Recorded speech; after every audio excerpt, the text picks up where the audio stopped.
All right, ladies and gentlemen, welcome back to the New World Championship, day number 4.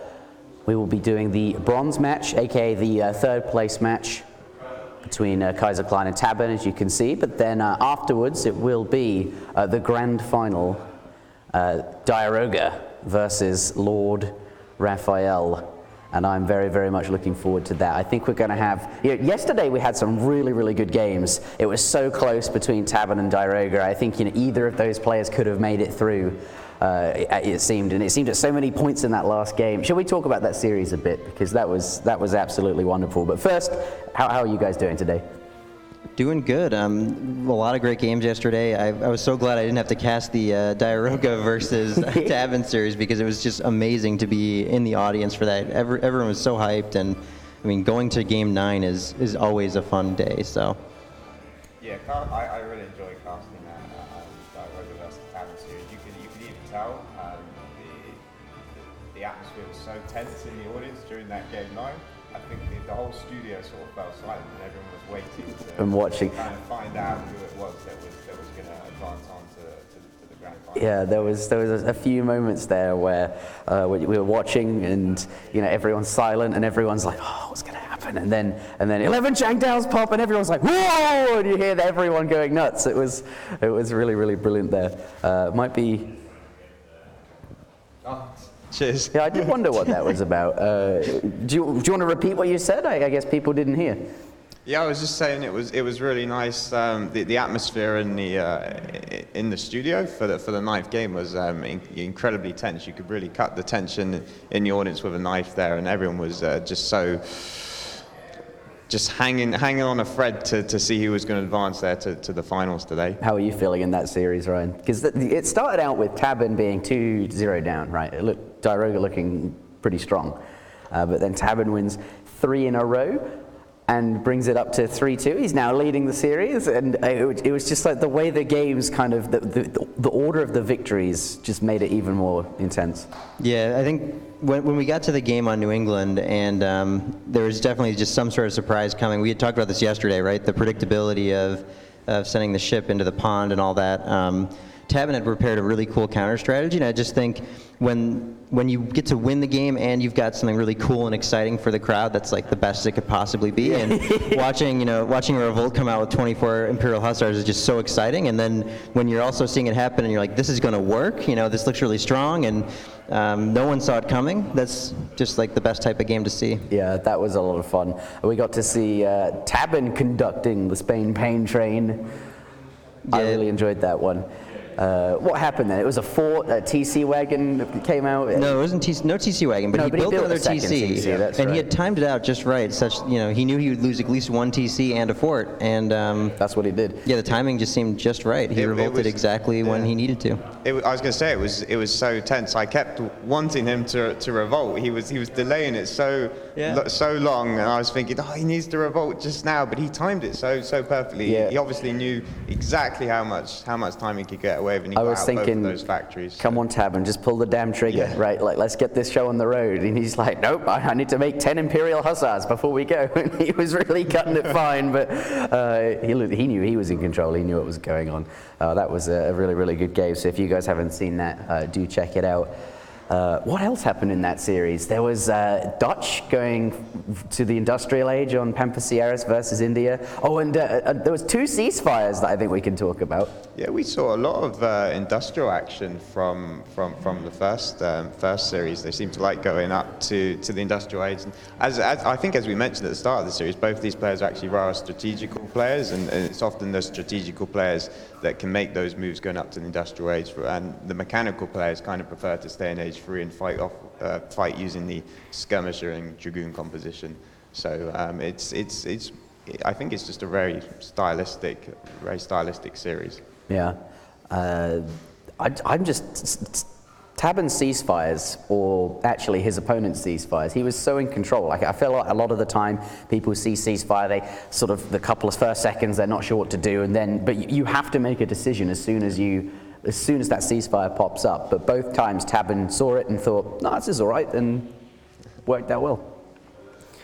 But after that, we did have Kaiserklein versus LordRaphael.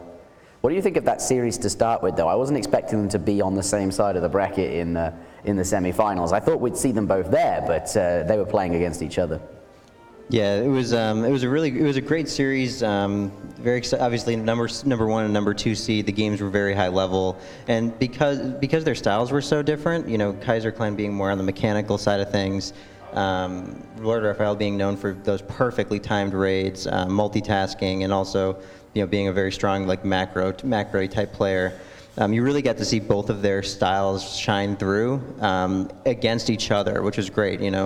Kaiserklein getting such great value on trades in the early game, being in strong positions, and Raphael having to dig his way out of it with tons of raids. It was a great series. He seemed like a guy you can't splat, right? It seems like Kaiser's winning and the game is over or is going to end very soon, but LordRaphael can pull himself out of any hole, it seems. He's very, very strong.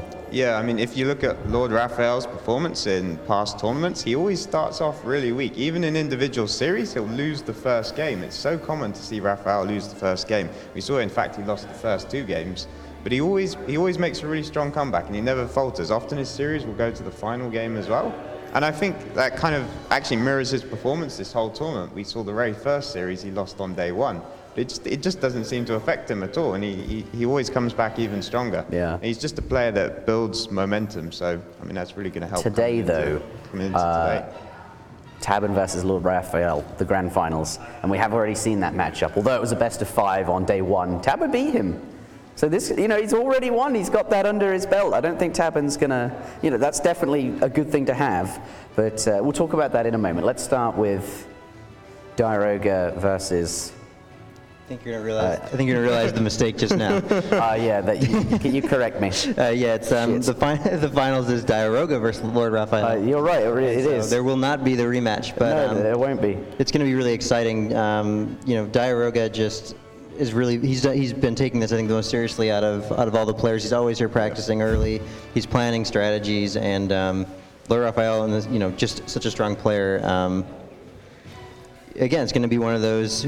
Two players with 2 different sets of strengths facing off. Really excited for the series. Yeah, I'm looking forward to that. That'll be okay. So the bronze match will be up first, and of course the grand finals after that. But I'm going to be joined by Hazza and Mitoe. We didn't get an opportunity to record an interview with them. We've been showing player interviews that we've done, but they sort of arrived a bit later on and there wasn't really enough time. So I thought we could bring them up on the stage and have a chat. So we'll see you in a moment and I'll be back soon.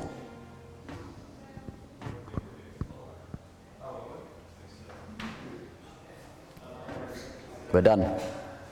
Production, ham. Yep. Cheers.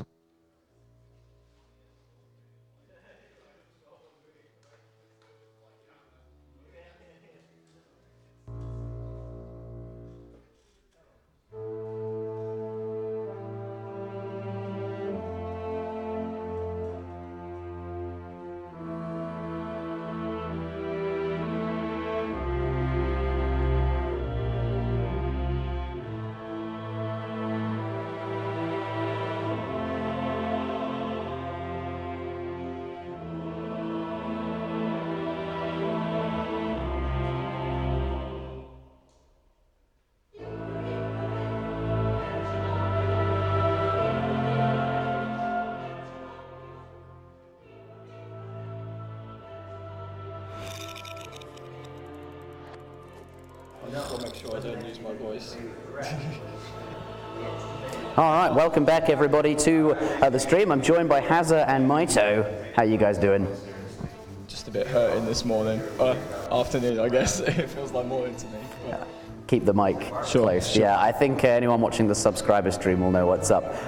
Yeah, we went out last night. It was pretty fun. Saturday night, it's got to be done, and everyone's here. Might not be another opportunity to do it. So it was really, really a lot of fun. And I think now that you're out of the tournament, you don't have to turn up on form. So it's all okay for you. Yeah. And it's the same for you, Mitoe. How are you doing? I'm doing all right. Looking forward to the games today. Yeah, I think it's going to be a lot of fun. I got them wrong on the stream, as you probably just saw. yeah, Tabben versus LordRaphael will not be the grand finals. Whoopsie. It could have been. It was close enough, right? Like that final China game, the 4-5. Oh, wow, it was really, really close. That was like the most tense series throughout this entire tournament. Probably. Yeah, like everyone's usually dotted around the studio and all these different places. It's quite a big place. But for that final series, like as the score is drawing closer and closer, everyone turns up to the screens and everyone's like there, and you know everyone is really, really tense. But we've spoken about that, and we haven't got much time left. So I thought I'd get into some questions. HPC XD. Is that a question? What does that mean? Yeah, what is it? Can you tell the viewers where did it come from? I think is the biggest question. I'm not really the right person. I'm not really the right person to tell you, but it's just like there's a player called Harry Potter Chill, and I don't know, he's just a bit of a meme himself, like as a person, and I don't really know how to explain it, but I think one person typed it in the chat, a Twitch chat one day when he just like did something really badly in the game or something. And then there was like a whole list of like 10 Harry Potter Chills XD in a row, like 10 or 20. So I don't know, it just became a meme like that. Yeah, I wasn't there for that. I've always associated it with you. No, it's not with me. Really? I thought I suspected like you were always like asking me about it. Yeah, I thought it was with me, but it's not. I feel like I've never really understood it, but yeah. So whilst you're here, then I think we'll talk more about. In general, rather than like the actual tournament we've seen, we've done a lot of talking about that. I think we want to hear from you guys. Like Age of Empires, it means a lot to us, the franchise in general, but Age of Empires 3 in particular. Why did you guys sort of stick with this game, or how did you find the game, Mitoe?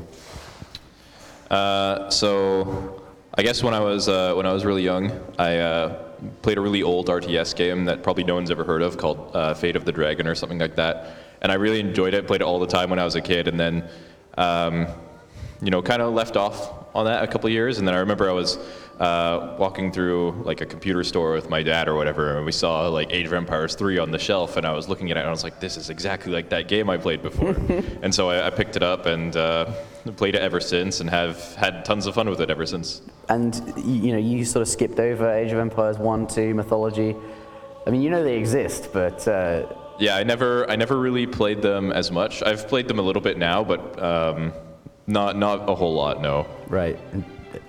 Fair enough. That's an interesting story. I think most people I speak to, they say, oh, I discovered Age of Empires 2, and that was a lot of fun, and I heard that was the third one. I tried that, and I fell in love with it, blah, blah, blah. Harry, what's your story like? I think I've told you this before, but I actually got it for Christmas when I was about 10 years old, and you did like the typical, I don't know, versus single player sandbox AI and just right-clicked his TC with like Imperial Redcoats and stuff.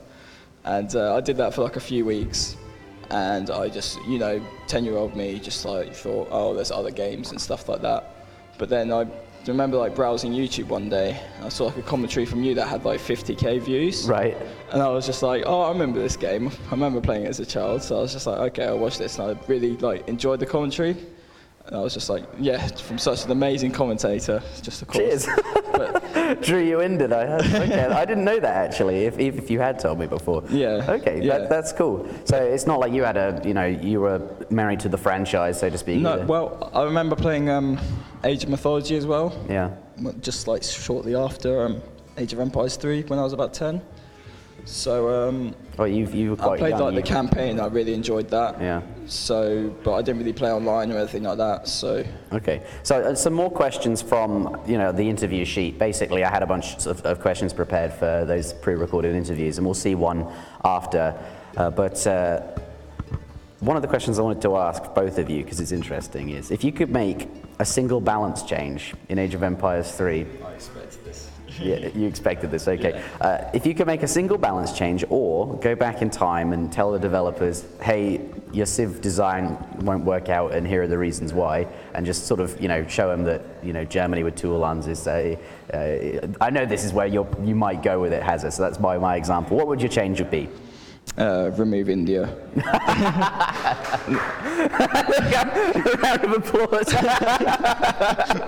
Nah, probably either like probably just 190 HP Ulans or removes just ceasefire, because that just doesn't fit this game at all. Just literally every fight that's involved ceasefire has just been a cluster Yeah, it's not really a ceasefire. I think the devs like kind of thought of it as this thing where like buys a bit of time, it's but like, no. Yeah, instead you like position all your shit. It's just like murder use everything. aggressively, which is just stupid. Yeah, I'd like to see like Great Buddha do a bit more. You know, like the revealers, informers power. I feel like that's good enough, but it's just Japan has like better stuff to do, really. Fair enough. Okay, Mitoe, what do you think? I think for me it would be something water related probably, just because I feel like the water's not designed super well. Like I feel like every Civ should have some kind of option for it, but they really don't. And it's just a big piece of the game that's just missing right now for a lot of Civs. So that's probably what I would do. Fair enough. Anything in particular you would do, right? Or you're just going to abstractly say, I think water should be different. It's hard to say. Exactly. There's a lot of things. Okay. There's a lot of different things you could do. That's interesting. I heard a few players now say that they'd remove water or change water. Maybe a good RTS doesn't need water. I really like the water dynamic on some maps, and it's a lot of fun to watch too. But I do think that for certain civs, it's either too strong or too weak, and that's what makes it sometimes more fun or less fun for certain people who play certain civs. And I really think that it could just be something that's, easier to use for everyone and also just more fun. And yeah. Yeah. Okay. I've got one final question for both of you then, and then we're going to get into the games. But how was it to play at a LAN? And what were you thinking when it was announced? Did you think you'd make it here? How do you feel about your performance? All of these things. You want me to take this one first? Go ahead. So I think it was like a really good experience. Like, I loved coming and meeting everyone, and playing live is just totally different to playing back at home. Just with like it doesn't feel as much like a tournament back at home rather than being here. Yeah, it's quite intense. You've got lights on your cameras. There's people sitting only 10 feet away clapping every time something happens. You can literally hear the clapping, even with like the noise cancelling headphones. You can still hear the clapping after every game, and it's just like more atmospheric, I think. So I really enjoyed that. What was the other question? My performance or something? Yeah, how do you feel about it? I mean, you satisfied? Do you think you could have done better? I felt like I could have done a lot better. You annoyed with yourself? Or what are you feeling? Yeah, I was a little bit disappointed in myself, actually. Like, a few of the games I just made terrible decisions or just got like really panicky and just dropped games here and there. Like the Dutch game versus Rafa, not yesterday. Was it yesterday? Or the day they all blended into one. Yeah, I can't remember if it was yesterday or the day before. But like, I had such a good start, and I threw my first 5 hearts and it was over. Or it's like, what else? There was another game, like on New England versus Eric, where I suicided all my stuff. Even though I was so far ahead. Like, it's just so throw potential in that sort of format. So yeah. Lots of nerves, perhaps. Yeah. And, and obviously it's a new setup as well, so you don't play as optimally as you usually do. Yeah. But, yeah. How do you feel then, Mitoe? It's been fantastic. I've really enjoyed being here. I think you guys have done like a fantastic job. The atmosphere is really friendly. It's really good to finally get all the faces behind the names online and stuff like that. Yeah, that was something for me. Like, everyone was turning up on day one. I was like, oh my god, people are coming. It's like, oh, who are you? Oh, you're Eagle. Oh my god. I said that yesterday, but yeah, meeting everyone was great. Yeah, it's absolutely fantastic, and getting to see like how people are in real life and stuff like that, and just getting to play games, even just practice games and on stage. Like, there's no salt or anything when someone loses, so it's just a really good atmosphere to play in for sure. And of course, like no lag and stuff like that, or almost no lag. Is pretty good. Good meme. Yeah, and I mean, performance-wise, I think I definitely could have done better, but I'm a bit of an inconsistent player, so. Just a bad day, but honestly, I think at this particular tournament with these 8 players, pretty much anyone could have taken it if they're playing well. So it's been really, really close and really fun. So yeah. All right, we'll leave it there then. We're going to tee up an interview in just a moment. But ladies and gentlemen, wish Mitoe a happy birthday. Happy birthday. And thank you very much, Hazza, for joining us as well. We'll resume the show very, very shortly.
ladies and gentlemen. I'm joined by a man of many names, Kaiser Chiefs, Kaiserklein, and more recently, Kaiserklein. Kaiserklein, tell us a bit about yourself. Well, as you may know, I'm a Frenchman, so I live in Paris. I am 23 years old, and well, I guess that's enough information. All right, Kaiser, what are you up to in life at the moment? I've actually just validated my my last exams at my engineering school, so I'm not quite diplomed yet, but I'm gonna get my diploma at the end of this year, most likely, and I'm gonna also start doing an actual work as an engineer. So yeah, it's pretty nice. Less time for AoE3 then? Much less time for AoE, yeah, I think. That's why I'm playing it a lot at the moment and doing all this Tony stuff, and then we'll see. Yeah, this seems like your moment to shine before the real world, maybe. Probably. Before I pull an H2O and just disappear. Disconnect. So I want to talk to you about your sort of history with the Age of Empires franchise. I think it means a lot to us, sort of all of the games. I'm wondering how you discovered Age of Empires, and in particular, what kept you playing Age of Empires 3 to get so good? So it's kind of a long history. I was showed Age of Empires 2 by my dad actually when I was like 3 or 4 or something like that. He just bought it for himself, and I kind of ended up playing it more than him. And then I just stopped playing at some point. I mean, I did get AoE3 when I was like 10 as a gift, and I played it a bit, but never online. And more recently, when I was like 17, like 6 years ago, I just found out that there was a multiplayer mode on AoE3. So, I just clicked it and like made an account and started playing, and then that's all. It's kind of random, actually. It could have been with AoE2 or another one, but, It was the game you were playing at the time. I just had AoE3, I just like, let's just play it. That's not the most romantic notion I had in mind. but then I never stopped then. So there was not a real reason to start it, but there was a reason to not stop it, right? Because I just never stopped since like 6 years. So. And here you are, one of the top 8. So can you tell us a bit about your favorite civilization and your least favorite civilization, and why? Yeah, well, I think people who know me will know that my favorite civilization is Germany. It's my strongest civilization as well, but I also play a lot of France, historically France, because it's close to Germans, and that's the second civ I learned to play. And then more recently I've played some Russia, Sioux, and Otto, I guess that's my main civs. My least favorite civilizations are basically the Asian civs, I guess. I'm just not a fan of the design because they don't need much map control. And they're just really slow, but really hard to push because there's always stuff popping or something like that. Really easy to scout, but just really annoying to play against. Just they turtle in one corner of the map and never do anything. Yeah, I've heard until late game.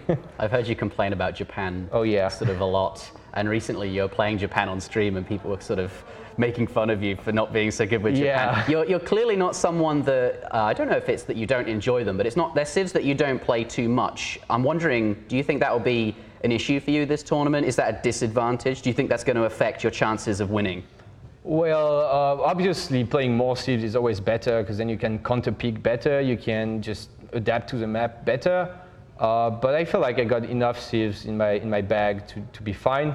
However, it might be a problem for me when I'm playing against these civilizations, since obviously I don't know them as well as a European civilization, say. So if someone wants to annoy me, they can just pick play Japan or something like that.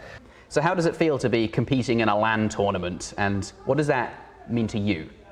Well, it's of course very exciting. I've played in quite a lot of tournaments. I don't know how many exactly, but something like 10 or 15 maybe. But obviously playing in real is much different because, well, there's going to be people watching at the same time. There's going to be my opponent right in front of me. So it's just very exciting. And I would say that it's not just about the tournament. It's obviously about meeting the people and probably chugging some beers together after. I'm also looking forward to that part The social aspect of a LAN. And that, you know, I think that's a big part. It's meeting the community you've known online for so many years. For me, I'm meeting so many of my, you know, close friends, and I'm really, really looking forward to this. So I'd say you're one of the most prepared, it would seem, for this tournament. You've been playing, I think, easily the most, certainly on stream, out of anyone in the top 8. Do you feel like you are ready? Do you think this is your tournament? Well, I think Tabben's probably played more than me, to be honest. But yeah, I'm very active for sure. Am I ready? Well, I think so. But then again, it's a first for me. I haven't ever played in a LAN before, so who knows, you know? I might just perform poorly just because of the LAN aspect of this event. But generally speaking, yeah, I think I'm quite ready, and maybe not to win, but to do a good run. I don't think anyone here has played in a LAN before, so you all have that in common. Yeah, that's my point, though. It's going to be kind of more random, because it's like everyone would be playing their first online tournament if it was online, and some people would be panicking and some others wouldn't. Yeah, you know, handling the nerves is definitely going to be a part of this. I wanted to ask you, who do you think is the most prepared then? Who do you expect to see in the finals? And, you know, who's your biggest rival in this tournament, would you say? Well, my rival would be Mitoe, just because, you know, we've played so many tournament games against each other, and whenever we're not playing against each other, we're actually practicing together, and we know each other really well. And it's probably the one player I'm the most scared of, because I know that he's not considered to be a favorite by many people, but personally I struggle against him. So, I mean, it's usually very close series, so it could go either way, right? Then again, there's of course Raphael. He's very strong. Not sure how rusty he is, though, because he didn't really play recently.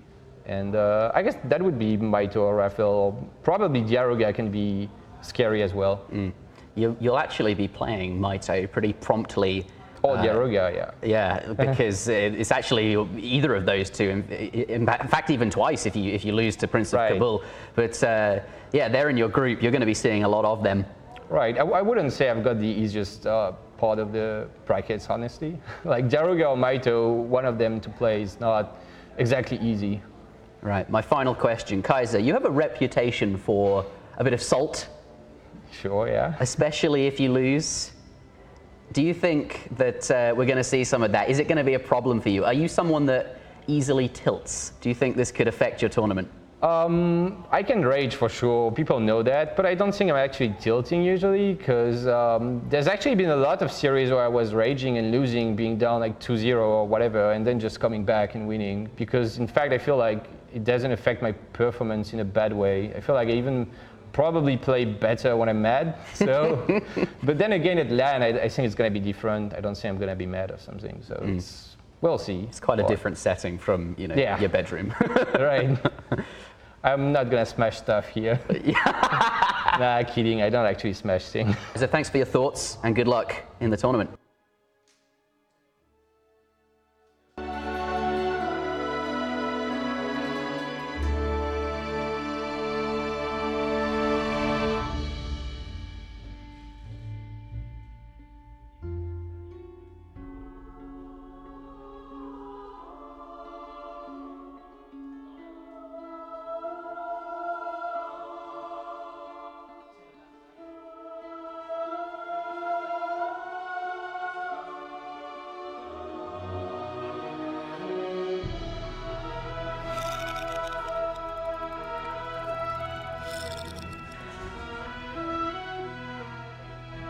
All right, welcome back, everyone. Looks like we're ready to begin to jump into this bronze match between Kaiserklein and Tabben.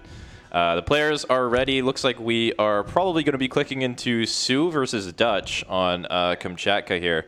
And, you know, it's maybe not like there's not as much on the line for this one, but hopefully it should still be close and still be good games. Yeah, no, I think there's still a lot of prestige on the line. The bronze place match is still important. I'm hoping both players didn't have too much to drink last night. That might affect their gameplay today. But I imagine both of them they look fairly sober at the moment. So I'm expecting still some high level gameplay from these two. And yeah, there still is a lot of prestige in winning this match. You get to say you were on the podium at the New World Championship. So they will be taking this very seriously. Yeah, that's true, I guess. And there's also a bit more prize money on the line as well, which is always nice. So I think it's an extra $200 for the 3rd place over the 4th place. So. Yeah, I believe that's correct. And it's going to be a full best of 9, actually. So the players have got quite a lot ahead of them today. So it's the full map pool that you've been seeing over the event thus far. Yep, but here we go. The game is launching. Once again, that is going to be Sioux for Kaiser and Dutch for Tabben. So civs that I feel like we haven't actually seen these players play a whole lot this tournament, but they are, of course, actually pretty proficient on these civs, but maybe not what we'd say are their best civs.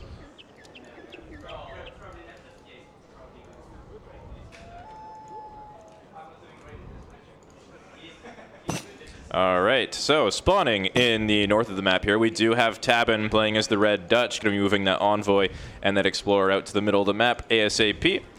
Meanwhile, his opponent on the other side going to be playing the blue Sioux is Kaiserklein, and also going to be heading straight towards the middle. Going to get there a little bit more quickly just because of that War Chief, but going to stop for a 40 wood treasure on the way. Yeah, and Tabben, we actually saw Tabben playing Dutch yesterday. He played a very defensive style, and I'm wondering in this particular type of matchup, Dutch versus Sioux. Sioux's going to be moving around the map with a lot of mobility, and I'm expecting Tabben once again to introduce a lot of walls into his gameplay, and maybe take it very slowly and possibly even go on up to the industrial age, as we saw yesterday against Diarouga's India, I believe. Yeah, could be. The Industrial Age is certainly something that Tabben is very familiar with, and he's not afraid to go for that if he feels like it will give him an edge. So definitely could be something we could see out of him. Actually, Kaiser actually going to be going for an early trading post here with that 40 wood and the extra wood crate. He did actually, I believe, chop that extra 60 wood for it, and that's going to give him a nice early game boost. Yeah, do you think the fact that he's going for this middle trading post to start with kind of signifies that he'll be looking to add stagecoats on fairly early on during this match, and then maybe he'll try and deny Tabben taking his trading post and try and use that to match the banks there from Tabben's Dutch? You know, it could be, but I think we've seen a lot of games, I think, on Kamchatka where players just go straight to the middle, even if they're intending to build a trading post, just because they need to contest those treasures and those goats, and they drop the TP in the middle of the map just because that way they get access to the treasures and they don't lose out on the XP so much. You know, Sioux could definitely go for Stagecoach.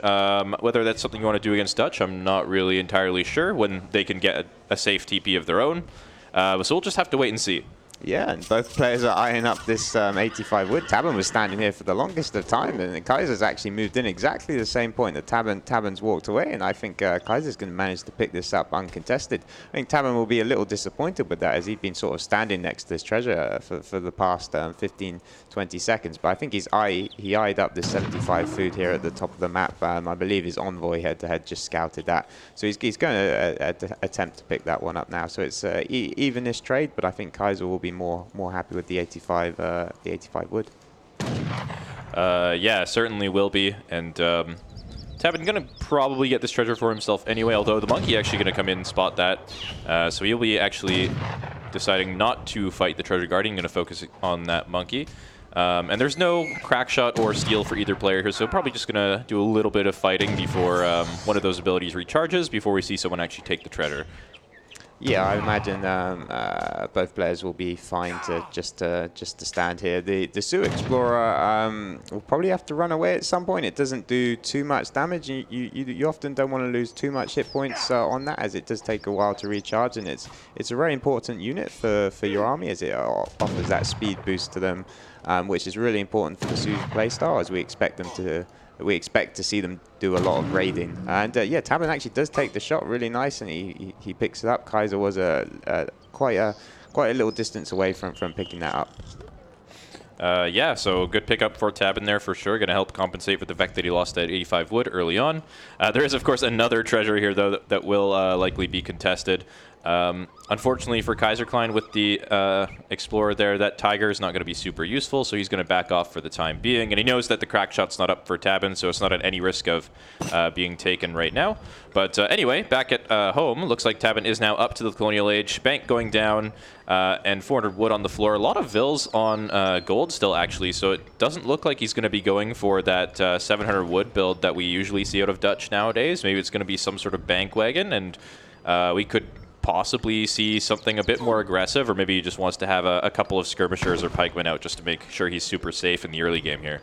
Yep, and from Kaiserklein's side, we can see he's already added in 5 of these, or he's even got a 6th TP coming up. And unfortunately, Tabben wasn't initially able to scout it with his Envoy, but he's now coming in here with his Explorer. So it's always nice to kind of see the stable timing from the Sioux. So the Sioux's just about to age up. We can see they're pretty standard. He's aging up with the 400 wood, and we can kind of expect to see him add a stable with that. And in the meantime, yeah, Dutch just sending that 700 wood, and we'll see if he just goes for more banks, or if he's going to put down a barracks of his own. Yeah, it looks like I was actually wrong on that call. It is going to be the 700 wood build. All those vills on gold just to make sure they get that villager in queue as soon as possible. And yeah, probably going to be a 3rd bank, possibly a 4th bank or a market as well off this 700 wood and a military building. Kaiserklein going to be dropping down a stable back at home. Going to get spotted by the Explorer there, so Tabben will know what's coming and will know that he has a little bit of time to prepare for that, with that stable only just now going up. Kaiserklein managed to sneak in that 80 food at the top of the map here, something that is pretty hard to stop Sioux from doing. So yeah, pretty standard game so far. There is that market now going down along with that 3rd bank and a barracks coming up for Tabben. So going to be adding in a few pikemen or skirmishers at least, just to make sure he can keep his villagers totally safe. Yeah, and one thing that's really important with Dutch, especially in this matchup, is considering your base building very carefully. And I really like the way Tabben's doing this. He's got the market, which is probably the largest building right there up at the front, and he's using the banks and the trees to create a really nice choke point. So we can see that the axe riders that Kaiserklein has just now trained, they're going to have trouble getting into the base of Tabben, and Tabben's going to have kind of a nice warning as this big wall at the front is going to be able to see the axe riders coming. So it's going to give him a great chance at not losing any villagers to raids. He does have 1 villager out on the left here by the bank, but he recognizes that now, and it's immediately coming back, and he's tasked that to the coin mine. So yeah, we can see Kaiser's 4 axe riders. They're crossing the map at the moment, but Tabben looks in kind of good shape to try and defend this. Yeah, and he's got 5 pikemen in queue. Those will be out right now, actually. So he's looking pretty safe. These axe riders not going to accomplish too much aside from doing a little bit more scouting, just making sure that Tabben stays in his base and all that good stuff. So you'll see the 5 pikes just running around the base, just again, just keeping tabs on things. Yeah, and interestingly enough, actually, Kaiser elected not to ship 700 coins, so he's gone for 700 wood as his next shipment. He's using that to build a war hut here in the middle of the map. And he did train an additional 2 rifle riders. I'm just watching his resources, though. So he's not committing any further to Age 2, actually. He just wanted a couple more, axe riders. And I think that's just because he wanted the 2 control groups of axe riders, and that just means that you have a kind of a better chance of getting a villager. So we can see he's coming in from the left-hand side and the right-hand side. And so now Tabben has 10 pikes. It should help him defend both sides at once. Yeah, this is probably going to mean that Kaiser's just going to have to back off for the time being. Not really worth going in there against 10 pikes and risking losing some axe riders when you're almost certainly not going to get a vill or force any idle time with those pikes there. But yeah, at the same time, Kaiser also did construct this warhead in the middle of the map, and looks like he is actually gearing up to go to the Fortress Aguel, as is Tabben. But this forward warhead will give him a nice spot to apply some pressure from. Oh, only 3 pikes on the left side here. Kaiser might actually just choose to fight that, try and deny this stable if he can, or delay it as much as possible. And actually picks up 1 pikeman on the right side as well with the 3 axe riders. So a couple of good trades from Kaiser coming out here. Yeah, really great control here from Kaiser. We have a couple of vills from Tabben that are sort of shooting at the axe riders, trying to scare them away. So he's getting a bit of kind of idle time damage done here on Tabben, but Tabben does get up all the production he was hoping for. He's now clicked up to the Fortress Stage behind Kaiser, and he's going to have access to building Reuters as well as skirmishers here in the 3rd Age, which is exactly what he will need to defend Kaiserklein's pressure. Yeah, for sure. But yeah, Kaiser going to be up any second now. Tabben not going to be too far behind him, probably about 10 seconds difference or 15 seconds, something along those lines. So he'll have units out to defend in time, and we'll see what Kaiser chooses to do to try and break this position, because Dutch, they can stay in their base for a pretty long time. I mean, he's starting to run out of hunts just a little bit, and might have to leave pretty soon. But with the banks, he's got a pretty nice economic lead over Sioux at the moment, almost 12 villagers worth. And yeah, it's kind of on Kaiser to try and make something happen, or to try and deny these extra hunts on the sides here. Yeah, I agree with your assessment there. It's kind of up to Kaiser to be aggressive. Interestingly enough, though, he has actually added a teepee in next to his war hut at the front. I think that's just he's put it next to this coin mine, so he knows it will benefit him. The gather rate on this coin mine later on into the game, but what it also does is it fortifies this position just a tiny bit. If Kaiser was to lose ground at any point and Tabben to push in, then it would help him defend that. However, Kaiserklein has now shipped the 9 Wakina riflemen, and he's going to use them to start poking in on Tabben, who has actually a similar number of skirmishers, if not more. So I think Tabben will be quite resistant to this poking here from Kaiserklein, and along with the base building, I'm struggling to see Kaiser getting too much damage done with this particular push. So he's been very aggressive here and really pushing in and taking his trades against the skirmishers. Yeah, really just testing the waters here, testing Tabben's defenses. This trade has gone relatively even for both players at the moment. Another 5 Wakina going to be coming in, though. It's going to give him a slight edge in the skirmisher war, maybe, but looks like he is actually just going to back on out of there. Doesn't know if there's maybe an 8 skirmisher shipment or anything like that possibly popping from the town center. But yeah, the main thing here is that he's just keeping the presence outside of the base so that Dutch actually can't move out to this next hunt here. And that's basically just going to be the focus of the game probably for the next couple minutes, whether or not Tabben can actually get those resources or not. Yeah, I was just having a look around the minimap for the hunts, and Tabben is really running low, and yeah, Kaiser has actually rotated his army these trades, though, going really well for Tabben, actually, getting lots of free kills there. And Kaiserklein just going to be forced to retreat. Military population now in favor of the Dutch player, and as well as the economic population. He's actually looking to be in a really good spot now. Yeah, and especially we've got a reinforcing batch of the 8 skirmisher shipments now come in, and Tabben's skirmisher count is just way ahead of Kaiserklein, and Kaiserklein doesn't have access to kind of another Wakina shipment. He's only got 1 war hut up at the moment, so I'm not sure he's ever going to be able to kind of get his count back up to what Tabben has. But interestingly enough, he's kind of taking the game in a different direction now. He's actually adding in a town center here, as we can see on the left-hand side of the map. So it looks like he's going to try and slow things down now and play a bit more of a contained game and as you said, try and deny some of the hunts. So it looks like Tabben, with his high skirmisher count, has actually pushed out just a little bit. He obviously doesn't want to go out too far, but he's moved up to this choke point, and that's helped him secure an additional food source.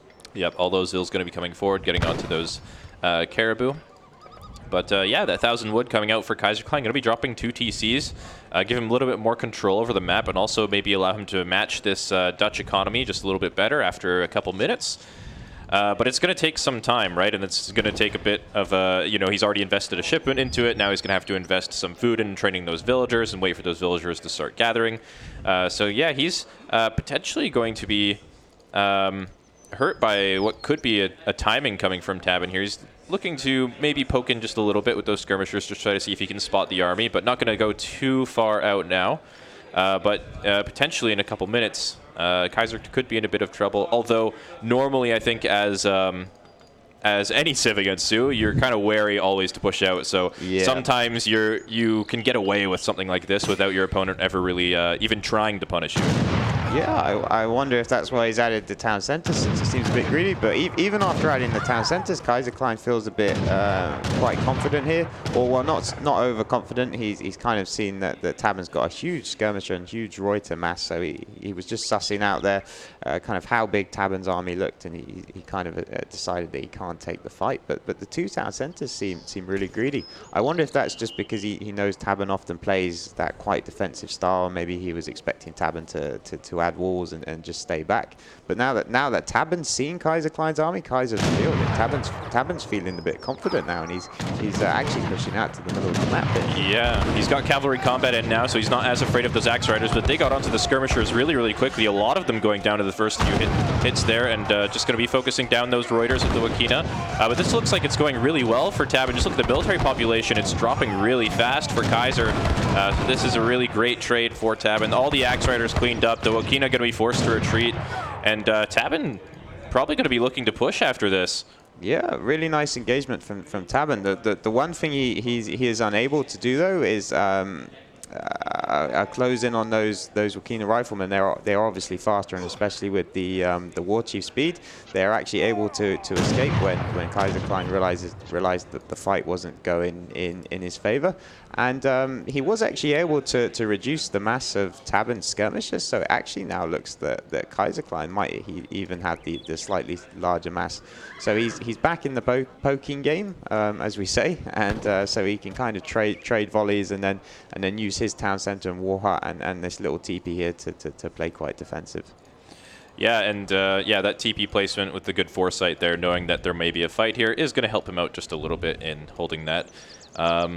But yeah, for the time being, looks like Tabben might be going for a cav switch, actually. He's seen the, just, you know, the cav skirm composition from Kaiserklein, and the best answer to that is kind of just Reuter Huss, and that seems to be what he's going for. He's got cav combat in already, so training some Hussars from the stable here, likely going to be getting the veteran upgrades soon, or maybe just looking to push as soon as possible before Kaiser can possibly get out any bow riders or rifle riders that might give him a little bit of trouble here.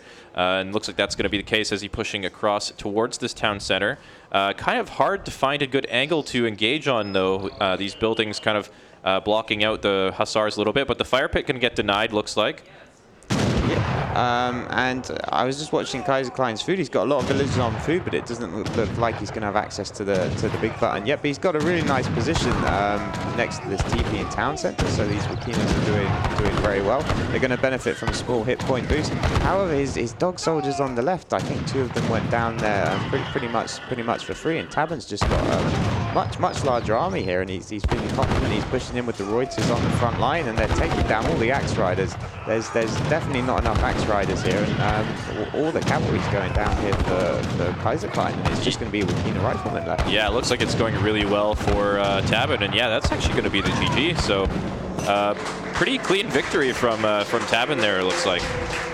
Yeah, really well played and controlled, and the game just didn't go on long enough for Kaiserklein's 2 town centers to pay off. I mean, it's only been 15 minutes, and yeah, for the 2 town centers to pay off, you really need a longer game. But Tabben seemed to identify that the Kaiserklein didn't quite have the massive army on the field for whatever reason. I'm not sure if he actually scouted the extra TC on the left, but he noticed the size of the army and decided he was fine to push. Yeah, and just you can even see in the early fortress that that early pressure, Tabben just getting the better of those trades, and as a result, he just had a very slight military advantage until that big fight, and that really helped him out for sure, as he needed to push out for those resources.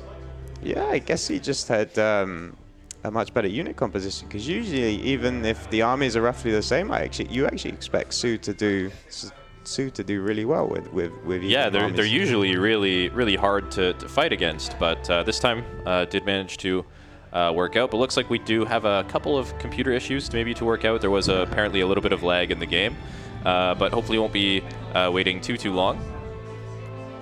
Yep, and be good to try and get that resolved in this lag-free environment, which is becoming a nice meme this tournament. Yep, but yeah, both of these players will have had good experience of that on ESO. On ESO, yes, it's very good at training you for that kind of thing. For the most part, we actually have been spoiled with the majority of the gameplay being lag free, and it's quite different to play on. I mean, what have your experiences been like actually playing with?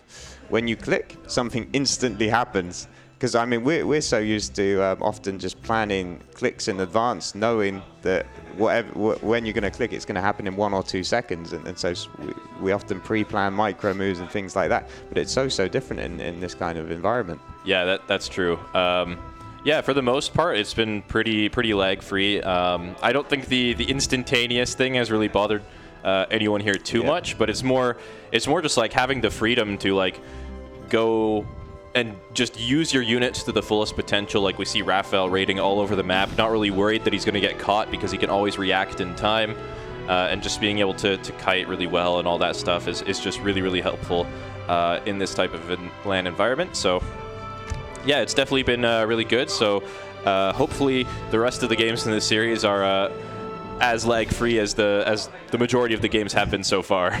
Yeah, I'm sure we'll be fine. So we're coming up here on Game 2. Game 2 is going to be played on ESOC Baja, California. So this is probably the heaviest water map in the series. However, neither of these players super keen on utilizing the water, I would say. And it's up to Tabben to select a civilization first as the winner of the previous game. And it looks like he's opting to pick in Japan here.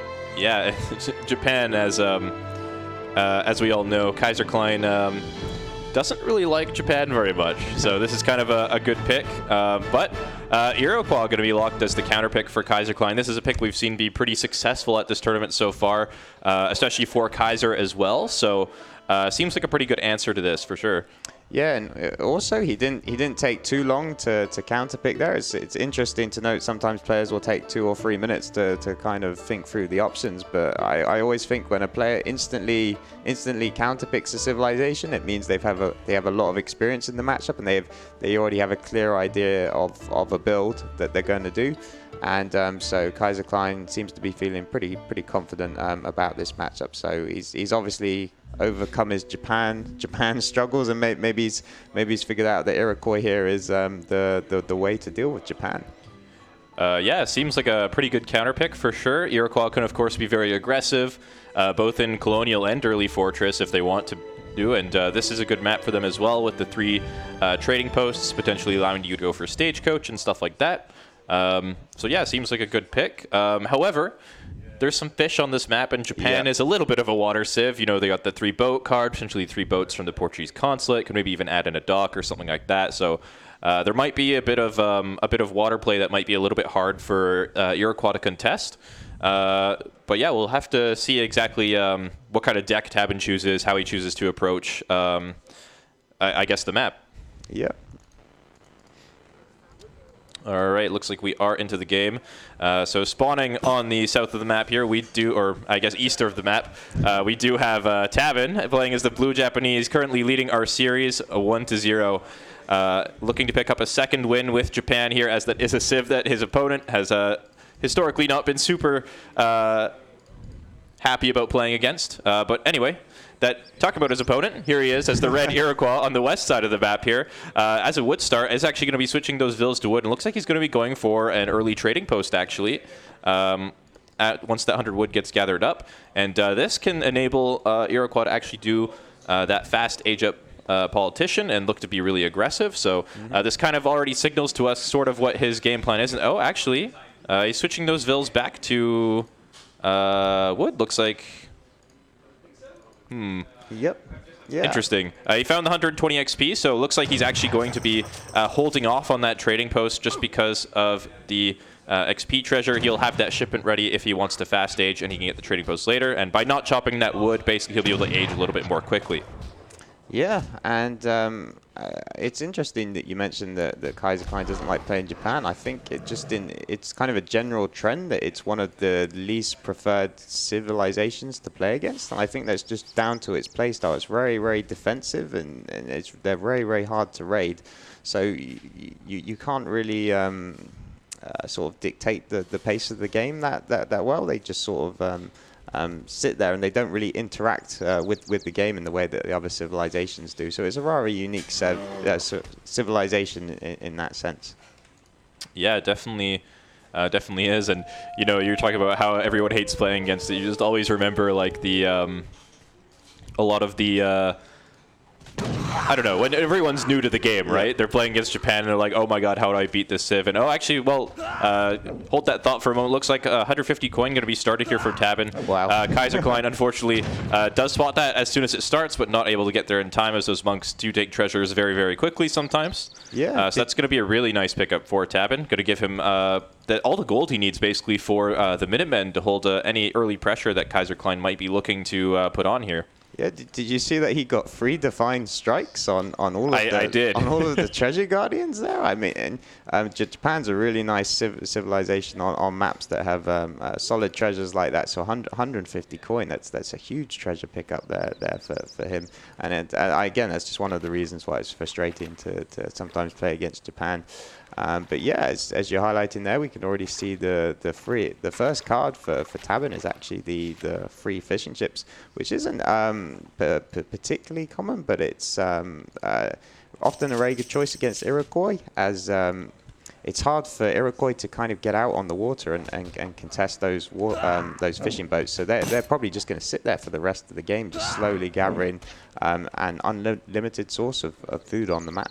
Yeah, and it doesn't look like he has any other water cards in his deck, really. So that might be the extent of his water play. Maybe we'll see some boats from the Portuguese consulate as well, but only time will tell. I do want to point out just something that Tabben did do with the fishing boats that I think is it's a very small detail, but it does add up. He actually split the boats up, so 2 are on this group of fish and the 1 is on this one. And that just means that when one little batch of fish runs out, it'll take a much longer time for that to happen, and those boats won't have to move as much. So that's a nice little trick you can do. Doesn't really pay off until maybe 5 or so minutes down the road, but still a good thing to do if you have those nearby fish in different spots. Yep, so we can see Kaiserklein, he's now hit the colonial age. Tabben, really nice. He's got his explorer trying to snare the traveler. He didn't seem to do it. He's chasing after him with his really long sword there, and he gets in the. He's going to be able to delay this ever so slightly. I think Kaiser should be able to get it down. No problem at all. So yeah, forward Warhut coming out from Kaiserklein as we expect. The reaction from Tabben is, of course, he's a huge fan of walling up actually. I think he really values the kind of defense and how it stops the enemy's army from moving. So really nice wall that Tabben's added in. He's also responding with a barracks of his own, so he's not just going to rely on town center fire and Minutemen. Yep, and the native scout actually going to be spotting that wall, but 4 Kanya is going to be the first card regardless of this wall. 1 Kanya going to be split off to go hunt down this monk that he saw going to the top of the map, and this is a really nice thing to do, just because this monk was walking up towards this top trading post, and Iroquois is going to want to grab that stagecoach, so he just makes sure that he totally denies that. Meanwhile, back at the Japanese base, looks like these Kanya are not actually going to get anything done, as that wall does get completed, I believe, unless they can fit through here. But no, looks like they actually cannot get through there. So Tabben's going to be totally fine against that. But yeah, the 4 Kanya sort of paying off a little bit in the sense that at least he's going to be able to get these trading posts and not going to have to waste any time sieging them. He can just immediately start sieging shrines with his military units if he wants to do that. But for the time being, going to at least harass the walls and make sure that Tabben is forced to complete that batch of Yumi, make sure that he isn't investing that wood into upgrades or shrines or anything like that. So still making good use of those units, even if he wasn't quite able to get underneath the town center. Yep, and yeah, Kaiserklein has done quite a good job of chasing down those explorers. We've just got the one left on the bottom hand side of the map, but he's restricted Tabben to only 50 shrine population at the moment. So Tabben's economy is not really kicking off in the way that we normally see from Japan. But I think Tabben's kind of okay with that. He's just looking to take this into a very long game where he can use the superiority there of the Japanese late game units to try and win out. At the same time, though, Kaiserklein he's pretty content to just sit here and get this stagecoach going with the free trading post, and that's going to allow him to hit a really nice kind of mid game timing. Yeah, the stagecoach will be a really nice addition to his economy for sure. And yeah, for the time being, looks like we're just gonna sit back with both players set up their economies. I guess the question will be whether or not Tabben has the time to go up to the Fortress Age, which I think is something a lot of Japanese players try to do around this stage of the game. But for the time being, doesn't look like he has enough resources to do that. Just going to be getting those market upgrades, getting those shrines down, and training some Yumi archers just to make sure that he feels pretty safe. Actually has some Ashigaru in queue now as well, just so that he doesn't have to worry about the Kanya if he chooses to maybe leave his base and do a little bit of poking to defend his shrines or something like that. Yep, Kaiserklein again taking it a little slowly. We've only seen that one unit shipment. He's now shipping in the resources. He's adding in a market, so he's going to be looking to bolster his economy in varying ways. And I'm wondering now, he's banking a lot of food, so it looks like we can expect to see him go up to the Fortress Age, and he's going to try and get out those forest prowlers. Which should help him to outrange the Yumi archers and really create a strong push there. Yeah, for sure. And Kaiser's doing a really good job with these Kanya as well, just checking the hunts, trying to keep the shrines under control, make sure that Tabben's not shrining things up in the back corners of the map here, where it's really difficult for him to send units to siege. And that just frees up his military units to be more aggressive, be more on Tabben's side of the map. So that if he does need to consolidate his army and need to push the base or something like that, he has the freedom to do so. But yeah, it looks like Kaiser's actually going to be saving to age. And Tabben looks like he has no intentions of aging, just dropping down that stable. 600 coin is now in, just going to be used for Nagi production. And he's potentially going to go for some sort of timing against this forward base. It seems like he's kind of identified that Kaiser's maybe going to be going for this age up, is going to be playing not super aggressively, like he's not sieging any shrines or anything like that. He hasn't really seen much of the infantry, so this could potentially be a pretty scary timing to try and hold. Yeah, and that's one thing that's really hard for Japan to do in this situation, actually, is to try and get a read on what the opponent's doing. As if you try and play this playstyle where you sit in this base, it can almost fit Tabben's whole base here in one screen. It's really hard to try and figure out what the opponent's doing, but as you say, he's probably just not seen too much army here from Kaiserklein, so he can guess that he's going up to the Fortress Age. And yeah, as you say, Tabben's got no intention. He's training another batch of Nagi. So do you think as soon as he sees Kaiser hit the Fortress Age, is he just going to move out here and try and maybe take down the stagecoach and reclaim it for himself? Yeah, could be. Could even just be waiting for that second batch of Nagi before he goes. But yeah, I mean, he's already moving his army slightly out of the base, so and the native scout's going to spot this, so he's sort of giving away his intention a little bit to go for some sort of push, and hopefully Kaiserklein will be able to set up for that. Already moving these Aina away from this position, he was going to try and harass this shrine, but deciding it's not worth risking getting caught there. Kanya Horseman as well, cleaning up a shrine and going to head home immediately. So yeah, he's definitely anticipating this, but we'll see if he's able to do anything about it. He's halfway up, doesn't really have anything in queue. There's a stable going down back at home, but this war hut looks like it's going to go down. Yeah, I'm actually a little bit worried for Kaiserklein's production. He does have 2 shipments available, but for that second shipment to come out, it's going to take a really long time. Even the first one's going to take some time, and he's going to lose his barracks here. He's floating a lot of food. He does have a stable available to him. He's got another war hut going up, but it's going up at the front of his base as well. And if Tabben just carries on pushing across the map, that might not even get a full batch out. So Kaiser really needs to somehow increase the amount of army he's got, and I don't know if Tabben's actually going to give him the time. Yeah, and he's sitting on almost 3 shipments as well.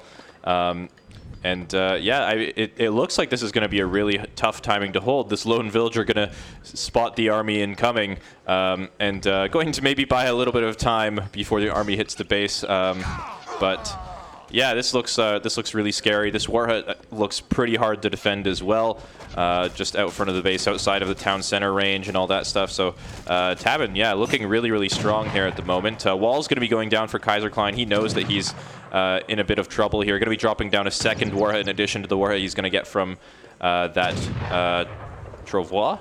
And yeah, he's got a shipment on the way now, and he's got potentially the option to go for some big buttons here, but he'd have to go for the 5 Tomahawk big button first, which is just not enough. And yeah, here we go. The army is actually going to be engaging here, but there's just not enough units, and he needs to save the second war hut. That's why he's trying to fight this, but it looks like it's just probably not going to be enough. Yeah, I think here's the big button coming out. There's the big button, but as you say, he's just got no army there. Tabben's done a good job of getting onto the production. I mean, there's the first shipment, so there's the 6 Kanyas. The ends are holding strong. There is a reinforcing batch of Nagis here from Tabben, and once they get into the fight, they might help re-swing it. Yeah, he's actually held this surprisingly well for how few units he had and how few units he still has. I mean, I thought that army was just going to get completely crushed, but this wall and this little choke point making it a little more difficult for the Nagi to really get in there and on top of the units. Does buy him a little bit more time. He has 2 more shipments on the way, but there's not very far that this army can run. He's probably going to have to sacrifice the infantry there. The Kanya horsemen might be able to escape, but looks like he's actually going to be not paying enough attention there as they do get caught. He might be able to still escape there. We'll have to see. But back at home, looks like it is going to be a 9 Tomahawk shipment that actually manages to take out the Daimyo that Tabben accidentally left there. So that's a really nice pickup for him, but he has to survive in order for it to be relevant. Yeah, and he did kill the Daimyo, but he is losing the Kanyas on the right. He wasn't able to get any to escape there. Admittedly, they do trade quite well against the Nagis. The Nagis are not best in hand cavalry fights, but just the sheer number of Nagis there meant that Tabben was actually able to get an okay trade. But yeah, the one thing Kaiser has done is he's bought himself time. I mean, he's still got another shipment. Just the sheer number of shipments he's had is really keeping them in. Yeah, he's got another 5 Kanya, but he looks like he's just going to call the GG. Yeah, quick 2-0 lead from Tabben there. Just a really good timing there. Kaiser did have to use the slow age politician, and stacking almost 4 shipments just meant he had nothing to defend that. So yeah, got a lot of damage done, killing 3 war huts and killing a lot of units, a couple of villagers as well, and taking one of the trading posts for himself. Just, yeah, really solid from him. And you can even see in the resource timeline, he was just really far ahead economically as well. Actually killed a lot more. Yeah, I guess he killed the 5 vills at the forward base as well, right? And then just look at the fights, he just had no military. Yeah, I feel like if Kaiser had somehow been given enough time to get out all those shipments that he'd been stacking, though, he would have had sufficient army to hold. But Tabben, smart play, didn't give him the chance, didn't give him the window there to try and do that, and pounced on him as soon as he went up to. Well, I think he even moved out even before he hit to age 3. So I feel like he had a really good read on what Kaiserklein was doing even before he'd seen the fortress tech come in. Yep, and that's all just because Kaiser was being pretty passive with his army. He really only saw like the 2 hyena from the very first batch and the 4 Kanya horsemen. And nothing else was sieging his shrines or pushing his base or anything. So he knew that Kaiser had already used the fast age at politician to get to the second age. And he knew that if Kaiser was going to go for the fortress age, which is what it seemed like was going on from the information he had, that it would be really difficult for Iroquois to hold that. Yep, so we're going to be going into the 3rd map now, and the 3rd map is going to be Deccan, and so once again it's Tabben to pick first, and I think absolutely no surprises here. Tabben locking in one of his favourite civs on Deccan, which is the Indians, and I think it's probably safe to say India might even be the strongest civilization on this map, so Kaiserklein's really up against it, isn't he? I mean, he's down 0-2, and now he's going up against India from Tabben.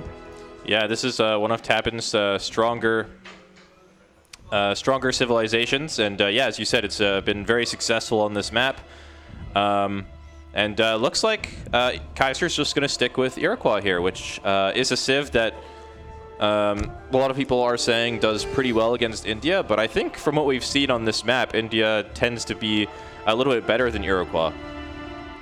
Yeah, that would be conventional wisdom. I'm not actually sure I've seen Iroquois too much on this map. The one thing I would say is that what made Iroquois so strong in the past, which they can no longer do, is they were always able to begin the game with a trading post. And now on Deccan, it's the one time on any high resource crate map that you still actually can begin the game with a trading post.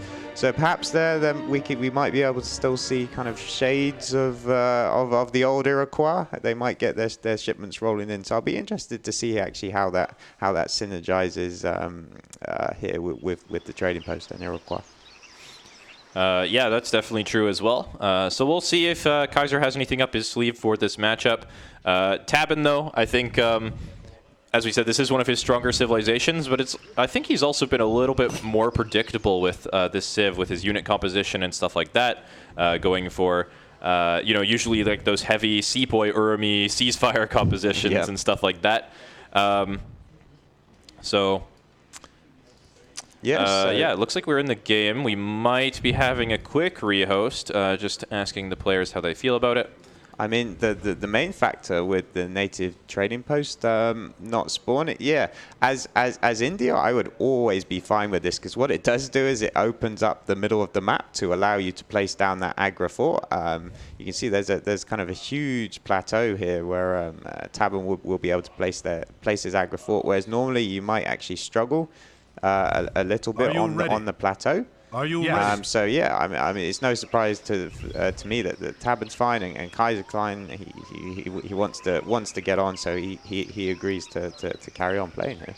Yeah, that missing native trading post, both players going to agree to play it out anyway, but yeah, could potentially make it a little bit easier for India to place an aggro fort, which is something we've seen has been challenging for Indian players on this map the last few games that we've seen them. As the opponent tends to be able to deny that pretty easily if they're on top of things. But yeah, not going to be the case this time around. But so far, both players just moving out onto the map. Interestingly, it looks like Kaiser not going to be placing a trading post immediately, actually going to be going for that 20 coin. Looks like he doesn't actually have enough wood. He's actually built a market. Is going to actually opt to wait for that market before he places the trading post, because he wants to be able to convert some of that wood into, or some of that coin into wood, which gives him just a little bit more economic options as he can place the farm down, get some more upgrades from that, as well as fatten some of these water buffalo. Yeah, he should have just about enough wood for he still needs to build a house. Okay, so he's now traded some wood so he can get the hunted dogs, and he's chosen to use the Travar to build a farm, which is an option you have available to you on these maps with high livestock. It just functions as essentially the same as a livestock pen, and also what's quite nice about it is it gives you a substantial XP boost once it's built. So that's just going to mean his first shipment's going to come in really early. So we can see that his first shipments there is already on the way, and Tabben doesn't have that in yet. Yep, and looks like that aggro fort is going to go down right smack dab in the middle of the map. Very, very early, as expected from India on this map. Yeah, it looks like he might be intending to do something aggressive. You said you haven't seen Iro much on this map, but we have seen this matchup in the qualifiers, I think, actually twice. Once was Raphael played it, and someone else played it, and both times Iroquois tried to do some kind of fast fortress and just got punished really hard by an early Sepoy rush. We'll see if that plays out the same way here, but knowing Kaiser, I think he'll spot this aggro fort, and I don't think he'll go for anything super risky like a naked fast fortress. And so far, other than that, everything looking to be relatively standard for both these players. And yeah, it looks like Kaiserklein going to be going up with the messenger politician, getting up as fast as possible, make sure he's super safe to any early aggression or anything like that. Yeah, so thanks to the messenger politician, Kaiserklein should actually age a lot faster here than Tabben. It'll be interesting to see if he moves his Travar to build a war hut up in the middle of the map to try and rival the aggro fort here of Tabben, or again if he plays it defensive and tries to go for that fast fortress strategy as you mentioned that we've seen there a couple of times in the qualifiers, but however without success.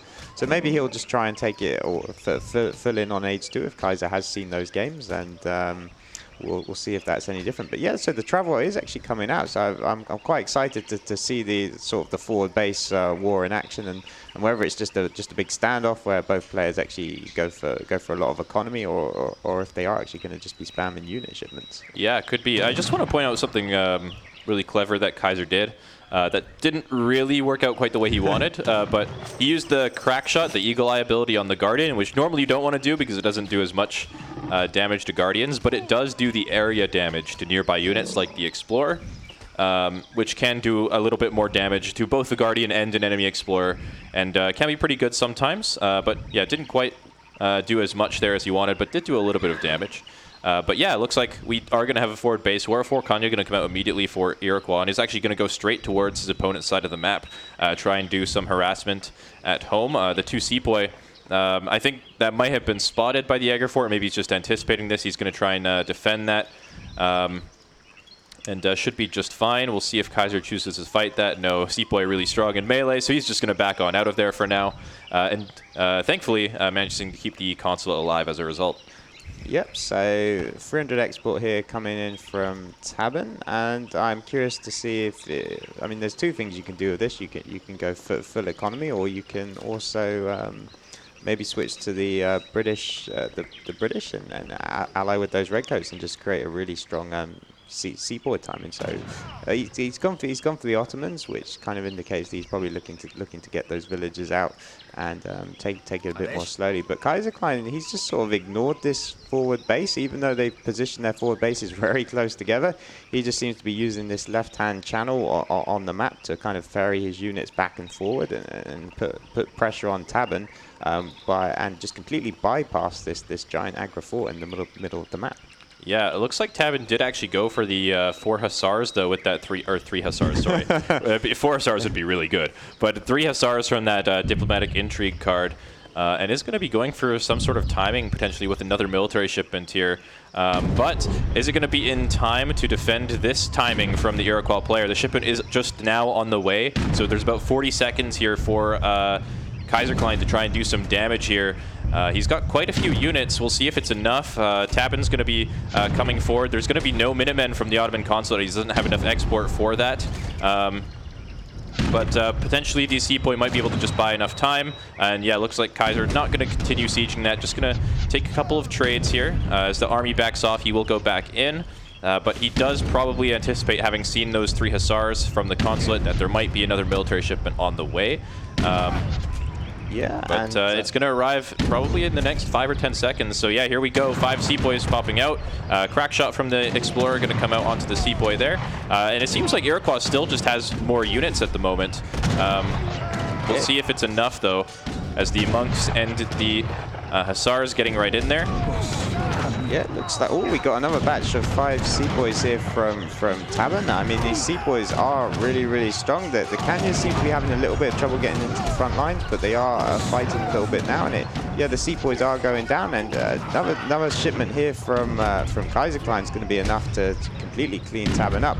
And Tabben's still quite far away from getting the militia pop. He needs 200 export to make that happen. He's currently only at 156. He's definitely not going to be in time before this aggro fort goes down. So Tabben's going to have to concede losing the center ground here, and he's going to have to retreat and try and quickly get up a barracks. So I don't think Kaiserklein's going to be waiting around. He's just going to try and barrel on into Tabben's base. And Tabben, yeah, he does have a barracks going up now. He's frantically putting on 4 villagers to try and ensure that goes up as soon as possible. But Kaiserklein once again is just moving into Tabben's base. And I mean, okay, so we got 4 Sours, so that should help Tabben. And we do have to consider now, though, that Tabben will have access to the 2 Minutemen options from the town center, and he is approaching that 200 export mark, so he will have access also to the militia. Yeah, but even behind this, with the XP he got from killing the Jäger Fort, it looks like Kaiser has mixed in that 5 villager shipment. And he's looking to add in some more trading posts as well, potentially even going to go for stagecoach. So he's not being too aggressive here. He just recognizes the fact that he does have a military advantage for the time being, and that Tabben's going to have to invest into rebuilding that military building. So does what damage he can, picks up a house, maybe forces a little bit of idle time and stuff like that, but he's really just focused on converting that lead into a stronger economy and hopefully getting a decisive advantage that way. We'll take a little bit of time, though, to get this 3rd trading post up, but looking to be in a really solid position for sure. Yeah, I think he recognizes how dangerous it is to push him past the Indian town center. So he'll try and not do that, but and here we go. So Tabben's called the Minutemen. Kaiserklein, as soon as he sees that, will try and get back. And yeah, all the sets of Minutemen have come out. So if Tabben can actually get the snare here, he should be able to completely clean this up. Yeah, that was a little bit greedy maybe from Kaiserklein to go back in there after he'd backed off. Yeah, the Sioux is going to get right on top of the hyena as well. This is actually a really, really good fight for Tabben now with those Minutemen still up. But this is only a temporary bonus. We have to remember these Minutemen will drop down to 1 HP relatively shortly, but not before he cleans up the rest of the units here. Thankfully, the hyena really fast, able to create some distance between them and the infantry so they can attempt to try and fight off these Sioux, but looks like it's not going to be enough. And just looking at the military population, like Tabben has a pretty significant lead at the moment. Granted, about 12 or so of those are just 1 HP Minutemen. But yeah, being a little bit unhappy about the outcome of that fight. But yeah, he's got 3 trading posts up now. I mean, he's got about the same number of villagers as India, so he's looking to be in an okay spot for sure. And he should be all right, although he might have to give up this trading post. Yeah. Also, worth mentioning that the water buffalo have fattened at home, so that's going to be a nice economic bonus to him. Granted, there's only 2 of them, but it will certainly help. Yeah, so the logical thing now for Tabben to do is try and push this trading post line. Oh, a really nice use of the shot there by Kaiserklein to try and take down many of these 1 HP Minutemen. And unfortunately, the one thing, a thing to note about the Minutemen at 1 HP is they have a very, very poor siege attack. So even though it looks like Tabben has a lot of infantry here, it's actually costing him a lot of time to try and take down this trading post. So that's going to essentially buy Kaiserklein enough time to try and get up, kind of rebuild his mass. We can already see he's rebuilt up to what looks to be 15 tomahawks. So at one point he had no army, but since the sieging of this teepee takes so long, I think he'll be completely. Yeah, he's already back up to 20 tomahawks now. Yeah, he's looking to be in a totally fine position for sure, and that 800 resource crate coming out, be able to dump that into a lot more units. Looks like he did actually trade the gold from that card for some wood. A little bit surprised he hasn't got any upgrades from this farm yet, but maybe he will do that soon. That would be certainly a nice bonus that Iroquois doesn't always get every single game. But for the time being, just going to invest those resources into units, make sure he's totally safe after that blunder before maybe reinvesting in that economy.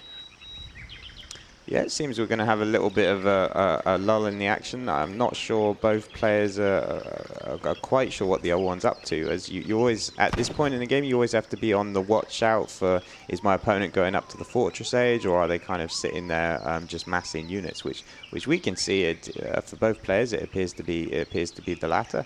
Usually, when you're sort of not sure what your opponent's doing, the safest thing is to keep making units. And yeah, so Tabben's actually hired the 10 Tiger Claws, and this might give them the confidence to try and push out a little bit. If these can get onto the hyenas, then they'll do very well. But the majority of Kaiserklein's army is actually tomahawks, so this might not be the best unit card for Tabben to have shipped in at this moment. Yeah, it looks like he is going to be moving up towards this 3rd trading post. Going to try and clear that out. He does want that stagecoach upgrade. It is, I mean, it just came in just now, so he wants to clean up this trading post before Tabben can get too many resources out of it and potentially take that for himself. He does have 200 wood saved up for that, and yeah, it doesn't look like Tabben will be able to stop that at the moment. It's going to go down pretty quickly.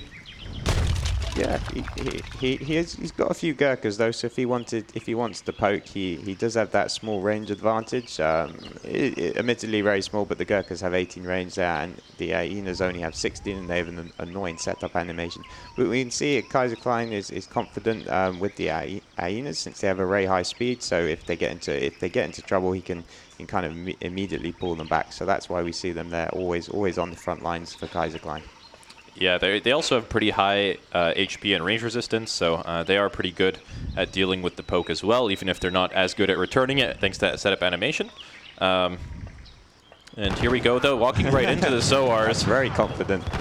And yeah, so actually the Tiger Claws are getting a really nice angle on the hyenas. Now he's pulling them back just to be safe.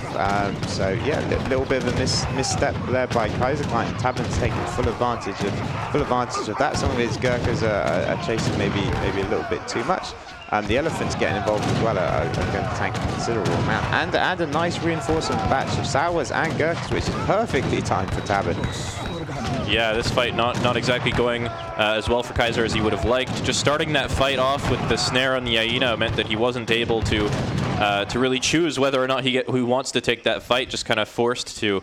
And yeah, it takes a really awkward trade there and forced to back off. And looks like that trading post that he just rebuilt is actually going to go right back down again.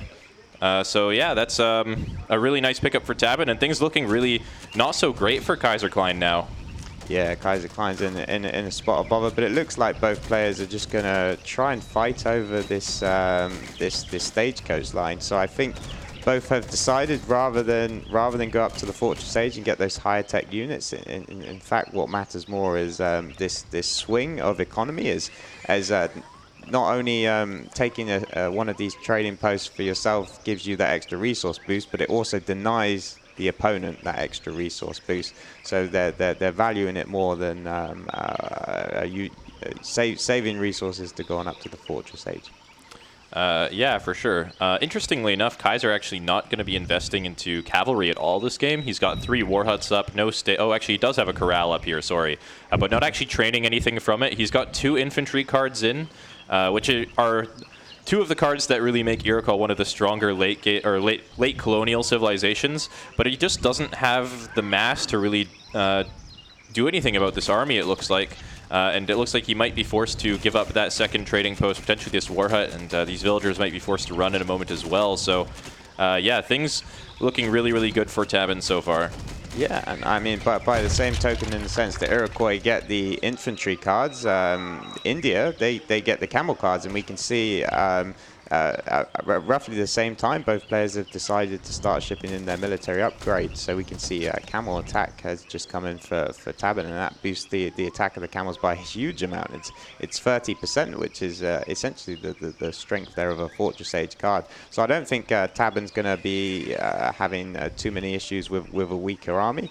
The one thing he does still have, which is interesting to note, is that he's got the Ottoman consulate still selected, and that seems to be a very sort of stylistic thing. A lot of players like to immediately switch back to the British consulate and get that 10 HP, whereas some other players, like Tabben, just seem to value having a high line of sight at all times, and that just means that your army is never going to be caught out of position, as you're going to have a just a really good warning, as you can see so much of the map, and it's just a really nice thing to have. Yeah, for sure. Looks like Tabben, yeah, just a really, really big army right now. Going to be dropping down those trading posts for himself, and 700 food going to be coming in next. Doesn't look like that's going to be for an age up or anything, although it possibly could be. Actually doesn't have any units in queue, so actually maybe, yeah, it might actually be for an age up. He's got quite a few vills on gold, so maybe not going to be looking to push just yet, which might be exactly what Kaiserklein needs to try and get back into this game. He's got all 3 of his infantry cards in now. He's got a fire pit going up at home next to all these villagers on these berries. So his army will be actually really, really strong if he just needs to get a few more units out. And yeah, it looks like Tabben is actually going to be saving to go up to the Fortress Age. And we'll see if Kaiser's able to do anything about that. I don't imagine that he'll be able to push too successfully at the moment. I mean, yeah, it doesn't look like he'll be able to successfully do it, but I think he's going to have to, right? I mean, he has no intention of going up to the Fortress Age himself. We can see he's got absolutely no villagers on coin. He's just got 18 coin in the bank. And I mean, it does seem hard to push in, but if you just sit there and let India get all their veteran techs and then ship the Uramies, I mean, H3 Uramies are going to be impossible to deal with. So even though it might be hard for Kaiserklein to push, I think he's going to have to do it. And I think he senses the age up coming as well. He he knows that Tabben has a huge score lead, has had the stronger army for a while, and seeing him play very passively and seeing him run away from his units now, like, he knows that there's got to be an age up coming. So he's going to be moving in here. This is the only chance he has to try and make something happen. The military population is, slightly in favor of Tabben, still going to be losing both those monks there, but he does have those 3 cards and the fire pit up, so his army is actually pretty strong. But we'll see if maybe he's not quite sure. He's not going to push in just yet, but going to walk into the front here. Yeah, Tabben's going to try and delay this fight for as long as possible, and it seems that he will actually be able to do that, as Kaiser's not particularly keen to push into this base building. Kaiser does have, he's got a few Kanya which are going to kind of struggle to get in, but yeah, no, so Kaiser has decided to finally go in. Tabben won't be able to delay this fight any longer. He's got an okay position. The Gurkhas aren't able to get back too far, but the Zambruks are in a nice position on the back lines here. And so yeah, Tabben's hit AoE3, but he won't be able to make use of any veteran techs. And yeah, Kaiserklein not overly happy here about the lag, but we can see, yeah, he calls the GG. Yeah, seems like might be an issue with one of the computers here. Yeah, so we'll see if we can get an admin on that to see if there's any sort of technical settings that can be changed to make this more playable there by Kaiserklein. Kaiserklein just trying to get the opinion there from Tabben. Yeah, anyway, Tabben off to a great start in this series, starting 3-0 now. So he's looking really strong, as he's looked all tournament long. So and Kaiserklein not quite looking like himself, I feel like. Yep, maybe one too many beers, or maybe partied too hard last night. Could be for sure. Yeah, but I mean, as you said, Tabben looking strong as ever, and really impressed with Tabben just this whole tournament. To be honest, I don't think there's a single day where he hasn't looked in stunning form. Even yesterday, okay, he lost, but he took that series all the way, and even for the majority of the last game, actually, I thought he had it won. So Tabben again is showing that it's absolutely no fluke that he's here. He's just looked in flying form. Yeah, definitely. But yeah, we're going to try and investigate what these computer issues are. Then hopefully we'll jump into the fourth game here. What's the next map again? I think it's Thar Desert is the next map, right? Thar Desert, yes, yeah. So that would kind of be another aggressive map to play on. So yeah, we'll have an investigate of the technical issues. I'll have a peek around and see if I can see anyone at the desks.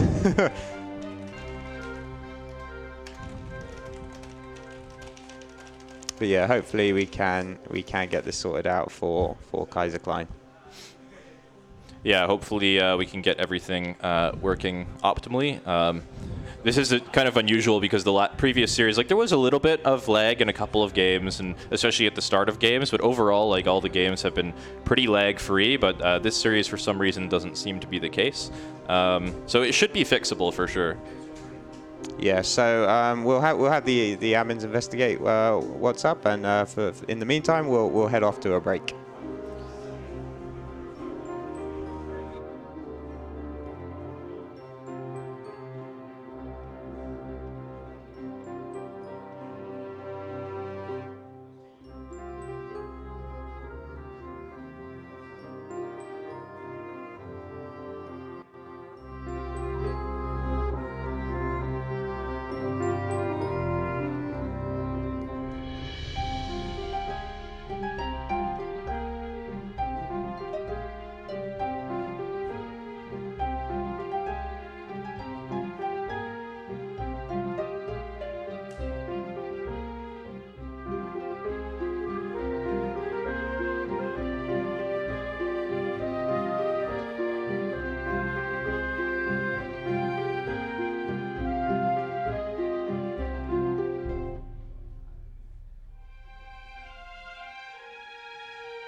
Moctezuma to you, yeah. Look at his back! What the? Stop it! This is absurd! Yes! Yes, you killed him! Yes! Oh, 2v1!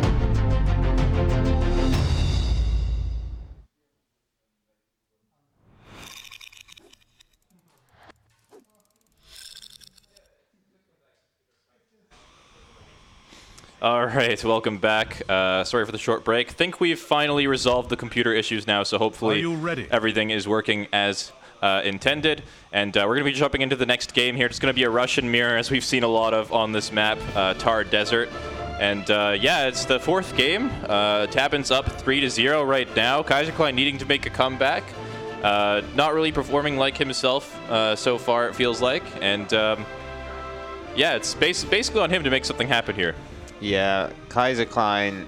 Honestly, he needs to win this match. He needs to give himself some confidence, and it's almost impossible to come back if he doesn't take this match. But luckily for him, he is actually one of the best Russian players in the game. He'll have had a lot of experience in this matchup, and so I think he's got a good chance of taking it. I mean, it's quite a volatile, can often be a very volatile and aggressive matchup. So. Should be interesting to see what both players pull out here. Yep, hopefully should be a good one. But yeah, we're just loading into the game here right now. And here we go, update the score, make sure everything's good to go. All right. So, spawning in the northwest of the map here, we do have Kaiserklein playing as the Red Russians, looking to make a comeback here in this series. He's going to be playing against Tabben, who's currently up 3-0. Playing really well so far this series and this whole tournament. Yeah, he's looking to close this out if possible, bring this series up to match point, make things easier for himself. And yeah, both players just going to be getting out into the map looking for those big wood treasures that we often see on Thar Desert. Looks like 85 wood going to be spotted potentially by both players. Kaiserklein at least spotted this. I don't think Tabben knows it's there yet. But yeah. A little bit of yeah, so they're just going to trade volleys here in the middle of the map. And if Kaiser's not careful about how he angles his explorer, I think it might mean that Tabben has now actually spotted the 85 wood. So this is just going to create a kind of a very awkward dynamic between both players, where they're both not going to want to stray very too far from this 85 wood. So they're kind of just going to, I imagine, circle it, looking for varying other treasures that they can easily pick up, but still be able to come back to that 85 wood at a moment's notice. But at the moment, yeah, they're both sort of just heading in opposite directions to see what they can find.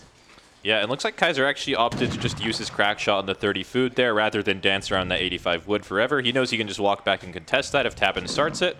And Tabben just opting to leave the treasure alone there. Pretty confident that Kaiser is not going to take any super crazy risks and go for that right away. Yeah, I don't know about you, but we've seen a couple of Russian mirrors on Thar Desert during this tournament, and I found them all to be rather unusual in the sense that one player has often opted to build that forward blockhouse, and the other player has often elected to play rather defensively. I'm so used to seeing those the Russian mirrors where both players literally put their blockhouses right on top of one another, and I think it's I don't quite recall which of the players were the defensive ones, but I'm wondering if we're just going to see that again, where Tabben maybe plays aggressive and Kaiser's find just a blockhouse in base. Yeah, I believe yesterday when Kaiser was playing the semi-final match against LordRaphael, it was this same matchup on Thar Desert, and he did actually go for a defensive blockhouse, but he did end up losing that game, so he might end up changing up his strategy a little bit here. And yeah, it looks like Tabben did actually start up the 85 wood. Kaiserklein going to be coming in here. Actually manages to get the steal on that too. Tabben being a little bit too greedy, crack-shotting that animal a little bit too early before he actually got to the treasure. So Kaiser is going to be really happy about that. Yeah, I like that Tabben immediately went in for the snare, then quickly clicked on Kaiserklein's Explorer and saw that he had a couple more hit points. So he immediately got out of there, made sure that he wasn't the one snared by Kaiserklein.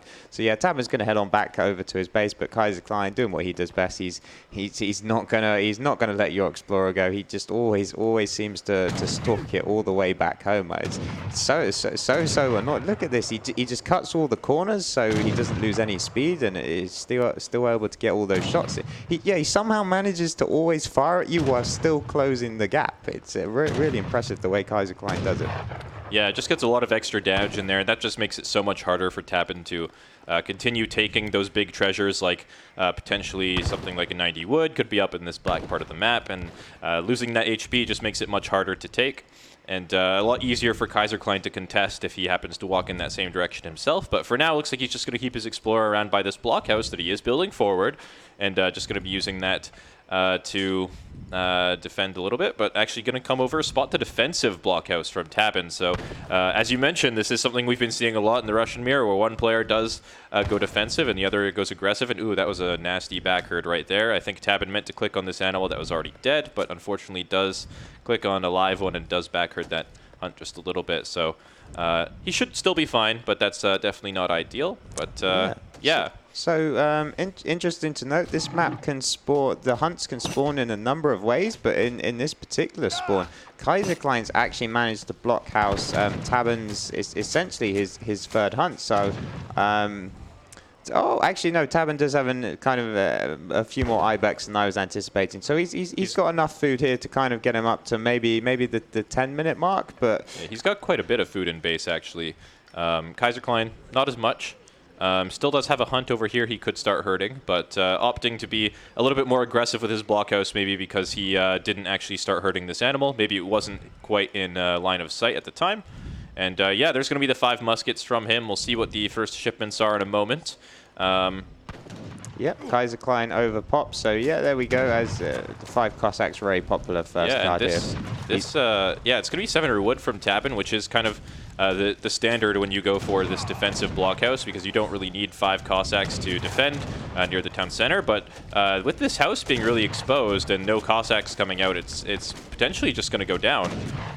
Yeah, I don't think Tabben will be too concerned about losing one of the houses. It's given him the opportunity to snipe the musketeers with his town center fire. So that's these Strelets could be in big trouble if they get spotted. Tabben just trying to hide them as much as possible. Looks like they will get spotted by these 2 Cossacks, actually. He's just going to go right in there. He knows that this is a really nice pickup for him. The 3 more Cossacks going to be coming back to join that. That's going to be a really good trade for Kaiserklein there. On the other side, that house is going to get defended by the town center. But yeah, all these Strelets going to get cleaned up, and that's just a really, really good trade from him. It's huge. He was, I mean, he only lost one Cossack from that, and I think most of the damage probably came from the blockhouse there. Yeah, so 10 Strelets from Tabben going down for free. And I mean, if we just look at his resource bank, he had 700 wood banks, so he hasn't really been able to utilize his first shipment yet. Even as his second shipments come in, just because Kaiserklein did such a good job at idling Tabben. So Tabben really doesn't have too much momentum at the moment. Hopefully now he's going to be able to try and spend that wood and figure out a game plan here. As he is on a timer. As you said, though, he does have a fair amount of food, but it's still a timer nonetheless, and he does need to come up with a game plan here to try and push out at some point. Yeah, he definitely does. And yeah, all of that just not going super well for him. But, I mean, you know, usually when you start 700 wood as Russia, you kind of want to go for another crate shipment after that, like 700 coin or 700 food or something like that, just to mass up even more units. And then once that's spent, then you time it with the military shipment, like the 5 Cossacks. And that just gives you a little bit more experience and a little bit more value from your shipments than you often get from a military shipment. But with all that pressure and losing the house and the 10 Strelets, Tabben was actually forced to go with 5 Cossacks. So his plans have been completely disrupted now. And yeah, Kaiserklein going to be pushing in again. Just he knows that he got a really good trade, so he has probably a good advantage here. And gets 1 villager kill and manages to get the Cossacks out without getting snared. And yeah, just again, really clean play from him so far this game. Yeah, so for the first time, it's actually going right for Kaiserklein. He's added in that second blockhouse as well, so he's got a really nice fortified position that's going to be very hard for Tabben to push in. He's now sending the 700 coin shipment and added in the stables behind, so he's just going to have so many resources here to pump out a whole bunch of units. Tabben's kind of got the same idea as well, actually. He's going to use the 700 coin to try and fuel making a lot of army. He does only have one blockhouse though, which I guess is not as important, as he doesn't particularly need to fortify a position, but it might place a few restrictions on kind of his army composition. We might see that his army composition could end up quite Cossack heavy there if he split just one stable to one blockhouse. Yeah, it could be a little bit more options with the two blockhouses for sure in that regard. And this is also pretty interesting. Tabben seems to be going for a lot of Strelets so far in this matchup. He's made the first 10, now he's made another 10 Strelets, whereas Kaiserklein going for a lot more Musketeers. And personally, I really like the decision to stick with Musketeers here, because this is such a... like, the Cossacks seem to be like what this matchup revolves around, and if you have nothing but Musk Coss, it feels like Tabben's Cossacks aren't really going to be able to accomplish too much. Yeah, and I mean, as we were just saying, Tabben's composition is probably going to be quite Cossack heavy, so this is going really well for Kaiserklein. And he did just add in an extra 10 Strelets there. It's often better just to have all 3 unit types if you can, and it will allow him to try and poke out as well. The Strelets are quite fast, so we can see that's exactly what Kaiserklein's doing. He's actually going to, wow, yeah, so just small little moves like this are just really nice. He didn't need to push out there at all. He could have just stayed behind, but he just gets a musket for his troubles, and he also gets some scouting information with that. It's always nice just to know how big is my opponent's army, what kind of units are they going for. But he has to be a little bit careful though. Tabben sensed that they might be a bit far away from the blockhouse, and Boyas has just come in. So yeah, Tabben's definitely going to go. This is go time for him. Yeah, but look at the military population. It's actually in favor of Kaiserklein, and with the two blockhouses here, I don't think he's going to be able to accomplish too much. It almost feels like, yeah, the Boyars is a really strong card, but I think having more units maybe is just a little bit more relevant at this stage of the game.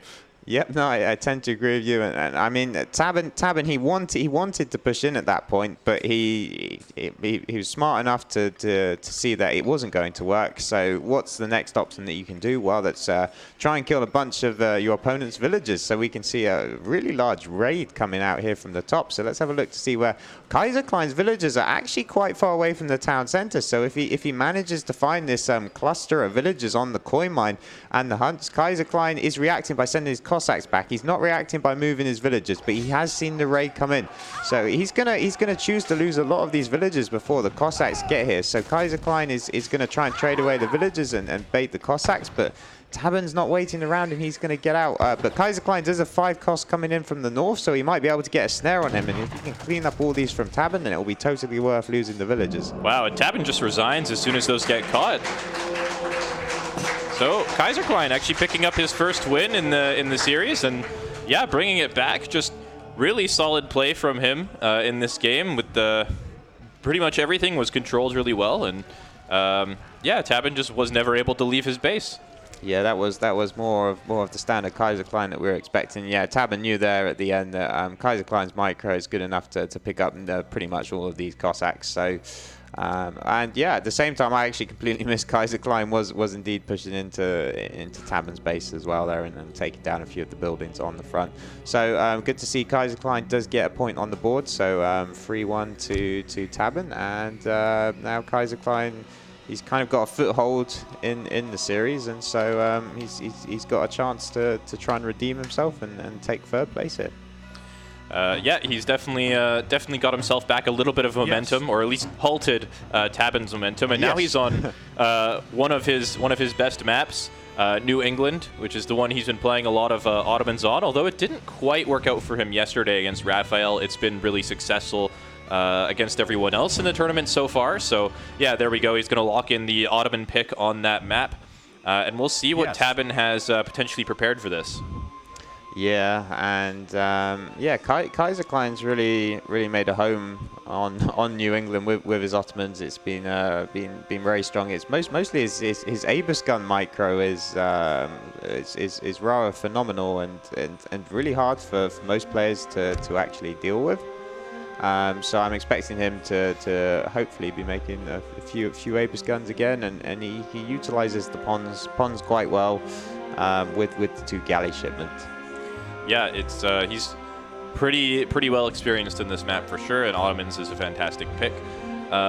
We did see though that Tabben did have a really interesting build himself on this map yesterday against Diarouga with the Spanish revolt. So Tabben, being a very creative player, has likely considered some options against Ottomans on this map, and he's taking his time thinking about what he's going to pick for now, but I'm expecting something pretty creative out of him.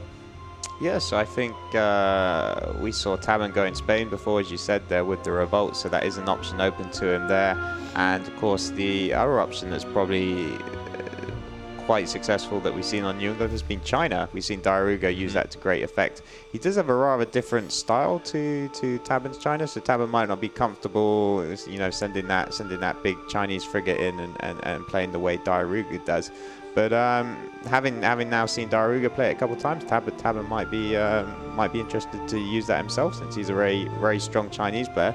But instead, Tabben's electing to go for the mirror, so he selected Ottomans himself, and we're going to have a repeat of that Kaiserklein versus LordRaphael game yesterday. Yeah, it is going to be the Ottoman mirror, so should be pretty interesting. I feel like I haven't seen Tabben play a whole lot of Ottomans, so I'm interested to see what he has planned for this matchup. Yeah, it'll be. I imagine he was watching the game yesterday, though, so he'll have some ideas in mind, and well, I guess we'll have to wait and find out. Yeah, we are going to be jumping right into the game. We're going to be loading up, so we'll find out shortly. Yeah, I'm also interested to see exactly what players decide to do at the very early stages of the game, which trading posts they go for, whether they choose to prioritize any treasures or anything weird like that. As we did see yesterday, that Raphael and Kaiserklein went for very different trading posts, and turned out to be a little bit better for Kaiserklein at the start of that game, I think, but at the end of the day, Raphael did prevail. But here we are into the game. Hopefully everything will go smoothly. So in the northeast of the map here, we do have Kaiserklein playing his signature Ottoman pick on New England here. Going to be dropping down a mosque and a house and using the other 200 wood for a trading post, most likely. Tabben going to be doing the same thing on the other side, playing as the red Ottoman player. Going to be dropping down a mosque as well, and likely a trading post. Both going to be going for the same one here. Looks like Kaiserklein got there a little bit sooner, but overall not going to be a big deal, as Tabben just walks straight up to the top trading post and drop one himself. Yep, so the benefit of going for the trading post on the left is, okay, you lose a little bit of speed and you might get a faster pass if you went for one of the trading posts on the right, but this just is going to make the trading post considerably harder to siege. So if an opponent wants to go ahead and siege one of these, they're going to have to move their army all the way across the left-hand side of the map, and it's just an important factor in buying time and kind of sussing out what army composition the enemy has, and then maybe even exploiting the fact that your enemy's units are out of position. So both players valuing kind of all those factors and deciding to actually go for the trading post on the left as opposed to the ones in the middle there. Yeah, for sure. Yeah, so far things looking pretty. Is he going to steady. hit that, or? Yeah, he's just walking around there, and they're actually going to fight. But Tabben is the one who needs to actually kill this treasure guardian. Yeah, I think maybe he was anticipating that Kaiserklein might go for the final shot on that wolf there, so he chose to try and delay that just a little bit, try and throw Kaiserklein off. Yeah, fortunately for him, it does mean that he actually gets the treasure, but unfortunately for him, he's taken quite a bit of damage on this Explorer and going to be forced to run. Going to use the sheep to block that. Those are going to get deleted as their usefulness is gone, and they're just going to get stolen. But that will enable him to hopefully escape. But Kaiserklein, of course, doing what he always does, chases you down, gets a few extra shots in, and makes sure that things are not easy for you. So going to be moving onto his own side of the map, going to be finding this 80 food treasure. Going to help him age up. Yeah, I think Kaiserklein actually really values getting in this food treasure just before before he reaches 800 food. So normally, actually, we would have expected to see Kaiser just completely hunt down the enemy's explorer and until he dies, and maybe that would prevent him getting second trading post. But as a civ like Ottomans, he really values getting in that extra food, as it directly affects your age up time so much. So we saw him head back there, and the 80 food came in at the perfect moment for Kaiserklein to age up, and that kind of negated the fact that I think Tabben there got the 90 feed. Yeah, and it's he's going to be a few seconds slower still, but yeah, definitely not going to be a super big difference.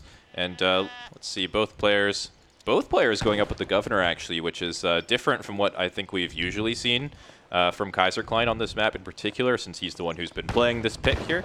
And that tower is just going to allow the players to essentially lock down these pawns in the middle of the map, sort of make sure that any galleys or frigates that show up here in the future are a little bit contested, and also potentially give them a forward shipment point in the middle of the map here, help control some of these trading posts. But the main thing from this age up is that it indicates that both players are likely to be going for some kind of fast fortress. Yeah, we've had a slight deviation in builds. Actually, Kaiserklein clearly trying to reach that 200 wood mark. He loves to add in that second trading post, so he started gathering the wood, found this 95 wood treasure, which is going to put him at 215 wood, easily enough to try and take that second trading post. It will slow down his fortress age time.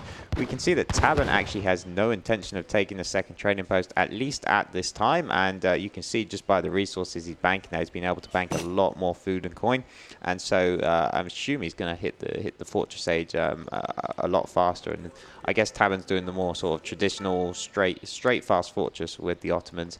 Both players now moving out their forward outpost wagons, so again we can kind of expect them to be placed at least near to the ponds to try and stop the boats from dominating too much if the players choose to ship those at a later point. Yeah, it looks like that is what Tabben is going to be doing. That outpost is going to be coming down right next to the pond. Potentially Kaiser is going to be very close to it as well. Yeah, there we go. And yeah, this is going to help lock down any galleys that might show up in this location. But this is a really aggressive tower from Kaiser, and a little bit more defensive from Tabben. Yeah, and Tabben, I believe he got a couple of volleys off on the outpost, but those will probably prove to be insignificant at the end of the day. And here we go. Here's probably what Kaiser wanted to try and get done at the start, which was chase down, hunt down Tabben's explorer, and that's at this point that won't do too much other than just prevent scouting and kind of seeing what shipments come. Yeah, for sure. Also looks like Tabben did actually change his shipment point to the pond, which indicates to me that, yeah, he is going to be going up with the Admiral of the Ocean Sea. Same thing for Kaiserklein, so there is going to be a galley showing up in this pond, likely for both players. Kaiser still has to change that shipment point, but I imagine he will do so soon. And yeah, Tabben again, just going to be a little bit faster just because of the early game, but overall, not going to be a super big deal for him. And yeah, there's the shipment point coming down for Kaiser in the pond there. And yeah, even though Kaiser's a little bit slower, he does have the compensation by way of the second TP. This tower being a little bit more aggressive means that these galleys do get shipped into Tabben's pond instead of Kaiserklein's pond. So even if things go south for him, it doesn't really give Tabben a lot of control over Kaiser's side of the map. Yeah, that's really nice, actually, how Kaiserklein somehow manipulated this into the fight over the pond being the one near Tabben's base. I mean, as you say, if Tabben wins, it's a nice defensive position, but he can't really be aggressive then with the boats that he shipped. However, if Kaiserklein does manage to win sort of the fight in the ponds, then Tabben's going to be under a huge pressure, as Kaiser will always have a place to retreat to. So I really like how Kaiser somehow managed to manipulate the fight here. Well, the fight that we'll see coming up, I imagine, at some point in the pond. We can see they keep moving around the water flags and get further away from those towers.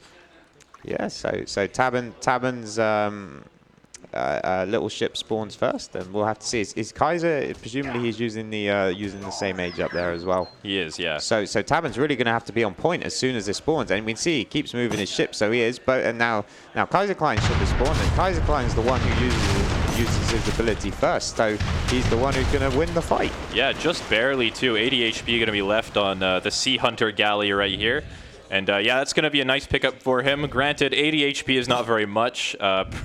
Pretty much anything can take that out at this point, even maybe the Janissaries. And oh yeah, here's going to be a frigate from Tabben, actually. And that's just going to take out that boat very quickly. And he's just going to go straight onto the tower, too. This frigate has a lot of HP. He's got Janissaries out now. He knows he was up to the Fortress Age sooner. So he's got a lot of time to deal some extra damage here. Yeah, and he's so Tabben's easily going to be able to take down this outpost. And then I think Tabben's frigate, even though it loses HP, if he brings it towards his outpost, he might be able to save it if Kaiserklein was to ship a frigate. Yeah, so we can see that actually that's not what Kaiserklein's doing. We can see he's shipping the 8 Jans. But that does mean that if that Tabben's frigate should actually be okay against a frigate from Kaiserklein, as long as both the tower and the frigate are fighting at the same time. Right, but we do have to remember, having sent this frigate and Kaiser sending 8 Janissaries, that means that Kaiser's land army is going to be significantly stronger. Obviously, this frigate's going to have a lot of control over these 2 trading posts here, which is going to sort of deny the stagecoach potential that Kaiserklein's been trying to go for. But yeah, Kaiserklein's standing army going to be a little bit scarier. And, oh, actually, here's the frigate himself, and this is quite low HP, as you mentioned earlier, so this could be quite good for Kaiserklein, actually. And the army from Tabben not around there to deal with that just yet. Yeah, Tabben really would have liked this fight to have happened next to the outpost, but of course he was using the ability to try and attack the teepee. So yeah, there's no way Tabben wins this fight, and the net result of this is now Kaiserklein is the one with the frigate, and I believe there's no more boats to send, so there's going to be no more back and forth on the water. I think that's pretty much it. Kaiserklein now here has a frigate. Yeah, and Tabben just has to deal with it. Take a look at what Tabben just popped. 3 Falconets coming out here. That frigate does not do well against 3 Falconets. And, you know, 3 Falcons do pretty well against Janissaries, and the only 2 Falconets from Kaiserklein. The frigate trying to stay on the edge here, trying to avoid these cannonballs, but does take 2 shots there, and trying to avoid the outpost as well. This frigate is definitely going down. So yeah, nice pickup from Tabben. And now Tabben's army actually looks really scary. I mean, there's no Falconets out from Kaiser, aside from the 2 from the shipment, I guess, that just arrived. And Tabben could still send 2 Falconets himself, and there's just not really any answer for Kaiserklein. However, that being said, there's also no veteran upgrade for Tabben's Janissaries, so that is a small advantage for Kaiserklein, though now being researched, so that will be mitigated just a little bit. And ooh, no, this volley is going to take out 2 Janissaries and get those other ones pretty low HP as well. A third one actually going to go down to one of those cannons. Yeah, Kaiserklein's going to need to come up to an answer to this, the artillery production here from Tabben. Ottomans with their low villager count, you'll notice it's really hard to kind of switch up your army composition at a moment's notice, just because it's so hard to actually gather, say, the 200 wood to add a stables or the 300 wood to add an artillery foundry without stagecoats. And as we can see, stagecoats isn't in.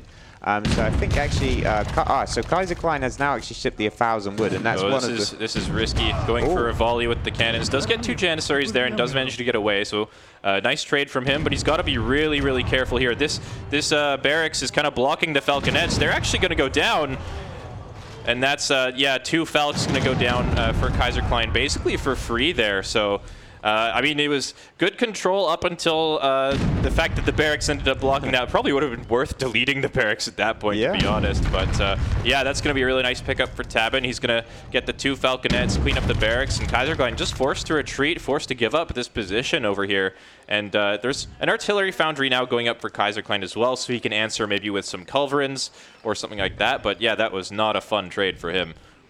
Yeah, and it was only up until Kaiserklein was able to ship that 1,000 wood that he could actually finally figure out an answer to this. But I mean, the units that he's going to be training from that are still a ways off. So unfortunately, he's just going to have to sit here and watch both his trading posts, I imagine, disappear.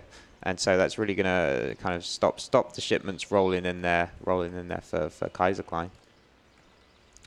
Yeah, for sure. 5 Abyss guns going to be coming out now for Kaiserklein, though. That will help him deal with the Janissaries a little bit, and they don't do too bad against cannons either. But for the cannons, he's actually got Culverins in queue, so he's decided that he's not going to be able to match the Falk Mass. He's just going to try to negate it, and that seems like a pretty reasonable thing to do.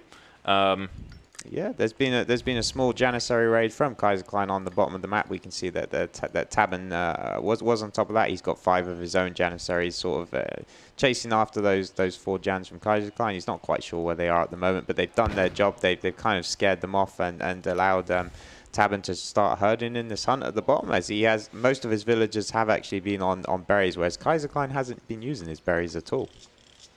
Yeah, and that's definitely.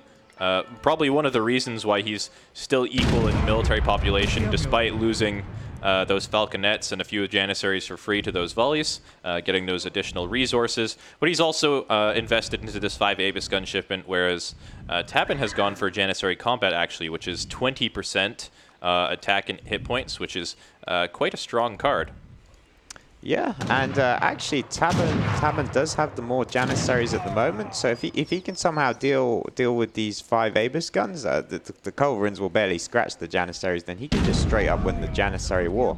I'm curious to see, though, as soon as he sees the Culverins, will he just retreat, or will he recognize that, okay, Kaiserklein doesn't have Janissary combat in, I can just take the fight anyway. Culverins setting up.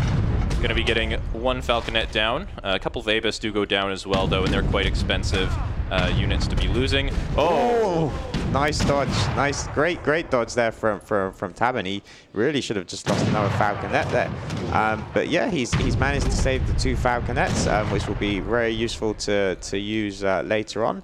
And he does manage to escape his army. I think that trade went okay. He took down 3 of Kaiserklein's Abyss guns, which are quite scary units against the Janissaries. And Kaiserklein will still feel okay about that, as well as he took down 1 of the Falconets. He would have obviously preferred to get that second one, though. Yeah, especially since there is now Culverins in queue for Tabben as well. So he's going to try and mitigate the fact that, well, Kaiserklein has Culverins of his own. If he kills Kaiser's Culves and still has his Falks remaining at the end of the day, it's going to be a little bit difficult for Kaiser to get anything done. Yeah, Kaiser's got a Falcon in his base, actually, that Tabben's going after, but so Tabben was doing a raid with 3 Janissaries, which it looks like if he just... Oh, he keeps moving there. Actually... Tabben's man, that's such good micro, actually. That cannonball didn't actually go off. That's because when you're right up on top of it, that Janissary, wow, almost killing that Falconet by himself. When you're moving back and forth like that, the cannonball doesn't actually hit it, so... That was really nice control, and now this Falconet can actually go down to pretty much anything. Yeah, that was a stunning piece of micro from Tabben. I'm not sure I've ever seen something like that before. It's very rare that you actually get to see that little trick being relevant, so that was really nicely done for sure. And Kaiser are going to be feeling pretty bad about that 11 HP Falconet, but you know it still has lots of range. If you can keep it safe and away from any infantry or anything like that, he should be okay. Yeah, and so let's have a look at the artillery count. Tabben's still down. He's still down 1 Culverin, so he will lose the Culverin war. He's got another one in queue though, and he shipped the 2 Falconets. Okay, so Tabben's really boosted up his artillery count. And I think once this Culverin, this second Culverin batch comes out, he's actually got 2 in queue. So he's going to be trading. He's got 3 Culverins and 4 Falconets. That's incredibly strong. Yeah, I don't really see how Kaiser's army can deal with this at the moment. It's really scary for sure. Yeah. And yeah, I mean. You basically have to hope for Tabben to mess up here. But the Mamelukes are out now for Kaiserklein. That's going to be a pretty nice power spike for him, as they do tank a lot of damage, even against Janissaries, and might be what he needs. Also worth mentioning that Kaiserklein's army going to be a little bit more mobile with the Mamelukes and the Janissaries, and with less cannons of his own. Tabben has to be careful. The Mamelukes possibly going to get up here on the Falconets. But actually, that worked out quite nicely for Tabben. He got a full volley from what looks to be almost 50 Janissaries. So one of the Mamelukes already dropping to half HP. So I don't think Tabben will be too disappointed with that. He's coming back now to defend. I guess Kaiserklein's just going to be happy to seize these 3 houses and just walk away. And That's actually really, really good for Kaiserklein. He's bought a lot of time there because the engagement's not actually going to happen, and he just stopped Tabben from pushing for probably about a minute there. Yeah, buys himself a lot of time. Killed 3 houses as well on the side and forced some villagers off of this hunt. So he's definitely bought a lot of time, got some extra value as well. And probably going to be able to clean up this trading post as well before Tabben's RB gets there. I love this one Avis gun, Mike. Yeah, one Avis just like kiting the whole RB by itself. Like, I don't think many other players would see value in just micro one Avis gun, but Kaiserklein tries to get the most out of every unit, and he's got. Guy's got his own control group. He's just. Yeah, he's the VIP of this army for sure. Yeah. He's got the APM, the control to do it. So why not? And yeah, he's bought himself so much time. The issue with heavy artillery compositions is they're just so immobile. Okay, you can kind of pack them up to be able to move them faster, but it just leaves them so exposed, and then you have to worry about having to unpack them and kind of being caught off guard there by the enemy. So even though they can move a bit faster, it's just a very awkward unit to try and move about the map at fast speeds. Yeah, and that's been the problem for Tabben so far. Even though he's had this big artillery advantage, which is really scary, he just hasn't been able to use it because he's just been too busy getting tied up dealing with other things. And he's even not pushing now. He's set up his cannons sort of in this choke point. He's just going to be sitting there for a while, waiting for something, possibly a shipment. He might have Mamluks of his own on the way or something like that. So likely wait for that to arrive and then look to push out. Yeah, it's been kind of one big standoff here, and I was just having a look. There's actually more culverins for Kaiserklein. So Kaiserklein's up to 4 culverins, and Tabben's still only on 3 culverins. So doing the math there, you would believe that Kaiserklein probably would win the culverin war.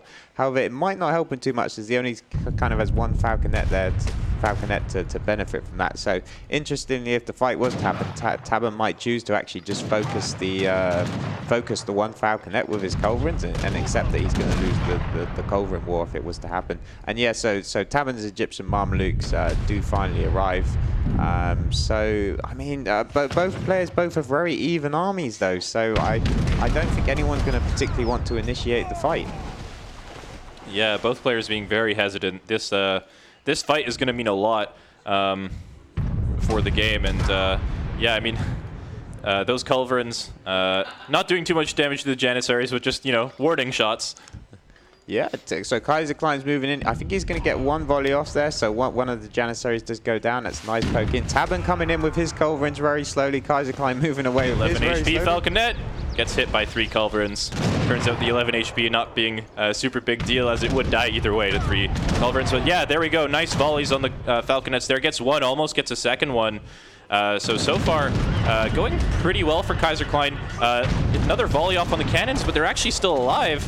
There we go, 2 more going down, and the 3rd one going down. So all the culverins now down.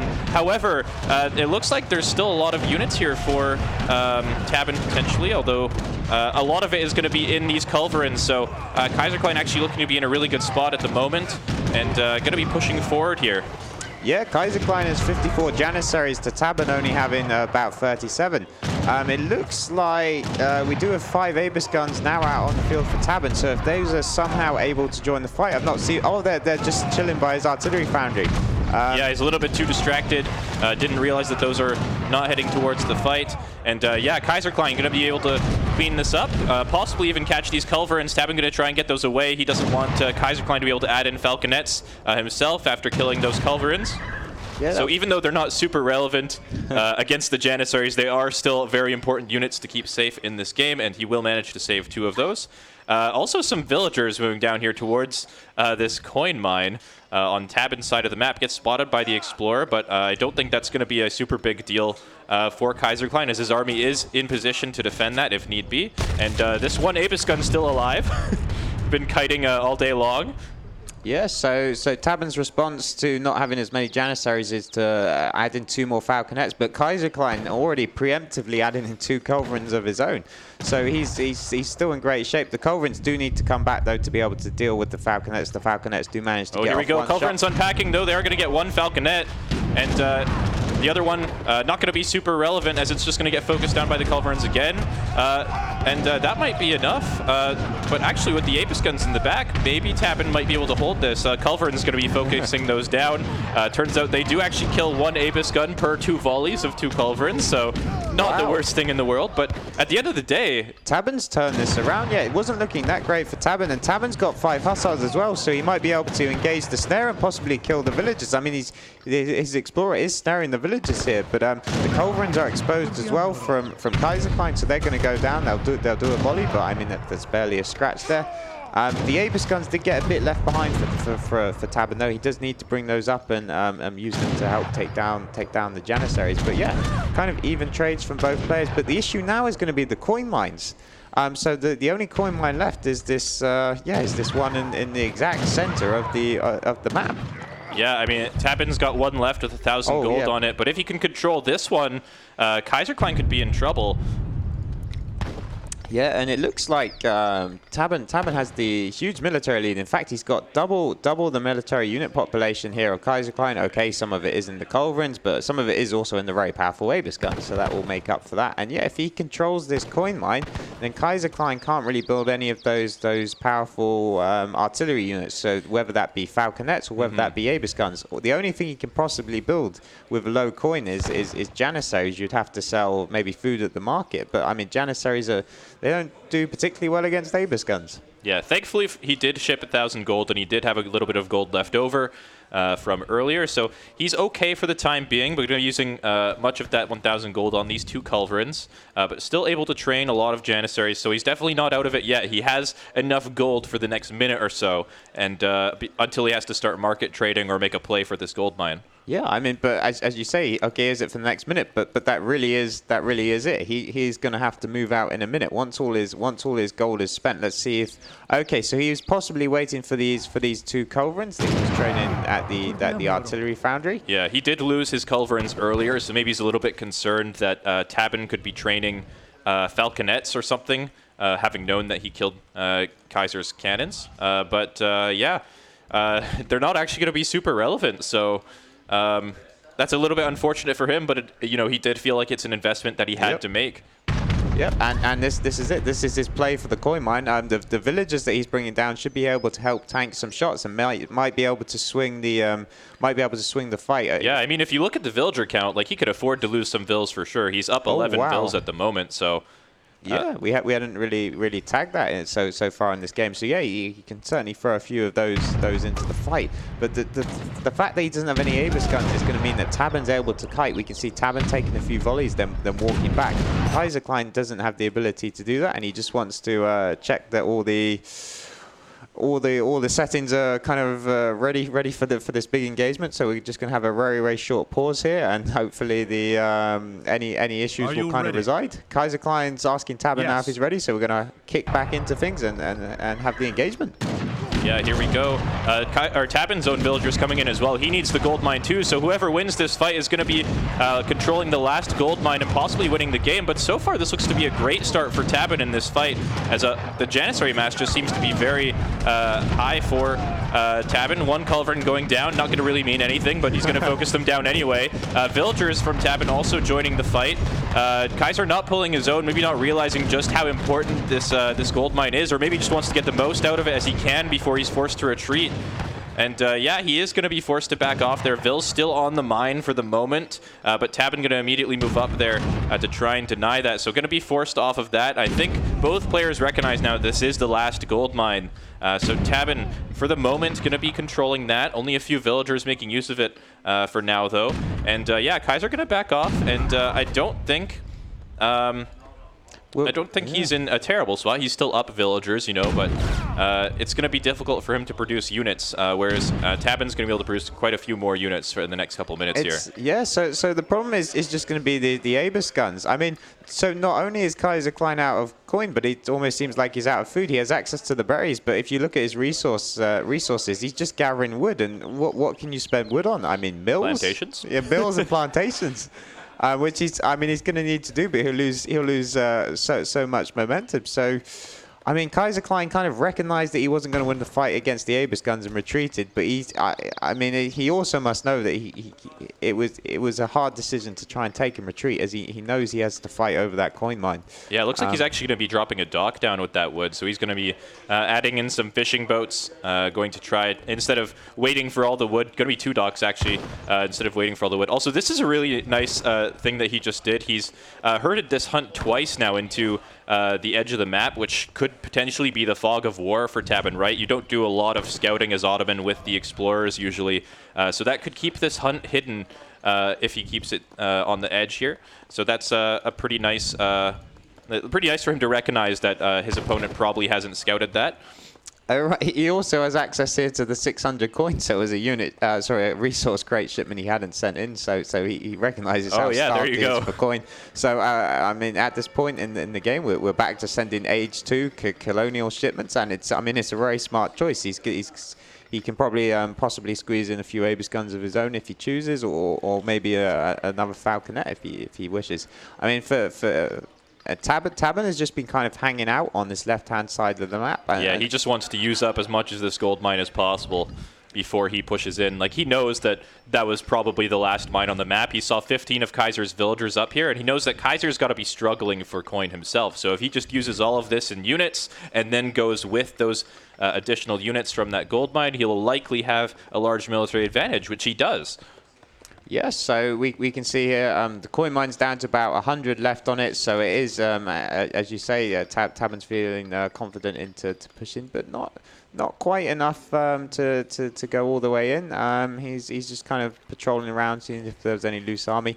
Nice little move though by Tabben. He's split off one of his Janissaries just off to the top, just going to have a scout around. He's going to come across some villagers. Probably won't be able to take them down by himself. Maybe he'll get one, but probably not a huge factor since Kaiserklein has actually already a considerable number of villagers. What is probably more important is Tabben's army rotation down to the bottom. He is now heading down to that remaining hunt there from Kaiserklein. We're not sure if he's seen it or not, but he is heading in this direction. Yeah, it looks like there was a secondary reason that Kaiserklein went for these docks as well, rather than switching to mills and plantations. He knows about the gold mine on the island, so he used one of the fishing boats to transport his vills over there. So that's going to be really nice for him. But again, he's just behind in military, so he's going to be having to sort of defend for a while here and try to hold off this army. And it's going to be hard. That's a lot of Abyss guns. Yeah, it is. However, Kaiserklein did get out 2 Falconets. And so the Falconet Abyss gun kind of rivalry is quite dynamic in the sense that both units counter each other. So the Falconets will do heavy damage to the Abyss guns. But if Tabben's able to get a good angle on these Falconets, he can snipe them down very quickly before possibly they even do a single volley. So he might have seen them here. Oh no, here we go. They are going to actually get onto that Falconet, take one down immediately. And the second one going to get focused down as well. So that's going to be not the best start. Thankfully, Kaiserklein able to trade back a little bit of damage onto those Abyss guns with the Janissaries there. But just looking at the military population, he's pretty far behind. And it looks like these Janissaries are just going to melt before the Abyss guns. And that's going to be the GG. Yeah, what a great game. That was a really close match on New England. And yeah, I think that just came down to the coin mines at the end. I'm impressed with how long Kaiserklein managed to stay in, despite being starved of coin. I don't think he had access to a coin mine for like the last 10-15 minutes there, but he was somehow still producing units, which is very hard for Ottomans to do when they don't have any sort of food and wood units, unlike the other civilizations. Yeah. Just really well played by Tabben as well. Especially some of his unit control this game, like the one Janissary versus the one Falc was really nice. So very cool to see that type of thing coming out from him here. Yeah, I guess he's got a very convincing lead in this series now, 4-1. It's match point now, and yeah, I mean, Kaiser he didn't play poorly in this game. He's definitely been making a bit of a comeback, and he's not out of it yet by any means. Yeah, he's not out of it by any means, but his back is up against the wall. He now needs to win 4 games in a row against a player of Tabben's caliber. It's going to have to be very impressive. But then again, we saw it's not completely impossible. Yesterday, I believe Raphael won 5 games in a row against Kaiserklein. So we do know that these kind of streaks are actually possible, and Kaiserklein might be able to pull it out. But Tabben's going to be feeling pretty confident. Yeah, he's got to be feeling pretty comfortable. Up 3 wins. So. Yeah. However, his civ pool might be getting a little bit restricted with those 4 wins. That is 4 civilizations that he's not able to play. And the next map, going to be High Plains, and Tabben going to be going for actually one of his signature civs, China. Yeah, I was just thinking that he does have one of his strongest civilizations left, which is China. We don't actually often see them too much on High Plains, but I think this is one of those, as what you love to say, a comfort pick. Yeah. Coming out here from Tabben. It's just a civilization that he feels really comfortable with. And equally a comfort pick coming out from Kaiserklein with the Germans. Yeah, so I'm sure these two will know this matchup very well. So we've got Kaiserklein playing as the Germans against Tabben's Chinese on High Plains. Yep, and we'll be jumping into it very shortly, and yeah, should be good.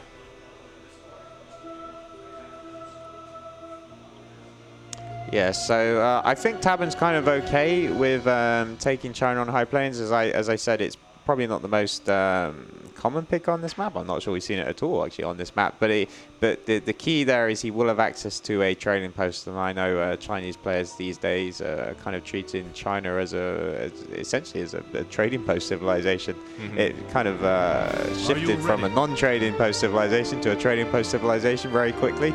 And so Tabben will be able to get that TP up, which he really likes for his playstyle.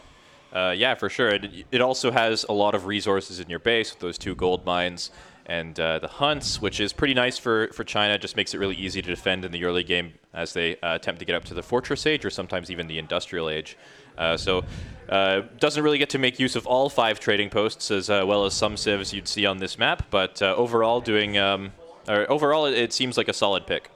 Yeah, absolutely, and be interesting to see what Kaiserklein does. I think as the Germans, he'll probably be the player that kind of dictates the pace of this game. But first of all, if you are able to introduce our 2 players here.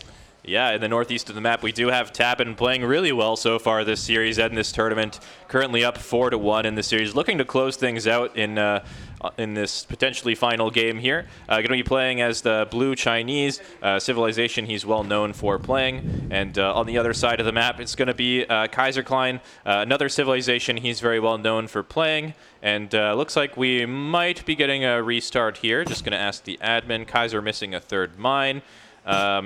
I was going to say I don't think he's going to care too much. He did get a wood start, so that is going to be a trading post for him in the most optimal spot on the map too. Going to get that first pass really quickly, so he's not going to want to give up that early game advantage. And yeah, as you said, anyway, Germany going to be dictating sort of the pace of this game most likely, and that means that he'll probably have a little bit more control over the map, or be able to use some of those more exposed gold mines. Yeah, so I'm kind of expecting something very traditional coming out here from Kaiserklein. So yeah, he's picked up a 50 wood treasure as well, as you said. So yeah, really nice age 1. And I'm kind of expecting he'll probably just semi FF, but occasionally he's been known to tower rush, hasn't he? So that wouldn't surprise me to possibly see that as a second option for him, dropping an outpost in the middle of the map and just shipping those doppels and then trying to siege down those Chinese villages before China gets rolling. Yeah, could be. I know that in the past, Kaiserklein has definitely liked using doppelsoldiers in this matchup before, so it is certainly something he could go for. But going to be picking up 80 food. It's going to help out his age up time quite a bit. Meanwhile, Tabben getting 75 coin. Not going to help his colonial age up time too much, but you know, I don't think China cares too much about their colonial age time, so that will help his fortress age time, which is definitely something that China really will like. Yeah, so fairly passive so far. What's quite nice for Tabben is he got the trading post far off to the left, so he would have got the pass just after Kaiser's pass there, and it means that if Kaiser probably kind of beating the dead horse. I feel like I mentioned this point too many times, but if Kaiserklein wants to seize the trading post, he's going to have to go well out of his way to seize that, and just again buys Tabben a little bit of extra time. So nice trading post placement there from Tabben. Yeah, it is something we talk about all the time, but it is also something that is like really impactful on the game, and a decision that players do consciously make all the time. So definitely important to point that out. And yeah, it looks like both players are going to be approaching the food they need to age. Kaiserklein actually going to be getting a 16 villager age up in here, so he's going to be really happy about that. That it could mean he could apply a lot of pressure onto the Chinese player, but a lot of it more than normal if he really wants to. Yeah, and we'll have to watch out for just how much wood he gathers in transition to see if it's that outpost build or if he's just going to do a standard semi-FF. But both explorers coming across each other here in the middle of the map. Looks like a 70 coin. Kaiserklein did start it, but I think he recognizes that he doesn't have too many hit points at the moment, so he would lose the Explorer War. So quick reactions from him, and he's just going to back up. Tabben's following him for the moment, and that's possibly because he doesn't know if Kaiserklein's build is going to include a second trading post, so I think he wants to just try and maybe prevent that from happening. But just looking at the number of hit points on that Explorer, I'm not sure he would actually be able to prevent that, even if that's what Kaiserklein wanted to do. Yeah, possibly not. Maybe he still had the Disciple up, but the Disciple did scout the German base and did actually get taken out by the town center fire there. So yeah, possibly wouldn't be able to, and actually does manage to catch him. The Explorer going up a little bit of a hill here, which did actually reduce the distance between the two, so he did manage to get up there. Might be able to escape for the time being. No, not quite going to be able to, but will be attempting to either way. And Kaiserklein, he's usually pretty good about escaping here, so yeah, he's going to be getting away pretty comfortably. Yep, and we can see Tabben slowly aging up with the Summer Palace, so standard things happening as expected. Kaiserklein's gone for the market there, so it doesn't look like he went for the second trading post. I wonder if that was just due to the fact that Tabben had been chasing him, or if he feels that this build is superior kind of regardless. Yeah, but anyway, Kaiser is up to the second age with the Quartermaster. Steel traps coming in now. No military building just yet, but a house is going down. It actually looks like it could be going for just a fast fortress with the second trading post being added in here. House for population just to support that potentially 3 settler wagon shipment. Actually, as I say, 3 settler wagon shipment. Seems like he actually, with the population he had there, he was 22 out of 30, so could actually be sending 700 wood maybe to try and get that stagecoach or something going. Yeah, here we go. So 700 wood coming in. So he's going to play it a bit slower, but just more economically orientated. And so yeah, I imagine he'll be dropping down possibly. Yeah, so he's going to go for the stagecoach for sure, but do we expect to see a stable coming down as well? Is he just going to kind of do it with no units and only use the Ulans from the shipments to try and put a bit of pressure on Tabben? Yeah, at the moment, that looks like what he's going to do, dropping down to 4th trading post, just applying a little bit of raiding pressure with these free Ulans. 3 settler wagons on the way as well, probably going to be arriving next. The sentries come out, but maybe they're on the wrong side of the town center. So unfortunately, they weren't able to catch the Ulans. They do decay fairly slowly, so they are going to still be useful for the next minute and a half, possibly. Yeah, he's pretty safe with the sentries, even as they decay. He's got a lot of disciples here as well. Yeah, he'll be able to defend these hunts pretty easily. Now going to drop 2 villages on either side, one next to this gold mine and one next to his hunt on the left side. Just make sure that everything's tied down really comfortably. Meanwhile, Kaiser, though, he's going to come up to the top side here, going to start sieging this trading post with those Ulans, and he's going to, work in stagecoach himself, and he's going to be aging behind this. And oh my gosh, he's actually got a saloon going up. So we got to take a look at his deck now. It is his mercenary deck, so this is one of his signature builds. That he says it's not very good, but he seems to win every time I see him play it. So I don't believe him when he says that at all. Far from it. It looks incredibly strong. Possibly only when it's in his hands. Maybe that's the difference.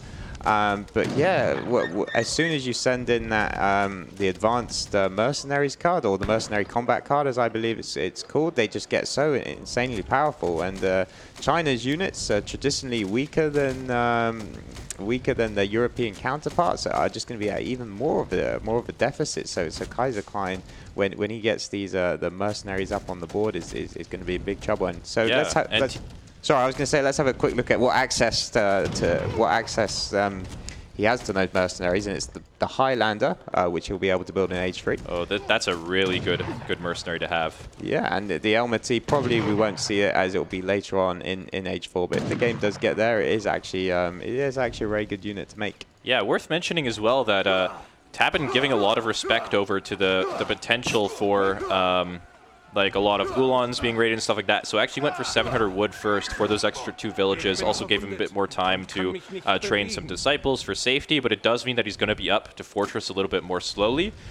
He will be able to kill this trading post with the free banner army from that summer palace, but overall a little bit slower for sure, and that's going to be probably making Kaiserklein feel a little bit more comfortable.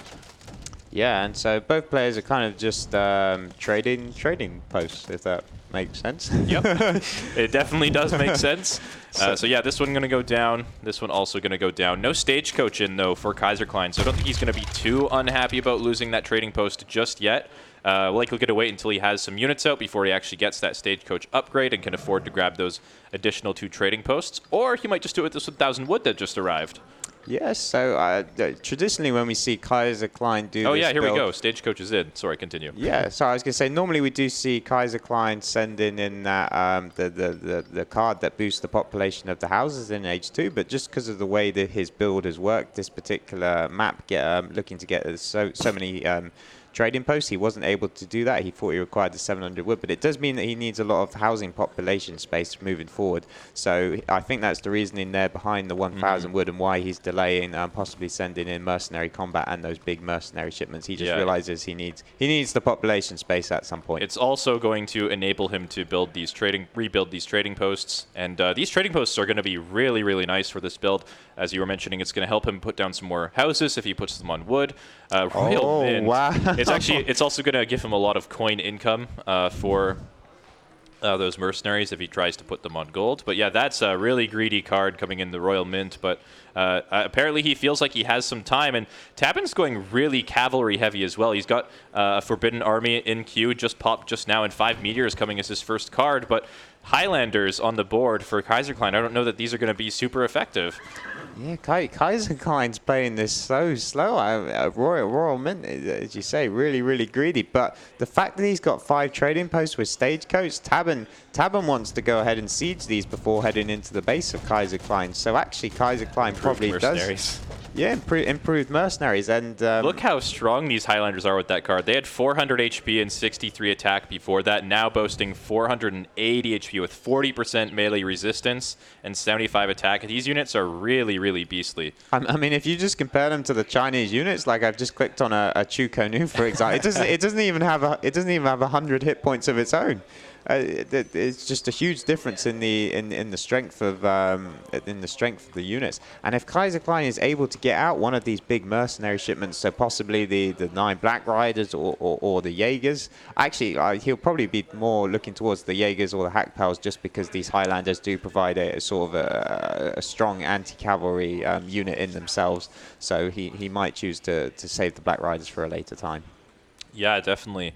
Yeah, this I don't know if Tabben has figured out exactly what's going on or not yet, but he's probably wondering that, like, what Kaiser's up to, like, what is he doing, where's his army. He might have possibly checked the deck and seen that it is actually mercenaries, but it's hard to know for certain. And yeah, I think there is another shipment on the way for Kaiserklein. It's likely going to be one of these mercenary shipments, or possibly 1,000 coin. But once one of those does arrive, this is going to be a really, really scary army for sure. Yeah, it looks like Tabben doesn't want to wait any longer. I'm just trying to see if he's angling his army towards that next trading post on the line, or if he's actually heading to the base. And it's the Hackapels. Oh, this looks super scary. Look at that first volley taking out 4 units. The Hackapels getting stuck in the just instant GG. Doesn't even take the fight. He's just like, yeah, it's over. Yeah, it's a bit of a shame we couldn't actually see the fight, but yes, it would have only gone one way. There's absolutely no way that Tabben wins the fight there. His army would have absolutely melted. I would have loved to have seen it in action, though. I mean, those Hackapels, if you click on them, they got 145 attack each, so they would have been one-shotting at least the Chukonus and the Arquebusiers, both of them below the 145 45 hit points there. So yeah. would have loved to have seen the fight, but You know, we know the outcome. Yeah, there's no way that he was going to win this fight or escape from it with all those Ulans and Hackapels around. So, yeah, really cool build from Kaiserklein, and just catching Tabben completely off guard there, manages to pick himself up a win. Yeah, so that another point on the board now for Kaiserklein. So Kaiserklein score of 2 against Tabben's score of 4. So he's still got a lot of work to do, but he is closing the gap, and it's now only 3 games remaining for Kaiserklein to win. Tabben still does need only one game to secure that 3rd spot in the New World Championship.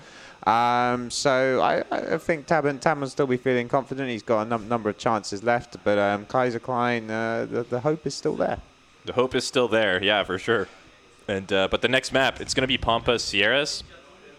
You know, non-TP maps just traditionally have not been Kaiserklein's biggest strength, and having already picked up a win on the other non-trading post map with Russia, one of our go-to civs on these types of maps. He's not going to be able to select that here, and it looks like he's actually going to be going for Dutch, which is a civ that we don't normally see from Kaiserklein, but he definitely does know how to play them. It's just not something he's super comfortable on. It's his backup non-TP civ pick. His first one. If Kaiserklein is forced to play on a non-trading post map, he will pick Russia. If Russia's unavailable, which it is this series, he will pick Dutch. Kaiserklein's civilizations are usually very formulaic, and it's probably one of his potential weaknesses in that his civ pool is very predictable. If you kind of really analyze the maps and how the series is going, you can pretty safely predict what civilization Kaiserklein will pick.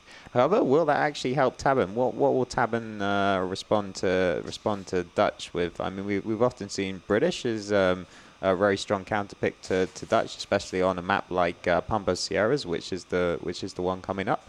Yeah, he could, of course, still stick with China, which is one of his go-to civilizations. And there's been a bit of debate about whether or not it does well against Dutch, but I think the belief is that it does. So, of course, there's no trading posts on this map, so it's not exactly ideal, but it does have llamas and that type of things. So China's definitely an option. As for what else he can play, I'm not really too certain. Does Tabben still have Russia available? Because he lost the Russian mirror, if I'm correct, and was that was the only time he picked Russia so far? And I think we've seen Russia-Dutch be quite a common matchup as well this tournament. Yeah, that's very true. He could go back to Russia, which is another one of Tabben's go-to civilizations, and has performed pretty well against Dutch overall in this tournament, although yesterday I think Kaiser tried it against Raphael's Dutch and didn't quite work out on this map, actually. So it's not a guaranteed win for Russia by any means, but it's something he could go for. Yeah, it is often quite a close matchup, that one, but it's one the players seem to like, especially even from both sides. So I'm kind of leaning towards Russia as the pick coming out from Tabben, but he's still thinking at the moment. Taking it very seriously. But there we go. He has actually finally selected, and it will be Russia. So the upcoming match is going to be Kaiserklein playing as the Dutch against Tabben playing as Russia on Pampas Sierras. Yeah, this is going to be the matchup. We'll see how it goes. I don't know if Kaiserklein's too experienced in this particular matchup. As we mentioned before, Dutch not exactly being one of his main civilizations. It's one of his backup civs. Might not be as familiar in every situation, but if there's one thing going for Kaiserklein, it's that he has really strong micro and mechanics, and that's what you really need to be successful against Russia, especially with a civilization like Dutch. So in a way, the matchup kind of does play towards his strengths. Yep, yeah, I completely agree. Dutch is very, very micro intensive, and Kaiserklein is a very, very good micro player. So we are now loading into the game. Going to be spawning in the north of the map here. We do have Kaiserklein picking up a win on the last map. Looking to pick up another one here to try to close up, or tie up the series rather, a little bit more. And he's going to be playing as the Blue Dutch right here. Going to be picking up a quick 60 food, which is always nice. It's going to help you out if you want to go for maybe like a 14 villager H-up or something like that. Meanwhile, though, his opponent on the other side, Tabben, getting a little bit caught off guard last game, but hopefully on one of his, in his comfort zone now with Russia on this map, going to be looking to close out the series. Yeah, so as normal, both players heading out to the left-hand side of the map, and that's just to try and pick up these 2 llamas. So Dutch will be at a big advantage here as they have that envoy as well as the explorer. But somehow Tabben's managed to get himself into kind of the middle of the plateau before Kaiserklein was able to reach it. So if Tabben moves his explorer carefully, he might actually get an okay trade here, despite having kind of the one scout against 2. I mean, he's already picked up 3 of the llamas. He's going to have to nurse them very carefully back home, though. If you let them stray too far away from the explorer, the envoy, who is quite close by, might be able to convert them. The envoy did manage to snatch 2, so it looks like we might have kind of like a 5-3 split. And in fact, Kaiser's going to even try and maybe steal them, but I think Tabben won't let any of his little herd be converted. Yeah, I don't think Tabben will let those llamas drop away. But yeah, I guess Tabben just managed to get to the middle there just because Kaiserklein went to stop and pick up that 60 food, which even though it only takes a few seconds is all you really need to make the difference. But still with the 2 scouts, it is going to be enough to get Kaiserklein a minor advantage in the llama count and also going to get some free damage on this explorer. And is he just going to... Is he just going to follow him for the end of his days? This is actually... pretty smart, I think, coming underneath the town center here because Russia really wants to avoid garrisoning vills as much as possible in the early game because they're just one of the civs that really struggles to age up on time without idling that town center. And if you do idle it, it's gonna slow them down by a few seconds, and every second matters when you're playing as Dutch in this matchup. Yeah, it's one of the tougher decisions you sometimes have to make as the Russians. Do I idle some villagers against slowing down my age up? But Tabben's actually not too far away from his age up, so probably what he could have done, especially since he's using some of the llamas to try and stop any kind of idleness. Sometimes if you do 14 vills, there's a bit of idle time between the last villager batch coming out and hitting up to the clonal age. But he's now heading up to the clonal age, and he probably would then be able to, once he's clicked that, would have been able to put villagers in the town center, and his explorer probably would have still been alive at that point. So Kaiserklein probably decided, okay, no, maybe not worthwhile. Just try and annoy Tabben a bit while my envoy goes out and tries to find out if there's any other treasures that are worth picking up. Yeah, for sure. But anyway, both players going to be up now. Kaiserklein, of course, working towards that bank. Not going to be doing anything too funky like no bank rush or something. And 3 forward villagers going to be coming from Tabben to construct that blockhouse. So pretty standard stuff so far. And 90 food going to get picked up here from Kaiserklein. I think the explorer from Tabben a little bit too far away to really contest that, and also probably just going to want to do some scouting on the Dutch player just to confirm that there is nothing crazy going on, like maybe an envoy rush to deny the blockhouse. But yep, so yeah, it looks like he does now almost have the resources to construct that bank. Going to be switching those villagers over to gold so that he can get up get that villager in queue as soon as possible. Yeah, and so with this coin. So I was going to say, with the coin mine position the way it is, Kaiserklein's going to have to be very careful with the way he positions all of his buildings. So we can already see that the banks, the first bank is positioned very carefully to kind of create a little bit of a choke point here between the coin mine and the bank. And I expect future buildings that will go up will be next to the coin mine on the left, and further ones to the right of the bank. Yeah, this is a pretty unfortunate coin mine position for Kaiser. He's going to have to be really careful at that. Going to be placing the stable actually pretty close to the town center, just because he doesn't want to risk that going down. Yeah, I mean, he does have a coin mine in the back of his base that he can use, but it would be pretty vulnerable to the first 5 Cossacks, so he's going to wait until he has a few units out before he can think about using that one there. And yeah, House going to be just helping create a little bit of a wall and another one of those choke points as well. And yeah, setting up the base nicely, but still going to need a few more buildings before it's totally comfortable. Yep, and here we go from Tabben. Here comes the 5 Cossacks, though they don't seem to be having any infantry support. Ah, there we go. So oh no, Kaiserklein not noticing. Going to lose 1 villager there on the gold mine.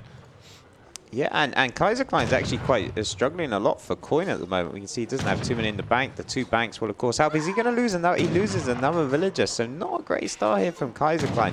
The muskets now coming in to reinforce. Kaiserklein smartly retargeting the TC fire on the muskets. It's much more effective to take down the muskets if you have a Hussar start, as those muskets are indeed what counters the Hussars.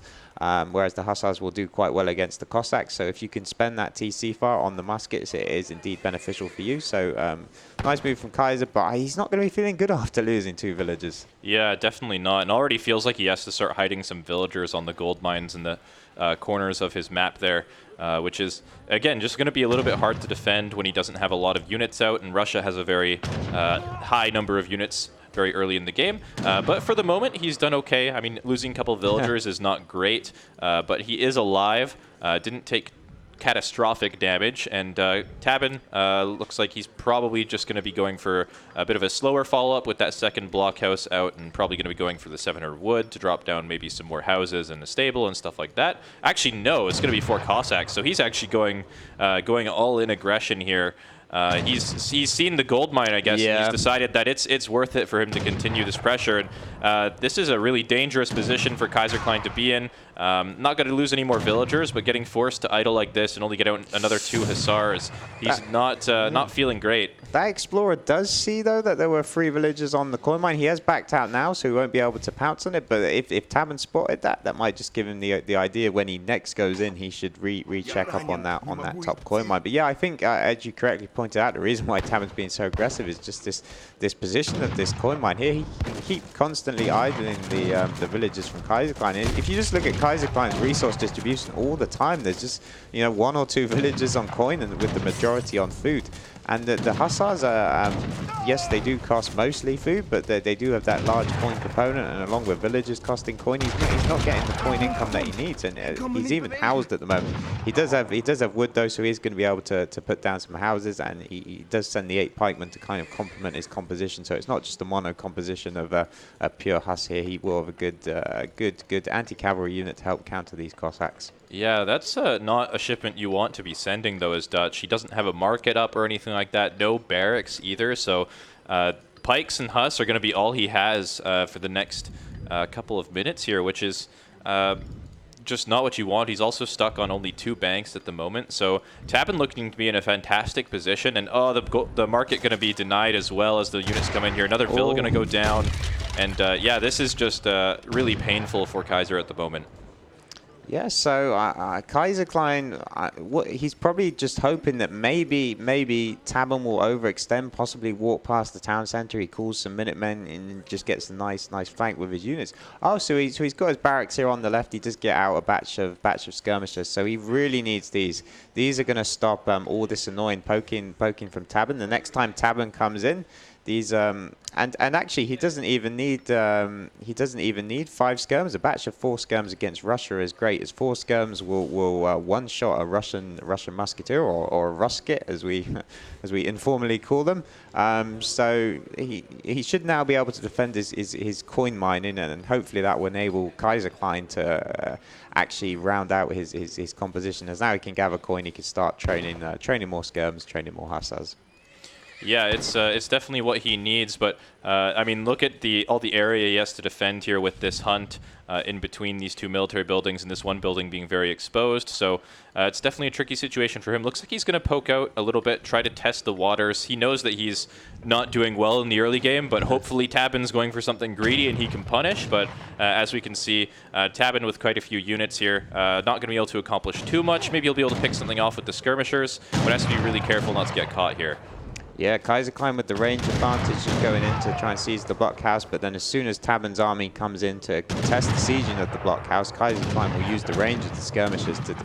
Look at this micro on the musketeers. He's demolishing the musketeers. 5 muskets coming out from the front from Tabben. Probably not the place they wanted to, because they'll now be the priority target for these skirmishers, so they're not going to last particularly long. So Kaiserklein getting some really nice trades here. I think he's just lost 1 skirmisher. I'm sure I've seen at least like 8 or 9 muskets come down, but the 30 scholars do come out from Tabben. Yeah, this is risky, but this is exactly what Kaiserklein needs to do. He needs to get value with these units if he wants to stay in the game. So really making use of the range on those skirmishers. He's lost about 3 skirmishers and taken a bit more damage on some other ones, but he killed probably about 7 or 8 musketeers right there. Yeah, Tabben's lost 13. I think he lost maybe 5 earlier when he was underneath the base. So really solid trade for Kaiserklein overall. And you can see every time that Tabben tries to position his units to go in, Kaiser pulls his hussars and pikemen all the way back so he can potentially get those skirmishers to pull and sprint them to safety if need be. And yeah, he's just going to continue poking in here. He knows that this is sort of his win condition, but the blockhouse fire is actually doing a lot of damage here. Yeah, the blockhouse fire is what's really helping, really helping Tabben from just completely losing to these skirmishes. He's got another nice batch of Cossacks. So I think he's kind of getting to the point where Kaiserklein's possibly going to poke in again, and Tabben's going to decide, right, finally that's it. I am just going to commit fully onto your army. He's got a huge number of Cossacks, and okay, Kaiserklein does have some anti-cavalry with the 8 pikemans, but there looks to be, what, about 20 Cossacks there, and 8 pike is going to struggle to deal with 20 Cossacks. Yeah, that's quite a few Cossacks there. It looks like about 19 of them. Yeah, it's definitely looking to be a really scary timing. Almost 15 more population and units than Kaiserklein has. Granted, he does have 3 Hussar shipment coming in, the potential for Minutemen as well, and he's actually only sticking on 2 banks, so he's fully committed to dealing with this timing. But the skirmishers a little bit out of position here. They might be able to get into this choke point just in time, but this is not the ideal position to start for Kaiserklein, especially with the Strelets now safe from the Hussars on the side. Minutemen are popping out from the TC, some pikes from the barracks as well going to be walking over, trying to get onto these Cossacks. This looks like it might be going okay for Kaiserklein. Yeah, despite the initial poor positioning, Kaiserklein split off some Huss to the top to deal with the Strelets, while all the Ruskets are at the bottom. However, the Ruskets have made short work of the Hussars at the bottom. The Minutemen are doing well, but Kaiserklein, he calls the GG. Yeah, there's just too many Cossacks left at the end of the fight.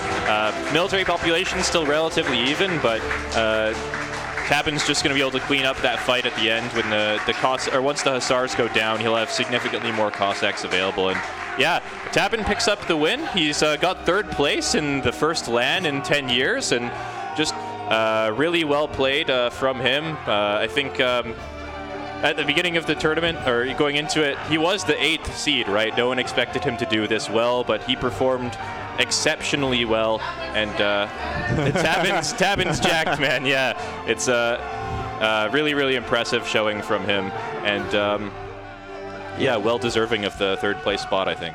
Yeah, as I think I mentioned a couple of times, Tabben's played incredibly well, not only today, but throughout all 4 days here at the New World Championship. And so that's a really well-deserved victory for Tabben, and he takes 3rd place. And I don't think that's the last we'll be seeing of Tabben. Yeah, probably not. So, yeah, very, very exciting for sure. I feel like Kaiserklein maybe didn't put up his best performance today, but he didn't really play super poorly either. So, still very, very well played from Tabben, well deserved. And yeah, I think we're probably going to be jumping into an interview with Tabben, I think, and then we're going to be jumping into the highlight of today, the grand finals between Diarouga and LordRaphael. So stick around.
Baja California is an arid, peninsular region where colonies are divided by a mountain range. Players must control the wide central mountain pass or sneak through narrower backdoor chokes as they vie for control of this land's winding trading route. Other options include spreading one's influence to the oceans, where there is potential to become a naval powerhouse.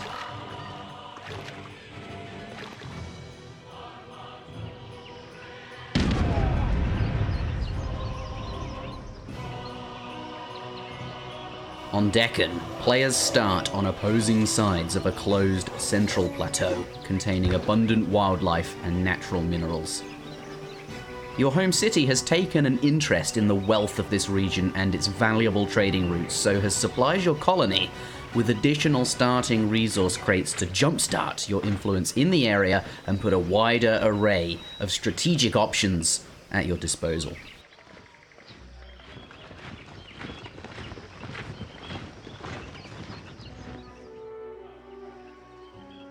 A pair of rivers divides the Fertile Crescent into 3 sections. Your settlement is positioned on the outskirts of the central plain and is faced with a decision. The center represents a solid strategic position, but offers no trade and little in the way of resources compared to the surrounding east and west. Influencing all 3 regions as well as 2 separate trading routes is tough. You can't be everywhere. Absolute control over the Fertile Crescent is exceedingly challenging.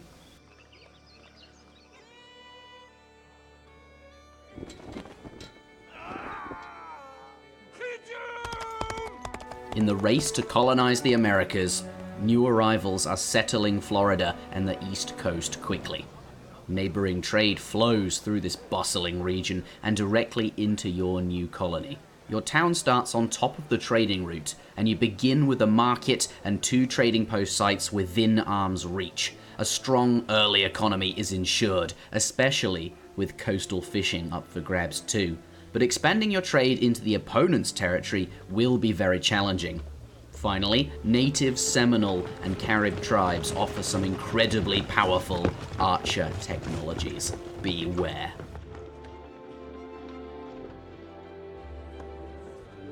High Plains is a throwback to the classic vanilla Great Plains, a fairly open map where large, plentiful herds of bison roam freely.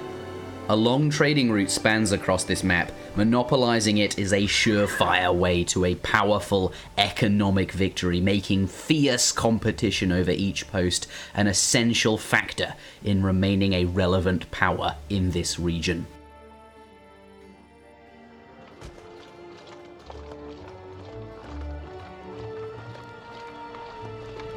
In Kamchatka, a watercourse divides the region and forks in the center to form an island.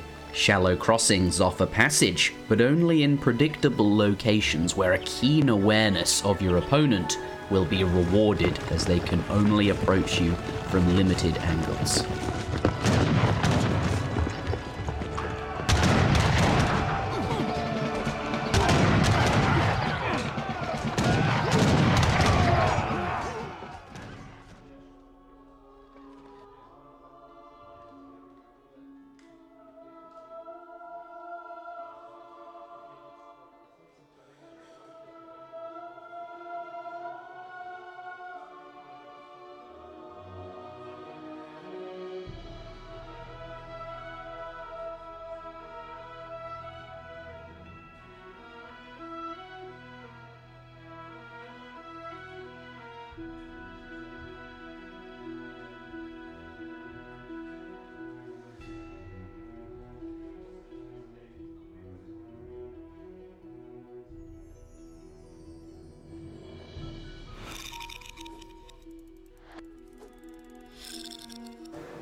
Ladies and gentlemen, welcome back to the New World Championship. I'm joined by Mitoe, and of course, very, very well done, Tabben. Give it up for Tabben, 3rd place in the New World Championship.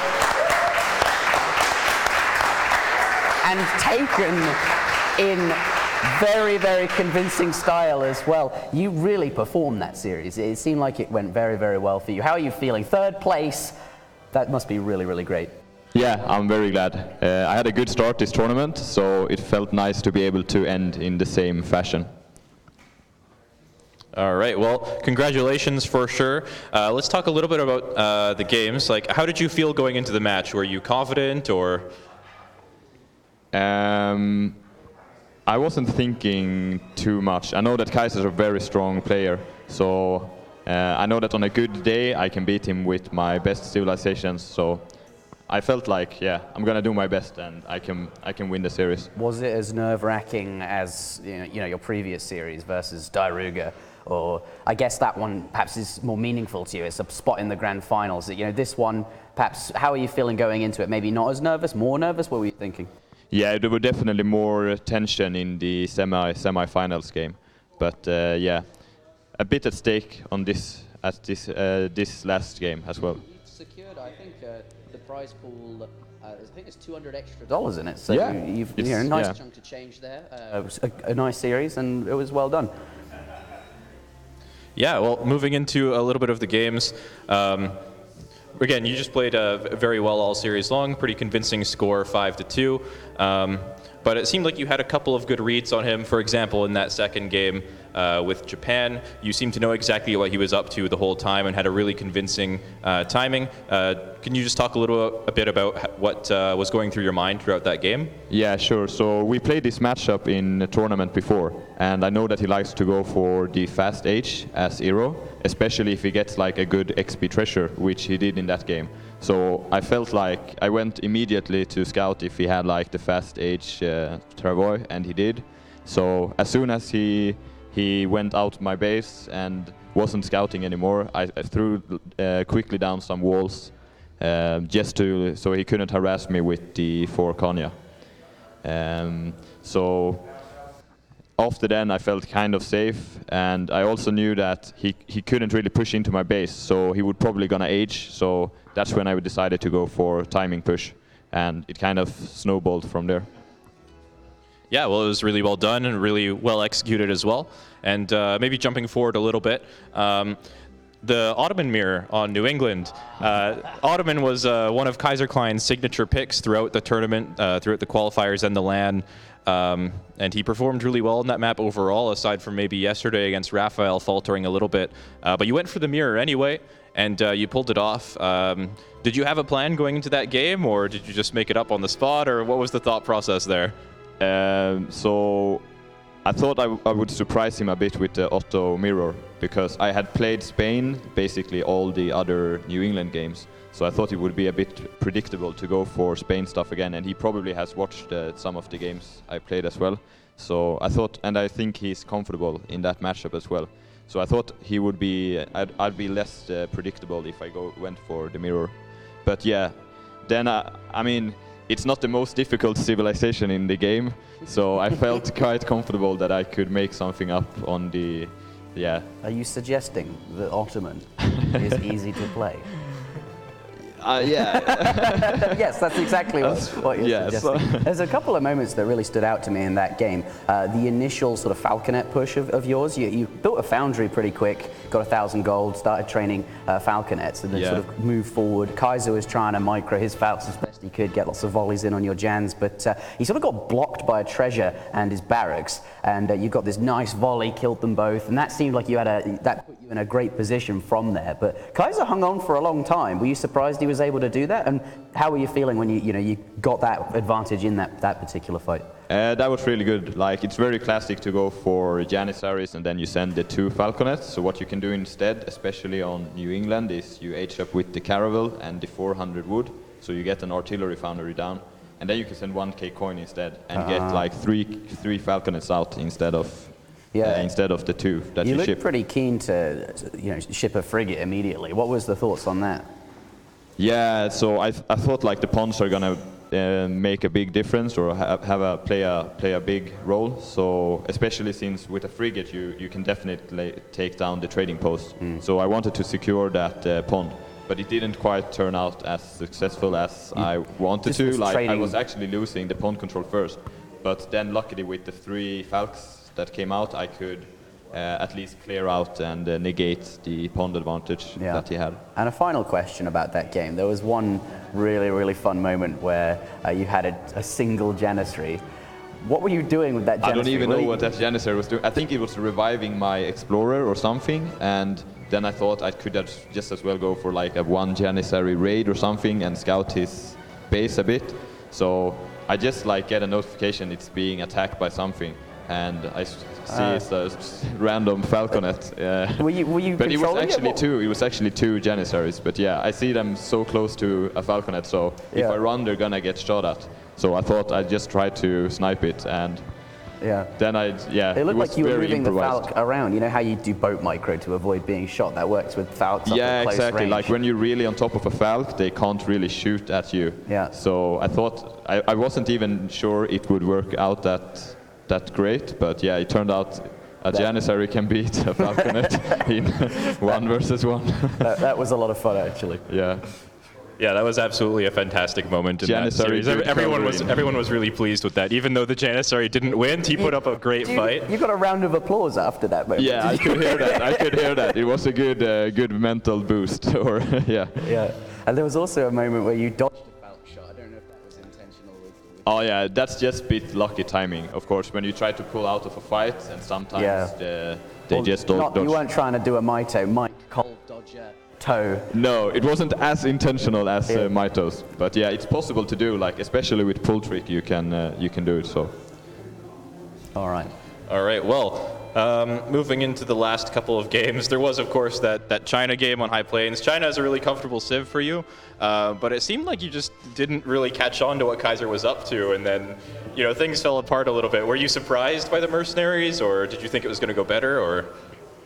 I thought I realized quite soon, but I wasn't really like it would have been easier on another map to do something, to do a counter build. Now it was like, should I go to his base or should I start cleaning out the trading post? So I took down 1, but it takes so long. And then if you go to the bottom trading post, he can just counter push your base. So I ended up doing either, really. I didn't clean up many trading posts, and I didn't go to his base until it was too late. And then he has the perfect anti-cavalry mercs as well. And that's the problem. I hadn't been able to scout really because of his Yulan, so I didn't even know what kind of mercs he was. So it was quite. It was actually quite a funny moment. These Hackapel rock up, and you just noped out of that game. It was actually. You were just like, no. I could have very well even resigned before the units even engaged, but yeah, I wasn't winning that game, and I felt fine with it. Yeah, well, it was pretty funny anyway. But moving into the final game, it is, of course, a non-trading post map, something that Kaiserklein's traditionally not been very comfortable on. Were you happy when you saw the Dutch get locked in there? Yeah, for sure. So I know that he likes to play a bit H2 in that matchup, and definitely he likes to go for some H2 timing push with Skirm, Pike, Hussars. So I felt like I knew what he was going to do, and I could play very cautiously, not over commit under his town center, but just wait for him to come while poking, and everything. I was kind of lucky with the timings. I started poking just as he was building a house and then a market, and I kept interrupting him. So when he started poking my blockhouse, I felt completely fine. So yeah. All right. Well, I think that's all the questions we have for you. Yeah, that was a really good series. Really well done. Thank you. Congratulations on 3rd place again. And it's just amazing to see how far you've come. A couple of years ago, you were maybe my rank, and now you're 3rd place in the New World Championship. Next up will be LordRaphael versus Diarouga, the very grand finals of this tournament. Stay tuned, but an announcement now. So I'm going to be joined by Eddie Holland. Let's scooch over, Mike. So you're going to hop on here, pass your mic over. Yes, ladies and gentlemen, of course, soon we're going to see the finals of this New World Championships, but while we're at the LAN, might as well make the best of it. So after that, we're going to see some team tournament action. And we're going to see a 2v2 small tournament being hosted here with, I believe, Hazza and H2O versus Prince of KABUL, and who is the 4th one? Snowww. So give it up for the team tournament after that. Yeah. We thought, you know, we've got all the players. We thought we've got all the players here, and because of that, we might as well do some sort of 2v2, some team game action. We thought, you know, they're here, let's do it. We thought Hazza, he's a pretty good team player. We'll get him to find a teammate. Prince found a teammate, so we've got a bit of an SKG civil war here. But yeah, they're going to be playing in a sort of best of 5 show match. We've taken some photos that we're going to load into the overlay. So after the... Apparently I was muted, but I will summarize that. I don't know how audible it was, but yeah, it was... What did I say? A best of 5 show match, essentially, between the 4 players that we mentioned. We have them all in the studio. We might as well do something like that. I'm sorry it's not a 4v4. People were saying, oh, we've got to do a 4v4. We've got, you know, lag, completely no lag. The trouble is you can't cast a 4v4 because there's no slots left for the observer mode, and yeah, that just wouldn't work. So going to do a 2v2. Hazza found a teammate. Prince found a teammate. SKG Civil War, as I said. But yeah, that's going to be after the grand final. So a bit of fun afterwards, but coming up next will be indeed. You guys excited? Yes, let's go. See you soon.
Ladies and gentlemen, welcome back to the New World Championships. We're about to get this grand finals underway between Diarouga and LordRaphael. Starting now. If you have any friends on Facebook, WhatsApp, Discord, any of these services, people that you know who used to play Age of Empires 3 or might be interested, let them know.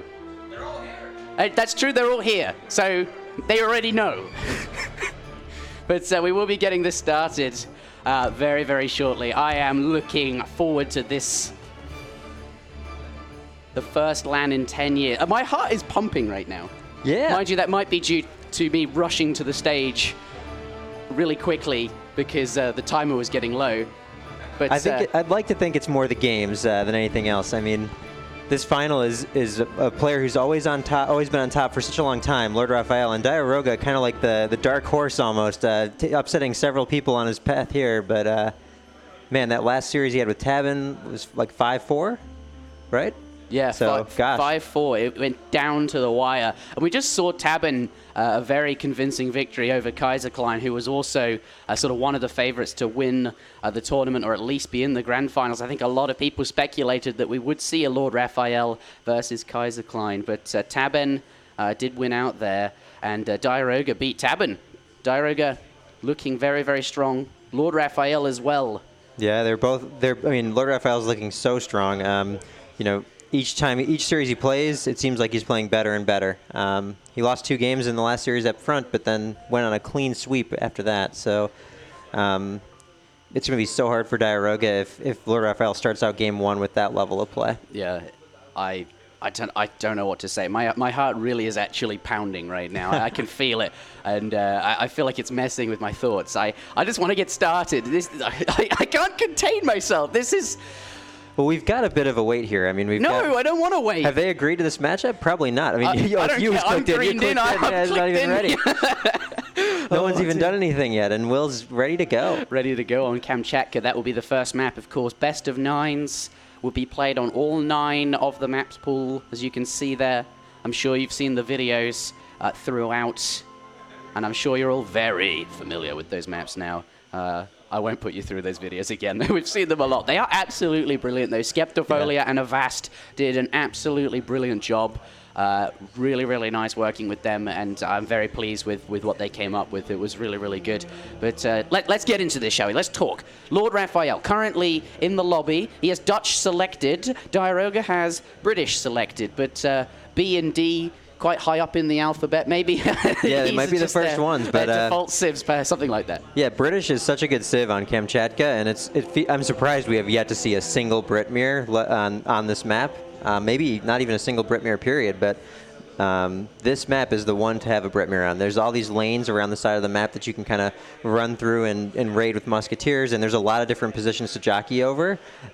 Makes it an exciting matchup, and it's also a really high skill matchup, and it's also an equal matchup, being a mirror and all. So again, I mean, that would be a fantastic way to open the series, is just some really high level multitasking and being all over the map. Yeah, and I think like a mirror is usually just more likely in game 1 than any other kind of matchup, because in Age of Empires 3, as I've said multiple times throughout this tournament, in game 1 the players do have an opportunity to change the civs multiple times until they land on a matchup that both the players are comfortable with, and often a mirror is just the fairest way to do that. So players do agree to them quite often. We've seen quite a lot of German mirrors, but I think that's because the caliber of players we've got here are actually quite strong with Germany, and to match Germany, they want to play Germany. As I said, we like to see mirrors here, and Germany, very strong civ on Kamchatka, and I wouldn't be surprised to see it. LordRaphael. I don't think Diarouga's going to take that. No. There's no way.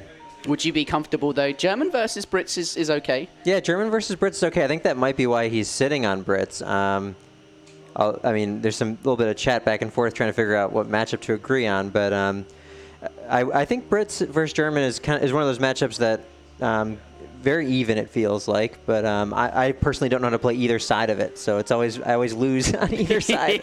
But I mean, so I know you can win on either side, obviously. Right.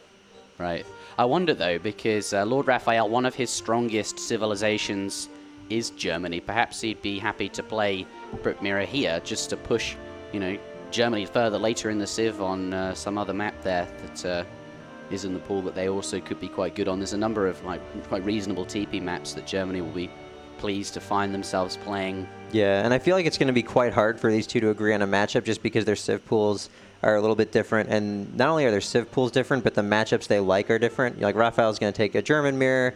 Diarouga is looking for something against Germany. He's not looking to play against Germany unless he can counter it with something. Brit mirror does come out. LordRaphael changing from Dutch to British. Diarouga was on British originally, so looking like Raphael will offer.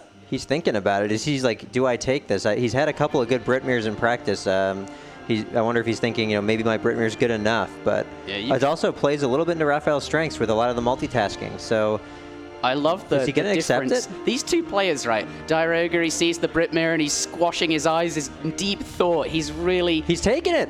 He's taking it. Looks like we will have a Brit mirror. But LordRaphael, on the other hand, he's so chill. He's just there chewing his gum. He looks pretty chill. Yeah, he's like, yeah, I'll take a Brit mirror. Right? I've done a couple of these before.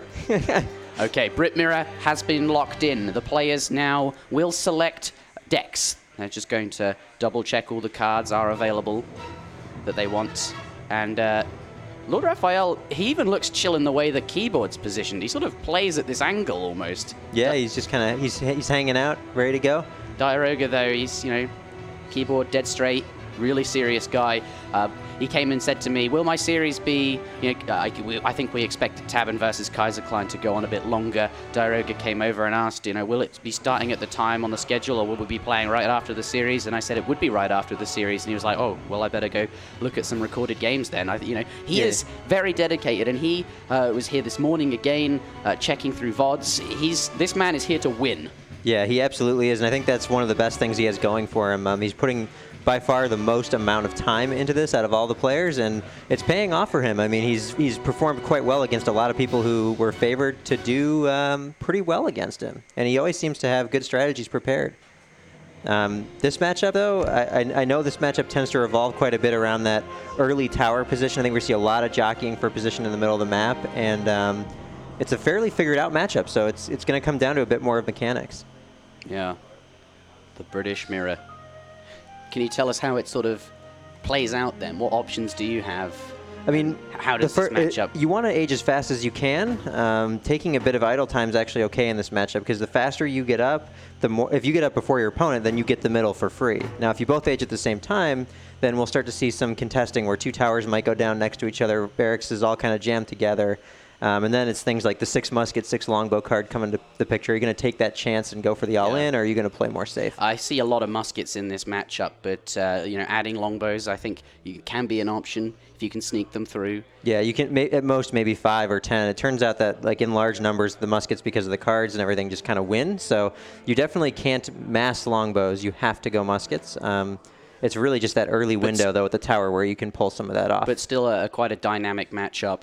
But do expect a bit of a musket fest. That is kind of what we see on British Mirror. Yeah, but ladies and gentlemen, we're getting into this. Game 1 is starting. LordRaphael in the top of the map in the color blue, playing as the Germans. Finds himself 40 wood treasure, is that? Perhaps 50. And the HF, look at that, from LordRaphael.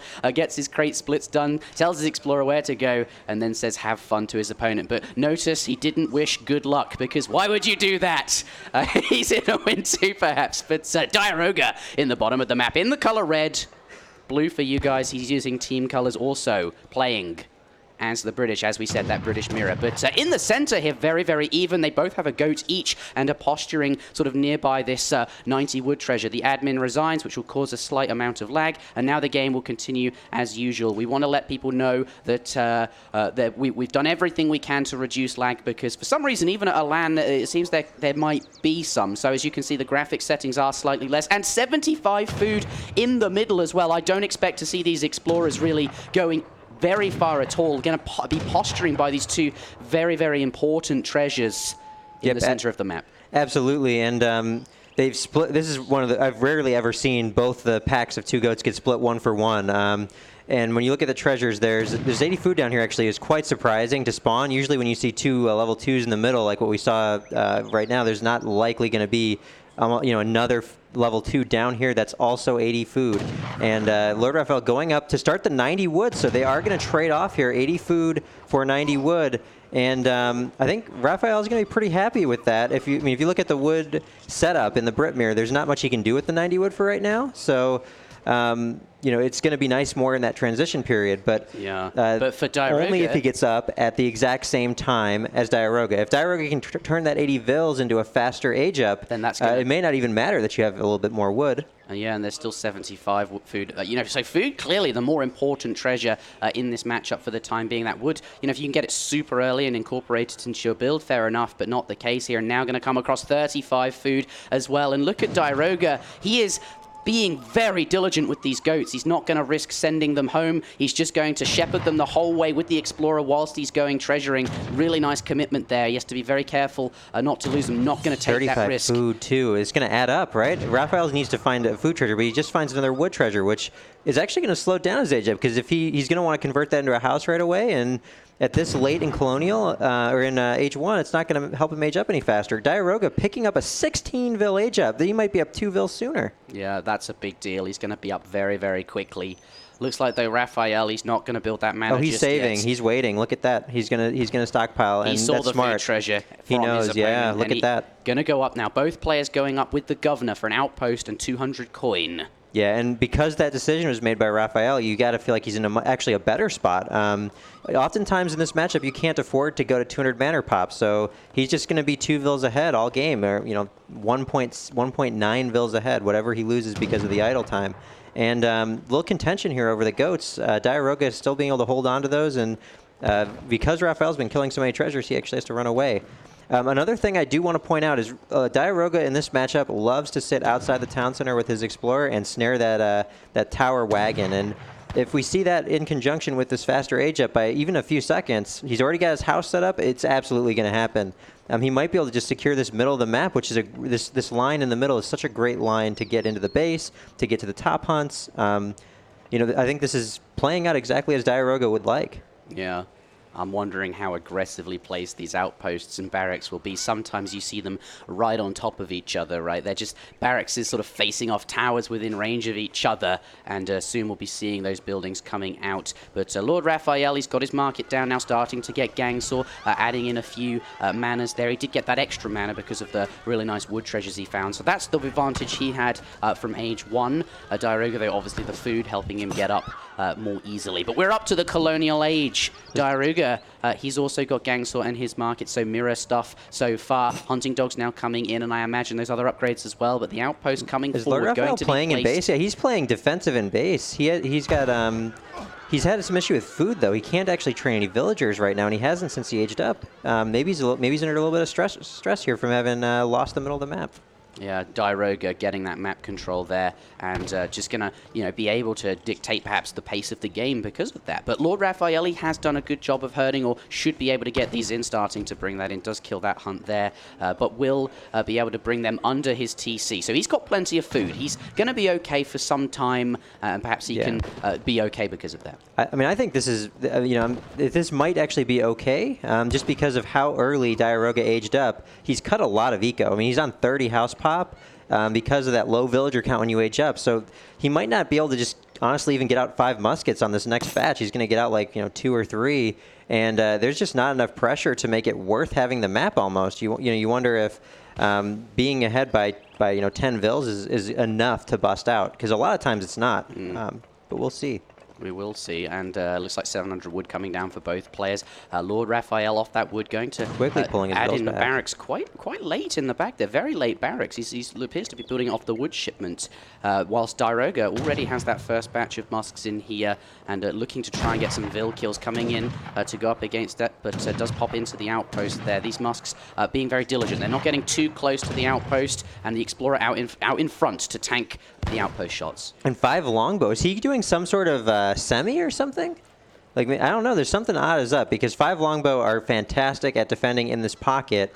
They'll be able to pick off 1, 2, or 3 muskets even just when they get seen. And 1 vil stepping out to herd. Oh, he's getting away. Oh, wow. The last shot getting canceled, and that villager is going to survive. Yeah, he's not going to lose a villager just yet. Really important, you know, very small things. Or Diarouga just hanging around this base. That's what he's looking for, just sniping a villa. He's just being all this effort to try and get something like that. But LordRaphael, he doesn't lose his villager there. 600 wood coming down from LordRaphael. He is massing longbow. You say in this matchup we don't see that very often, but yeah, we don't see that very often. It appears to be what he's doing with this wood shipment, whilst also building a few manas with it. Yeah, I mean, he's not, I mean, if you look at the ecos, Diarouga has more villagers. That's because he sent the 5 vill card. I think we'll see this villager lead stick around for Raphael for a little bit longer, but not sure, honestly, how much longer, just considering, you know, Diarouga will get a chance Vil does go down, but a volley of one longbow. more Vil might die. Nope, he ran away and he baited him in for another 2 or 3 longbows. Oh, one more musket. Well done. Looks like it was worth. Lost a villager. Ideally wouldn't have done that, but did get some nice payback shots with those longbows. Back of the base, he also picks up another villager by the tower, actually. Really nice multitasking and raiding here. Diarouga making the most of the muskets, and this is why we often don't see longbow in these matchups. Yeah. Picking up another musket, but you know, these games often go super late, and villagers matter quite a bit more than a few muskets in the early game, unless you're getting busted. Yeah, but you know, fairly even at the moment. Ideally don't want to be losing these, but 34 to Diarouga, a slight lead at the moment. That will compound over time, obviously. Diarouga about to get his next shipment in. We'll see that soon. Continuing to mask musketeers here. He's got lots of musks all over the map, this man. Yes, he can walk in here on these longbow, and they have to run. He's trading his explorer for it. No, he's trading. Wow, he's getting almost 2 muskets there worth. Basically 2. Yeah, but he's got a great trade happening up in the top of the map. On the other hand, Diarouga does, and trading evenly essentially. 2 muskets lost up top for LordRaphael, and 2 muskets lost in the bottom of the map. Gold coming down. Looks like LordRaphael. It is an age up. Yes, yeah. It is. The 2 Falcons are going to be quite deadly here. Second barracks coming down from Diarouga in the center of the map off of that 600 wood. He's not intending to age up. He's massing. And will need to do some damage to LordRaphael when he does get up to the next stage. British age very, very slowly. They don't have that fast politician. Musk's coming in here, though. They're going to get trapped. They're behind there. Yeah, Diarouga needs every musket he can get as well, because he needs to have a very strong timing against his opponent when he gets up. And there's another, 3, 4, 5, maybe all the muskets dying. It's going to be very hard for Diarouga to put up any sort of pressure now. And he's going to have to find a way to hold against cannons and vet muskets.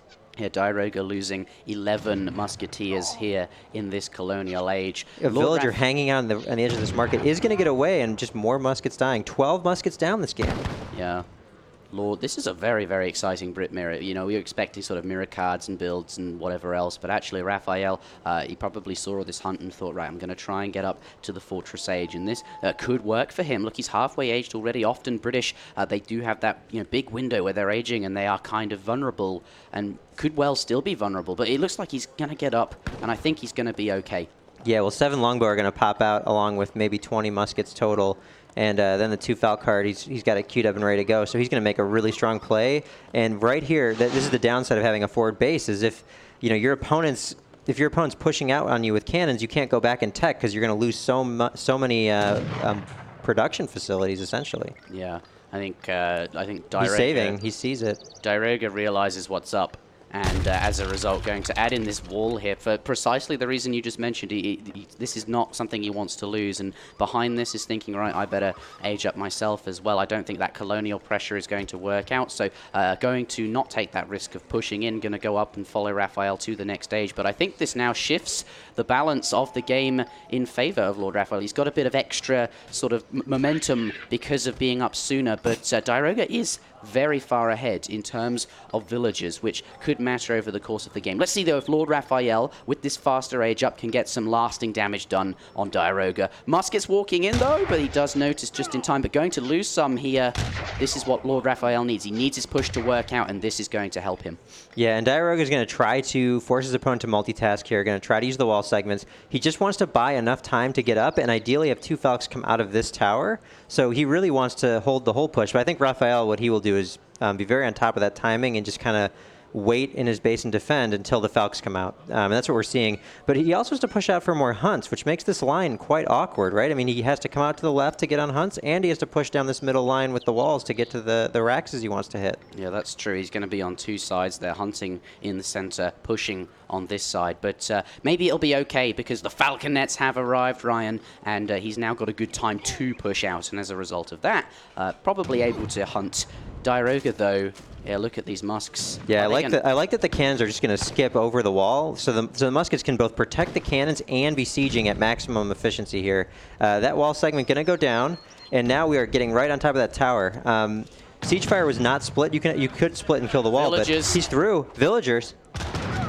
He's through the wall, starting to siege the racks. Losing a couple of villas is okay here. What matters is this push in the middle of the map right now. Yeah. And there's a raid in base at home, and there's 2 Hussar coming out on the right to further raid. Diarouga. Are they going to go for the cannons? Are they going to get the cannons? Oh my goodness, they're coming in, the 2 Falconets They might get the coming in for the cannons. And it looks like He's got a cannon, at least one. LordRaphael going to lose a Falconet. 2 Hussar taking out one of the Falcons. What a huge trade. Moving forward onto the second one and almost getting that down as well. That's now susceptible to a musk volley or something. Yeah, and meanwhile, Raphael is not gathering anywhere. Longbow's idle on the left, Villagers idle on the left, and this push is all he's got. Yeah, this has to work. Yeah, he needs to do some lasting damage here because that was some great, a couple of great small things that worked out for Diarouga, but he has not been able to tech vet muskets yet, and he does not have a racks up. He does have 2 Falcons in queue, though, so 4 Falcons is quite strong against a no stable situation. Oh, that is true. Yeah, 5 Falcons will come out now if he ships those. Foundry in the back of his face there. 5 Falcons. Wow, that's going to be so hard to stop. That's going to stop this push cold. Yeah. And there you see LordRaphael, he sees the Falcons. He's got to back off, yeah. And yeah, he's trying to get back. He hasn't even seen the 5 yet. He doesn't know that there's 5. You know, he doesn't. He just knows that he has 1 and his opponent has 2. Vet Musk's on the way. Diarouga might have a really strong counter timing here. Diarouga now teching Vet Musk. Coming forward. He's pulling the cannons, yes.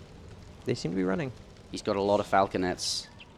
LordRaphael, how are you going to handle those with this big ball of infantry? Right at the top right of the map, picking up his first villagers, and Longbow starting to run around and create some other havoc.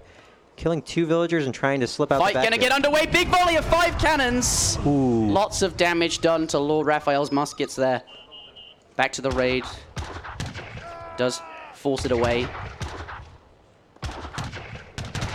Getting a few kills. Just looking around here, so there's only one, there's no Falcons left at this point, right? So those 5 Falcons, and even starting a call in advance, but Raphael doesn't even have a foundry, does he? Yeah, he doesn't even have a foundry yet. So that call is, sure, it's a great move, but he's so far ahead of his opponent, he's not even going to need it.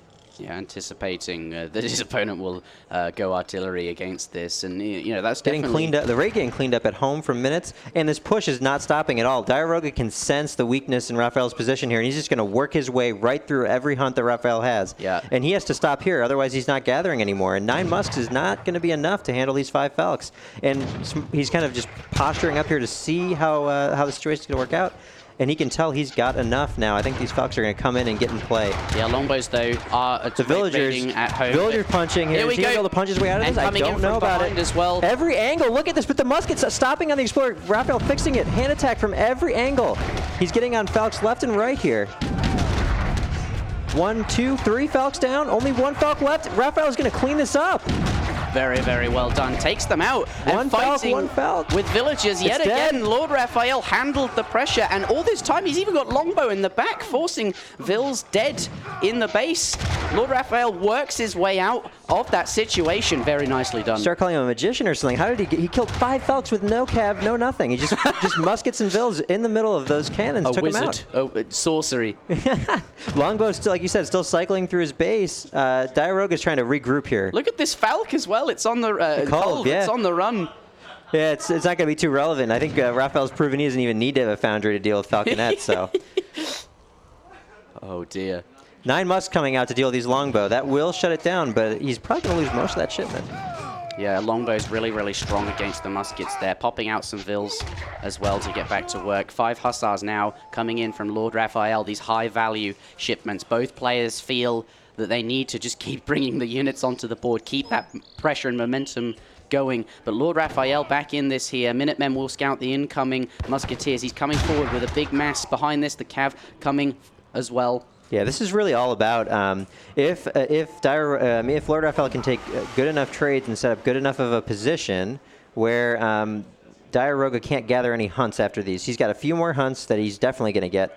5 Hussars sneaking through here. I think they'll get seen by that house, but Diarouga has no cav in queue and no cav out, so they can still just walk into the back of this base and cause a lot of havoc. Yeah, I'm actually kind of worried. There's 2 Falconets in queue at this foundry there, and this Huss. He's going right back to the mine. Oh, he's going to pick up the Freeville here.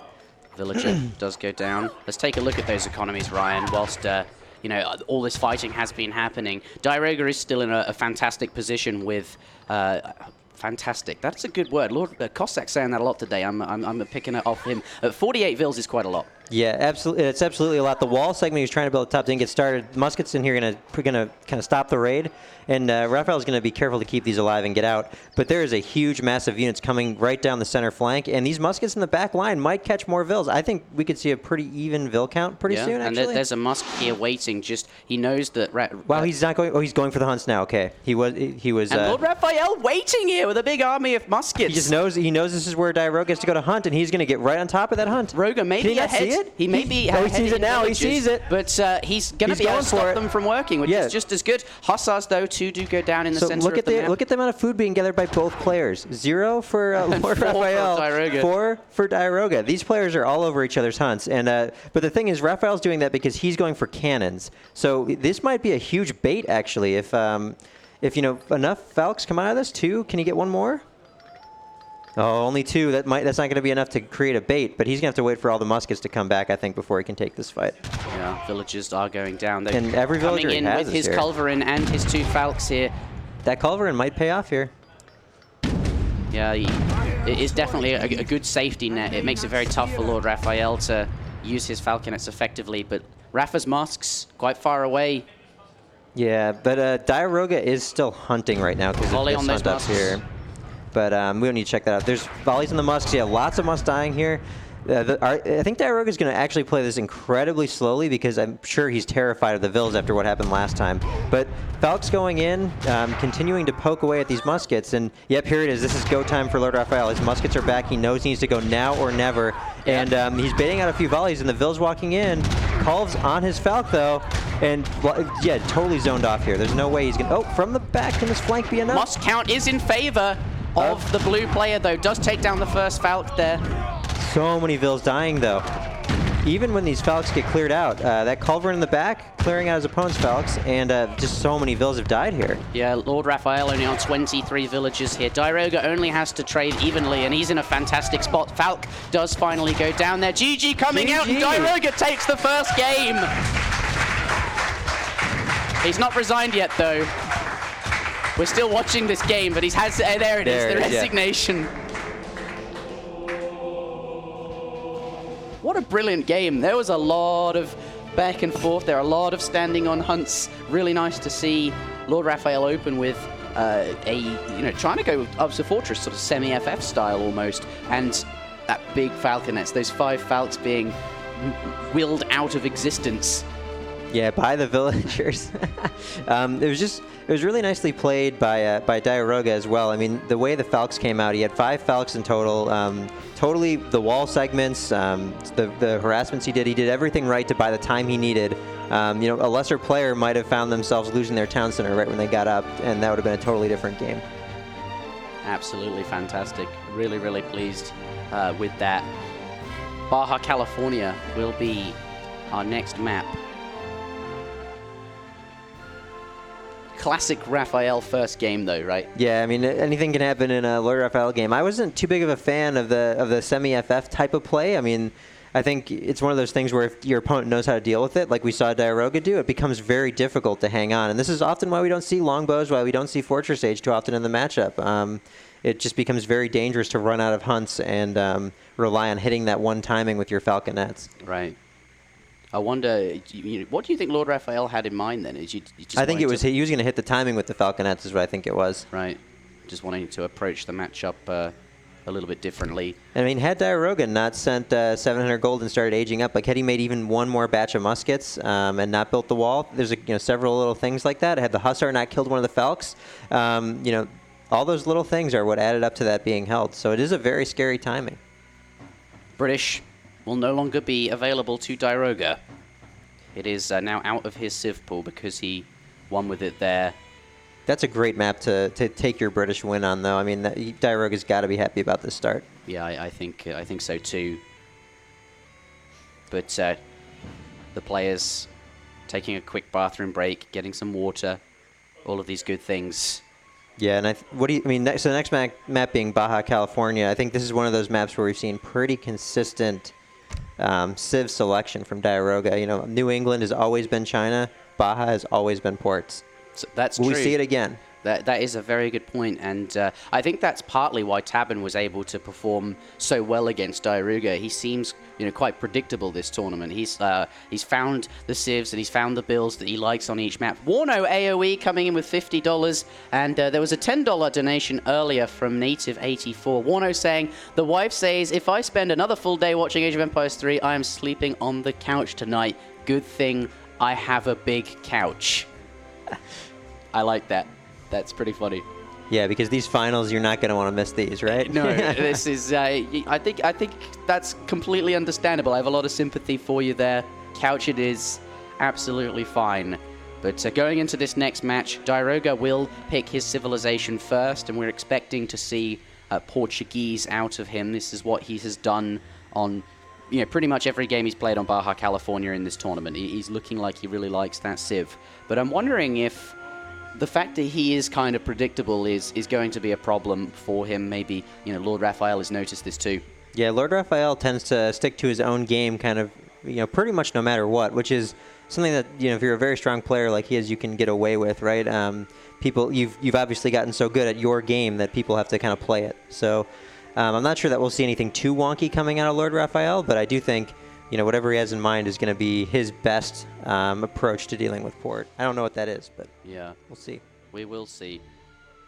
But Diarouga, he looks like he can really pull off that Kinesi style almost, the bastion docks everywhere. I think that's what he practiced quite a bit for this event, actually, was just practicing the Kinesi type strats, so that way he could round out a bit more. And we can see it really playing off for him as, between learning how to do some of the water stuff and the China kind of frig strat. He's also learning a lot of multitasking. You can see it in all these in the brick game in particular. He was all over Raphael in that game. Yeah, I was really actually quite impressed with Diarouga's sort of groups of units all around the map. Even small things like those two goats following his explorer around. He's just being so diligent, and you can see he's put a lot of time and a lot of practice and a lot of preparation into this event. He's the man to watch, and game number 1 under his belt, he's probably going to be feeling pretty good. The lobby, though, I think is about to be hosted, and we'll find out what civilizations they go for. Expecting Portuguese from Diarouga. He does have to pick first. We'll have to see.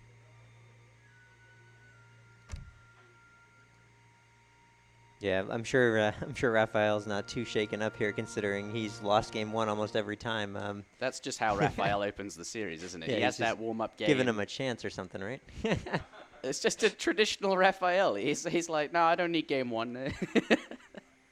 But both players looking quite chill now. Diarouga's got a bit more composure. He was looking very nervous and very stressed in that first game, with that civ selection, but now perhaps a bit of confidence under his belt. LordRaphael looking as chill as ever. That man doesn't seem to give AF, but I'm sure he does, chewing his gum. Trying to draw a smile out of him, eh?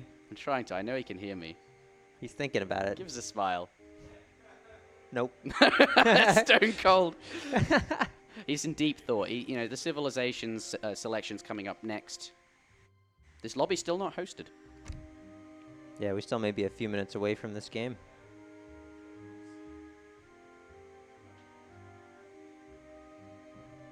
All right, he's tested out his ability to not smile at the camera. Still works, so we're good to get into game number 3. 2? 2. Game number 2, yeah. Shall we take a look around Baja, California, and then get into this game number 2? Apparently we won't. Yeah, let's have a look at Baja, California. Roll the video.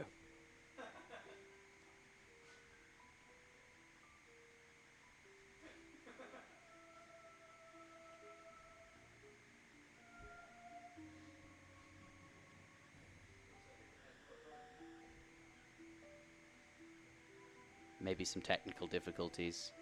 Mind you, we've seen that map a lot anyway.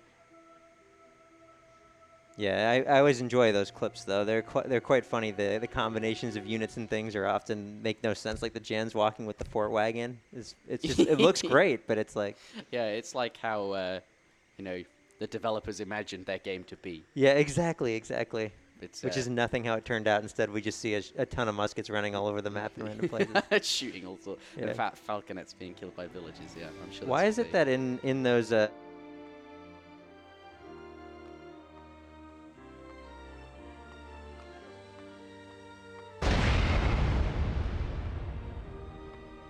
Baja California is an arid peninsular region where colonies are divided by a mountain range. Players must control the wide central mountain pass or sneak through narrower backdoor chokes as they vie for control of this land's winding trading route. Other options include spreading one's influence to the oceans, where there is potential to become a naval powerhouse.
Yeah, some good unit control from Diarouga, but pouring water control is still working on that one. Welcome back, everybody, to the New World Championship. Game number 2 in this grand final will be getting underway in just a moment. Diarouga versus LordRaphael. The score is 1-0 in favor of Roga. The next matchup will be, as we speculated, Diarouga picking Portuguese on this Baja, California map. LordRaphael will be sticking with British a second time here. Yeah, Pretty this is a reasonable very safe. Raphael way to handle this. I mean, so Brit actually has a stronger water game in a sense because they do have a couple more water cards. I believe that they have offshore support, and Port does not. That now with the nerfs we've made to offshore support, it's a little bit different. But still, Brits has a very strong water game, and it's definitely one of the better civs at winning against Port on land too. So when you put that together, it's one of the civs that gives you the best chance against a Kinesi-style Port game. Yeah, and we've seen a lot of British versus Ports. Tabben picked this civ as well. Seen it a number of times here. And can keep up with that sort of initial water start. You can either be aggressive, but British like to, have the Virginia Company sometimes, get those 20 manas down and just, rival Port's eco and then make some kind of push. Yeah. But looks like we're going to get into this match very shortly. Yeah, very soon. We'll talk a little bit more about the game once we get into it, I suppose. What we think is coming. I think we've got time. What do you think?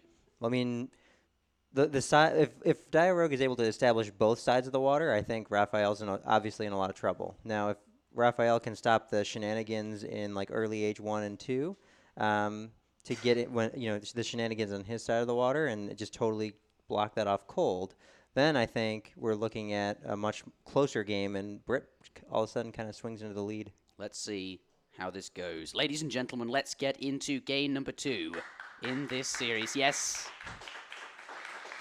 it is beginning now. Spawning in the north of the map. I don't know why the north actually... spawning as the color blue. On the left-hand side of the map, no one spawns in the north on this map here. We do have LordRaphael playing as the British. 300 would start there. And in base, a muskrat treasure worth... I can't tell you just yet. I'm not in the game myself. 20 coin. I'm going to split those villages right away. 2 onto the deer. You only need 2 to kill it. Straight into the wood. And 2 vills on food. Going to skip that coin treasure there. And get right onto the map. Have a look around for those sort of big, strong treasures. Doesn't look like he's going to come across anything nearby. On the other side of the map, in the color red, we do... Did I just see a TP go down before the camera switched over? You did, yes. LordRaphael. TP first is Brit. TP first, with that 300 would start. Roga, though, playing Portuguese. That house going down very, very close to his base there, leaving the other wood on the floor. He's gathered some out of each crate, and going for a pretty juicy 95 wood deck. That's a really, really good treasure to be finding right off the bat. Yeah, and we may want to just switch and look at the decks real quickly. LordRaphael's deck, having Wailing in it and the 2 key upgrade cards that Brit has, doesn't have the H3 one, so he's able to put up a reasonable fight, and I think if he can secure that left-hand side of the map, he can even keep up economically. On the other hand, you look at Diarouga's deck, and it looks like something that Kinesi built, filled with ships and just all sorts of random upgrades like that weird thing in Age 4 that gives you more towers or something. Yeah, Bastion and all of the... gives you all the upgrades for the towers. So he is set up in a way that he is committed to playing the water, and that side of the water for Raphael needs to get split. Otherwise, he's going to be in a world of hurt against all those upgrade cards. Yeah, LordRaphael finding himself 60 food. That's going to be nice there. Going to help him get up a bit quicker. But yeah, what do you think of the trading post start then? LordRaphael, he's got, I think, a Virginia Company build in mind. He's expecting some kind of port play, some kind of Kinesi-style water, and he's going to know it's the case. You can't do anything else with a deck like that. It's one of the few times in AoE3 where a deck really commits you to a strategy. So Diarouga clearly going for that, and LordRaphael, he can basically do what he wants. Going to get that trading post and going to go for the Virginia Company against it. Yep, that's absolutely the case. And at this point, it looks like 70 XP coming out for Raphael, so going to really help him actually get that Virginia Company a little bit faster. So he's going to get that Virginia Company a little bit faster, and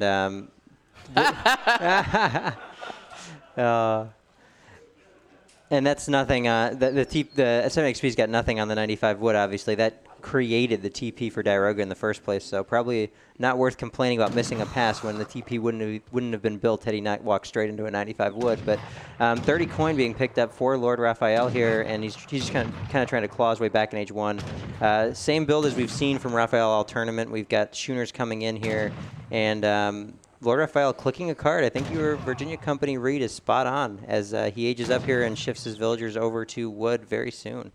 Yep. LordRaphael has managed to click up there, and we'll be seeing, you do need that trade post to just even out the curve if you're sending sort of 2 Age 1 shipments. But Diarouga, schooners coming in, and Villager now heading out up to the top there to place a dock down. We've been seeing some really nice sort of dock placements. Diarouga likes to put them, not behind his base. I think it's obvious he's going for water. In fact, actually, there will be one behind his base maybe as well, that Villager there perhaps. But going to place one up on the top of the map. Yeah, there's a Vill over here on the bottom of Diarouga's map on wood. It walked quite a bit further. I was looking for a hunt, I think, and now another Vill walking out to kind of a random tree out here. I think one of those is probably going to head over here to do some sort of dock shenanigans like we mentioned, and if Virginia Company going to slow Raphael down so much that he can't get back on water? It's always so difficult to take the water away once port's set up even a couple of buildings with that advanced dock. Yeah, here comes a villager, going to do some herding. And continue on over here. He knows how important it is to establish himself on both sides of the water in the early game. Yeah. It's interesting about Advanced Dock. It is such a strong card, but if you can force your opponent to send it, it feels like a good time. They're not doing other things then. Look at Raphael doing the same thing. He's starting to basically scout out the coast. This is one of those situations where you don't probably practice too often against someone doing like really all-in port type of builds. And so I don't know if Raphael knows for a fact or not that his timing is going to be just a little bit slow here. Diarouga starting to queue up those boats and chopping wood here. When he's hit Colonial, obviously, so the crates are going to be used to drop a second dock here. And this is the key dock getting placed down here. He's able to get established in water this way. And he's scouting the coast to know for a fact that Raphael is not yet on water and not yet in a position to contest him at all. Yeah, placing lots of manors down on the coast here. Perhaps they'll get killed later on, and he's got Virginia Company, could rebuild them. That's interesting. But yeah, going to give him the line of sight. A second dock is now up, and we're going to see fishing boats just absolutely stream out of these 2 docks with that Schooners card. Look at this tower coming down on on the dock, and you know why he's doing this? Because he knows his opponent is not going to be able to have any land army for a while, and trying to wall him off. But the TP wagon does get through. And a tower wagon, and I wonder if that may zone him off of these fishing boats. Yeah. Outpost down from LordRaphael. Walling off another segment. Yeah, this is just 1,000% committed to water. A second dock going down over here. I would not be surprised if after 700 wood we see an advanced dock just to really clinch this. Yeah. Barracks now coming up for LordRaphael in the center of the map off of his 700 wood shipment and starting to finish off those manor houses. Going to bring himself all the way up to 120 population there. Diarouga constructing 2 more docks. He's sitting on 4 docks. 1 dock extra here. Where's the other? It's 2 docks in the lower side of the map. 1 dock up top. That's a lot of docks. 2 Caravel card coming out on the top. Probably going to be used to kill this tower. Hopefully Raphael pays attention here because you do need to manually retarget that to the ships when they start shooting. He does. Right on top of it, starting to make that trade happen. Only one Caravel getting engaged here too. They can't quite get a good position, and he's going to have to back off here. This leaves him pretty vulnerable. If some muskets come out or pikes come out, along with a 2 Caravel shipment of his own, he could definitely slow down the top water. But on the bottom, Raphael is still just Diarouga is absolutely still just pumping out fishing boats. This is such a great map to do water on with both sides, those 2 oceans, and then all of these natural chokes to make these walls here and sort of defend your docks. Yeah, you know what else is worth pointing out? You have to if you're building 4 docks, you have to cut a lot of fishing boats if your opponent starts putting pressure on. So although we haven't seen anything die quite yet, had Raphael not done this, there would have been 4 docks pumping out fishing boats. Yeah, dock of LordRaphael's own coming out. The barracks with that 700 wood and the wood he's been chopping, producing. What's this villager doing? Sneaky villager in the fishing boat. Does take down the trading post in where? Oh, the 2 Caravels popping out on this side. Actually, he's baited his opponent into sending Caravels on the wrong side and building Caravels on the wrong side. And he could take advantage of this time window to kind of break through the docks. Yeah, Diarouga, he's got 3 Vels up here. They are going to take out the outpost, but yeah, he's going to shut down all of this water presence. He's not going to be able to... He's not got any caravels of his own. This is going to force the advanced dock, I would imagine. Yeah, it hasn't come in yet, though. He wants to be sending other things to begin with. I mean, he's totally happy if he can get his advanced dock in. I mean, that's what he wants to do. One caravel in the queue on the bottom of the map here. That will buy the time needed to get advanced dock in. And it feels like Diarouga is pulling this off a bit, unless these 10 pikes really get in here, but the wall segments are going to buy a ton of time. He gets in the Vel to transport the pikes around. He could. That would be. He can do it on this cliff, right? What if he just sticks them in the? He may just stick them in there. He's going to do it. Warships is the card. Pikes, are they able to get in? They're getting into the boat, and he's going to transport them right in there to kill the dock. He doesn't even need to worry about exposing his ships. There it is. Wow! Look at that! Straight over the wall. And sneaking right past. LordRaphael doesn't care about your walls. Yeah, now he can keep his caravels back and just save them for when a caravel comes out. But Diarouga's caravel is getting in some nice shots here. Yeah, he's going to have to bring his. He's going to have to bring his ships back in to combat this. But now, bear in mind, those pikes are trapped behind. And it is one caravel to two. Pulling Christopher back. Christopher goes down. Ooh. Now just Swan. A new caravel coming in, and is he going to go back in for that? 3 Vels. 3 caravels out now. Where is he going with them though? Come back. The low HP ones are going back. Oh, the low HP ones are going away. I see. And the high HP ones coming forward, but with that dock shooting at it, this boat, the broadside though is very scary, and that's Diarouga. All he has to do is just buy enough time for the dock to do its magic. It's okay. I think he wants the time. The pikes are going to finish that dock off. I'd trade a caravel to get the water back here. Very good point. This and is the dock down. does go down. The fishing boat's going to come out. Water is secure. And Raphael takes the left-hand side of the ocean here. There's a 1 Vil in that fishing boat, and Raphael's house is all over the water, and he's got ships, so there's no way to really get back on water here. Caravel goes down. Fishing boats continuing to die here, and if we look at the economies, Raphael's been setting up Stagecoach behind this. He's got 200 manor pop, and now he can start to fish on his own map, own half of the map. Yeah, really, really well done. Diarouga's Eco Pop not looking so healthy now. 43 to 51, plus the Stagecoach that you mentioned as well. And LordRaphael looking like he's in a very, very dominant position here. Remember, though, Diarouga, he does have the other pond, but has lost access to quite a lot of fish. Now adding in a native trading post so that he can train canoes and rendering Look at the plants transition, still is going to come out as well. The transition is going to be really big here. He's going for triple racks. I think he's just going to say, you know what, you've put so much resources into the water. You're so far behind. I'm just going to pump out 2 Falcons out of that tower and like 20, 30, 40 muskets and really put the pressure on his front door now. He needs a lot of time, Diarouga does, to make a comeback after losing his water like that. Yeah. Rendering plant coming in, that is not a fast card either. I think Diarouga is still, rightly so, committed to that water play. Yeah. Improved warships and rendering plant, but it's only going to be effective on one side. So, you know, big commitments here, but that's true. Second wall coming down just to stop those pikes getting in. LordRaphael sees that and abandons sieging the first wall, doesn't want to lose it. But now it looks like units in queue, lots of musketeers starting to be produced. He's got musks in queue at both, and he's aging behind and this as well. Gosh, he is just going to have so many muskets. And 2 shipments available, right? He's pumping. This is the land push comes in. Successful water push, get up to the fortress. Look at the dock coming down. Artillery foundry going down too. Well. Yeah, I love the dock there.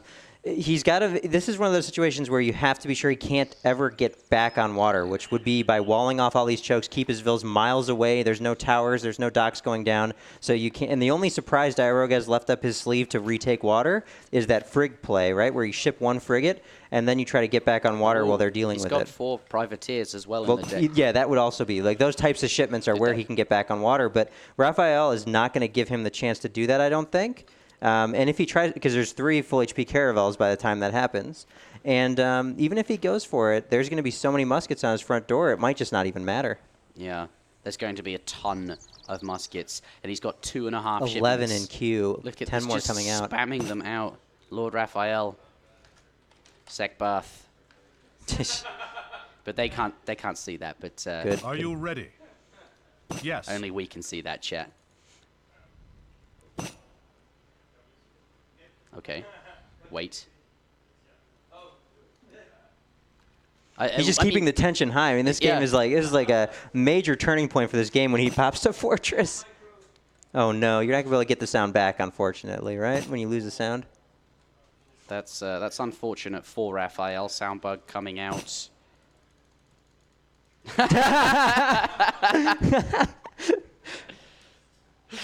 Nice try, Diarouga. That was a good joke. Yeah. I like that. Are you ready? Yeah, I think.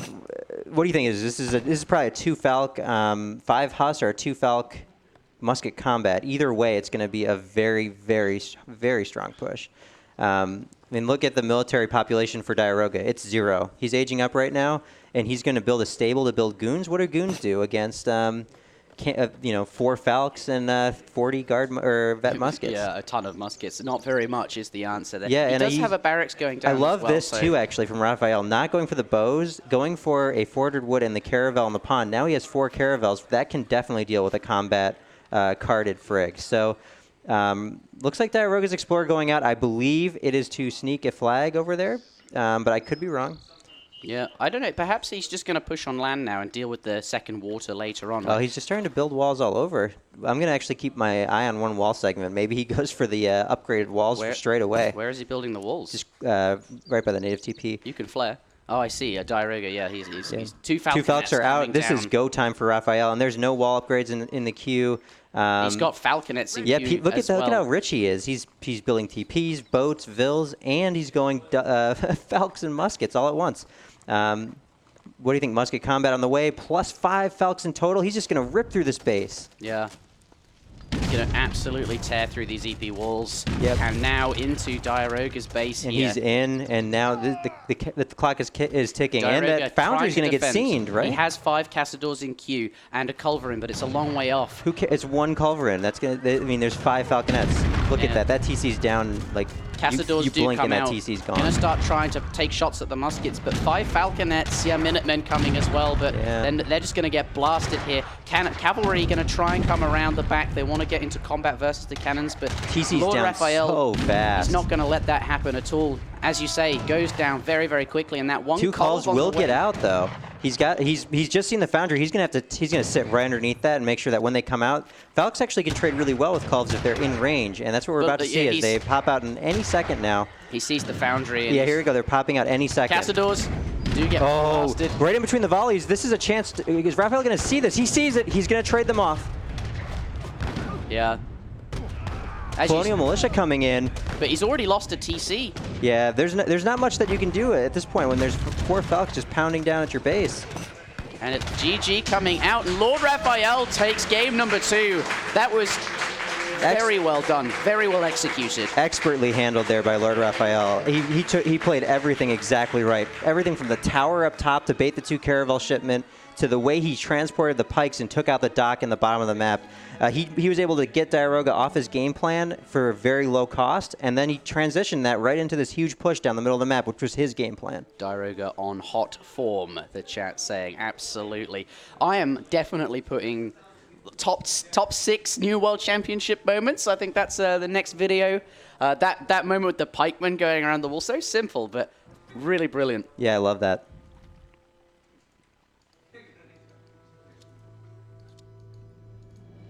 Game number 3 will be played on Deccan. Traditionally, LordRaphael vetoes this map.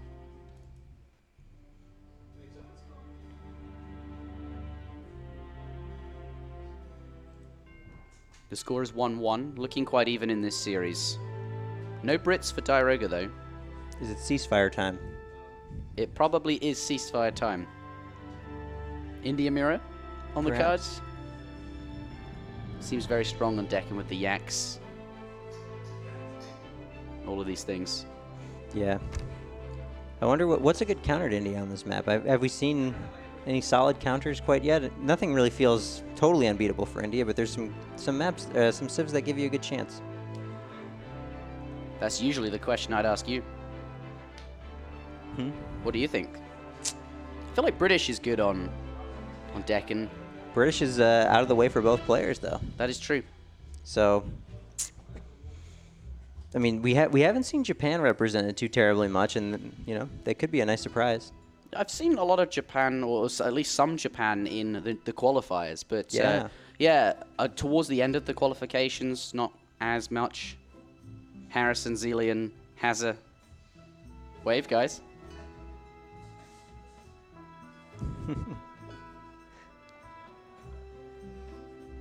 LordRaphael does pick India.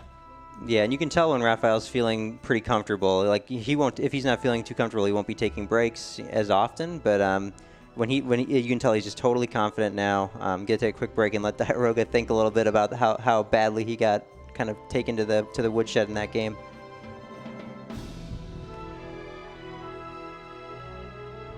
Yeah, India locked right away, as you said, is going to put us into probably an India mirror.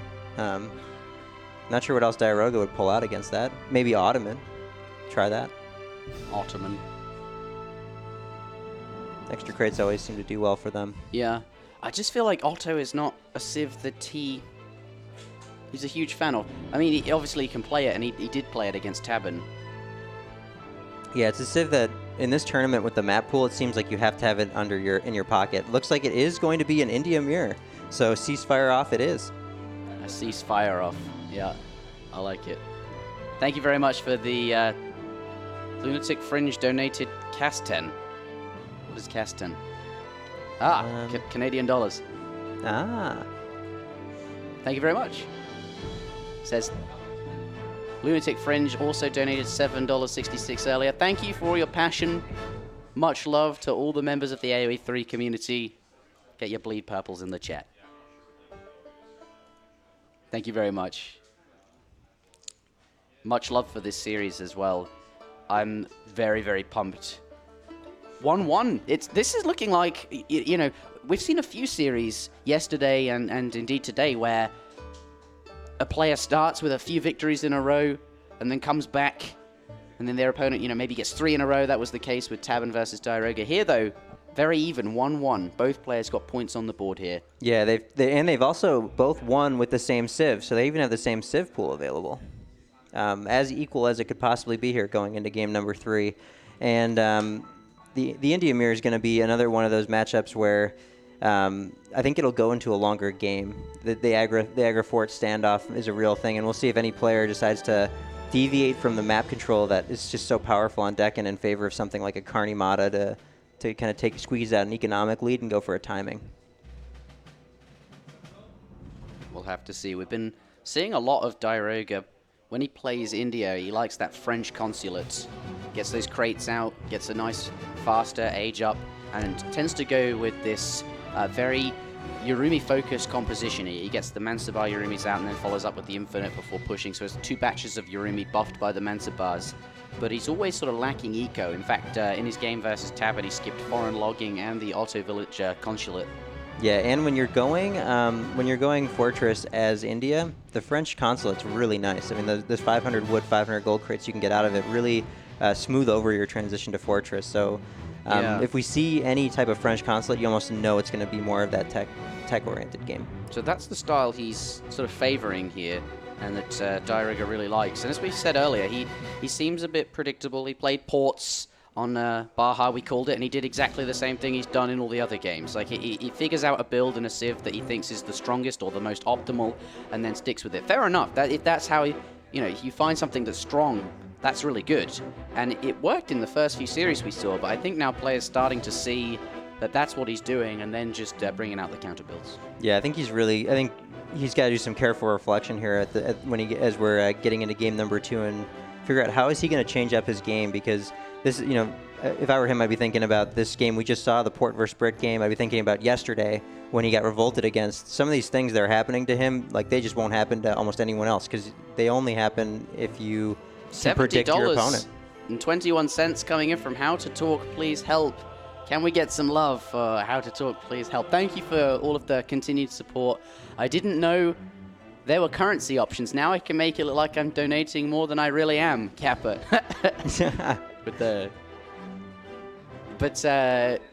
We got the dollars. You must have sent, I'm guessing that was like, 800,000 yen or something. Yeah, convert it to dollars, right? Converted it to dollars, which is, I guess, not what you were going for by the looks of it. It was a good try, though. It was a good try.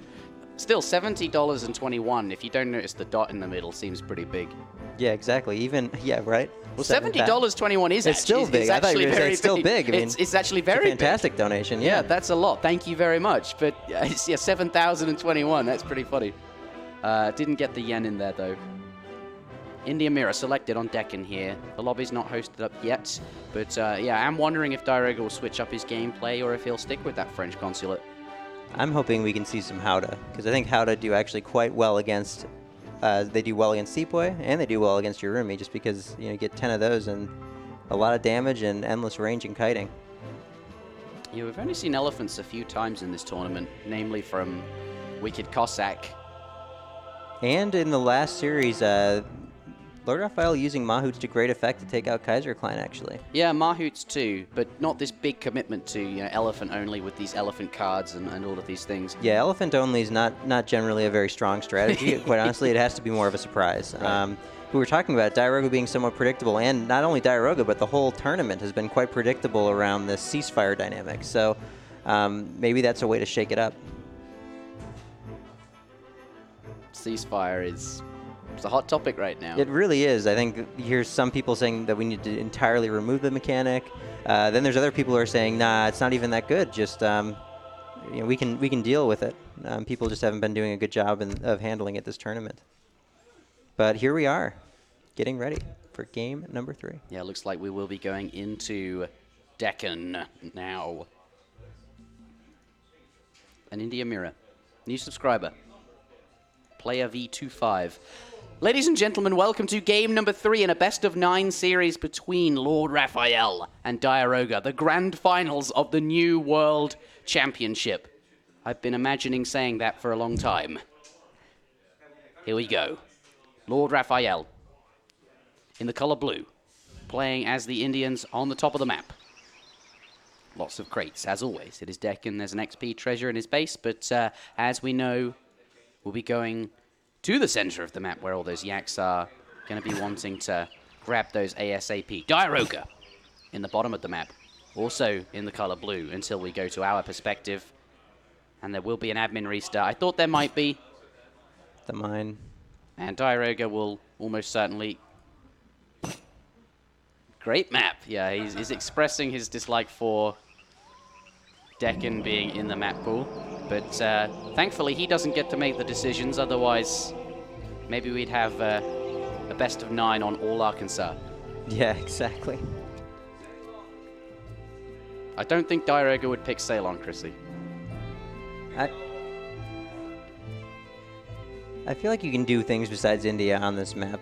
There's got to be other strategies that are totally viable. Yeah, I think so too. Like India is also a good civ to save for other maps too, like Pampas, Sierras, and Thar Desert.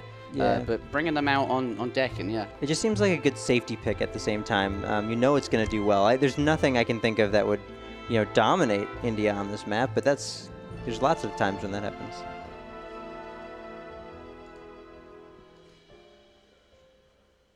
Yes.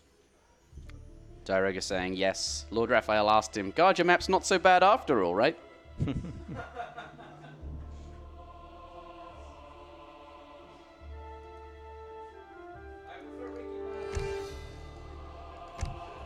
Oh, you're blue this time. We keep getting hit by the colors. Yeah, the players are wanting to play colors that we have selected. Ladies and gentlemen, let's get this underway. Attempt number 2 on Deccan here. An India Mirror between LordRaphael and Diarouga. The score is 1-1 in this best-of-9 series. Let's get into it. LordRaphael again in the color blue. Playing as the Indians. This time on the left-hand side of the map. Saving EP recorded game. By the way, all of the recorded games from both players' perspectives, for the most part, will be available on the ESOC forums, should you want to have a look at them. We have been diligently collecting those recs. Mine again for Diarouga. We do want to make sure the map is fair, but you do sometimes get some restarts here. What? They were both of them are missing the mines. Oh, yeah, both of them were missing mines. Interesting. Well, then okay. $3 donation coming in. Thank you very much. Go, Roga, Diarouga. Diarouga having a bit of a fan club.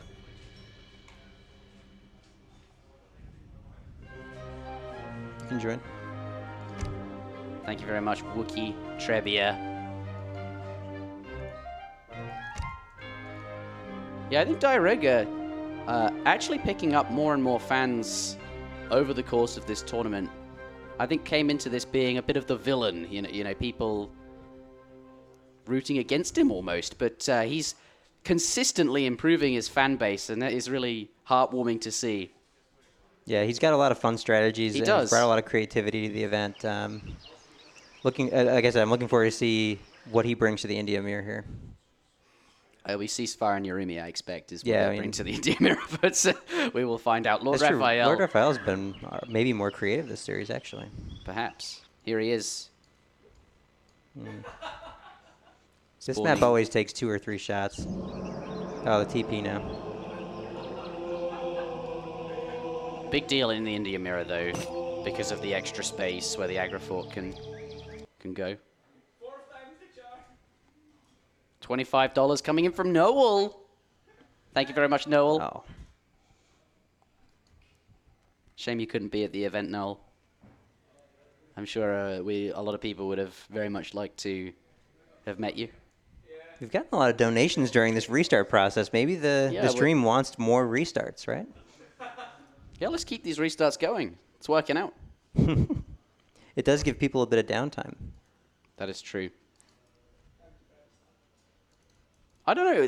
The restarts are... Obviously, we'd rather just get into every game, but it's kind of like... It proves we're really serious about making sure these games are fair. Yeah. And I think adds a lot of legitimacy to the tournament. I would agree completely. Game number 3. Attempt number 4 in this best of 9 series. The score is 1-0. 1-1, actually. I'm just saying numbers. Padding out the time because we've said a lot of nothing. But perhaps we can now say a lot of something. LordRaphael in the color blue. Playing the Indians. Yeah, they're going to restart, I think. We'll see. The Diarouga map. And the admin hasn't paused. Could it be? AoE Prey? No, it's Aesop G in the chat? No. Oh, there it is! 5th time's the charm. Yeah, exactly. It's far. It's such a very tough map to get a good spawn on. It's always the only problem we've had this whole event is the 3rd mine on Deccan, though. Yeah, it's interesting that because people tout Deccan as actually a really fair spawning map. I think actually most of the time it's because you have a 5k mine in base, and I guess it doesn't matter. Yeah, I mean, really all that much. But yeah, for a ladder game, missing your 3rd mine is pretty much fine on Deccan, because it's really more like your 4th or 5th mine, like you said, with that 5k in base. But it matters quite a bit in an India Mirror in a tournament final, so we have to get it right. Absolutely, because the games really could come down to that mine actually being relevant. But I'm quite impressed with New England, because that hasn't been causing issues. Garja did a really good job on New England, changing the way that the gold mines spawn and making the size of the island on that consistent. Oh. Ryan alluding to that there may be a problem again. We'll see. We'll what see. the admin has to say there. Spawning on the right-hand side of the map in the color blue, we do have Diarouga playing as... Yeah, the mines just do... Deccan does not want Diarouga to get his 3rd mine here. Yeah. I've got an idea. I need to go to have a bath. Okay. And I can run the show. I'm going to sec bath. I think let's play the Deccan video. Let's have a look around Deccan, and then maybe we'll get back into this when I return.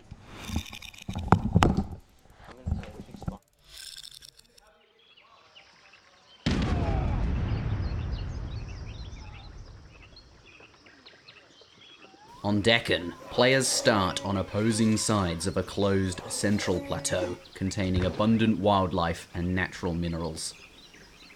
Your home city has taken an interest in the wealth of this region and its valuable trading routes, so has supplied your colony with additional starting resource crates to jumpstart your influence in the area and put a wider array of strategic options at your disposal.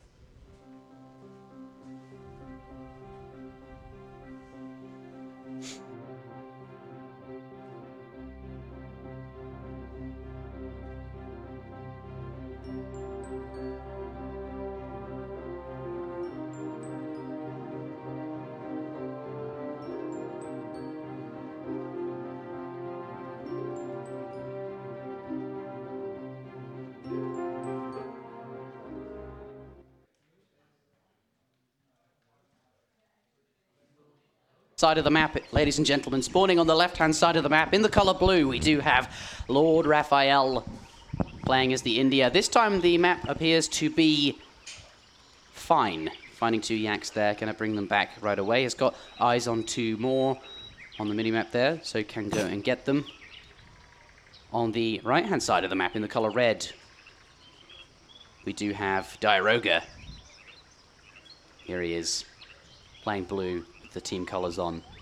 And so far, he's also found 4 yaks as well. So very even on the yak front here. But LordRaphael looks like he is going to drop down a trading post here. Diarouga not doing that. He does scout the red trading post that I mentioned. LordRaphael putting down. But by the looks of it, he is not going to be doing that. Shall we take a look around the map? Where are the important treasures? Important treasures? I have not looked quite yet. Let me turn off my fog and explore around. We do have There's a 90 wood down here that LordRaphael's found, so he's scouting better than I am at the bottom of the map. That's pretty important for him to try to get on top of that one. And if he can get there before his opponent, but at the same time, we're in the middle of the map we're seeing this this aggro-block competition, if you would. Both players, explorers, just roaming around. Neither one might get the aggro down. This is so close. Is he going to get it? Is he going to delete and drop it somewhere else? Yeah. In base, he's sending a second villager. He's gonna, if he gets this foundation down. Nope. Denied again. Villager getting his down. Diarouga gets his down right away. A round of applause for getting. He still has a chance to put down his aggro. No, yeah. He's built it in base now as a carny, and that also has not started. It's finally starting. Forcing the hunt. So, okay, so not going to be going with aggro in the middle of the map. Instead, going to be building the carny martyr for a bit of extra eco there. Raphael going for the TP as well, and that may have been what made it a little bit more difficult for him to have the resources ready. He's coming down here to the 90 wood. That will be his consolation prize. His opponent has not yet seen it. And as you said, they're equal in cows. He's managed to herd the hunt. I think he's in a position where he could drop a wall segment and maybe sit behind this carny and try to... He's got to switch his game plan up a little bit. But I think he can be fun. Yeah. Interesting. You know, we've seen basically nothing but aggro forts in India Mirrors on Deccan here, but LordRaphael going to switch it up. What do you make of this? And you know, tell us what his game plan could be. I mean, his game plan may be to use that carny to some sort of eco advantage, obviously, but that he can transition. He can use that to transition into fortress a little bit sooner. Maybe have a few more units out and try to timing push through the aggro. Because when you're in the fortress age, the aggro is basically just a glorified tower at that point. It does not do that much damage. And it's really not that intimidating. Yeah, it's bombard attack it has got area damage, which is nice, but it's little more than a blockhouse with a few extra hit points there. $3 shipment coming in. Thank you very much for the support there. But Diarouga will be up first. He has a villager building that fort. He's going to be up quickly. LordRaphael, a couple of villagers nearby though. I wonder if they'll. Yeah, he's kind of stopped pushing this hunt. We really can't know for sure what he's up to. He's taking market upgrades, but all of this could be, you know, a consulate rush. It could be absolutely, it could be an FF. It could be, you know, anything really. Those villagers now going to go home there. Yeah, he may take a shot. There he goes. Yeah, pushing this hunt just a little bit on his way out. Yeah, Raphael at home getting civil servants and starting to get those market upgrades. Diarouga opening straight away with Gurkha. Going for those Gurkha straight away means he's intending to put pressure on the front door, which is what you want to do against a carny. The difference being, when you age up with a carny, you can't start producing units right away. Obviously not having that blockhouse type building upon age up. Yeah, you do have to build your barracks there, which is what he's doing. Diarouga scouting that now. But for Soar coming in as his first colonial aid shipment, he's looking to be aggressive. This is going to work out really, really well against the carny. I guess he saw the fact that there was no aggro fort in the center and maybe suspected this, but coming in. Yeah, this is and I love the balance of this composition. You know, you can't get caught off guard by pretty much anything with this composition, and he's going to come in here, quickly snag the explorers, and also with the amount of belling that he's doing and probably forcing Minutemen. It really just depends on what Raphael's shipment is here, but this could cause a lot of damage and make up for the carny. Yeah, he's got, there's 11 villages Tons of HP villas. I think he's making his opponent really want it. One vill going down, and Diarouga getting out just in time as that shipment's bound to pop out any second. Yeah. Let's see what it is. Would he have gotten caught or not? I don't know what he's sending. Shall we take a look at LordRaphael's perspective? 5 Sepoy, he would have been caught had he stuck around, but as it stands, he might be able to pick off one more Vil. Nope, barely saving that. And now there's just kind of Sepoy out against this Gurkha mass, and that's not what you want, right? Against a bunch of Gurkha. No. He's going to have to work those down. Very strong against those Sepoy, and using the town center to try and dwindle the numbers. But foreign logging now coming behind this for both players as their next shipment. Wow, and look at this reaction, Diarouga, instantaneously going for the TP. Yeah, whilst during this downtime going to go and siege the trading post now. Yeah, and just instantly getting on that, giving Raphael no time to breathe while continuing to train those Gurkha.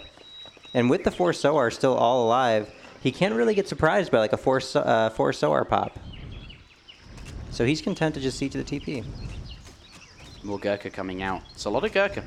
Yeah, and if we look at the like upgrades, Raphael's slightly ahead, having the level 2 hunting and the level 1 all resources upgrade. But that's nothing compared to the economic and map position lead that Diarouga has, and soon he'll even have the TP lead as he's going to get this TP without any contesting. Yeah, going to be able to take that down. But Gurkha, you know, the one thing they don't have is a lot of siege, so it's going to take him a long time to do that. Whilst LordRaphael in base here with his better upgrades and that Carney affecting all these villagers gathering. Yeah, and being very careful, Diarouga is here to not take any damage on the Soar, knowing that they're kind of the linchpin for him to be able to keep on sieging here with Gurkha only and not have to worry about any sort of threat. TP does finally go down, more Gurkha coming out, and both players switching to a consulate. And these mirror builds do favor Diarouga a bit because he's been able to go for the Gurkha, which is the better kind of late colonial unit to have in the mirror. Yep, diplomatic intrigue coming in, synced up with that consulate being built. I think expecting to see Otto consulate from LordRaphael. He's going to continue that theme of booming, but I do wonder for Diarouga, maybe he'll make some sort of switch to an age up. What do you think? I'm not sure. I think both players will probably just continue to mass units. LordRaphael because he has to get out of base, and Diarouga because he's got the map. You know, I mean, he wants to keep that map. Exactly. The only way for Diarouga really wants things to just stay status quo here because of the map control he's got. Now pushing forward again with some Gurkha. Let's see what he can get done. Villagers for safely into the TC. No volleys. And Consulate is now up for Roga. He's going with none yet. Hasn't picked. Now going with Otto Consulate. Yeah, and Diarouga, this is the position Diarouga loves to be in because he generally does not commit, and this is a position where Raphael needs him to commit. He doesn't just want him to, he actually just needs his opponent to commit just that little bit further, and Diarouga will not go past that house and tree line, I guarantee it. He's happy just to keep poking with his Gurkha, continue to get that bell time out of his opponent while he sieges down this market. Yeah, market going down. As you said, these Gurkha just sort of patrolling in and out almost. Yeah, and this is such a frustrating spot for Raphael because he wants to push the Minutemen button so badly here, but he's not going to be given the chance, I don't think. Shall we go into LordRaphael's perspective and see? Yeah, maybe there's a 4 Soar shipment on the way. What's going? There is, yeah. And Diarouga. But see, he's gonna back off. And although he lost a lot of Gurkha here, that was due to 10 villagers being belled in a town center. And you know, this is perfect time for Diarouga to get out. The 4 Soar will pop, and there's really just nothing that's going to be kind of contesting the push here. And Diarouga also starting the ZAM production, so he's really stabilizing well. This is like your classic, very strong and very consistent India, where you're getting the ZAMs up at the right time, continuing as many Gurkha as you can possibly produce. And Raphael's been put in this position where he has to go for some more surprising things. You know, the Soar may need to come out from him, for example. Yeah, I really like Diarouga's decision to switch it up here and, you know, play this aggressive India, starting with the 4 Sour, taking all this map control, different to how we saw it play him in the last couple of series. Perhaps he's recognized that he shouldn't be quite so predictable. And maybe this is one of a few builds that, you know, he's clearly able to pull out and is good at doing. Now coming back in, Gurkha gonna get a volley off. No vills are killed though. Yep. LordRaphael, he still only lost that one villager from earlier, so is pretty okay, but starting to run out of food and resources. And Diarouga is about to pop out 5 Zams, the Ottoman Hussar, and 5 Gurkha. So this has been a really strong macro cycle from him. And any sort of timing, as you can see, Raphael's got Soars in queue. I think he's going to go for some sort of timing here to surprise his opponent with the Soars. And I am not sure with 9 Zams if that's going to work out. There we go. Yeah. Actually, completely the opposite counter push from Diarouga. He's at his strongest now, and he's going in. Coming in, do some damage. Those Sawa, though, But he's not overcommitting. They need to find the Gurkha. They're not able to get on top of the Gurkha. And currently in combat with some of the Soa and the Hazza and the Zambarex in the back of Red. He's got to keep kiting. Great kiting from Diarouga here. Those Sepoy are so deadly if they get into range. Continuing to kite. This is hanging on a razor's edge. If those Sepoy get too engaged, it's going to be really hard for Diarouga to hold this, but he's thinned it out nicely. Not a lot of cav left, though. Minutes running in from across the map here, knowing he's not going to get better value out of them than right now. So Sepoy do get into hand attack, but not on what they want. Gurkha getting jammed in there, the Minutes in the back line, but the Zams are still up, and there's no cav for Raphael left. Huge stomp there. 22 red Gurkha in there, as well as 5 Zambarex joining the fray, and only 11 Gurkha, although there are minutes and, of course, centuries padding the numbers for LordRaphael. His Elephant does go down. The Elephant tanking a lot, doing a good job to fire over the top. Minutemen all on 1 HP. These Minutemen have been just so clutch. Yeah. And I think Raphael is actually I think that was a great value trade for him, but I'm not sure it's going to be enough to bust the aggro, which is what he needs right now. These 4 Soa are going to have to do a lot of work, but there's so many Zams in the background. Yeah, he's going to have to get out. He's going to leave there. Hasn't managed to push out 4 resources there. Second barracks now going down, and could be having some issues gathering. Yeah, Diarouga is just playing a really stable game here.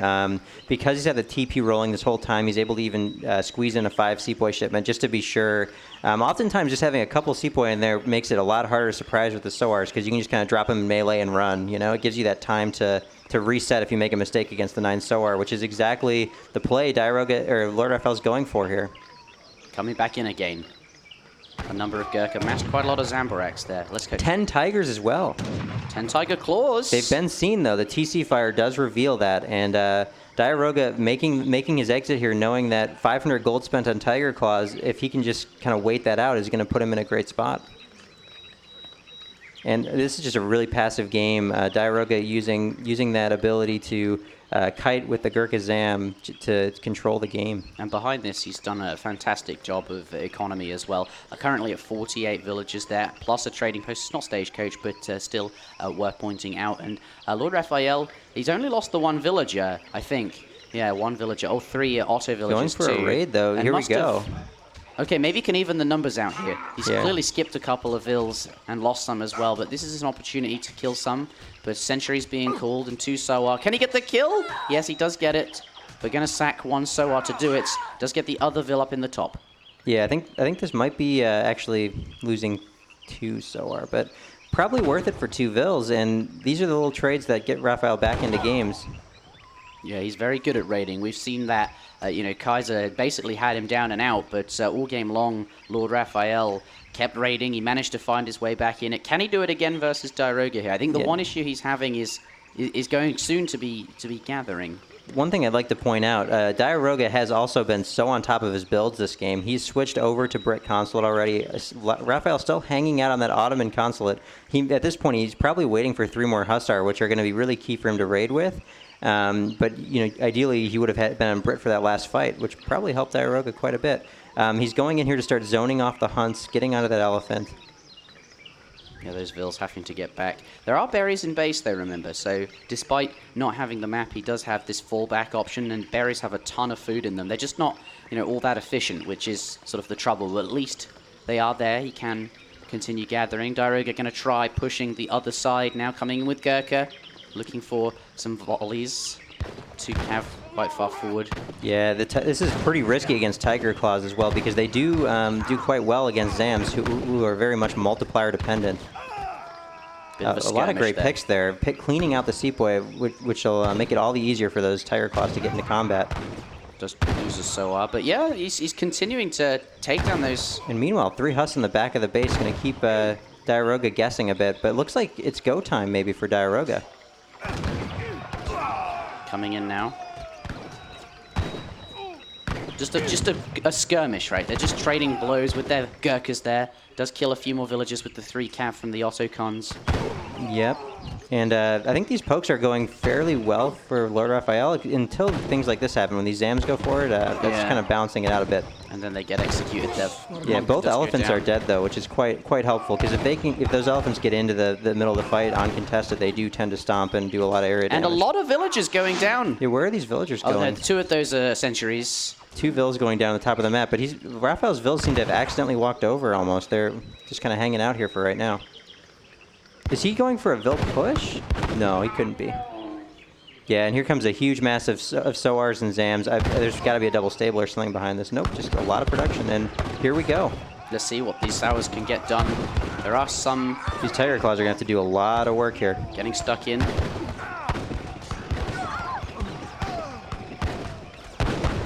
Yeah, and Raphael's running out of resources here, so if this fight goes even mediocre for Diarouga, that map control he got in the early game is going to be all he needs to win.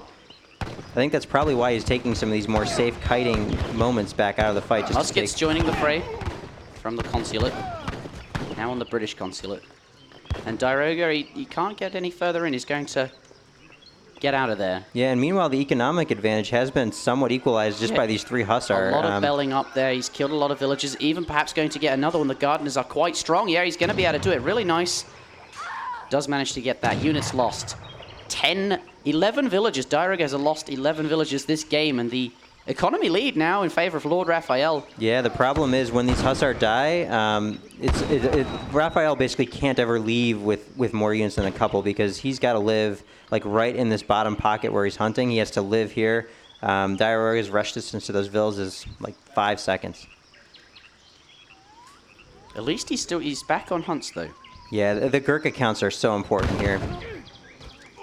37 Gurkha to Diarouga and 36 to LordRaphael. They're Dead very, even, very so he can hold so long as Raphael keeps up the Gurkha production, he should be good. He does have 2 Raxes versus Diarouga, who has a Rax and an Agrifort, I suppose, so they are equal in that sense. I think Diarouga's forgotten about this treasure up here. This would be really nice. 10% infantry hit points. Yeah, but the map control to Raphael is also switching over to Brits now, so his units will no longer be at a disadvantage in the fights. Brit consulate coming in. Eastern medicine for LordRaphael as well. Going to get that HP on his vills. I guess he needs it, given that they're so far out, but it's not in just yet. And 10 Tiger Claws to counter. They did walk over the elephant. Raphael could have seen them, but is he going to go for it? I think he's going to go for this push with the Tiger Claws. LordRaphael. Yeah, he's going for it. He's going for this push. The Tiger Claw's getting a little stuck up there, but he's going to slam those in and try to make a good trade here. 45 Gurkha for Diarouga. 35. 10 less for LordRaphael. Yeah, these Tiger Claws really paying dividends here. He's able to clean out a lot of the Zams, which opens him up to some Soar conflicts, and all the vills that he has are getting idled here, walking away from hunts. That's really the story here, is just Diarouga's vills are gathering at double the rate of LordRaphael's right now. And LordRaphael, he has fewer Zambaraks on standby as well. Diarouga's got a bigger mass, even if the skirms are even, and they're not. There's 10 more in the red color. And he's happy to just continue kiting here. Going into long formation is going to cost him a couple Gurkha, but walking away with his opponent having idled half of his economy for quite some time. But and now they're going to have to walk all the way back from the pocket there to the hunts. LordRaphael being as diligent as ever, though. These 5 Soar, though, are terrifying. Exactly. That's what I'm saying. He's going to be able to get a few Vill picks there. Could be 5 Vills, I think. They're all stabbing a different one. This is exactly what I expect from LordRaphael playing a game. Just constant raiding all over the map. Yeah. This is what he's good at here. But a bit, all the Zambaraks now coming in, and those Soar going to be vulnerable, but the Gurkha are nearby. He gets out, though, and the Vill's getting pushed by the larger, slower-moving army, but just because the Vills are alive doesn't mean they're gathering, and that's what we're seeing here from LordRaphael, really struggling to gather resources. And now he's out in the middle of the map here, away from anything. Is he caught out here? It feels like he is. Military units, there's 47, still 10 extra Gurkha in there. There are 4 Soar in the queue, though, and these Zams are just totally getting picked off here. Raphael's thinning them out so effectively. And that means the Soar are going to be able to even the odds against the Gurkha. Yeah, and there's a batch of maybe 10 camels coming out of the back here. If Raphael's able to keep this thin enough, he might be able to just clean this fight up. Yeah, here comes more Gurkha and a few Soar. No, there's a lot of Soars coming as well for... 46 Gurkha, though, up against only 18 now. LordRaphael, it looks like he's... Here they come. This is it. This is his only chance, and I don't think he's got quite enough with the reinforcing Soar GG coming in. out, and Diarouga does take game number 2.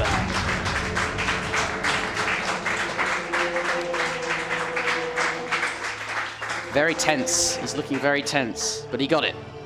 got the victory there. Yeah, really well played by Diarouga. I mean, it was incredible just how good of a job he did at just stabilizing with the Gurkha Zam. Very stable. His build order was always on point. I don't think he missed any of the transitions. There's a lot of transitions in that build, going from wood to food to gold and bouncing around to make sure your consulate goes from auto to Brit. He was on top of all of it and kept a great control over the middle of the map. And you can see Diarouga had just more resources the whole game, despite, just down to map control, I guess, and those sort of early Vil picks, managing to force perhaps Raphael to train fewer villagers as, he's under a lot of pressure, frantically trying to defend in his base there. And LordRaphael being on berries as well, you can see that the gap. Yeah, and we also noticed that he never overcommitted, right? There was always the opportunity to pop out those minutes, and including the Ottoman minutes. Or pop out the Soar, and oftentimes we'd see Raphael's unit shipment that was supposed to swing the fight come in, and Diarouga was already back at his aggro fort, just hanging out, ready for that to have come. Exactly. We saw, the Sepoy arrive. We saw the Tiger Claws arrive, and they want to get a pop. They want to arrive and fight immediately and cause this big unit pop. But Diarouga never lets himself get into a situation like that, and never enabled LordRaphael to get any of those pops or to really get much value out of his Minutemen. So Diarouga, he's very clever, very conservative, and not allowing those opportunities. Yeah, and also good to note was in this matchup, Soars don't do a lot of damage to Vils, and Zams are just like a very present unit. So when you put those two together, Raphael, his raiding game can't really happen. We saw he only had access to 3 Hussars this game, and they killed 11 Vils. So I'll just say that. That is something LordRaphael never ceases to amaze me. Yeah, so definitely not a poor showing from either player, but I mean, Diarouga just doing such a great job of locking in that build. A few donations coming in. Flo, 1893. I don't think you were born there. That would make you over 100 years old. In fact, I think that would make you 126 years old, something like that. Clap, clap, clap for Diarouga as well. And many thanks for your great work and the perfect organization. Thank you very much. It has been a lot of preparation, this event, but it's so rewarding to see all the players here and all of the hype around this tournament. The first LAN in 10 years. It's, I think, going to be a memorable one, and I hope something that people will look back on for years to come now. Yeah. Thank you for all the support. Absolutely. We'll be hosting up the lobby soon, LordRaphael.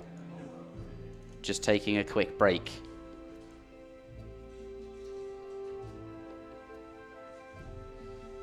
We'll be going into the next match shortly. Wow, I've been casting a lot. I think my voice is starting to take its toll. You can hear. I almost lost my voice yesterday too, I think. I've never had an issue with my voice casting. I've always sort of found that people say if I talk for a long time, I lose my voice. Not the case with me. I can just talk and talk and talk. But it turns out 4 days in a row of quite considerable amounts of casting, I'm starting to get there. Yeah, it's like these have been like full 8-hour days. It has been a lot of Age of Empires, but it has been a lot of fun as well. The next map, let's take a look at the map pool and the civilizations that they have used. We're moving into Thar Desert, which is also a good India map. LordRaphael still has his India. Yes, and this is also a good Russia map. We've seen a lot of that, right? So is it going to be another India-Russia kind of face-off?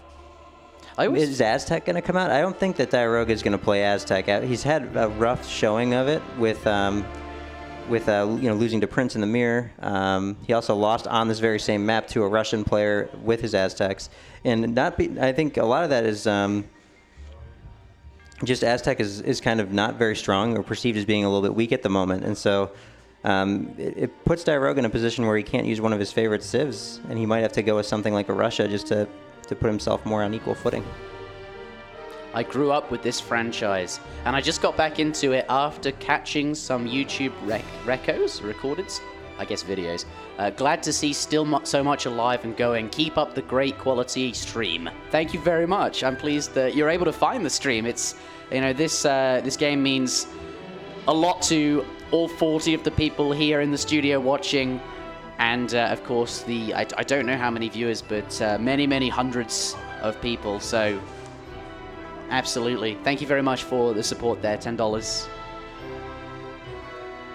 Yep, You and don't think Aztec will be coming out?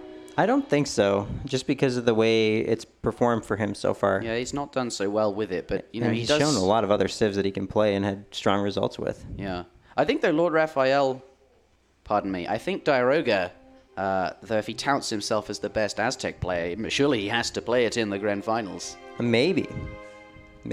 You know, he's it's a civ he has. You kind of wonder what else is he going to bring out. What did he bring out last time on Thar Desert? Because he played it. He brought out Aztec, and I think he lost with it, right? I think he usually bans it. He hates Thar Desert. This map, he hates this map. So this is his least favorite map. He vetoes it at every opportunity. He complains that it shouldn't be in the ESOC map pool either. It is quite a different map, but Yeah. you know, he doesn't like it. Fair enough. Well, I But he think part has of that to is play he's it. not, he's not strong. I don't think I've seen him play a ton of Dutch or a ton of Russia. I could be wrong, probably am, but I've seen a lot of different. He's got a very strong civ pool, but not one that sits well on this map. And he would if Aztec were a little bit different, I think. But I know Aztec can be a strong pick on this map. You know, the XP dance, the warrior priest. There, you get basically a trading post when no other civ can have it. yeah, this is kind of if you're gonna try Aztec, this is the place to do it. Yeah, and I know, you know, he's got a game plan for New England. He plays China a lot on there. Yeah, exactly. He's got there's the port plan on Baja. There's the China on New England. And then, he's got a lot of strong TP civs he can play on high plains. Ottoman, for example, comes out quite frequently there. Yeah. So if there's a time to play Aztec, Thar Desert does seem to be one of the maps to do it on. I don't know what other opportunities he would have later on in the series. Yeah, I mean, it's either that or it's Russia, right? And Diarouga winning, he has to pick first, so he has to decide if he's going to gamble on kind of throwing out the Aztec and maybe he thinks he can still prove his worth, or if he's just going to, go with the pick that everyone else in the tournament has been favoring, which is Russia. Diarouga does pick Russia. He says it in the chat there. Yeah, and he seems to be going for that more standard pick. I think that's what I expected. I think Raphael, though, Russia is, I think we know, one of his strongest civilizations, and we might just see that Russia mirror arm wrestle. But India is also, I think, pretty good in the matchup here. Yeah, India. The thing about India versus Russia is it's a matchup that tends to hang on kind of like a razor's edge. India is constantly trying to cut economy, and I think you're probably going to see more of a Russia outcome from Raphael. Better to take the mirror and take advantage of his skill there. Diarouga just going to check his deck. And Raphael does indeed lock in Russia, it looks like. He switched to Russia, has not verbally confirmed it yet, but usually when he switches civs, he's locked it in. Usually the case. Russian mirror on the cards, and I've seen Raphael play India on this map a few times in show matches, and I think often it's, I don't know, I think he just prefers Russia. Even against India, I think he's just better at playing it from the Russia side. I think we know he's played a lot of Russia in previous tournaments. It's, as I said, one of his strongest civs. I think he's just going to go for that Russia arm wrestle. Yeah, and we've seen 2 Russian mirrors on this map so far this tournament, and both of them, one player got stuck building in base for one reason or another, and we saw the player who built in their base always struggled, right? Tabben got kind of run over in his match. Kaiser got run over as well. Both these players, if they've been paying attention to that, are likely to get quite aggressive here. Let's get into this. The players are ready. And we will green in. Ladies and gentlemen, going into game number 4 in this best of 9 series between LordRaphael and Diarouga for the grand finals of the New World Championship. Let's get this underway. The score is 2-1 in favor of Diarouga. But spawning in the color blue, we do have the Russians. LordRaphael has a 55 coin treasure in base and a 200 wood start. Will be the same for his opponent. Mirrored crates. Let's take a look at that crate split. 1 villager on each crate, has plenty of time to do that, and then can get that villager in queue ASAP. Scout, though, not going to go for the coin treasure, perhaps come back for it later. Often a good one to get your crack shot used on, but looking for those wood treasures, I would expect, and wants to save his crack shot should he run into it sort of immediately. But villager in queue at the time you would expect. Diarouga on the top of the map in the color blue for you at the moment. Similar things. Has a monkey he's found a wood treasure there. 95 wood. That's what he wants to be looking for. 90 wood. Going to be starting to kite that immediately. But on the other side of the map, where is, oh my goodness, all this casting. The other wood treasure it will always spawn on the map. Let's have a It's look in the for bottom middle of the map. And Raphael did get the better map spawn, but he chose the worst scouting path direction. And that's going to lead to probably a split of these wood treasures unless Diarouga continues to cycle forward, in which case, this just goes to show it doesn't really matter where the treasures spawn. Anyone can get any treasure in this game. So, if those treasures in the bottom corner don't get scouted for a while, they will tend to favor Raphael, but let's see where Diarouga goes. Is he going to go deeper into that corner and try to find more treasures, or is he going to cut back? Yeah, it looks like he's on the wrong side of the map for that. Up in the top here. There are some treasures to come by. 30 food, not ideal. 65 coin, quite easy to get. This one you can get without really taking sort of ME damage at all, going for it there. But it is hidden on the bottom there, behind sort of his base, or quite close to it. Diarouga not going in that direction, so still very much open. Yeah, and I think it's also worth looking at this line of hunts that are, if you take out the Fog of War and look at the hunt line, I think this game's probably going to take place on that right half. If you can see that just so many hunts for Raphael are kind of contingent on controlling that half of the map. Diarouga did try and steal that coin. Yeah, there's a lot of hunts all in a line here, so that's where he has to be. It's not like, he can have a hunt perhaps on the left-hand side as well, though he does have the elephants over here. Yeah, or maybe he gets aggressive, and because Diarouga's line is obviously up there as well on the top of the map. Maybe he gets aggressive, and then we end up with the situation where everyone's vills are just very exposed. Yeah, we almost always see aggressive builds here, though. There was that time, I think it was LordRaphael, he sort of herded, he had a bunch of hunts, brought them in under the TC as Russia in the mirror. I don't think he'll be able to do it this game, though.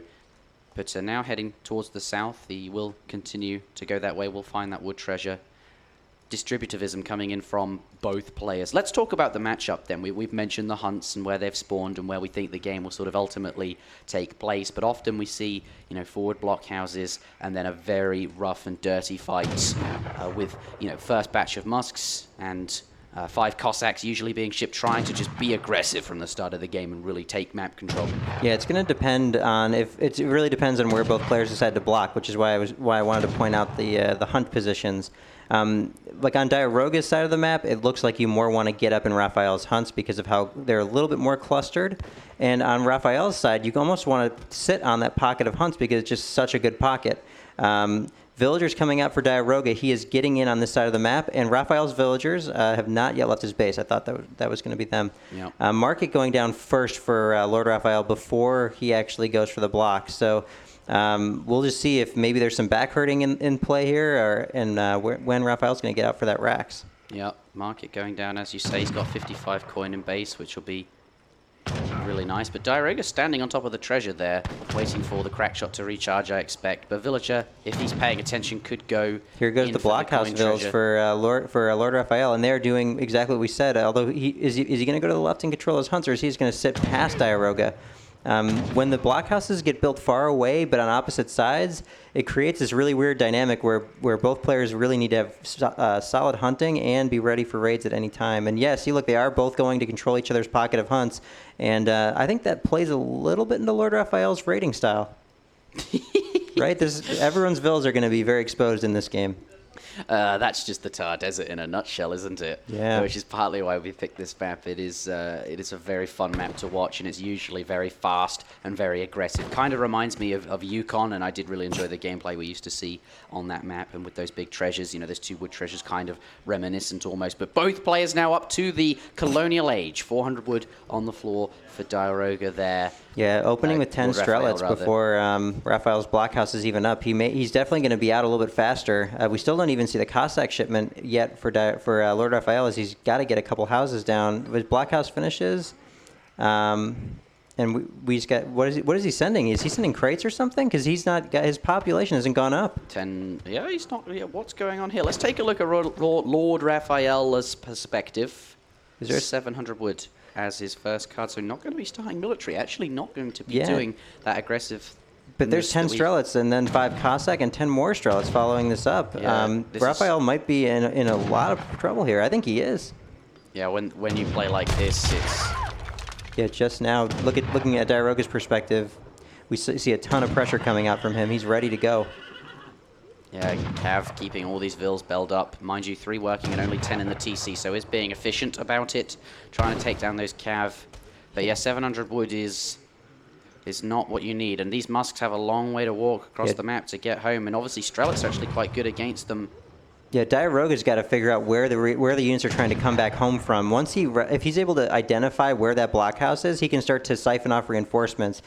Going into hand mode there, not quite getting a volley off. Now Diarouga knows. LordRaphael, he cancelled his 700 wood shipment by the looks of it and sent 5 Cossacks, which is why it took so long to arrive, but he's identified that's what he needs. Yeah, but by knowing where the blockhouse is, he can cut off reinforcements, and he does have a significantly larger army, having gone for the 20 Strelets up front.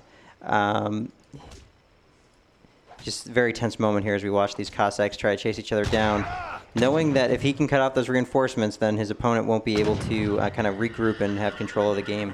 Yeah. This is very, very tense. Diarouga, 700 wood. Yeah, and Raphael is going to go for a quick raid, not a 5 and 4 Cossack. So he went from, now the 700 wood disadvantage is kind of on Diarouga, right? Raphael canceling his own wood shipment to take control of this game in the other direction. Yeah, he's got a lot of cav across the side of the map here. Going to delay that wood and forcing all the villagers into the TC. 15 vills in that TC. Doesn't get any kills, though. But Diarouga does. He kills a villager next to the TC there. Let's go to units lost. 1 villager. So far, not very much lost. 1 Cossack of LordRaphael. 2 Cossacks and a Strela of Diarouga. This game very... It looks like there's so much action, but no one committing to a fight just yet. Yeah, it's very much a chess match that Diarouga is in a great position, and because of the extra 20 Strelets, he's managed to kind of work into his build. It's going to take some time for Raphael to catch up on that front, and Raphael also doesn't see that Diarouga has been making muskets in the back, so his Cossack switch might actually be a little bit less effective than he realizes. Strelets coming back in, forcing all the vills inside the TC, and those Cossacks, being on the other side of the map, kind of make it challenging to stop the Strelets from harassing him there. Stable is down, though, and we're seeing even more Cossacks being massed by LordRaphael. Diarouga also getting Cossacks out as well here. 3 in Q, 4 in Q now. That 700 wood shipment has enabled him to get more mining in and not have to chop for that stable, for example. 1 Cossack going off from LordRaphael. I think he's going to try to just start being annoying a little bit, as he usually likes to do.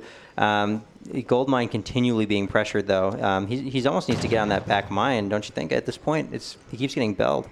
Yeah, this one definitely safer. Could put the villagers there and won't be kept being forced off. And this 1 Cossack getting value. Part of me wonders, though, if he's trying to bait the Strelets in. He's got a lot of Cossacks here. Maybe he wants to keep them a surprise. I don't necessarily know if LordRaphael's seen how many there are, and just get a big surround, do a lot of damage. Raphael microing so well at the top of the map with 1 Cossack. He was running back and forth to avoid the punching of the first Vill. We'll see it here probably. He ran back and forth like this to stop the shooting. Oh, and my goodness. He's going to get a second Vill for his efforts here. Oh, wow. That's some legit stuff right there. Yep, and all the while there's just been the standoff, and that's the second Vill that Cossack gets a round of applause. Some really nice micro.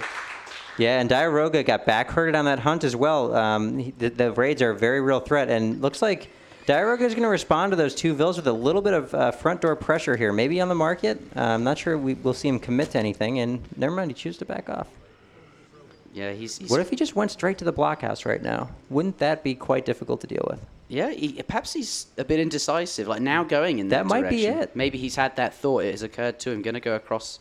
Yeah, because that would put a stop to all of the kind of multitasking and raiding situations. Yeah, it looks like he's going to go for it. And will Raphael counter base trade? It looks like he's kind of in a position where that might be the natural response here as the Cossacks get underneath the blockhouse. Yeah, this is definitely a chess match. It's very reminiscent, right? This blockhouse going to go down. So Raphael going to come out and take this. And there's actually a lot more stuff here of Diarouga. He's got a blockhouse and a stable nearby. So this trade, it could be 1 pawn for 2. Yeah, that's exactly what it could be.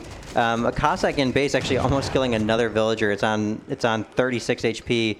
But Boyer's coming in for Diarouga here, and maybe he answers back if the pressure keeps going. But I think Raphael's going to choose to get out here, knowing he's a little bit outmassed. Still down 14 military population, and now down a Boyer's upgrade. And it's those crates that Diarouga's been sending starting to pay off. Yeah, much more efficient in terms of villager seconds. But Diarouga with Boyars out is now very scary, especially with a very heavy Cossack and Strelip composition. That upgrade benefiting them quite a lot. And yeah, and Raphael's also, sorry, one other thing, Raphael's also reblocking on the left and trying to raid, so if this fight happens, it's going to be really good timing for Diarouga. Coming in. Let's take a look at Lord. He does have Boyars coming in as well, though, so we'll be able to take this fight. And he's calling Minutemen, syncing it up. Villagers getting in the fray. Villagers so strong in the Russian matchups because of how well they soak Strelitz shots. If they can get underneath the fight and start to soak some of those shots, this could turn in LordRaphael's favor. But as it stands, incredibly outnumbered. Raiding Cossacks coming back to join the fray. And just so many Cossacks left on the bottom of this fight for Diarouga. Diarouga 16 Cossacks, his opponent only on 7, and they're dwindling quickly. And 19 Strelitz in there as well compared These 4 to Cossacks 9. getting baited out, though. That may help quite a bit. Yeah, the Minutemen on 1 HP, but doing a lot, not quite, but doing a lot of damage. This is looking good for Diarouga. Looking very good for Diarouga. Excellent control here, a lot of making sure villages he takes that fight when he sees his opponent's a little bit out of position. A lot of villagers mixed in and soaking here, but I don't know. More Cossacks joining the fray. They're very good against the villagers. This looks like it's gone the way of Diarouga's. 3, GG51 coming out, and LordRaphael does give game number 4 to Diarouga, taking now a good lead in the series, 3-1. Yeah, and very impressive play from Diarouga in each one of these games. I mean, he handled very well. I mean, he got hit by a couple of raids, but other than that, I mean, he handled every little curveball that Raphael threw him and kept the pressure up on the front door. Really, really nicely done. And look at this, even LordRaphael, he had to replace his blockhouse, I suppose. And this is one of Raphael's best civs. Yeah. Diarouga performing today. Look at the resources gathered, just so in the favor of Diarouga. He just did a much better job of getting his economy rolling. Obviously, some of that's from crates, but you can tell when you're able to get away with the crates that you just get more mass than if you have to go for those unit shipments. All resources gathered, as Ryan was mentioning there. Diarouga just ahead. Let's head on out, though. Game number 6. Number 5. Yes. Coming up next on New England. I'm not sure what Diarouga is going to do here. He's kind of shown his hand a bit with that China strategy that we've been seeing him use. Yeah, I mean, will he be confident enough to go for it again after he got revolted against? That's true. But, you know, this time perhaps he can be more diligent, checking the revolt. It's going to be on his mind. I don't think that can work twice. I think there are adaptations that he could make. Yeah, and do you think that we're going to see another mirror, or do you think Raphael's going to avoid the mirrors after having lost 3 of them now? That's a good question. He's lost every mirror, and that surprises me greatly, knowing that Raphael is more of the mechanical player. Yeah. And Diarouga is more of the tactical player, but he's finding a way to bring his tactics and, quite frankly, great control, great patience into the mirrors. He's clearly prepared. Oh, break. Yeah, so, ladies and gentlemen, join us after a quick break. New donation coming in, $10 from Kevsoft. Ladies and gentlemen, give it up for Kevsoft. We do like Kevsoft here. Thank you very much for the support. For those that don't know, Kevsoft, an absolute ESOC hero, and indeed a Celeste Age of Empires Online hero as well, has done a lot of work. Both games are actually on the same engine, Age of Empires Online, which is back, by the way. If you didn't know, you can play it. Just search Project Celeste. It's been brought back by a bunch of very passionate individuals, and he and Eagle often collaborate on improving the games that are indeed on the same engine. So thank you very much, Kevsoft. But we will be back after a short break. Of course, the food van does arrive around this time every day, and it's only here for 2 hours. So we're going to get some food, going to get the players fed, we're going to have a bite to eat, and we will join you after the break to resume this series. So far, though, Diarouga 3-1, looking very strong in this series. Will LordRaphael be able to bring it back, though? He did versus... Who was it? Wait. In the semi-finals, he was down 2 and then came back 5 in a row. Against Kaiserklein, yes. So perhaps we'll see something similar. Raphael, he's performed before. We'll see you soon.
Ladies and gentlemen, welcome back to the New World Championship. We are about to get game number 5 in the series underway. LordRaphael versus Diarouga for the grand finals. The score is 3-1. The players have been fed. I do apologize for the break, but it cannot be at any other time because we want to stick to traditional meal times. A bit much to ask everyone to change their food habits there. But that's why the van's only here for 2 hours. And we want to get everyone fed. Yay for food! Yay for food, indeed. It has been done. And now we can get this underway. Diarouga, as we were speculating, locking in China. 1,000 bits coming in from Brutal Glory 1. Cheers. Cheers for the cheer? Pizza every day? No, it was pizza on Thursday. And then we had... We've had a good mix. There's been all sorts of things, right? We had, It was burgers yesterday, and then the day before that we had... There were burritos at one point. Yeah, that's true. Burritos. God, I can't remember what it was. It was delicious. There's been a lot of stuff, but yeah, pizza on the very first day, pizza on the very final day. Everyone except Chrissy loves pizza. And we've got a new emote, I've been told. The AoE jacked. Wow, how timely. I know. It's good. Try it out. Is it that? Yeah, like that. It's a bicep. Oh, you hover over them, Martin. Yeah, let's see. There they are! AoE jacked. I'm jacked. I think that says AoE will is AoE jacked. I think so. I heard a comment earlier that, I do have quite a large belly, and that somebody said I was pregnant with more interjection clips. Those videos I've been pumping out recently. Yeah, yeah. I thought that was really funny. It's fantastic. It's a bit of a beer belly. I'm not proud of it. Or maybe I am. But welcome back, everybody, to the stream. AoE jacked in the chat. Carlini is jacked, I see there. Robo is jacked. Tabben's jacked! Yeah, that's exactly right. We need to have a Tabben emote to go with the jacked emote. That's right. Put his face right between two of them and facing either way. Someone needs a Tabben to stream, and then we could get an actual Tabben emote. And then we could post Tabben's jacked. Carlini's jacked. Yeah, for those wondering, Carlini gifted, I think, 500 subs yesterday, and then also donated a further £200 into the kitty, so to speak, to get us all drinks. We went out into Manchester last night, Saturday night, meeting all the players, of course, and all the guests here. It might not happen again for a long time, and we had to do it. And what a hero! Yeah, he got us 20 beers in. Actually, more than that. More than that. Shots as well. And there's plenty of videos on the forums and pictures. So I'll leave it at that. 11 in the chat. Are we ready? We are not quite ready. I think the players are both checking their decks as they've been doing every game, making sure that we don't get into any of those weird situations where people try to pick a deck and can't find it. This feels... Good job I used the arrow keys. Oh, I shouldn't have joined so quickly. $7 coming in from Samurai Revolution, everybody! Yay! Everyone's outside. I'm sorry, Samurai. They're all at the pizza van, so no one was here to hear.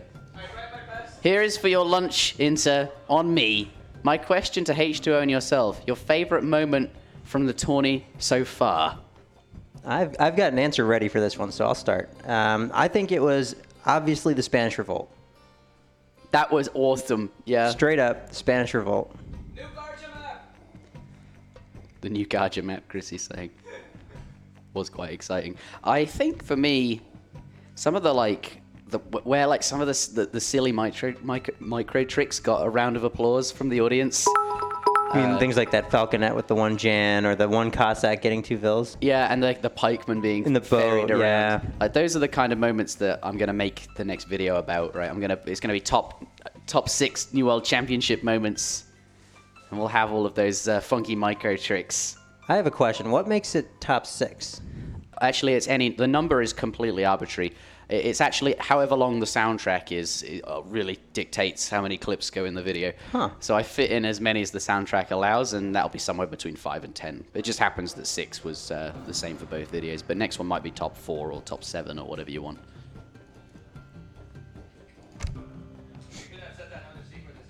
And we have not yet commented on LordRaphael's pick, have we? We haven't. Diarouga locking in China, and LordRaphael going to counter that with Russia again. I wonder how that's going to work. Is it that the blockhouse is really good against the frig in the pond? That's true. You get a Is free just so much outpost. pressure, on top of that? Soon TM. It definitely will throw a wrench in Diarouga's game plan because he's planning on a much slower paced game where he can definitely set up that stagecoach line, and I think he's going to have to find a way to break out of Raphael's base as his deciding factor, not, can he set up the stagecoach? Yeah. I really like Russia as a pick. It's a civ that LordRaphael is very strong with, that he's very comfortable with, and that blockhouse is a free outpost combined into your barracks that is going to be very, very strong against the water, against China, that frigate, the China frig, we call it, the Fushuan, the Fakan, I don't know what it's called, that big boat that's very, very strong on this map. Yeah, and the score is also it's not game point yet, right? It's 1-3. Not a great position for Raphael to be in. He doesn't have a lot of time left if he has to get it together, but it does give him a chance to take a chance here and try something a little bit different.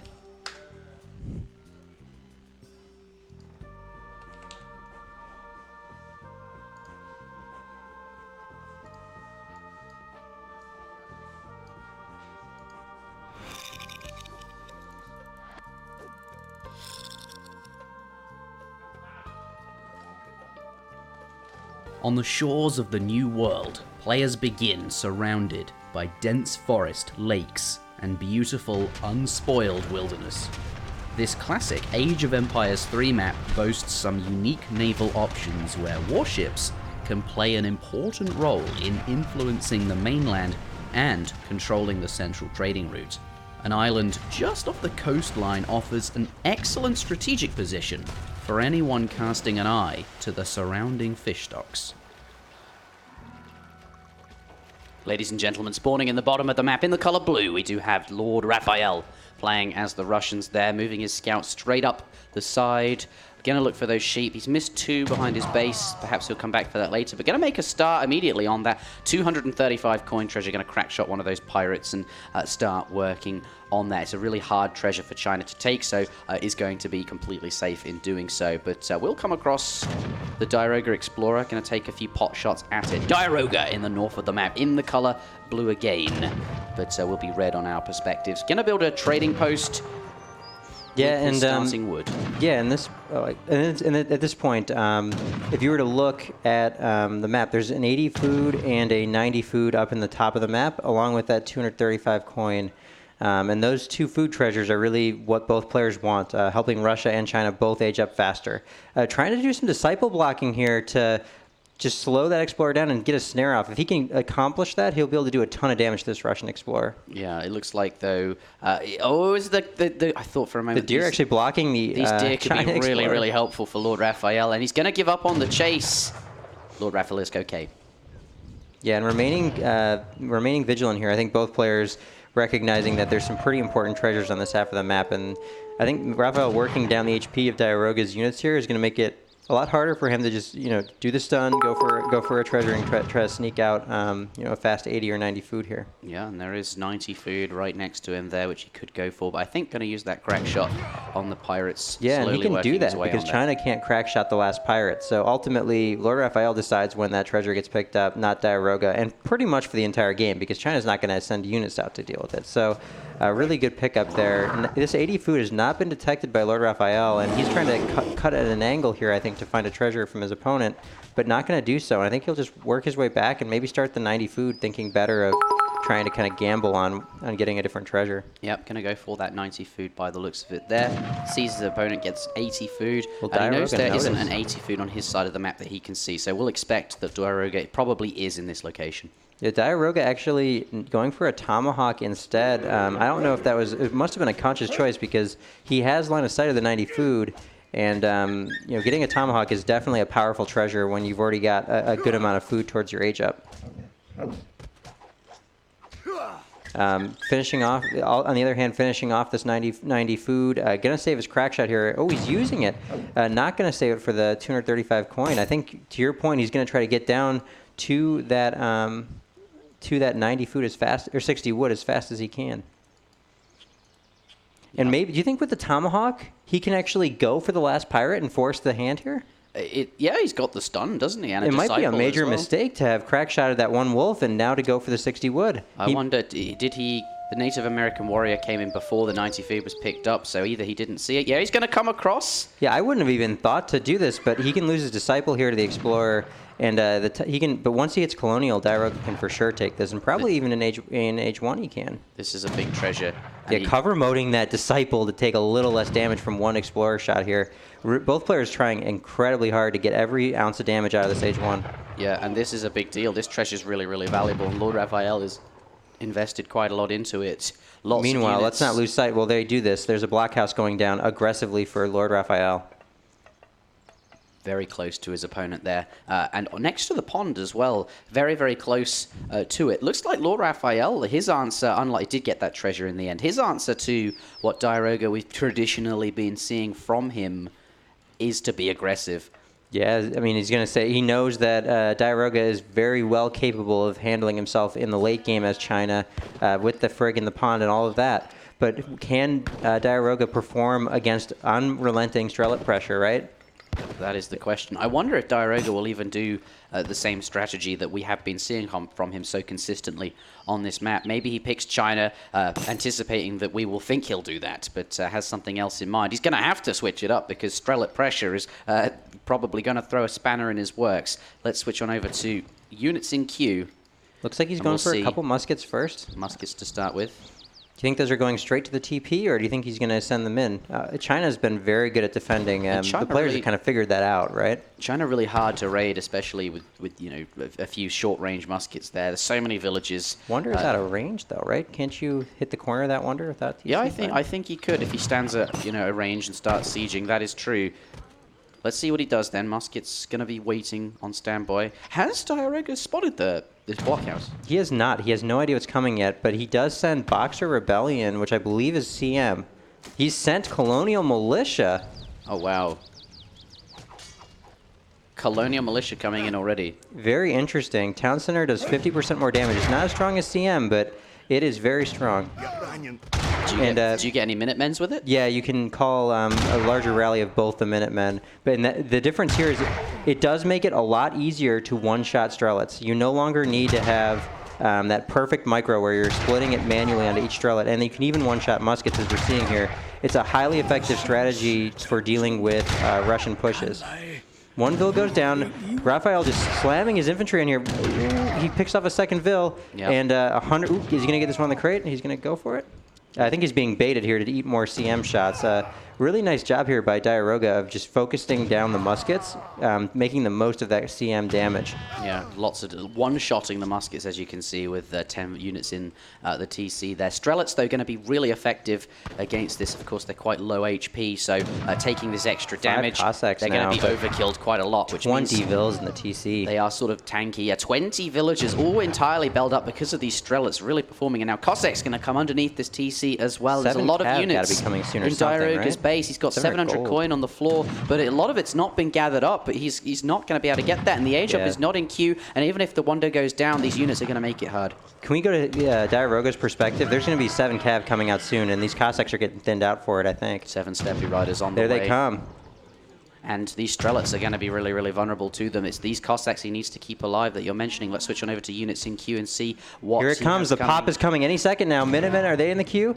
And the 7 cav pops out the back, totally isolated. Look at this catch. Halve minutes to block off the Cossacks. He's going to have to sack all those Strelets. Really nicely done, forcing the cav away, and the Strelets are just, you know, out for the pickings. The Steppe Rider's going to take them down.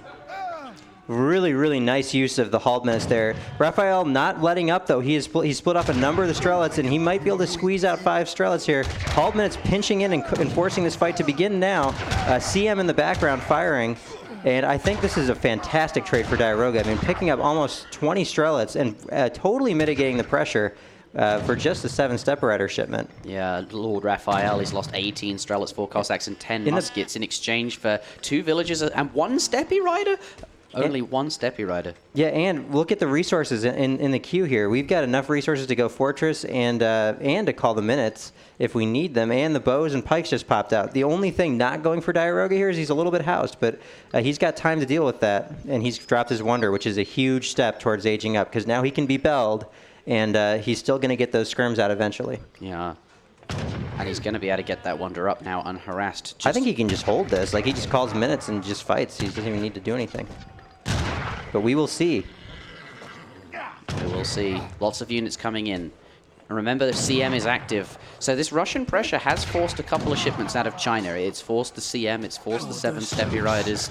And as a result... Musket's just getting thinned out here. And this is an engagement where the minutes have to pop right now. Villager punching going to happen here. Lots of good defense here. Yeah. As a result, he's going to have fewer shipments in the Fortress Age when he finally gets up, though. Wow, really, really great control from Diarouga here. Villagers getting off so much punching. They entirely took out the 4 Cossacks, and the bows perfectly targeting the remaining muskets, leaving 1 Step Rider behind to start cleaning out Strelets. I mean, this is like the flawless type of defense you need as China to hold off this level of pressure. Working very, very well. Villagers going back in the TC. But Villagers being pulled off the Wonder here, trying to use the rest of those Strelets to slow down this age up as much as he can. 4 Cossacks, though. No Musketeers. Here they are. They don't want to go in there. There's not enough of them coming back. Yeah, house going up here. 8 scrims about to pop out. No shipment in queue, I think, because 700 wood came in. But he'll probably get one just from building the buildings here. You know, when the consulate goes up, the barracks and the house, you do get quite a large amount of EXP from that, which should give him what he needs to get those intervention redcoats, or maybe even probably a 5 meteor, honestly. With the amount of Strela pressure, Raphael is continuing to try to push on this front door. Yeah, LordRaphael, 700 wood coming in from him, though. I think he Rex is so close to being finished. Is he going to do it? Is he? Just a tick away. Maybe he's trying to bait him because the scrims are coming. And looks like Raphael is exiting the base here. Probably going to be pretty disappointed with the results of that push, knowing now his opponent is totally stabilized and lost maybe 1 villager plus some idle time.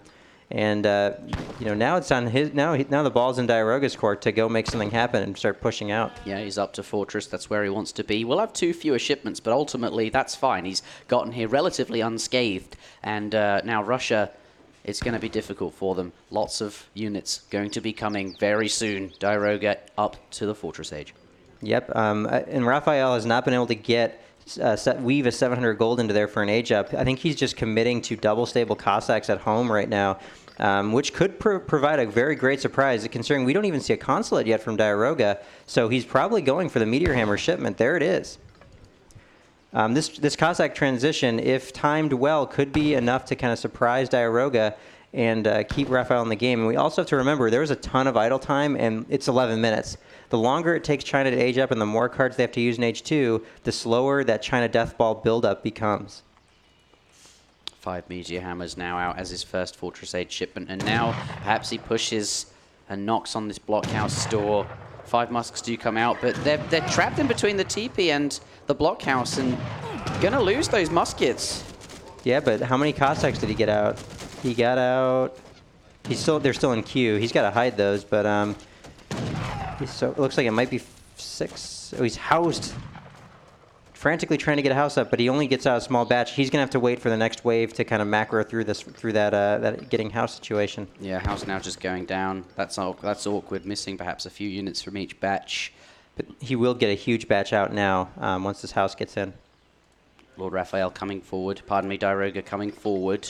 And do you think Diarouga thinks he's aging? Because normally Raphael would have macroed that batch out and been there to defend. Man, Diarouga is awfully tempted, I think, to go in right now. He's thinking about it. Yeah, and he is not going to go in. He's happy just to fall back. He can go to his Frigg game now, right? I mean, the shipment just came in. Is he going to go for it? The China frig, the Fushuan. Yeah, look, the China flag. He's now saving on. up the gold. Has he clicked it yet? It is Nope, on he's that going to click it bond. right now. Yeah, he just did. So the frig is on its way, and unfortunately for this Cossack flank, the frig is more tempting than trying to push in here for some damage, and once the frig gets in, he can just kind of hide in it from the Cossacks. Yeah, perhaps he can just sort of have push his units onto this side of the water and just do what he wants and have this really safe place to retreat to, garrison inside the frigate. And yeah, but he is overextending a little bit. His flag is far away if he doesn't move it. Raphael could get in here just before that frig gets in. He just has to know that now is his window of time to attack, and it looks like he's not quite tempted yet. Here we go. He's going for it. He's ready. The frig is just popped now, but it's out of position. Can he get there in time, or will the units get into the frigate? Yeah, coming forward. He's pretty safe, though, because catching it's a lot of but them. yeah, the Cossacks do find the units. Big blast going onto the Strelets there. He's and jamming the Cossacks sort of forced to take the fight here. And this is looking pretty good for LordRaphael. The Cossacks taking on the Meteor Hammers, the China Cav there. Strelets in the back, the Minutemen as well, I think. He didn't go into the boat. Yeah, he's cleaned it up. Yeah, he's cleaned that up. But he's taking a lot of damage from the frigate. That is working to his favor. So perhaps not the But worst the frigate's trade. also aggressive, right? I mean, he can just run past this frigate and get into his opponent's base now. Yeah.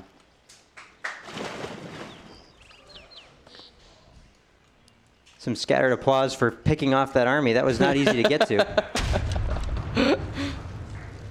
Now frigate gonna take on that market. Yeah, Raphael, I think, a little bit at a loss here, it looks like, trying to figure out should he age, should he push with more units. He's building a blockhouse over on the corner. Maybe he's just going to try to work a couple blockhouses over. With what we talked about, China does not get to send a lot of shipments when they have to send 5 or 6 in H2. Yeah. And there's only one TP up, and he's had to send that frig. So it's not bad to be in H2 against that. Perhaps the shipment curve just a bit slower for Diarouga. That aggression forced him to respond with the Colonial Militia, the 7 Steppe Riders, as I mentioned earlier. Yeah, and Age-Up coming out too. Raphael going up to the Fortress Age. I wonder if behind this then, China has a lot of control with this frigate in this pond though.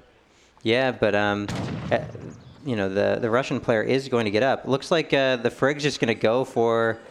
I think he's thinking about just kind of swarming around that tower. He does have an Flying Crow available that can basically kill that blockhouse in a few shots. Yeah.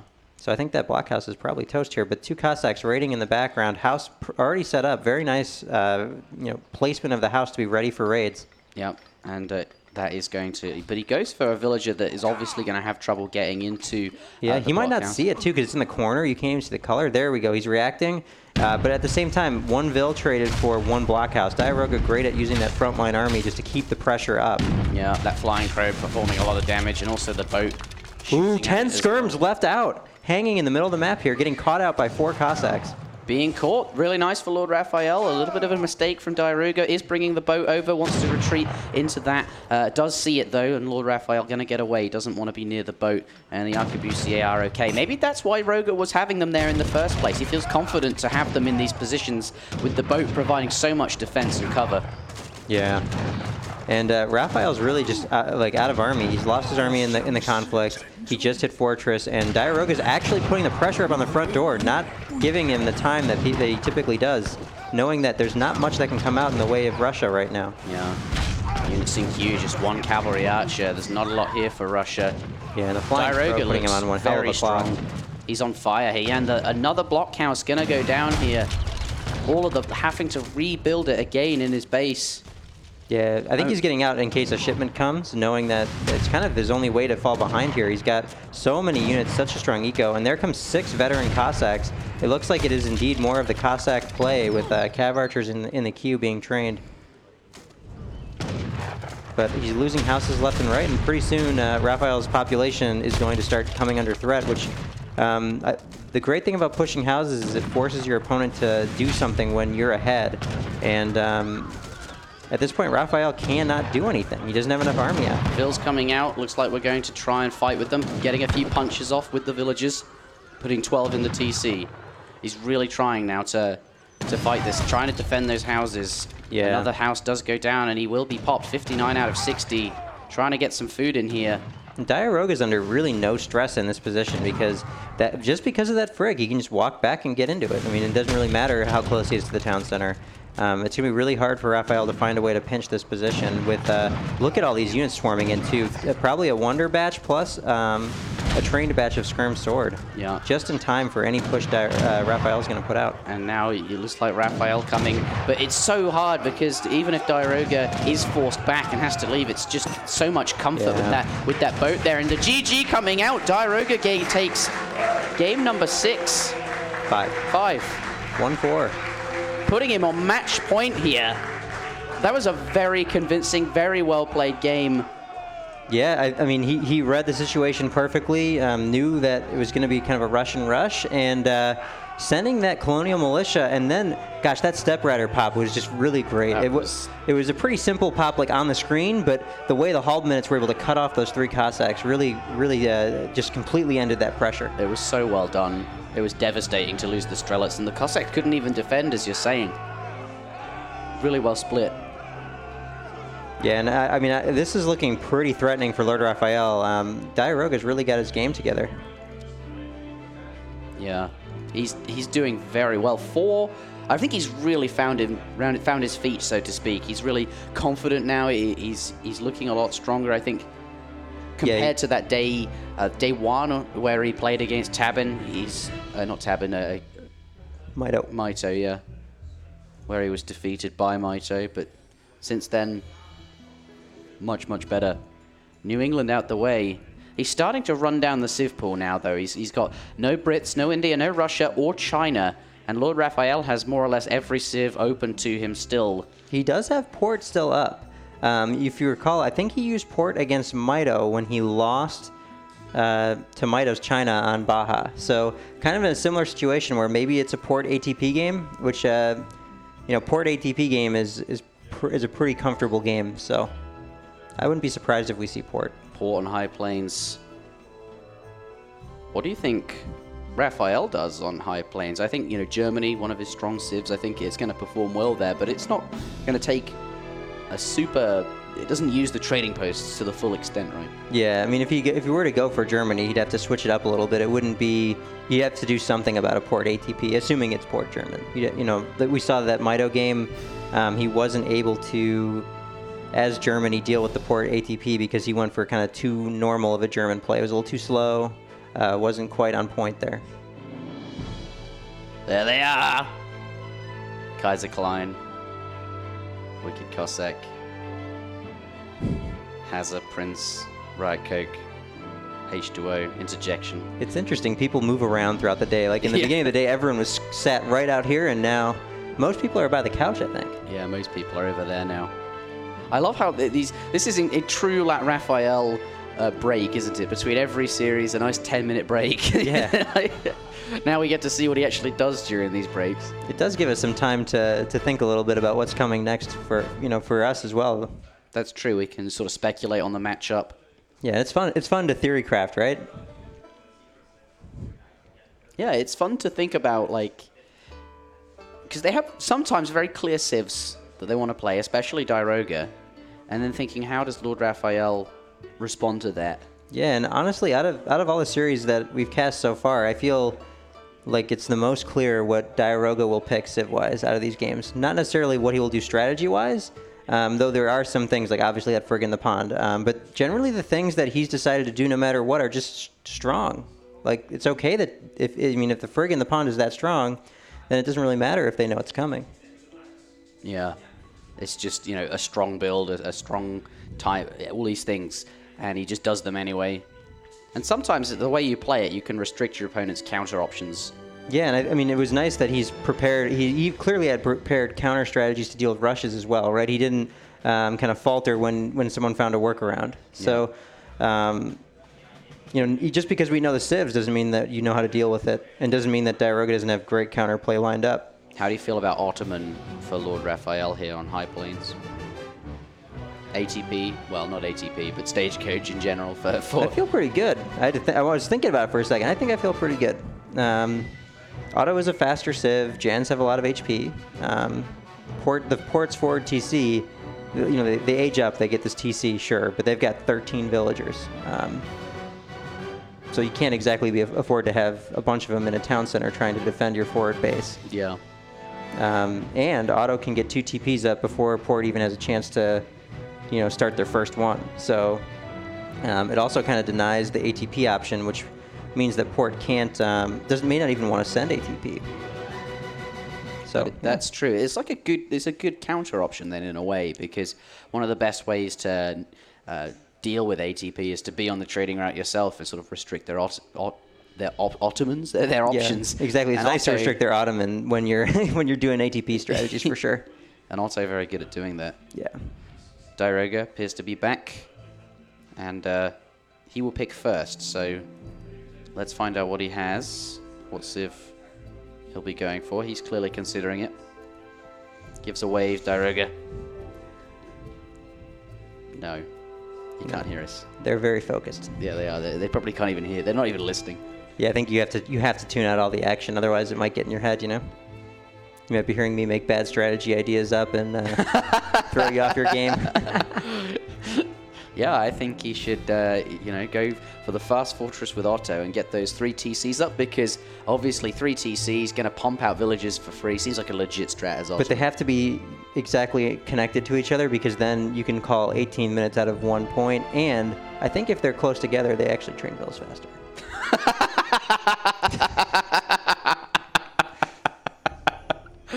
So that's a fact. Right. It must be why the treaty players always do it, right? That has to be. Yeah, it's nothing to do with space and walls. There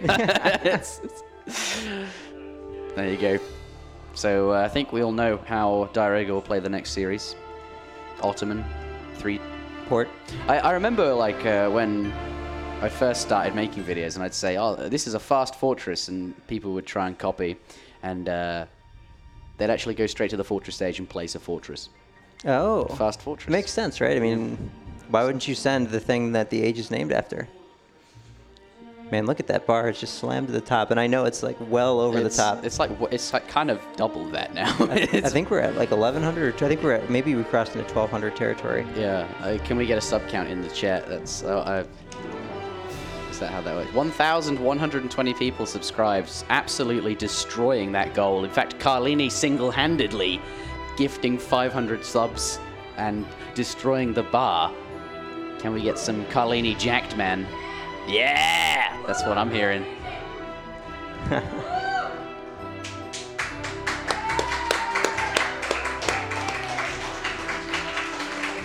Thank you very much, Carlini. There's the Carlini emotes there. Carlini's jacked, man. Oh. Wonderful. LordRaphael returning to his seat as well. And the game lobby is up. And as usual, I'm the last to join the lobby. Diarouga indicating Ottoman here. I don't see it locked. I wasn't here to see if it's confirmed or not. Would be an interesting deviation. It does take a lot of the mystery out of it. Maybe he's trying to force Raphael into needing to mirror. I mean, Raphael does have every civ available except for Brit, so it's hard to force a mirror, but Ottoman on high plains might be one of those situations that forces it. Yeah. I feel like LordRaphael likes Sioux on this map a lot. Yeah, and did we see Sioux? We saw actually him pick apart Kaiserklein's Ottoman double Jan Rush with Stagecoach, right? Yeah. Those rifle riders being so effective for him. You think this is a bait from Diarouga? He's got some counter strategy in mind?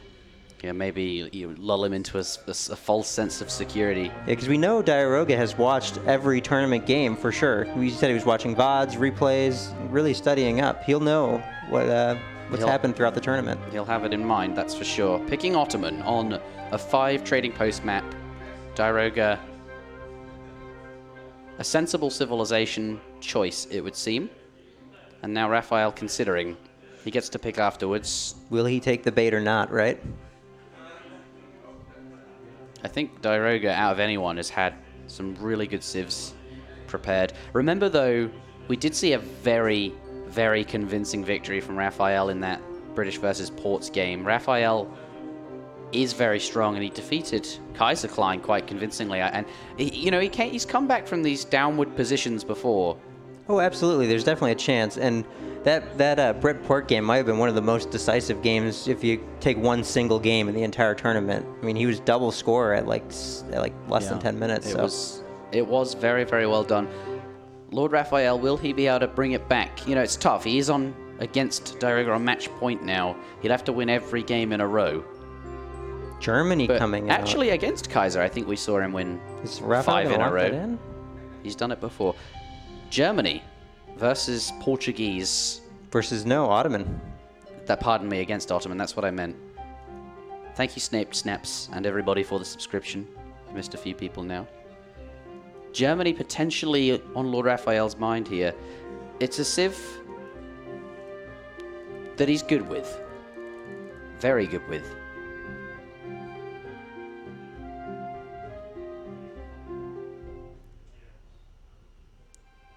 And it appears we will have Ottoman versus Germany. Maybe. It seems like he's still considering. I think with everything on the line, LordRaphael taking his time here, making sure that he does not make a blunder in the civ selection process. How do you feel about Germany versus Otto here? I mean, they're both quite strong Fortress Age civilizations, but Otto... It's always tough for me to give an opinion on this because I lose to Otto all the time. I can't beat him. So it's just a civ you don't... I don't really remember you playing either. Yeah, it's very... Like, I don't want to play anything against Otto except for the mirror, basically, but... this tournament kind of forcing... You sort of have to play. Yeah, there's a couple maps that Otto seem pretty reasonable to play on. You get Deccan, New England, High Plains being the 3. LordRaphael really considering here. This is important. Yeah, I think he might actually just be playing the entire game out right now in his head, thinking about exactly how every moment's going to go. Every possible permutation of the matchup. Yeah, we haven't seen a look like this out of LordRaphael all day. No, he's normally so chill. He's leaning forward a bit too, right? Maybe Yeah. he's probably suggesting a setting and we're just totally reading into it. But Yeah, he's probably like, this mouse is a bit fast. Let's turn it down. Okay, he confirms it. No, pardon me, I'm reading a previous message. Still deciding whether it'll be Germany. Tournament life on the line. Yep. This is the grand finals of the New World Championship. Diarouga versus... And I think he's confirmed Germany. And the lobby has been closed, which means he has gone to check his deck. So it looks like it will be Ottoman versus Germany on High Plains. It's a rehost, though. We'll see. I think it's a... He's got us all guessing. Well, I don't think you played Germany on Pampas, obviously. Fertile Crescent in Florida. I guess High Plains, it's a good time to do it. Yeah. Oh, no, the game is not back. Woo! What happened? What did I do? Yeah, us. Yeah, it's a lot nicer to be us right now than them. There's a lot less pressure on us. Yeah, I'm just sort of... We just get to read into their facial expressions and as if we're, some kind of therapist with mind-reading powers. Yeah, exactly. They're both doing the same expression. Hand on face, considering.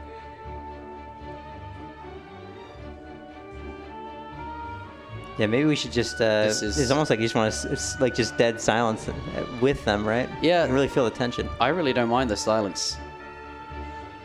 But this is very, very tense right now. Game is back up. Let's wait for everyone to get joined in and we'll get going. From now on out... LordRaphael, he selected the Sioux. So he has gone Sioux.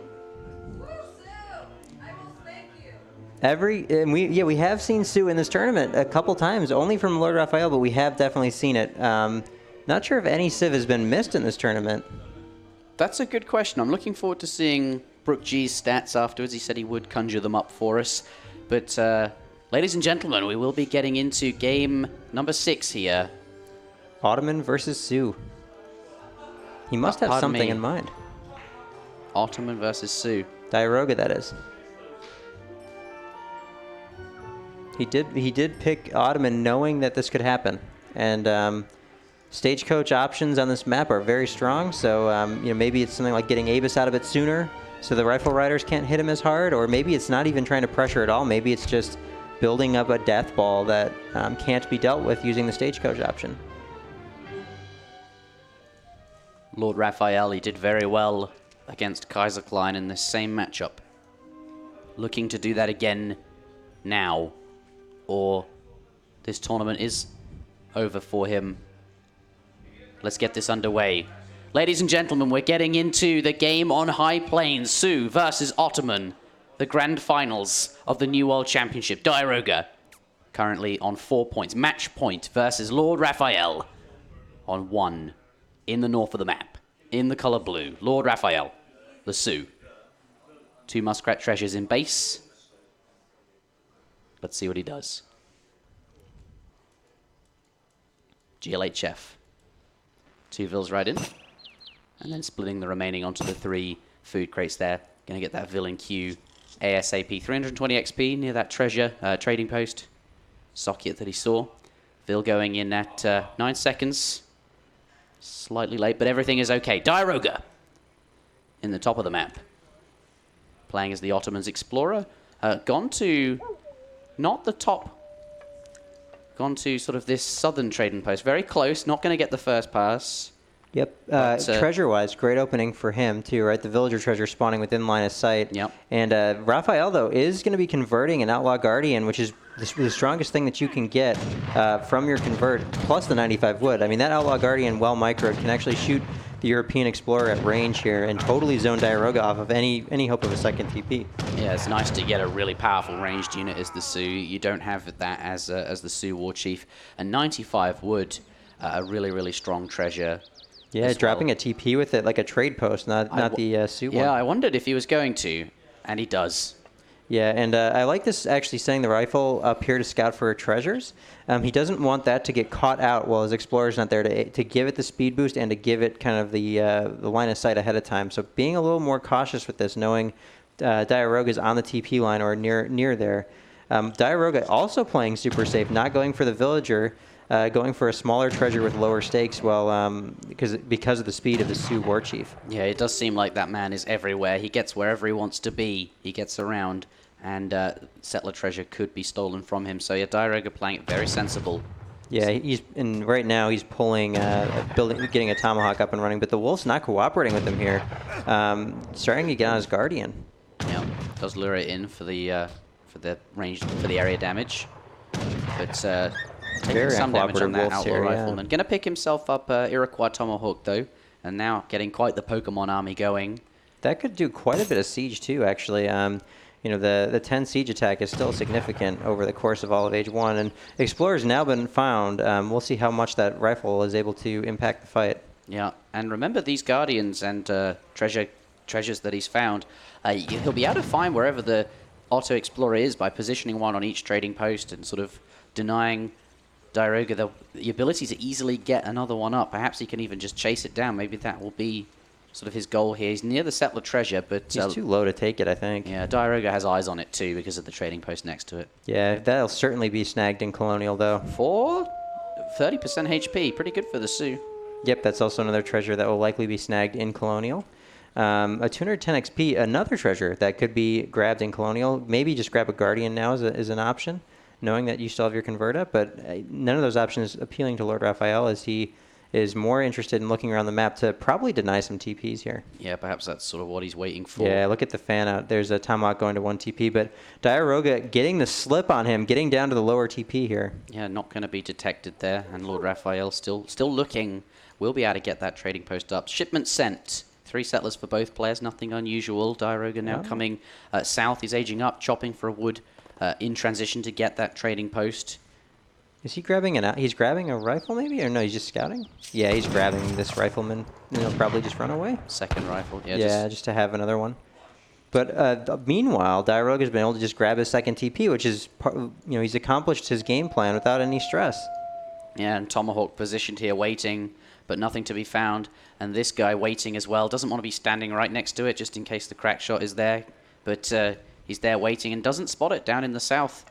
But now Diarouga up to the Colonial Age in just a moment. He does know where to look, and this might just be enough. Maybe he gets the 2 TPs, but if he dies after that, you can definitely deny the stagecoach play because this or force a ransom. Quite honestly, there's yeah. Here we go. Those all of those outlaw riflemen falling in, and the tomahawk there as well. He's gonna be up soon, isn't he? But very low HP, 63 HP on that war chief. But yeah, when the rifles get in here, he's definitely gonna be able to clean that out. He's gonna be they very do so much damage. You can see the moment that explorer moved, these rifles went. Yeah, the crack shot. He dodges it. So you can cancel Nicely it. well done. He's trying to. Every time he sees that animation for the crack shot, he's going to move these explorers away. He doesn't want his guard. Yes, you can see him kneeling down. LordRaphael, very good control on these outlaws. Doesn't want to lose either of them, but could still lose his war chief. 36 HP left. Crack shot does get in though.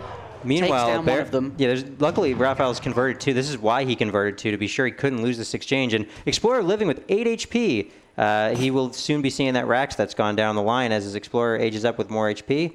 And Janissaries instantly in the queue. So we're definitely seeing some sort of colonial play out of Diarouga. Yep. Has got the barracks down. Janissaries in queue. But the Explorer's dead. So with this 700 wood on the floor, maybe he was looking to get more of the trading post line. The guy's dead now. It's going to be difficult. But he certainly was, and he's been denied. Yep. Will be able to spend some of that wood on houses, and of course, that's what he needs to get these Janissaries out. They'll be on the map soon. LordRaphael going to build a trading post of his own. He's been chopping. And now a war hut going down in base. Yep, we're probably going to roll Setons out of that if he gets pressured too hard. But in the meantime, I would expect 700 gold to come in or something along those lines. 5 villagers first, and probably just kind of hang out. Stagecoach in. Stagecoach is in. Who teched it is the question. Obviously, that was teched by... I think Roga. He had the 700. Diarouga, because he had all the extra wood, right? Not sure. Yeah, I think so, but I don't think it was the Sioux. But it's completely even. There's 2 on each post, and... Yeah, this is very questionable timing on this Stagecoach. Diarouga's going to have to clean these TPs out super fast, and his Explorer is now only just now getting ready to revive, so...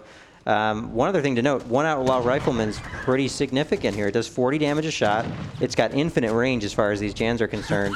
And he can't actually take that TP. Yeah, he's trying to pull off some. These Jans, you can't do it. The Alpha... Yeah, you cannot. He's going to be enough there. Units in queue. Meanwhile, though, look, he's coming to crack shot it. He's sending the Explorer to crack shot and delays TP, but he's changed his mind thinking better of it. How many of these Jans will die? Another one at 1 HP, but there's a lot of kind of hit and run happening here. The Sioux War Chief has to be here to give the Outlaw Rifle a bit of extra speed, really committing to taking this down, and that rifle guy's done a lot of damage. He is now managing to get another TP up. Explorer is back, one in the center. Yeah, think about how much time that TP stayed up. I mean, whether it's in their pass or not, it's not, obviously, but it wasn't too important. He's killed 2 Jans and slowed down the destruction of the next TP, which also slows down any pressure Diarouga's going to be able to put out. And that leads to a 0 risk clicking up from LordRaphael right now. Yeah. And he's going to be able to pull off whatever he wants. Last time we saw Kaiser come in with like 30 Jans when he clicked up, and he still held it. Yeah, I really, really loved the extra TP there. It bought him so much time. Diarouga really wants to build it himself. Had to spend time destroying it. Will be going up to the next stage. He's clicked up, and that's going to be up very quickly now with the age up fast option. It looks like LordRaphael, Axe Riders in queue, Placer Mines there, but will be in the Fortress Age very soon, and ultimately going to play it out. And he cycled through with his Explorer and scouted to make sure that he knew exactly what the Ottoman player is going for. He's identified the Foundry, which is, I think, what prompted the Axe Riders. He's probably going to go for just like a mix of Rifle Rider shipments plus veteran Axe Riders. Something that, when you go Abus heavy, Jans just aren't great anti-cav, we'll put it that way. So the Axe Rider, a very strong unit versus Ottoman. Yep. And Diarouga getting housed here, trying to set up his economy behind the stagecoach, taking a bit longer than he's expecting. Sending all these crates behind it, obviously getting out huge batches of units. I wonder, do you think he's going to, I don't think he's going to go in, but maybe, do you think he's going to go for this push? It looks like he's coming this way. These Jans are sort of rallied across the map. He's got a few Abyss guns mixed in with the big main group, and they're seeming to head that way as well. Meanwhile, some Axe Riders are heading out onto the map. LordRaphael going to use that raiding game that we're so used to seeing. Nice reaction times. Is he going to come back? Going to go into the TC there. He's not coming back yet. And these raids are going to get a lot of work done. Yeah, but those Jans are going to get a lot of work done on his base, too. Yeah. He is up to Fortress 9 Age, though, Wakina and coming Wakina out. do pop out, and Wakina obviously very good against everything here. Yeah, they've got a lot more range than those Abyss guns. He just needs to be very careful. Yeah, and he's going to need some TC fire. TC, 2 shots, an Abyss. And the raid is hitting home really hard here, not getting up on the raid. Has now going to lose, though, 2 villagers. No, doesn't. Mark it down. TP's starting to go down. Diarouga is not backing off of this pressure. Yeah. Skirm's trying to hold this. There's a lot of stuff here. Thankfully, though, there are no houses to destroy. 3 more villagers dying to the Axe Riders. Meanwhile, oh, wow, really? But he's going to have to kite his life off here. 16 villages, all of the Otto Eco pretty much inside the TC. And another Vill. Gonna go down? It dies, yeah. So, and the Rifle Riders come out. Do they get picked? One almost getting picked off here. Got to nice be very save. careful. These are very, very powerful units, but can be picked off very easily. Yeah, and this is really a very important moment for Diarouga here. Is he's got to be able to get some lasting damage in. Remember though, behind this, Roga has the whole stagecoach. Yeah, but you know, once there's gonna be that timing window that we saw last game against Kaiserklein, where there's just such a strong composition from Sioux if he's able to build it up that you know, extra resources aren't going to help you when you're getting trades like that. Yeah. And the Axe Riders here, are they going to catch? I think they might be able to catch these 3 Hussar, and I think it's a trade you want to take. Yeah, it looks like he's going to go for it. Abe is popping out, though, right behind it, and he feels like he's going to have to run That's here. That's going to be enough to get out of there. The War Chief, though, doesn't want to lose it here out in the open. Could be really hard to get back. Trying to get away. It is snared, but the trees he's out, and looks like War Chief will get away with 51 HP to live another day.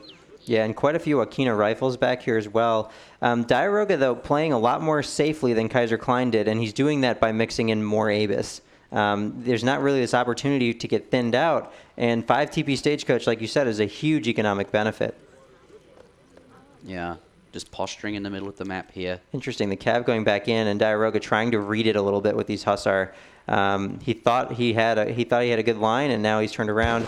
But ooh, a lot of low HP Vills out here, hanging, waiting to get caught. 1 goes down. Will he get the next one? That's 5 villages in total, and 2 War Chief does very die. low HP. Yeah, does go down, but some really nice raids from LordRaphael. But those Hussars, they've been caught. They're basically on anti-raid duty, scaring away those Axe Riders there. Yeah. And but the thing is, time is time in Diarouga's side, or is it in LordRaphael's side? I honestly don't know. I feel like it might be in Diarouga's side, just because of how big his economy is. His economy is huge. I kind of agree. You know, 5 TP Stagecoach is absolutely nuts. And remember, he doesn't train villages, so this economic 18 villages is actually kind of more, because you don't have to spend 100 on food every now and again. Oh, his army! I thought his army was going to go in, and he was expecting the catch, but both players, I guess, thinking better of taking an exchange out in the middle of the map and falling back. That's a lot of cav there for LordRaphael. War Chief back in action too and 3 Axe Riders pulled off for another annoying raid. LordRaphael, man, he's so good at this. Yeah, really playing to his strengths here. And those raids alone could actually outdo the 5 TP Stagecoach. I guess if you look at it, ecos are kind of equal, right? I think he saw the Axe Riders, though, at one of his trading posts. I just don't think that Raphael cares what he sees. I think he thinks he's got enough speed with the War Chief that he can just kind of run him around. And he'd rather Diarouga be focused on these 3 cav than focused on pushing with 50 infantry into his base. Yeah, he's buying a lot of time. Light artillery hit points coming in. The Abbas gun's going to get slightly more HP. Those Axe Riders not finding anything, but no, Diarouga, he's still posturing. He's not committing to anything just yet. Yeah, and this hunt is very strategic. When this runs out, Raphael's going to have to get out on the map, and before it does, Diarouga may want to cut in there and try to disrupt it. That's probably why he's jockeying around this corner where he is. I'm going to poke the gold mine. We've seen a lot of gold mine poking from Diarouga this game. Keeping those Vills idle without ever committing, really strong way to do that. Yeah, but I just feel like so much time has passed and nothing's really happened except all this posturing and playing chess, basically, and that just favors Diarouga with the stronger economy, that 5 TP Stagecoach. Coming forward with the skirmishers, looking to get a few the trades. Nice, does pick off a few. And more raids coming in. I mean, the economies are, after this raid, the economies are essentially equal, and I guess we do have a Fortress Age out of LordRaphael. Ooh, these Joaquina walking into the mass. That's not ideal, losing a few. Abbas guns getting picks left, right, and center. 5 Joaquina there, 6 Joaquina, and he's close. Does he just pursue this? He may just pursue this to force the fight. Huge misstep here. Did sort of... Cav coming too. Oh, wow. Big batch of Cav, and only Joaquina here. Does have some Rifle Riders in the back. Lots of Axe Riders too. This might be, this is either going to be a great bait or he's going to be totally run out of this game. Let's go into LordRaphael's perspective. Yeah, we need to see his control here. What shipment's on the way, if any? Cav Combat. Cav Combat. That may be a little too late. Let's see. Yep. Cav almost gone. Jans going into right hand amongst the combat Jans. up Cav against Combat the just axe arrived. riders, and the rifle riders in the back also being affected by it, but the Abyss gun's doing a good job of being focusing the Nice job rifle keeping the riders axe riders down. alive, though. Pulling Bills into the fight, that's what he needs, but axe riders are on top of the Abyss guns. He's done it, he's cleared it out. Yeah, he's cleared it out. LordRaphael handling and the Crushing this fight. Really, really nice. Fantastic control there. I mean, there were so many GG Jans. coming in, and LordRaphael does take game number 6. And we'll be saying this for every game we go into, but LordRaphael's life is still on the line here. And that's a lot of the smoke. beginning of a comeback.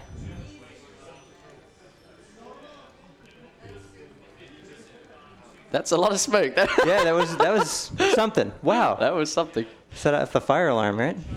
No, we've tested that. we really have tested. Yeah. LordRaphael still in this. Looking good. It's funny. It's all kind of settled around Diarouga's side, actually. It's on both. They're both. Yeah, but if you look over, Can we get a shot of the kinda stage? settling. I want to see. I think Diarouga's vanished into a cloud of smoke there to recover from that game. Japanese explorer there. Yeah, poofed. Back to his town center. Great. Now we have to fly him back from Paris. Yeah. God damn it. He's poofed all the way home.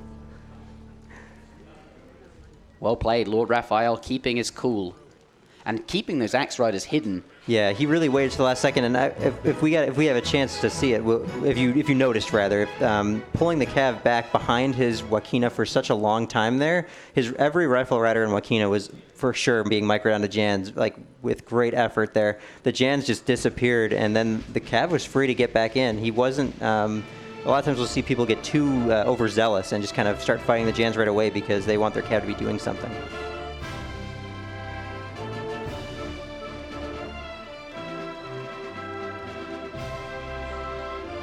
Diarouga had a big military lead in that fight. Yeah, let's take a look at the post-game military unit population.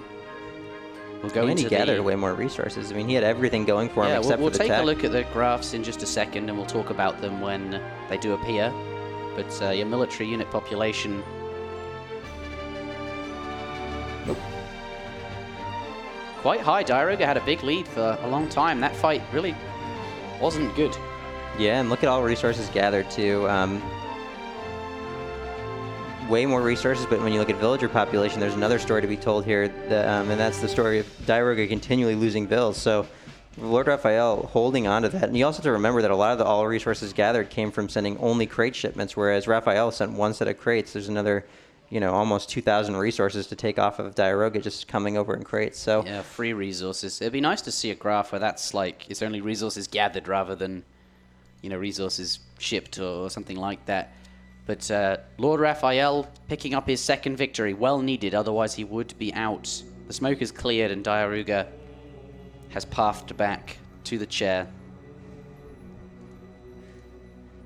you can't leave the championship sitting open, undefended. No. This music feels very on point for how this series is unfolding. Now we're going to get a Highlander blast. A Highland Blast? You'll see what I mean. There it is. Enjoying the games, I see. They're like, oh crap, we're on camera again. Diarouga preparing his next deck. And LordRaphael taking those traditional LordRaphael breaks between games. Yeah, I think he's decided with how with where he sits in the series, he's just going to do everything his way, is what it looks like. Sometimes you'll see players being willing to cut corners and some of their rituals and comfort points, but when you get deeper into the series like this, he's not leaving anything open. He's just going to take the breaks he needs, clear his thoughts, and prepare for the next game. Yep, and that is what we want to see. This tournament life on the line. This is a big series. We'll remind the chat and everybody here that LordRaphael did win 5 games in a row versus Kaiserklein. Yeah, we have definitely seen a comeback train or two from LordRaphael. But has he ever lost with Sioux? I think Sioux might have a 100% win rate in this tournament. Because Raphael's played it like 2 or 3 times now, and he's been winning every game he plays with it. Testament to how strong the Sioux is. Did he lose that game when he was fishing with the boats? I think he won that game. Oh, wow. Remember that the one on Baja, yeah. That was such a brilliant build. Here are the brackets. Let's see how the players made it this far. 2 groups. Group A and B on day 1 and day 2. We whittled that down to 2 players from each group. Tabben went through top of his group, and he came 3rd in the tournament overall. LordRaphael going through 2nd in his group after a rocky day 1. And then we also saw Kaiserklein defeat Mitoe to go through top of his group. And then Diarouga defeat Mitoe again to go through 2nd. And then that's the Semi 1 and Semi 2, as you can see, of those 4 players that I mentioned. 3rd place has been concluded. Tabben won 5-2.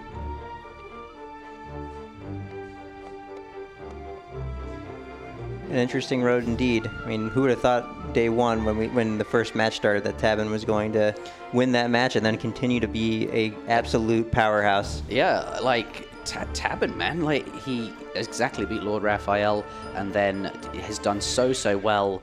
And then that 3rd place game, you know, the semi-finals versus Diarouga was very, very convincing. Perhaps more convincing than the series we are seeing here at the moment currently. Like Tabben's very strong is what I'm saying. Yeah, I would argue Tabben's put up a little bit better of a fight so far. It felt a lot more like every win for Diarouga was like just clawing for it, and we've seen a lot of LordRaphael's usual tactics, but not as much of the pressure on Diarouga, right? It hasn't felt quite as strong, but the Sioux game it could be the beginning of that turning point.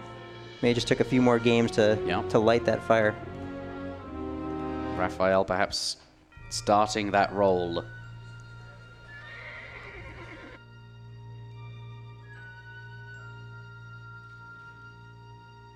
Wild llamas roam the western Pampian Mountains, and new colonies must choose whether to invest into the wealth of livestock or take their chances picking out the first treasures in the lowlands. This semi-arid region offers no trading routes.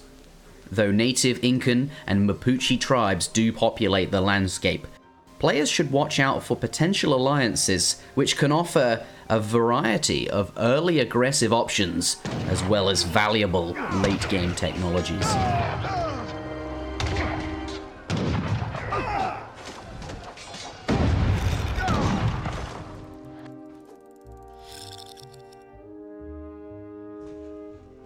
Ladies and gentlemen, welcome back.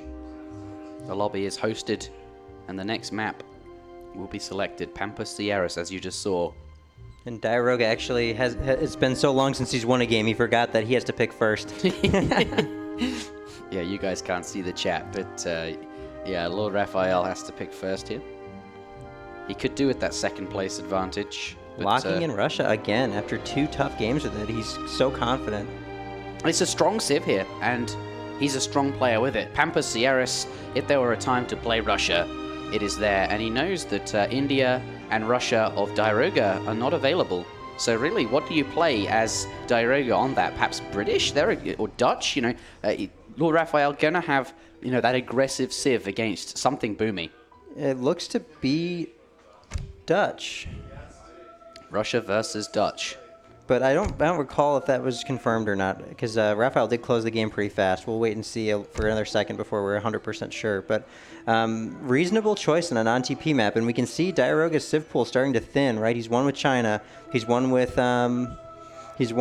Brit, he's won with gosh, what was he? Where are the other 2? India. He's won with a lot of the civs that he typically wins with, and then that Russia too. And we've also not seen a Dutch player yet hold a Russian pressure. So, if it is indeed the Dutch, there's a lot of pressure coming his way. Yeah. This is a good map for Dutch, though. Like the envoy can find those llamas. Russia only has the 1 scout. This isn't like Thar Desert where that is the case. You basically, as Dutch, can eat those llamas quite quickly, and that's going to help you get up to Fortress. It's going to help you get extra batches of units out and defend against Russia. So You can also more quickly find the Huaminkin, and if you can find that, you can actually deny the forward blockhouse, and that alone changes the dynamic of the game enough that you probably can just get up to the fortress age against Russia if you can deny that blockhouse. Yeah, both players going to be looking for that, and Dutch obviously good choice with the envoy. Yeah, that might be the game-defining thing in this match. That scout is a very strong unit. It's a lot of siege, it's a lot of damage, and no negative multipliers in Age 1. No, Japan, no Dutch. That makes a lot more sense. I didn't think that he would go into such a challenging matchup here when other civs are available. Japan, a very strong civ. We don't see very much of it. I bet you. Do you think we're going to see another colonial militia? And how will Raphael handle that? Yeah, it seems like a card that Diarouga's not afraid to send. Not afraid to send it second. That's true. Russia versus Japan. Ladies and gentlemen, let's get into this. Game number 6. Score is 4-2. Game number 7 then. On Pampas Sierras. Let's get into this. Spawning in the color blue. LordRaphael. Playing as the Russians in the north of the map. 100 wood and gold start. 35 food in base and a muskrat treasure on the right there. Let's take a look at his villagers and crate splits. That scout villager, 1 on each crate. We want to get that vill in queue ASAP, and the scout going to be managed last and shifted over to the Pampian Mountains to collect those llamas. Diarouga on the bottom, also in blue, until we go to our perspective. Playing as Japan, has 3 scouts because of that envoy. Going to be using, rickshaw. I'm going to be using that to grab some of those extra yaks or goats or whatever they're called, llamas. I can never get the animal right, but looking for that livestock, and Japan has a lot of stuff. It's going to be really easy to find some there. Well, this is quite important. Japan's one of those civs that has a decision point at the 30-second mark. We see him already chopping a ton of wood, going to go for that consulate, and a gold crate start must have been a sigh of relief for LordRaphael, because a gold crate start for Japan significantly slows down your time to get shrines out. Yep. And he hasn't even started the consulate. I wonder what he's chopping for, actually. He's done something. What have I missed? Has he built a shrine and I just missed it? Yeah, he's built a shrine up here. How come I can't see it? Oh, there it is. Okay, so he started a shrine. Wonder what he's chopping for then. Maybe it's a consulate later? Let's see. Yeah, that's unusual, isn't it? You usually see the consulate first, ally with the ports, and then get a slightly cheaper first shrine. But yeah, he is going for a consulate all the same. Do you think that he's well? Let's see if he builds a consulate with it, or he could be also waiting for just a kami to come in and do 2 shrines off the back of it. But no, there goes the consulate, and maybe just one of those things where he realized he hadn't started building it, and it does take a long time to start. So it's a good adaptation to drop the house and just take the loss if you do that. Now, big treasure contention here, 75 wood, and this is the kind of treasure Japan needs to get a good start to a gold crate start.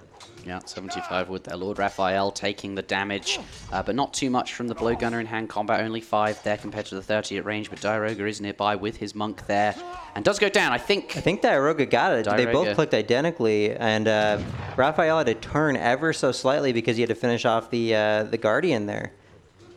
Really nice, Diarouga. Also getting 2 sheep on the back end of this, going to help bolster his shrines. And that's a free shrine, that's 75. Never mind, but going to lose the sheep. Getting 2 sheep instead. LordRaphael, that's pretty good. That's what he needed. He needs everything he can get after the 75 wood. His treasure was stolen, and then he stole Diarouga's. Yep, and then there's also an Thanks, 80... bro. Oh! Trying to get some tilt going here. Gave you a free win. I think there's some smack talk going.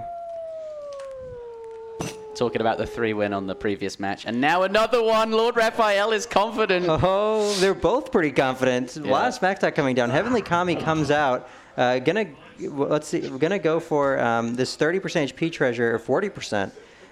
That'll make his explorers quite a bit tankier, actually, and that can be important when you're trying to hold off these really powerful rushes. Yeah, and that affects both of them, which increases Explorer and Hero. So yeah, that's for Japan. Yeah, it buffs them both 40%. And they do have a lot more stats, you're right, because of the split. Yep, that's going to be nice for him. LordRaphael now going up to the Colonial Age with the quartermaster politician. He found the 80 wood. I think he actually hadn't seen it before then because it's got a little aura of reveal around it. It's funny. Yeah, there is a wood treasure there. Let's see, though, if there are some forward villagers starting to bring... Here they come. Yeah, there was no need to wait for that. We knew it was coming. Yep, 3 villagers coming forward. Diarouga now up with the Toshogu Shrine. I think we can actually early predict if this shipment goes away right away. We know that there's a very proactive CM coming our way. Looks like, though, Diarouga going to be playing that sort of older, greedier... Yep, there it is. It's on its way. He's confirmed the Blockhouse Rush and Colonial Militia en route. Spots it with his monks. And we'll use CM to defend there. Yeah, I think Raphael's going to have to recognize this very early on and not overcommit too much to sieging underneath the town center because he's already kind of... The blockhouse has already actually accomplished something, right? Your opponent's now going to be 1 shipment short the entire game. Yeah, for 250 wood. Yeah, I mean, it's a huge victory. Now, right. Maybe you just like go, fine, and then do something else. Yeah, just, maybe those 10 muskets you train or, whatever you've trained, you just head off and start sieging shrines instead and... he's just 1 shipment behind. Wall segments coming up and the enlisted regulars coming in, so yeah.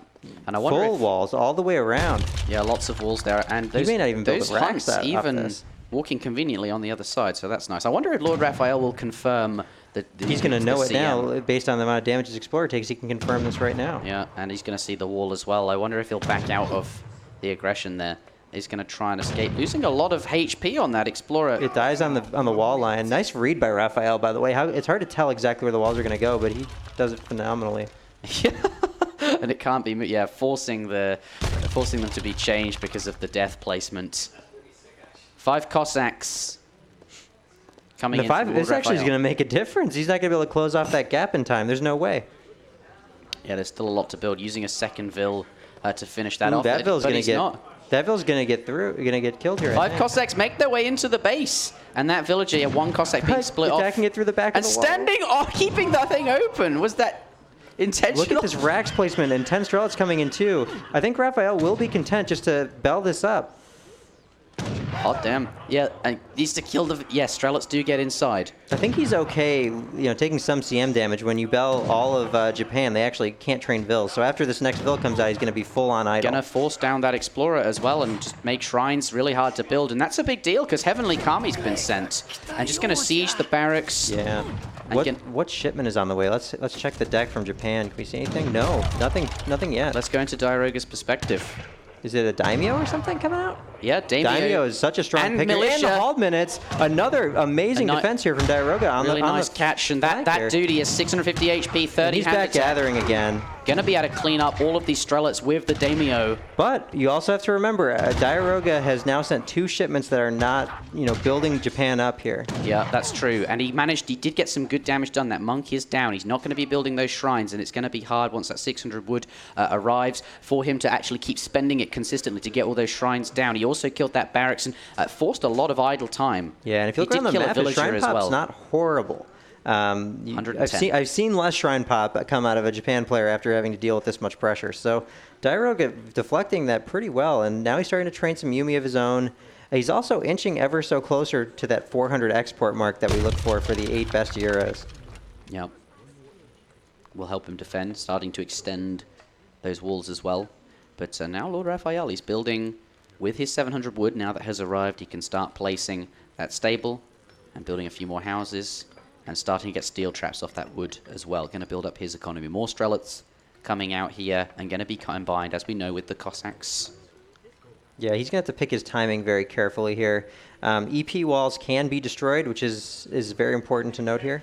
And so because they can go down in relatively short order to things like Strelet Cossack, these walls may look intimidating, but they're really only going to buy about 15 to 30 seconds.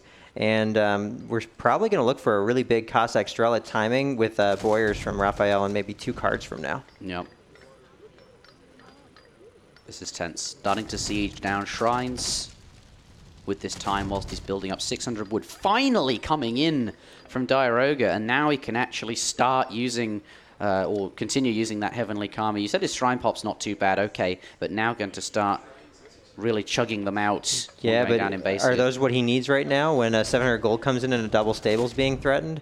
Raphael is maybe going to, kill these 2 shrines and then, use that double stable timing to get in. And I don't see any Ashy. No Ashy in Q, only Nagi, which Nagi are, they're great against Strelets, but they're a Cav unit that is a multiplier. Yeah. And so when it comes to Cav on Cav, they're not going to be as effective. That's true. They are, not ideal there. Strelets and Cossacks, not ideal for sieging either. But is he canceled those? Doing Nagi? that for the time What are being. those? Let's take a look at units in Q. Yeah, 1 Cossack. There's a big batch of 5, and I'm sure we'll see another batch of 5. Yeah, he did. He canceled them, by the way. There were 3 Nagis in Q he canceled. I wonder what he's thinking right now. Is he going to try to age maybe then? Yeah, a second layer of walls. Maybe he's going for the age up.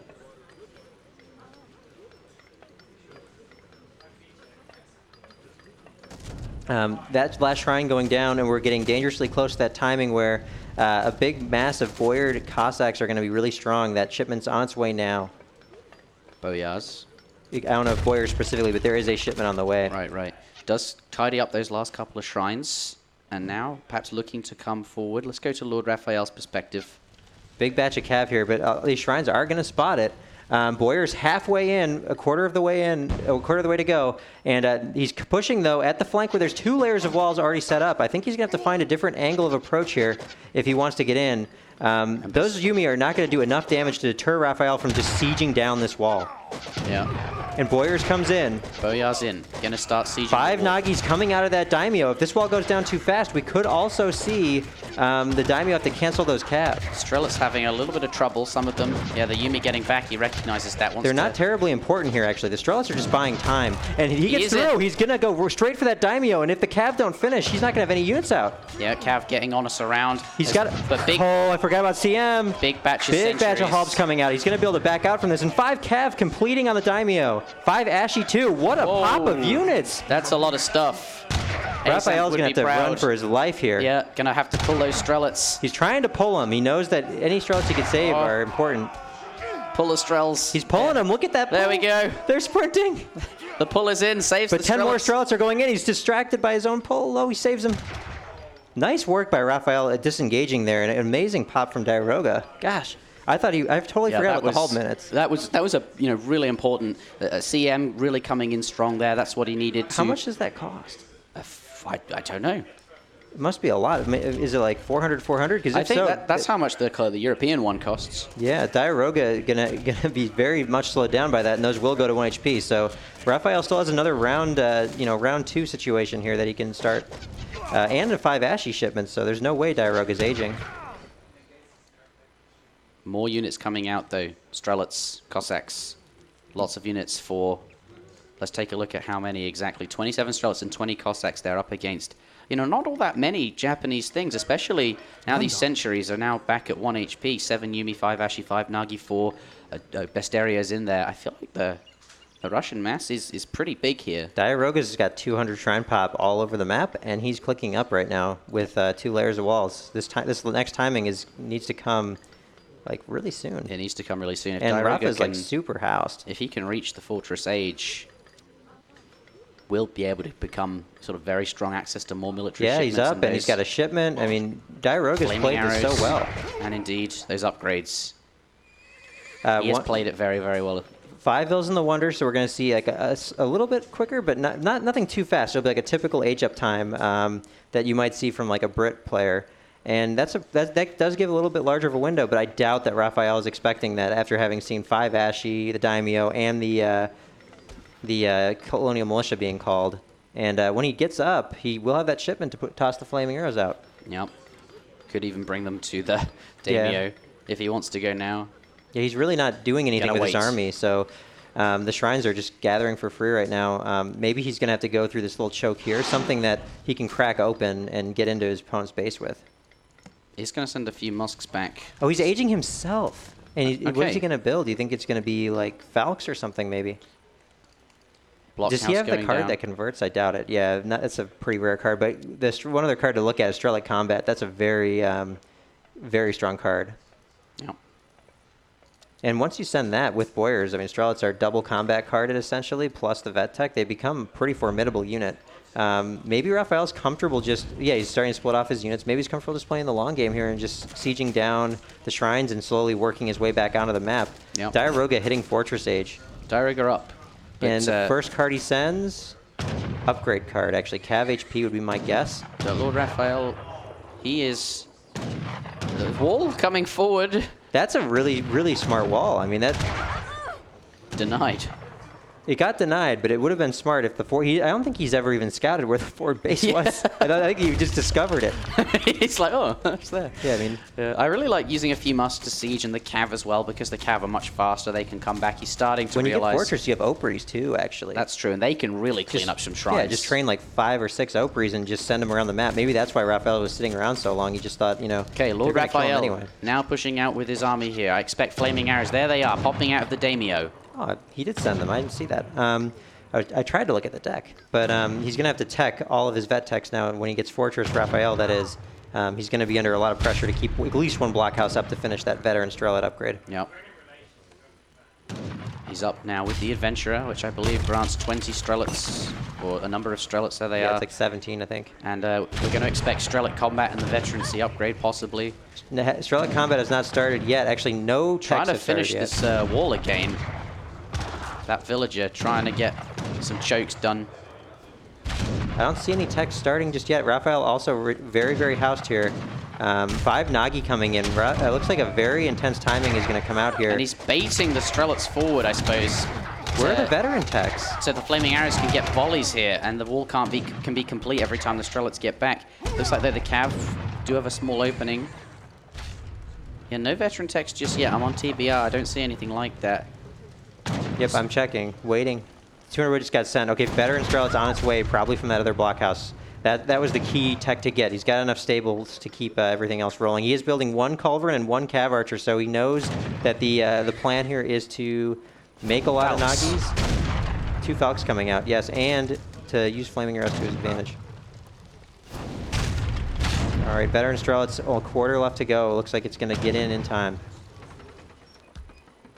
Yeah, that blockhouse, I think, yeah, he will finish that upgrade.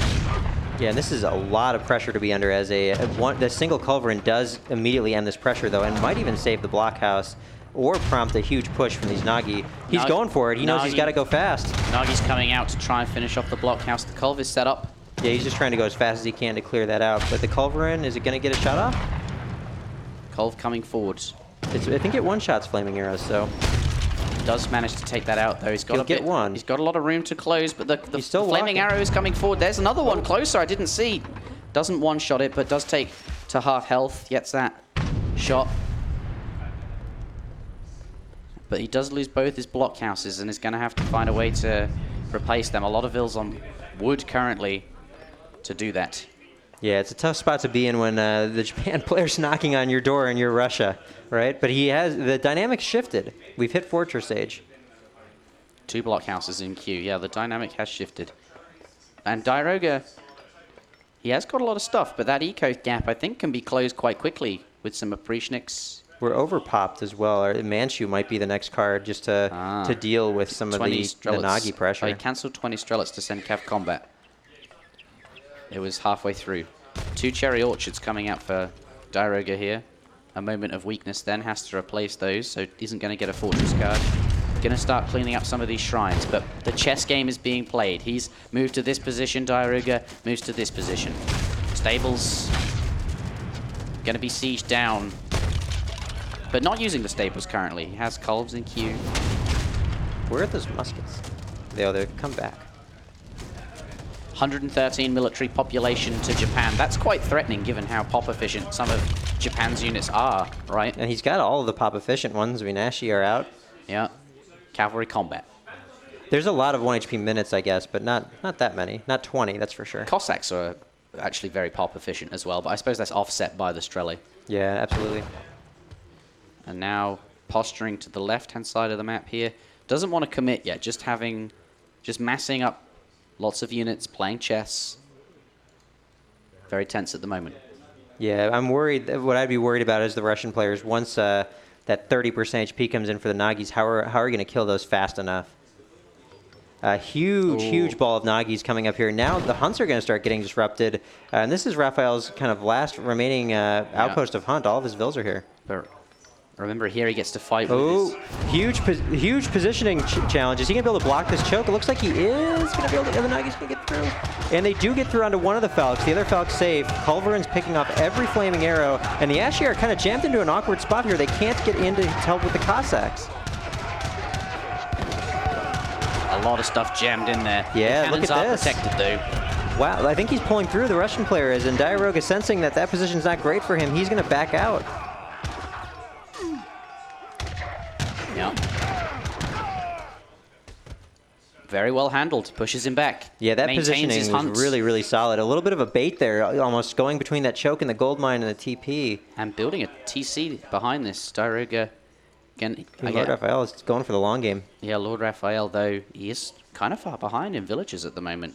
He does have refrigeration in his deck. I know that that's often not relevant, but if we push into a game that goes super late, that is an extra 25% on all food gathering that isn't available. 20% of that's available to him. That is true. One of those upgrades in, just teching his deck slightly later game. What if these Nagis get caught? I mean, that's a big question mark. That would change everything. Nope, not going to go for it. Not crossing the water. He's like, nope, not going there. Just checking if perhaps there's some hunt down here, maybe. Yeah, Raphael's done a good job of keeping it together despite the pressure from Japan, and the score gap's starting to close a bit. 236 to 222. He does still have hunt. Is that hunt in the back? That one? That's one animal. Yep. So he's got 2 hunts left, and he's going to have to. I think what we'll see is LordRaphael playing for the left-hand side of the map here to just kind of hunt his way down. This is very tense. A Or lot Yumi of raid. posturing. Yeah, a lot of posturing with the main army, but there's an arsenal also going down for LordRaphael. That's a big indication. He's going to get the range, the HP, and also counter infantry rifling from the Strelets, which is going to make them even more effective. And a brilliantly placed wall segment here, completely shutting down this push. Yeah, that's really nice. Sad for this Strelet, though. Yeah, that one Strelet's been abandoned. Yeah, but he's okay. He survived, yeah, the prisoner of war released. Yeah, the crowd goes wild. But now pushing There's counter on. infantry rifling.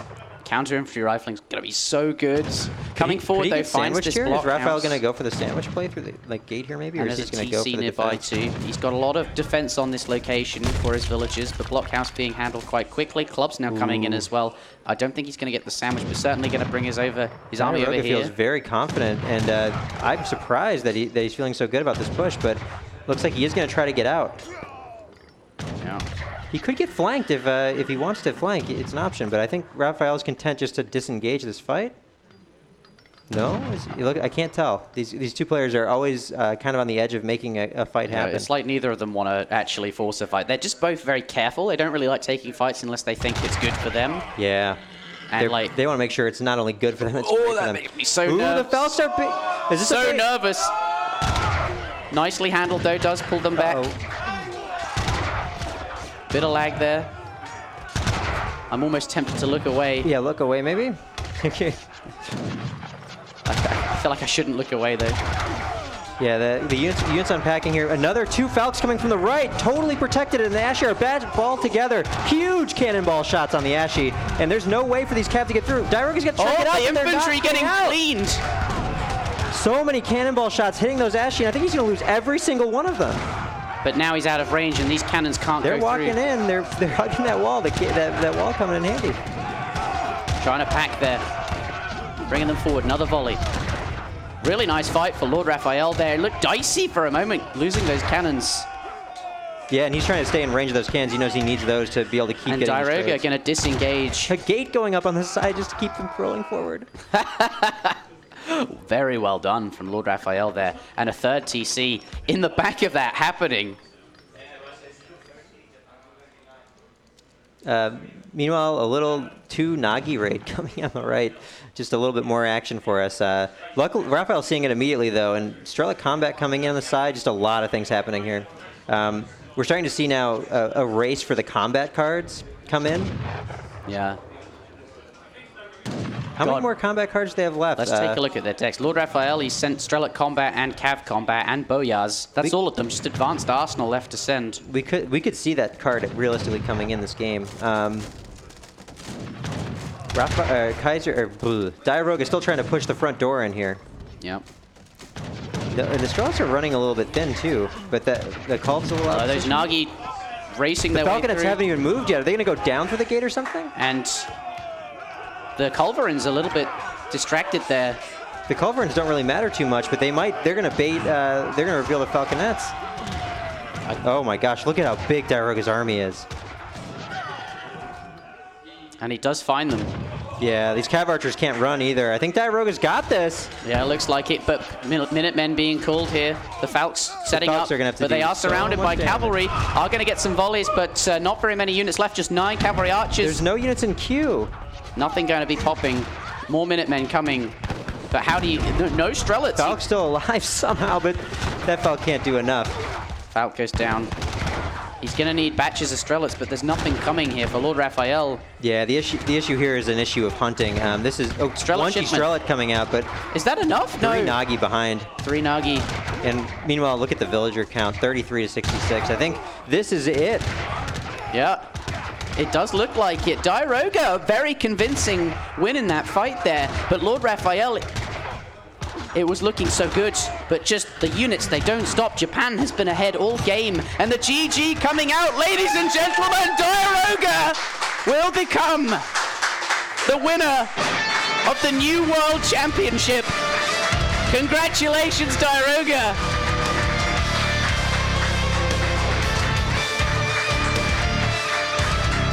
Diarouga, a very well-deserved victory. Very, very well done. Harrison coming in for the hug. He's team number 1, Diarouga. Very hard-fought victory there. He handled every bit of pressure. He had builds for everything. Clearly just the most prepared and the best player at the event. Yeah. Such a fantastic final. Very well prepared. That man every single day was looking for all the advances he can get, studying all the recs of the day, studying what the players are up to, looking at past broadcasts. And ultimately does take the win.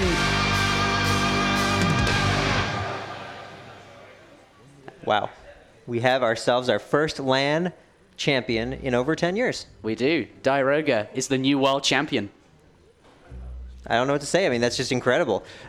We came into this tournament having no idea who'd win. We knew they'd all be close games, but surprise after surprise, and Diarouga just being by far the most consistent here, clearly just showing us he's got a plan for everything, and he's able to execute on that plan. Yeah, done very, very well. Diarouga's jacked, man.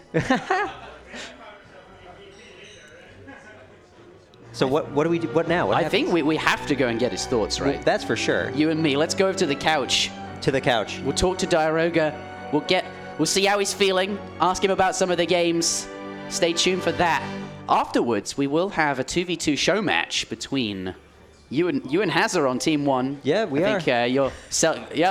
and even more subs, actually. Dorjaw gifting... Will you scroll down there a bit? I don't know gifting how many... all of the subs Oh, my of the goodness. world. That's a lot of them, yeah. That's a lot. 50, 100, something like that.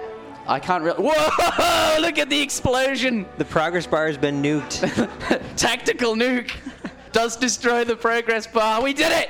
Well over 500. Well over 500. The New World Championship. You guys have delivered the hype. 2,500 or 1,250 subs. 1,250 subs. Very, very well done to Diarouga. And I guess you guys, thank you so much for the support. But yes, as I was saying, there will be a show match. I love these team names. Hall of Famers versus the Old Bros. Hazza handling the axe there. And H2O versus Prince and Snow. But first, let's go talk to Diarouga and get his thoughts. We'll see you in just a moment.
Ladies and gentlemen, I'm joined by H2O, and of course, give it up everybody for Diarouga! Very, very well done, man. That was a really, really awesome series. You played very, very well. Some really convincing victories, actually. And it just shows your preparation and how much dedication you've been putting into this event. How much have you been preparing, really? And when I say you've been looking at these recorded games and these VODs, how true is that? Tell us about your preparation and now that it's all over. Well, I guess I've been thinking a lot about the game, like what matchup are we going to be playing. I knew that Brit Mirror was coming. I knew that that India Mirror was coming too. So I kind of guessed what Civilization Raphael was going to play. So I prepared some matchups. So of course, like, I actually didn't expect him to play Sioux and High Plains. We practiced some auto mirror together this morning, and I thought we were going to play an auto mirror. So in terms of thinking, I've been practicing like a lot, but I would have liked to get some practice games before the LAN 2, but the people were kind of inactive. But I guess since Raphael was probably the most inactive guy, it didn't really matter in the end. Yeah. Well, actually, you say all of that, but it looked to me like both of you, your unit control was on point, and you really settled in, I think, to the LAN PCs and the setting, the lights, the cameras, and all those things, and it didn't seem to be a problem for you in the end. You looked like you really figured it out. It was just my first series against Mitoe where I just couldn't really control. Then against Prince, it was kind of hard. Yeah. And then, it was just fine. But how does it feel to be the new world champion? Yeah, I think that's really an great. event of this caliber, right? You can decisively call yourself the best player at AoE3. I guess maybe that's kind of nice, because I think like people were kind of underrating me a lot. I got seeded as the 6th player, which I think I probably deserve to be at least top 4 or top 3. And also some people on ESOC or on Twitch were kind of claiming that I wasn't that good anymore. I was barely top 8 and stuff.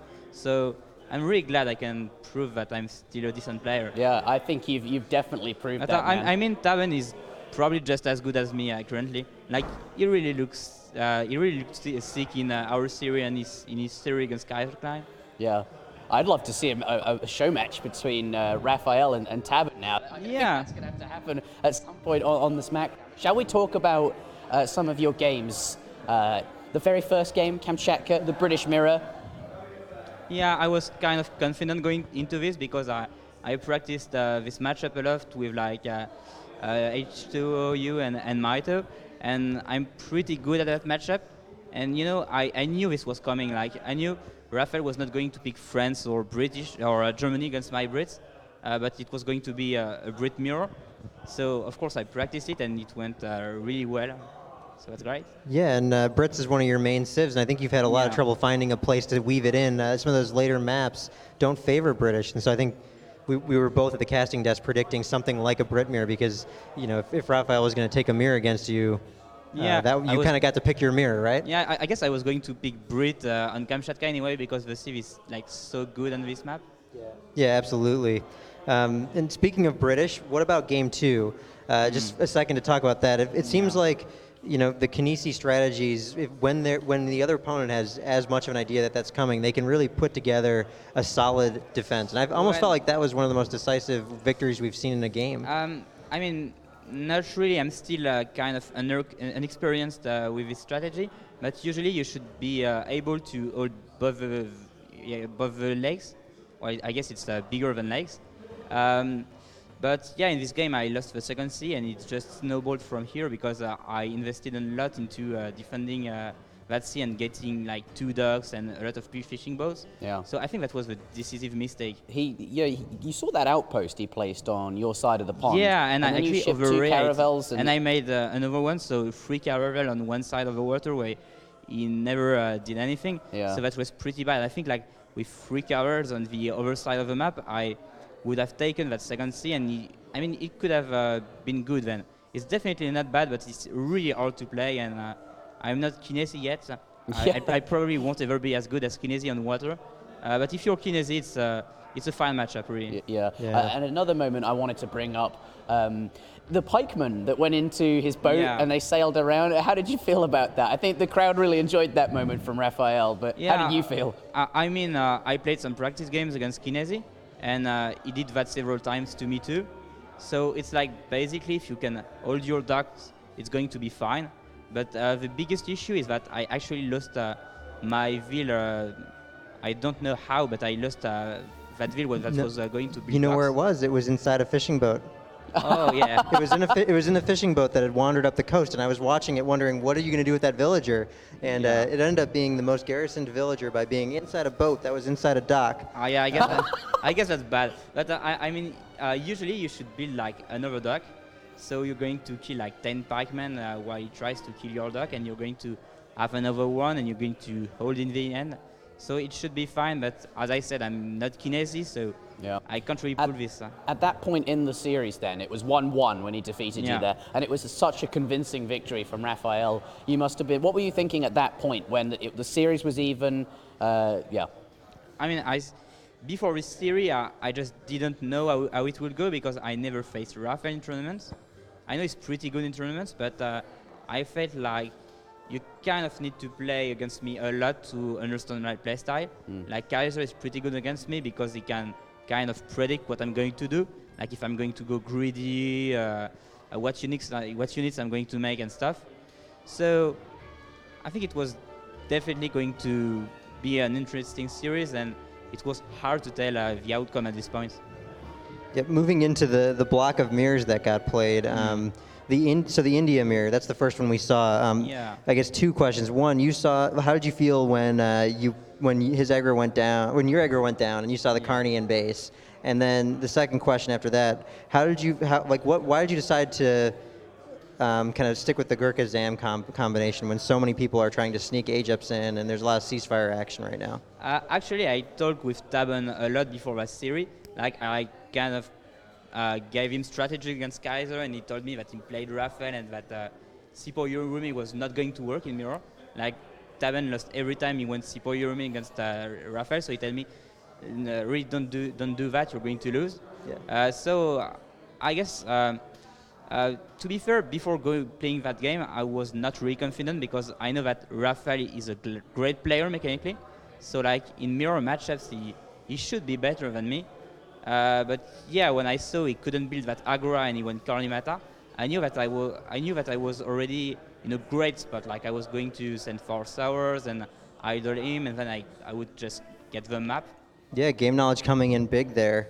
And let's see, what was the last mirror? Is the Russian mirror, right? That was the last mirror. That one was an interesting one for me because you guys ended up both building blockhouses in each other's corners. What were you thinking? I was kind of stressed during that game because I just couldn't see in his blockhouse. It took me like 2 or 3 minutes to find it. Yeah, we could tell you had no idea where it was because I think if you had known where it was, you might have tried to intercept some of his units, but they started appearing out of nowhere. I just had no idea where it was. Like I wasn't even sure he went for a blockhouse. Maybe he's going for a proxy stable and making Cossacks. So that was really weird. But somehow in the end I managed to win this. I need to watch the game to really know why it went well for me. But yeah, I just can't say why I won this one. Well, you won either way, right? So that's always a good thing. And then what about Sioux Auto? So this is your only other loss of the tournament. I think I was watching that game thinking, that's a lot of stuff, and those are a lot of TPs. I don't know how he's going to lose from here. I was thinking the same. Like, I was thinking, yeah, right, he reached the H3, but still, I got 5 TPs, and 5 TPs just insane, so I'm going to win anyway. Yeah. And then I took a good positioning with my Cav, Jans, and Abus guns against all his army. And I was like, yeah, I won 5-1. I'm just going to commit and crush his army, and then he's going to resign. But somehow, to be fair, I still don't know why. Did you? I mean, I should have won. I feel like, but I got crushed, and yeah, I didn't really understand why it went so wrong. There was, it seemed, sort of a lot of axe riders that he was hiding. Had you seen all of? Did you see all of those axe riders? They sort of popped out, and you maybe weren't aware of them. Or? No, but I feel like he didn't really have a lot of stuff to kill my Janissaries. It was like probably like 7 or 8 rifle riders and maybe like 15 Wakinas. And Yeah, I you had had just like gotten a huge trade on the Wakina, right? Yeah, I had like 15 Chinese trades. I was like, yeah, I'm just going to melee all this and crush him. And yeah, I definitely watch this game because I don't know how it went like so wrong. I was definitely thinking that I had won this one. I love it. Still wanting to research your losses even after winning the championship. Yeah, of course. That's a great attitude. And then I skipped over one game on purpose. You had 2 games against Russia, and Russia's been notoriously hard to deal with, and you sent CM in both games, essentially. Yeah, right. And let's just talk about the last game. In both games, I guess, you had amazing pops of units, like perfectly timed 7-step riders and the Haldmets coming out on those Cossacks in the New England game. And then I can't remember exactly what came out. I think it was, I know what it was. It was the Minutes and the Daimyo and the Nagi and the Ashi card all at once. And just really great timing. I mean, I was curious, how prepared are you for Russian rushes? Was this something that you just, an old strategy you had learned for ladder and you had to pull it back out, or were you prepared? Well, I knew that people would just play Russia, and I think that Russia is actually really decent, but it's not that easy to play. Like, I'm kind of known to be a pretty passive player. I don't like to commit and stuff, but some other people like to do this, and it's really risky because you can really, get caught by some stuff like this and lose the game because of that.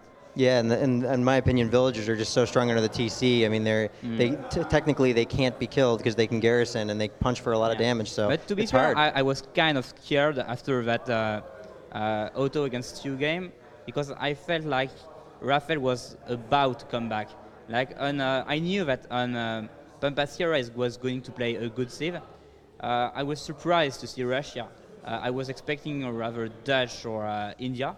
Yeah. I would have taken Japan anyway, but that's not an easy matchup. Like dealing with this civ, Japan is never easy. Yeah, and your civ pool is kind of thinning, right? Yeah, because the best civ were kind of out for me.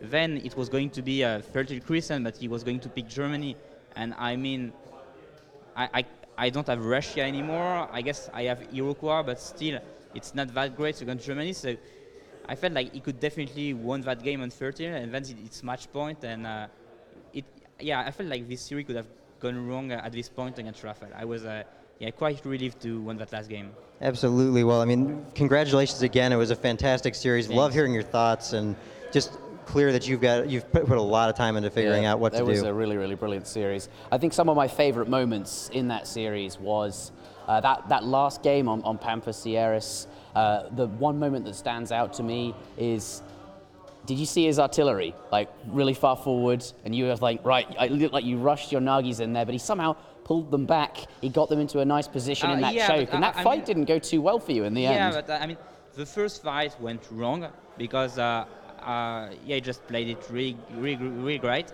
But for the second one, I should have won this one, but it was really laggy. Like, really laggy.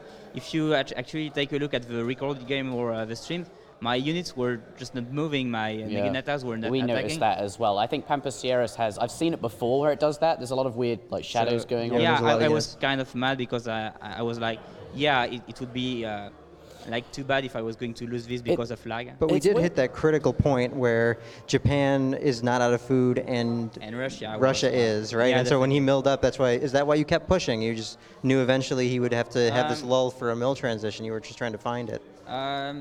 Yeah, I guess that wasn't really this. That was rather like, I knew I had like more units during all the games, but I just couldn't commit because of his Falcons.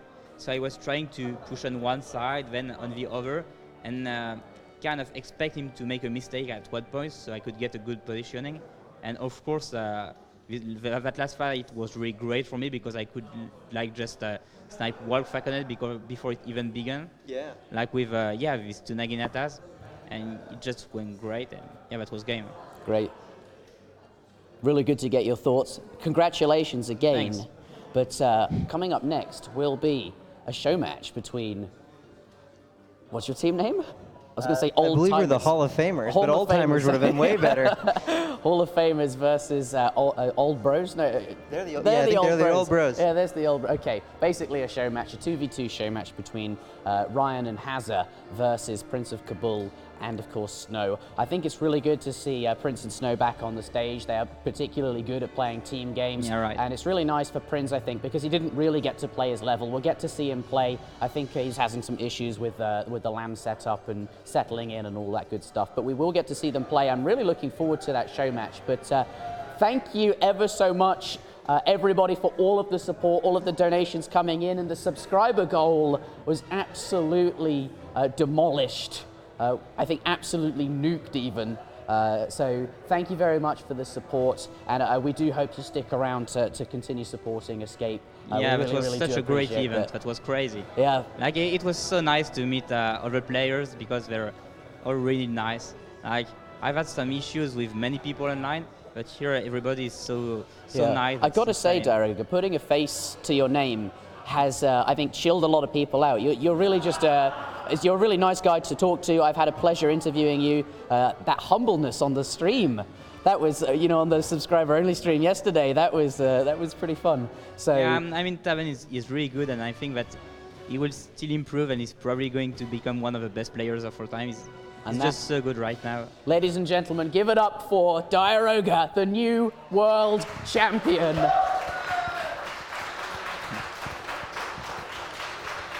Very, very well done. Congratulations, man. You deserve Thanks. it. But coming up next will be that show match I mentioned. So stay tuned, and we'll see you soon.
Moctezuma to you, yeah. Look at his back!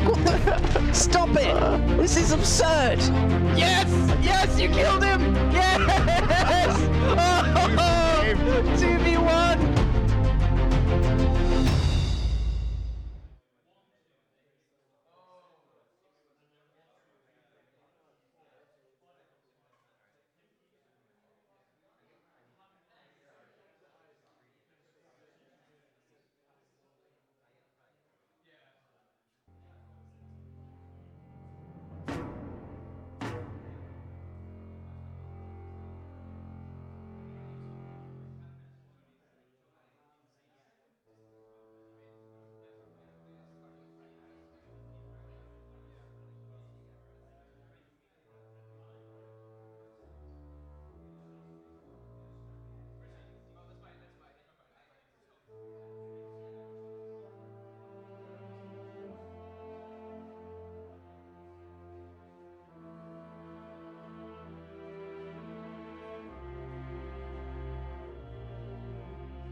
Ladies and gentlemen, we are back.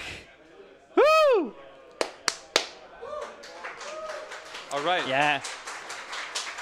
So we just saw the finals of Diarouga versus LordRaphael, but we ain't really done yet. We're gonna see some team game action. I believe it's Hazza and H2O versus Prince of KABUL and Snow. So it should be some good, high-quality matches. But before we go in, we kind of have to like close off the stream and the tournament, right? Yeah, I mean, where to start? I mean, as a spectator and having the privilege to be up here on the casting booth, this is one of the most enjoyable experiences. I mean, it's just totally so unique that you've been cultivating these relationships online with all these players and all these people, and to actually come here in person and meet everyone, it's just been a fantastic opportunity, and not even just old relationships, but meeting new people, everyone just bonding over the game. You know, I mean, we've just had an incredible series so far. You know, what an exciting finals match. Big congratulations to Diarouga, as we said. And I mean, like, an incredible performance from Diarouga, but incredible performance by everyone. And thank you to Escape TV for hosting this event. And yeah, guys, let's hear it up for Escape TV, because without them, this would not have been possible. So a big round of applause for Escape TV for hosting what is the first LAN tournament of Age of Empires 3 in over 10 years. And you know, there might be more to come. Who knows if this all goes successfully, and if Age of Empires 3 DE will be successful, we may see each other again sometime. But for now, this has been an incredible event, and I'm really looking forward to see the balanced discussions spew up on the forums after this, and see how we can move forward from this. But well, the tournament is now done, but the stream is not really over. We're now going to go into the lobby, I think.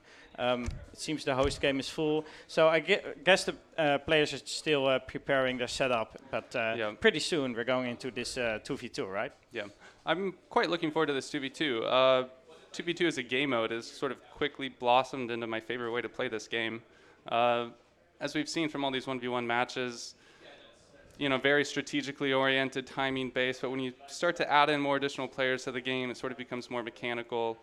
And it feels like 2v2 is sort of the perfect amalgamation between 1v1 and 3v3 or 4v4. You know, you're still vying for map control. It doesn't necessarily become a goon fest and walling everywhere. It's so exciting, and there's so many things happening that I'm sure we'll see players raiding everywhere and just all over the map. And well, we have some of the best 2v2 players. Right, exactly. I think Snow and Hazza are originally known for their team gameplay anyway, so it's really good to see them here, seeing themselves playing team in their shape.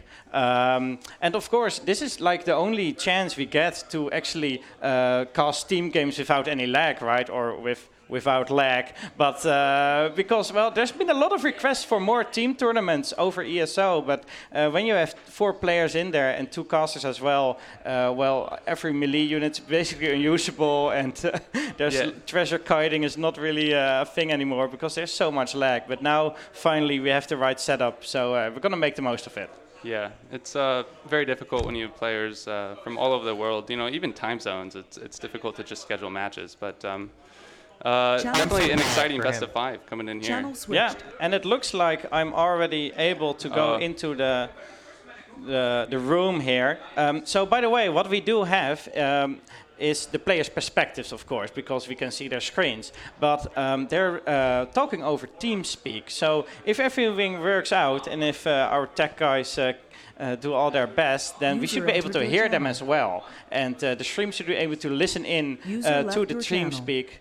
I think I'm already hearing some of the messages from them, the TeamSpeak lady. Yeah. So we should be able to hear what they have to say and get some strategic insight in their strategy. Yeah, I think they might be testing it out. I mean, to hear what players are speaking during the game, I think will be pretty special if we can get it to work out. I mean, I'm just really looking forward to it. You know, the Hall of Famers, so named because, well, H2O is occasionally regarded as maybe the greatest 1v1 player of all time, and has a 5-4-3-2-1, in my opinion, undisputed greatest team player of all time. I mean, this guy is just something else. If you watch his streams, check him out, because his APM is off the charts. I mean, we have cap raids everywhere, just side stables, and it's something else. A pleasure to watch. But on the other side, Prince of KABUL and Snow. I mean, these guys are they're old bros, the right? old bros. They're old school.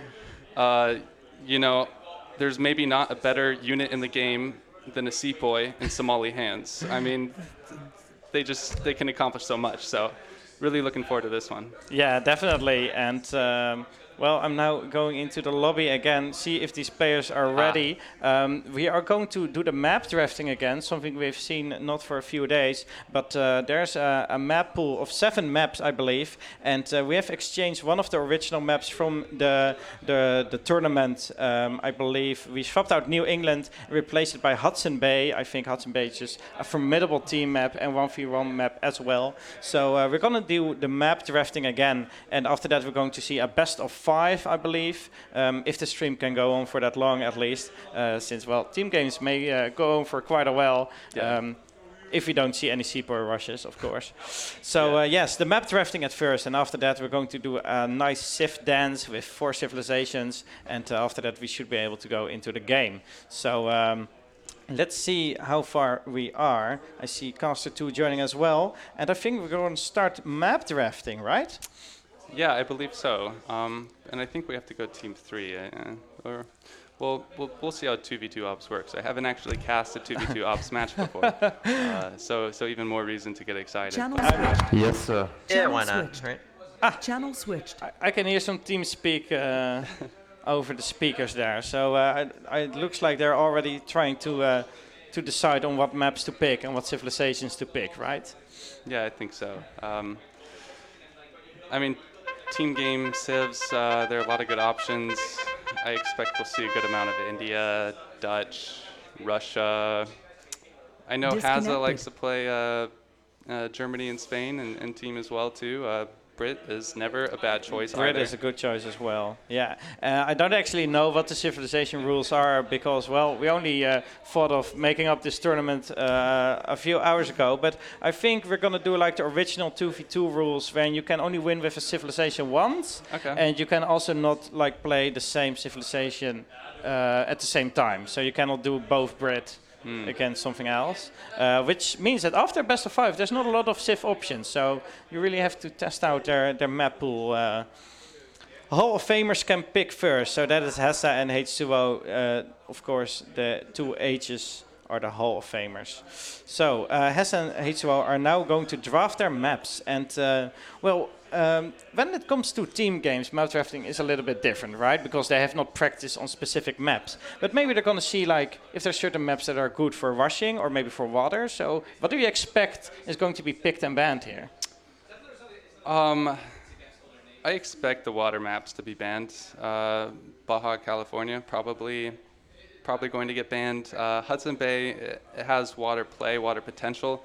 But I think we'll see it in, at least I hope so. I mean, Hudson Bay is one of my favorite map, and I mean, you got the Cree natives, and I think there are just lots of exciting options. Right. Perhaps we'll even see Florida banned too. I think maybe Baja, California, and Florida, unless one of these civs, or one of these teams wants to play water, then they might choose to protect it. I think if they can protect a map. Okay, yeah, it looks like Hazza has just picked Hudson Bay. So we have our first picked map, Hudson Bay by team Hall of Famers. And another interesting thing I think is Deccan, because of course it's a little bit of a meme map in some ways, especially in team. The classic 3v3 Deccan is maybe the most hosted game on the ESO of all time. There's like hundreds of 3v3 Deccans every day. Yeah. And in team the meme potential is kind of there, right? You can do weird stuff like fast industrial, wall it all up, go shrine everywhere. So are we going to see that, or is one team just going to ban it forever? Yeah, that's a good question. I guess we'll just have to wait and see. Like you said, 3v3 Deccan, probably up there with 1v1 Great Plains, with like the most quintessential AoE3 lobbies that you see when you're just searching the game. So many different strategies. I think one of my favorite is to just hop on maybe a lower ranked Smurf. Not that I'm condoning that sort of action, everyone, but I like to play Russia and age up with just 8 villagers and place a forward blockhouse and just raid with lots of Cossacks before the enemy can even age up. So I mean, watch out for Sir Colin Smurfs, everyone. IP check in the chat. Yeah, I mean, well, I'll keep them secret for now, but you know, like we said, so many options. Yeah. I've even been doing recently fast revolts with Sampu, where I just feed him resources in 2v2. The slingshot. Yeah, and he plays Spain or Auto, and he just clicks revolt button, and then we win. And, yeah, there's definitely a good potential for some interesting strategies on Deccan, and I'm kind of expecting Team the Old Bros to pick that map, as India, of course, is pretty good on that map. We have seen it a lot being played in the 1v1 tournament, so yeah, maybe we're going to see some India on Deccan later. It now looks like Pampas has been picked by Team the Old Bros. Yes. Yeah. Okay, so it means that the Hall of Famers are going to have to ban now. And let's see what they're going to pick. And I'm also hoping we can maybe hear them on their voice channels and see if they're actually talking about the maps or not, and if they can give us any insight. So maybe we can relay the sound and the video from their computer. Uncheck every box. I'm trying it. I'll let you know. I don't think it's going to work, though. Yeah, there we hear the legend of H2O talking about something he's trying. So yeah, definitely the comps are still up. They are working, but they're not talking about the maps yet. Can you check on the map shit? We have to like do shit again? Yeah, we got a ban. What do you want to ban? Yeah, so we're like maybe NSA sneaking in their comms, hearing yeah. what they have to say. This is pretty good. Can I have green, please? yeah, probably a lot of discussion going on behind the scenes. I mean, this is a pretty prestigious game. Yeah, definitely. Is this the first? I wonder if this is the first 2v2 LAN game that's broadcast to people. You know, not played in someone's basement. So it's pretty exciting. Well, yeah, perhaps it is. So definitely a historical moment in the history of Age of Empires 3 there. Looks like the ban for the bros, the old bros, is Baja, and the Thar Desert is banned as well by the Hall of Famers. So now it's going to be picking again by the Hall of Famers. Let's see what they pick next. And let's hope that the comms are still working. High Plains is being picked. So are we going to see the Spain paint train again? Oh, I think this is a Spain paint train map easily. Yeah, for sure. I think that the vetoes and protections that we're seeing out of these teams are sort of consistent with their play styles. You know, Team Old Bros protecting Pampas Sierras. It's probably quite a nice India map. And then we see Hall of Famers banning Thar Desert, which is also a nice map for India. And, you know, like we said, Prince of KABUL known for his India and very strong in team. This is about what I expected. And, you know, Baja banned for being a water map, so... Yeah, definitely. So it may be a quick show match, but they're really getting into it and really trying to ban and pick the maps through their strengths. Now it looks like the bros have picked Kamchatka, of course, the original map, the map number 1. So I'm just happy to see that one. And well, let's see if we can get any German mirror going. Florida or Fertile, right? Finally going to see something else. What, to ban? Yeah. Oh, looks like we're listening in again. Why can't I hear myself? Well, they're playing us out to the stream. Okay. Pampas, maybe? Oh, no, they've already picked it. Yeah, I'm thinking Florida or Fertile. Yeah, let's go with Florida. All right, ban Florida then. Okay, so they are banning Florida there. They didn't really give a good reason, but well, maybe they have something in mind for Deccan after all. I expected them to ban it for the India potential, but maybe they have some sneaky strategies for Deccan on their mind. Oh, it looks like now Deccan has been banned, unfortunately. But okay. Now we have the full map pool here. Kamchatka, Hudson Bay, High Plains, Pampas Sierras, and Fertile Crescent. So the best of 5 can start now, and we're going to see a little bit of a Sith dance. I believe that the Hall of Famers are officially the higher seed, so which means that I think they have to pick one civilization first, then the other team has to Alternate. pick a civ, right? Yeah, Yeah. that sounds fine. So, admins, if you can hear this, Hall of Famers should pick a civ first. After that, the Old Bros, then the Hall of Famers, and then the Old Bros again. And then we have a nice little package of 4 civilizations. Or they could just agree on a matchup. Let's see if that works out. Yeah, I think agreeing on a matchup might work for game 1. Just initially, Ryan, aka H2O, I might refer to him as Ryan sometimes. That's his actual name. Selecting Japan. Japan, stronger in team than they are in 1v1. Their sort of weakness to early pressure is mitigated somewhat by having a teammate able to assist with defensive efforts, and they scale quite well in the late game. That's sort of the civilizations you usually see picked for team. Right. These sort of well-scaling late-game civs, and Japan's certainly one of the best in that regard. Right. Let's see if we can hear on and see what Snow and Prince of KABUL have to say, if they're still discussing their strategy and their civilizations, or if they've already decided it. Well, apparently we may not hear anything, or they're not talking. Looks like we have 2 French picks so far, and now H2O is picking India. Okay, so we may even see a mirror here. Yeah, that'd be something else. Definitely, I think I might expect Prince of KABUL to pick India, and I think Snow might choose British. I think. Maybe. Oh, Snow already picked French, I believe. Yes, yeah, he did. We're now selecting the 4th civilization. I'm not quite sure if the overlay will actually ever reflect the civilizations. Of course, this is a 2v2 tournament, and we only have the graphics for all the 1v1 stuff, but should work out fine. So far, we have French, Mirror, and India versus Russia. Russia being picked by Prince of KABUL. He's quickly going to make a deck, and then we're going to go into a 2 versus 2 with Hazza and H2O versus Snow and Prince of KABUL on the map Kamchatka. Yeah, nice. I'm really liking to see the Russia pick out of Prince of KABUL. I've been playing Russia predominantly in 2v2 lately, and I think it's such a great civ. When you ship Strelic Combat after having already shipped Boyars, and you don't even have to worry about making anti-cab, right? That's sort of Russia's great weakness in 1v1. They can really shine as a skirmisher unit.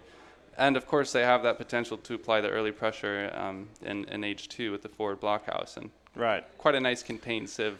Well, and it looks like we now have a poll going on of who is going to be the winner. And it looks like the Hall of Famers are getting pretty popular here, already on 70%. So maybe a little too little respect for the Old Bros. We will see if the viewers here are actually good at judging these team players in their skill. So what else is happening? It looks like we're finally going to click in. The decks have been made, and we're going to see this Kamchatka. Also, somebody was asking if we have any visuals on Team the Old Bros, and we don't, because they're playing on the LAN computers. They're actually used for practicing only, not for any tournament. We just had to set this up quickly. So we do have great visuals on the team, the Hall of Famers, and the other ones are tucked away in a tent in the back of the studio, but playing in the same, kind of the same setup, so should be totally fair. And, well, should be a great game. I guess we're going to find out. Yeah. Do casters need to be team 3? I'm quickly looking at the audience to see if there's any answers there. I think let's go team 3. What I expect is that this will work like any observer map. Okay. Yeah? Right. Oh, Eaglemutt's right there. Yeah. Oh, Eaglemutt's right there. So we found a wild Eaglemut who fixes your game. That's great. Well, in that case, we're all ready and set to go. I'm now clicking into this game. The admin is still here, but I'm not really thinking we need any map checks because, well, it's 2v2. Anything can happen, right? So let's see if we're gonna join this game up here. Kamchatka, a 2 versus 2 between the Hall of Famers and Team the Old Bros. Hazza and H2O versus Snow and Prince of KABUL. And well, French Mirror and an India pick for Team Hall of Famers and Russia pick for Team the Old Bros. Which of these teams is gonna be more aggressive here, do you think? Oh man, that's tough to say. If we look at 1v1, I think traditionally, does Russia lay the blockhouse, aggressively versus India? I mean, it's one of those matchups that can go either way. Right. I think regardless in 2v2, map control becomes very important. So I think we might see a forward aggro here out of here, and Russia and France may be playing a little defensive for the early game, but Well, we'll have to see for certain. Looks like we're queuing in into game number 1 of this best of 5. 2v2, like exciting. We said. Let's fix that score right away because we're not having a 4-2 already, luckily. So, what are we seeing here? French is on the south of the map and India is here. It looks like it's a gold start, so none of these civs really have anything with their gold unless they're going for an early market. Let's see if any of the French players decide to do that. It looks like everyone is immediately going to the center because that's where the good treasures are. That's where a lot of the goats are, right? The goats are getting fairly important with the India especially. Yeah, this is quite a nice strategy. I think in team also something that can be improved with a lot of players is coordinating your explorers to be sort of near each other in the map, because when you have double the explorers, it makes taking great treasures not only quicker, but you lose so many less hit points, and you can really win H1 quite hard as a coordinated H1 versus uncoordinated. So both teams going straight to the middle of the map. However, there's not a lot here except for a big cage snipe. of monkeys. Yeah, and there it is. I think Snow just picked it up. A family of monkeys. There it is. 5 Freitag the pet macakis, which can do a lot of damage to any treasure guardian or explorer that is being caught. So already a nice little victory for Team Snow and Prince of Kabul. They worked together. Both shot one of the Ronin that was protecting it. And now have 5 monkeys to explore the map, get every goat and take a lot of treasure. So already a nice start for them. On the other hand, Hazza has been exploring the map and has been getting some goats of his own and are already secure in his base. So not a winning start for them, but definitely a nice one for Team Snow. Yeah, definitely. I mean, we can see those monkeys already took half the HP off H2O's explorer name, which is named Big Toe, and if you look at the other explorer, it's named Small Toe. So, but where's Mitoe then? Mitoe's joining us in the audience, of course. Pleasure for him to be here. But Ryan and Mitoe are quite good friends. So. Yeah, definitely. And I mean, look at these monkeys helping him pick up this coin treasure just extremely fast, 80 coin. Right. These guys can swing in H1 so soon. And because they had 2 explorers, they were able to pick that up, before the 1 minute mark, and it's just sort of snowballing here. Yeah, definitely. There's almost no damage on Snow's hero and neither on Prince of Kabul's hero, but already picking up nice big treasures with the help of his Freitag, the snow monkey. So good start for them.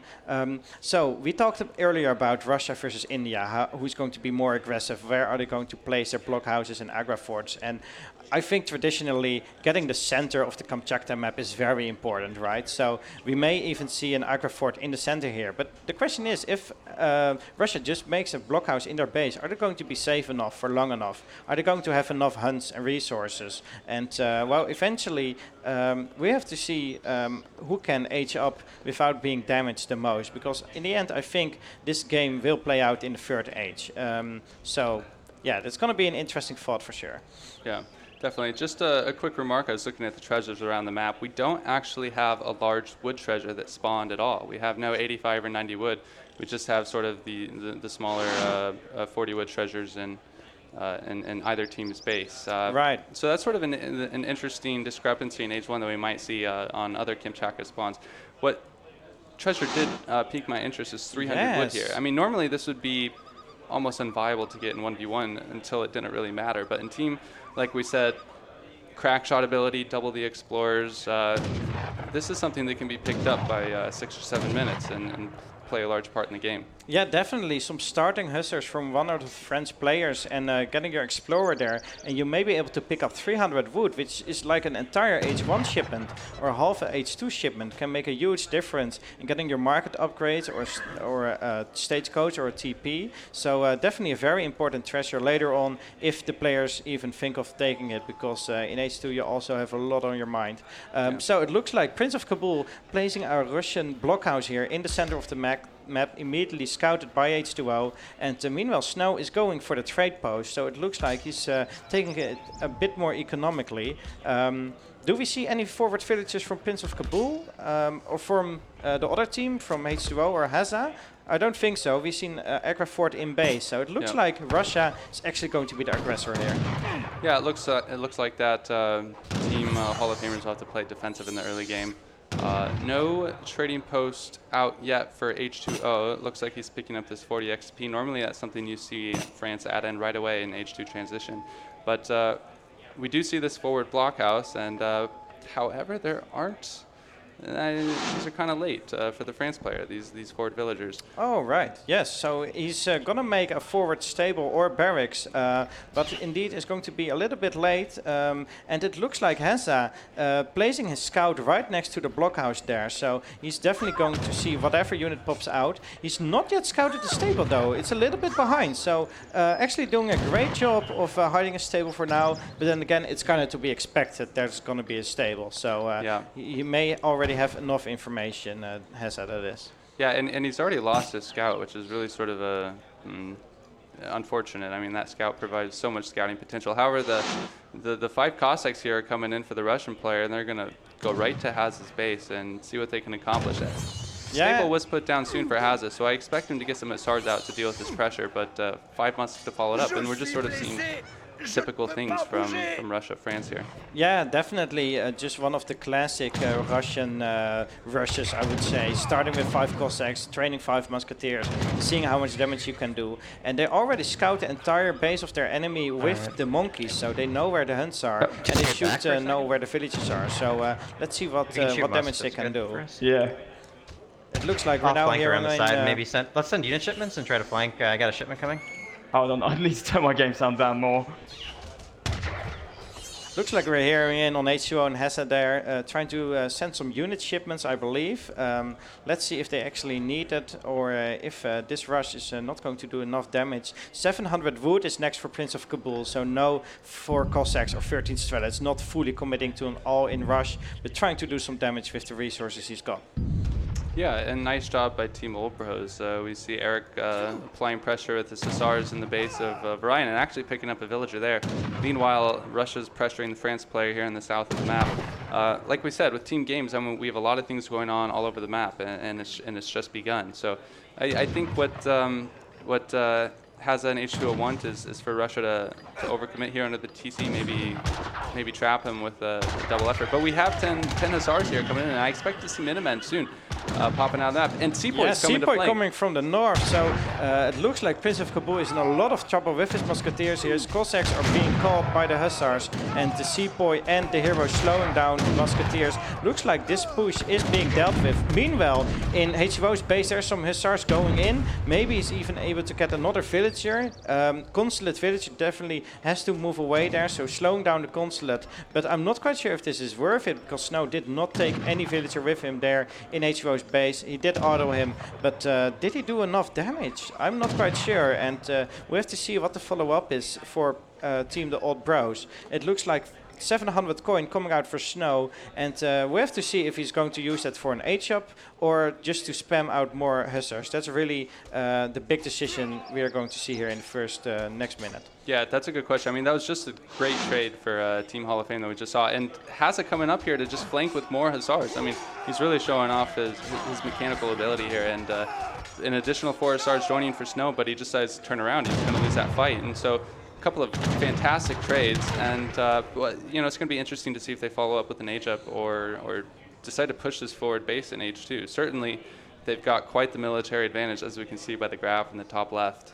Yeah, and meanwhile, while this was going on in the north of the map, Snow was even raiding in the south in Hazza's base again. Snow, kind of known for having Hussars or Ulans everywhere on the map when he's playing a team game. He's definitely very annoying to play against. You constantly have to watch out for any raids. Looks like Hazza is going in for a raid himself against a Russian player. He is now making a blockhouse, but he's going to be too late with that. So Snow is going to have to help him out here with his own Hussars before any villagers die. And he's actually going to catch the Hussars from Hazza. So nice defense there from Team Snow in securing those villagers and getting the Hussars from Team Hazza. And it looks like now he's so even walling off the north of the map just to make sure he can gather there safely, having his Minutemen there to maybe catch any raids. It looks like now Snow's coming in, and when he sees this wall going up, he may just straight go into the Minutemen, past the wall, and kill the villager that's building the wall, which is a pretty good advantage. Prince even adding his more muskets, and it looks like they're going to push.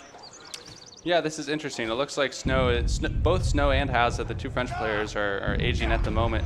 Ryan is still not aging. However, he might be a little mismacroed. We see he has 800 coin in the bank and almost no food, no villagers gathering food. So this might be a tough push to hold if Ryan can't quickly convert his resources into units. Yeah, exactly. He's got a lot of coins stacked up. Maybe he does have something like... No, he does not have the tire claws, so it's not like he's going to have tire claws to send and I'm going to get that rage spend. back off for a bit. Yeah. Yeah, it looks like we're listening to Team Hall of Fame. Yeah, there we see Team Hall of Fame. Your minutes are like staying around here, and Eric's up. So am I. Both aging at the same time. Of course, incredible macro from both of these top players. Pretty exciting to see. Not even having the exact same build. Snow had to push in 700 food there, and Hazza does not. But still looks like they're going to be fine. But Snow, is Snow maybe going for an age up again? Can we listen in on Snow as well?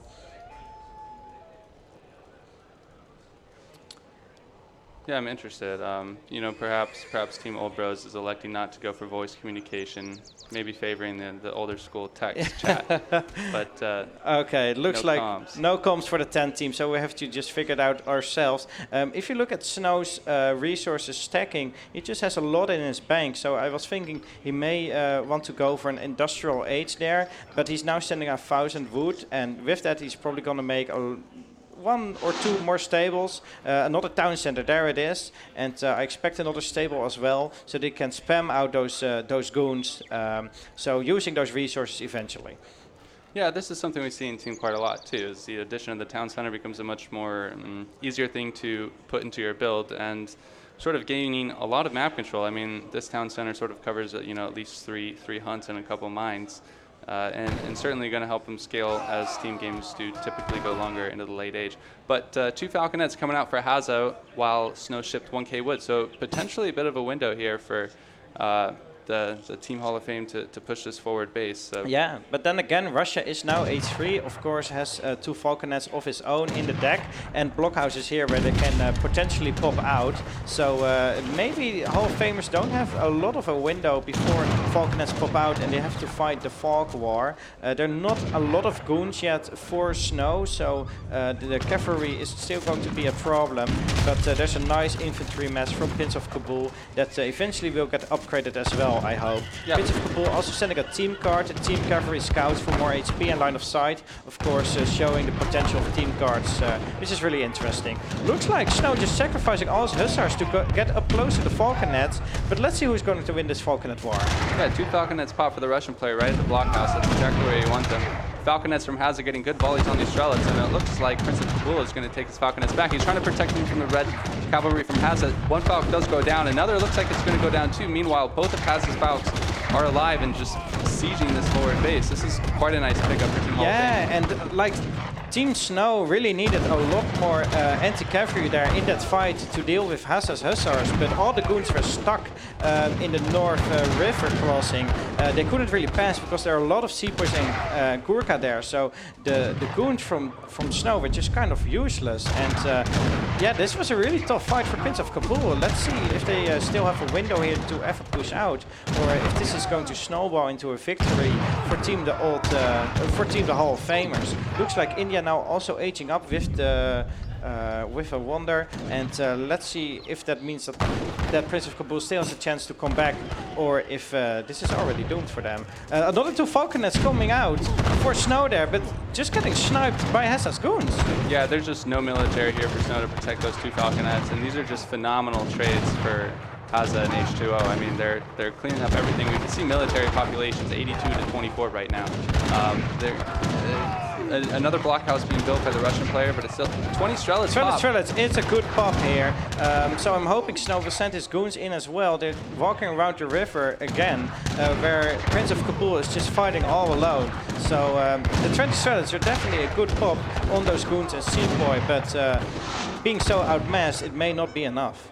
Yeah, but it's hard to underestimate the value these Strelets have. He hasn't shipped Strelet Combat yet, but still, this is such a cost-effective unit.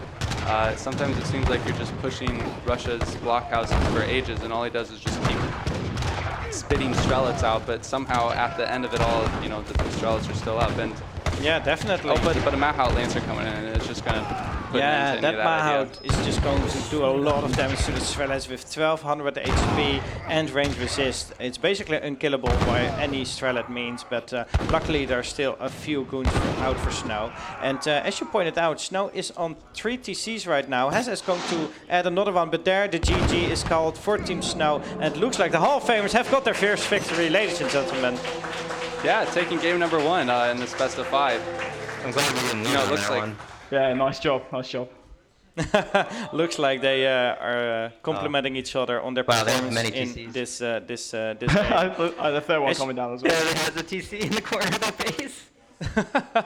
Trash talking the game they just played. As you can see, all resources gathered far in favor of Team Snow and Prince of Kabul, but the military unit population, this graph here is what tells the whole story. The goons being unable to fight effectively for Team Snow, and the Strelets being picked off by the Falconets and the big Gurkha and Sepoy mess of the Indian player. So concludes the first game.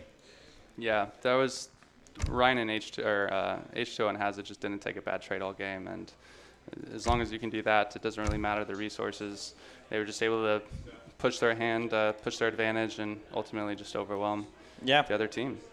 So what are we going to see next? I believe the next 3 maps are actually banned. So that means we skip all the way to the 5th map, which is Hudson Bay. Very exciting, because we have not seen that map at all the entire week. It has not been in the 1 versus 1 pool. So Hudson Bay, a very interesting map. It's a rework of the map Saguenay, which is of course one of the original maps. Yeah, it's definitely very interesting. As you can see on the mini-map, well, later on, it can have 2 different trade route spawns, one with 4 trade posts and one with 3 through the middle. And which spawn it's going to be is actually going to be pretty important. There's also a summer and a winter version, and the summer version has a larger lake. So yeah, when the map spawns, we're really going to work out the strategies there.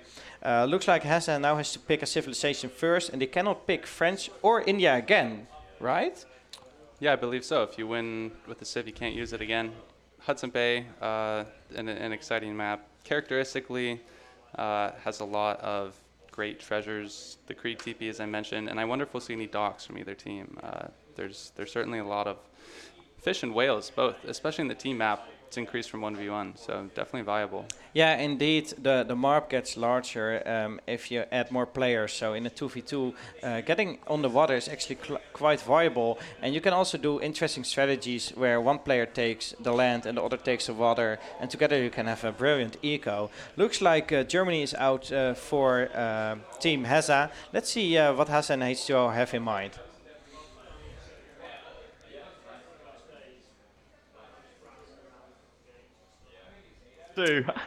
Oh my god, fuck. That's fine, right? I guess we'll go like Ashy Bow. Yeah. Well, Ashy. If it's a TP start, I could just FF. I don't know. They're gonna raid me so hard. It's gonna be, oh my god.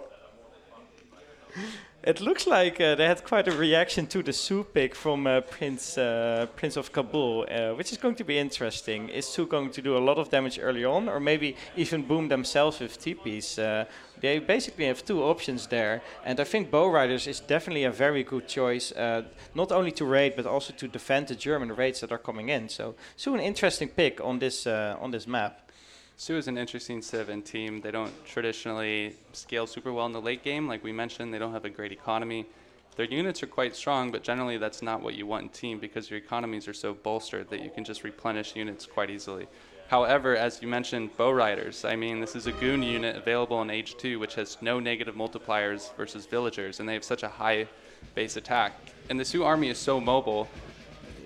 In sort of mid-game, late 2v2, you're gathering all over the map, and these raids can be game decisive for certain. It's such an annoying civ to play against. So definitely, yeah. It was even worse without the EP patch, but still, I think the only ranged cavalry unit without a negative damage against villagers, which makes it excellent for raiding and also excellent against this German civilization from Hazza. But then again, H2O with the Japan is a very scary civ, can boom quite hard, can be on land and water, and in the end it's going to be very scary to play against as well. So I think the Sioux player will have to be aggressive.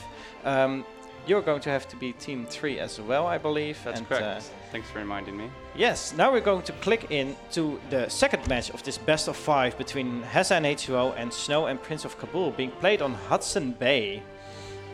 Yeah, exciting. Something interesting to point out, Hazza and Snow, again, are mirroring their civs, and these are civs that the player who chooses them usually goes cavalry in 2v2.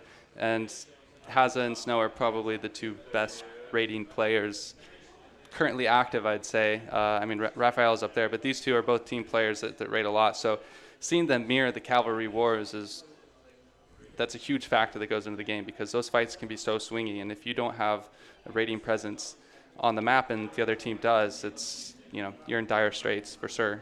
Yeah, definitely. And it looks like we're going to have a long trade route here on this map. 4 trading posts, so basically 2 trading posts for each team. It's very hard to take down the trade post on the other side of the map.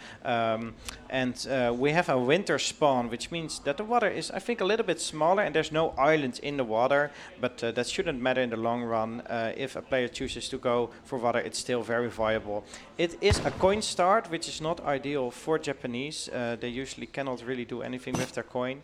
It seems like it's super laggy right now. Well, I was promised no lag, but well, I think this should be fixed in a few seconds, right? We're playing on LAN after all.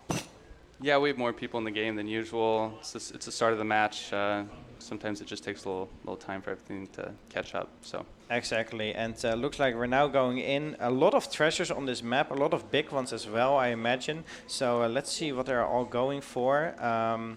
We have a beer cup we can tame, 135 XP, gold artifacts of 455 coin, 480 XP. There's in the south of the map are only very big treasures, and maybe even too big to actually get in H1. So H2O is going for a safe 60 wood in the north, which is actually quite good for Japanese players. So he's going to be very happy with that.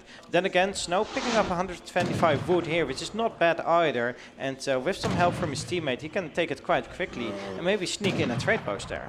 Yeah, definitely. We can see 2 settler wagons are on wood currently for him. I think he's definitely planning to add a trading post with this. The 60 wood for the Japanese player is going to help with his first shrine quite a lot. It was a coin start, which doesn't really benefit any of these civs. One discrepancy is that Hazza, as Germany, did elect to go for the early market, whereas Snow did not. This is a 2v2. It's going to be a long game. Probably not that much of a difference, and I think 125 wood will be more than enough to make Snow happy with his H1. Yeah, definitely. He's losing a lot of HP on his hero there, but he will definitely be happy with the exchange in the long run. And of course, they still have Prince of KABUL's Warchive, which is just the supreme explorer in Age of Empires 3. Very quickly, can scout the entire map, can convert Treasure Guardians, so they should be fine in terms of scouting there. Looks like the 125 wood has been picked up. He's now placing down his trade post foundation, and he's going for the trade route. This is going to be nice. It looks like he's going to be able to place it in order to get the pass from this travois as it goes around the map and just magically appears on the other side. All in all, a pretty standard H1, right? So as we said in team, these sorts of nice treasures are, well, they're always going to be nice, but they don't really play as large of an impact as it might in 1v1. And Heavenly Kami coming in for the Japanese player, nothing too surprising. This is sort of the standard greedy meta style from Japan.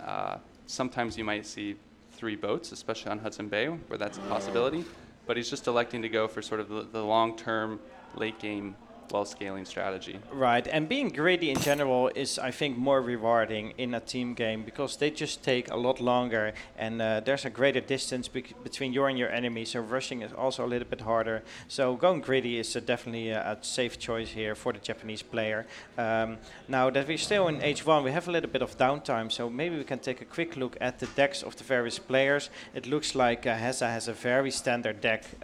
He does have the unique church card. He has got some late game upgrades for his eco and the Jaegers, and the other German deck is a little bit more standard. It looks like a 1v1 deck, but he has got some eco cards in there as well. He's got the Black Riders and even the Winged Hussars in the 4th age.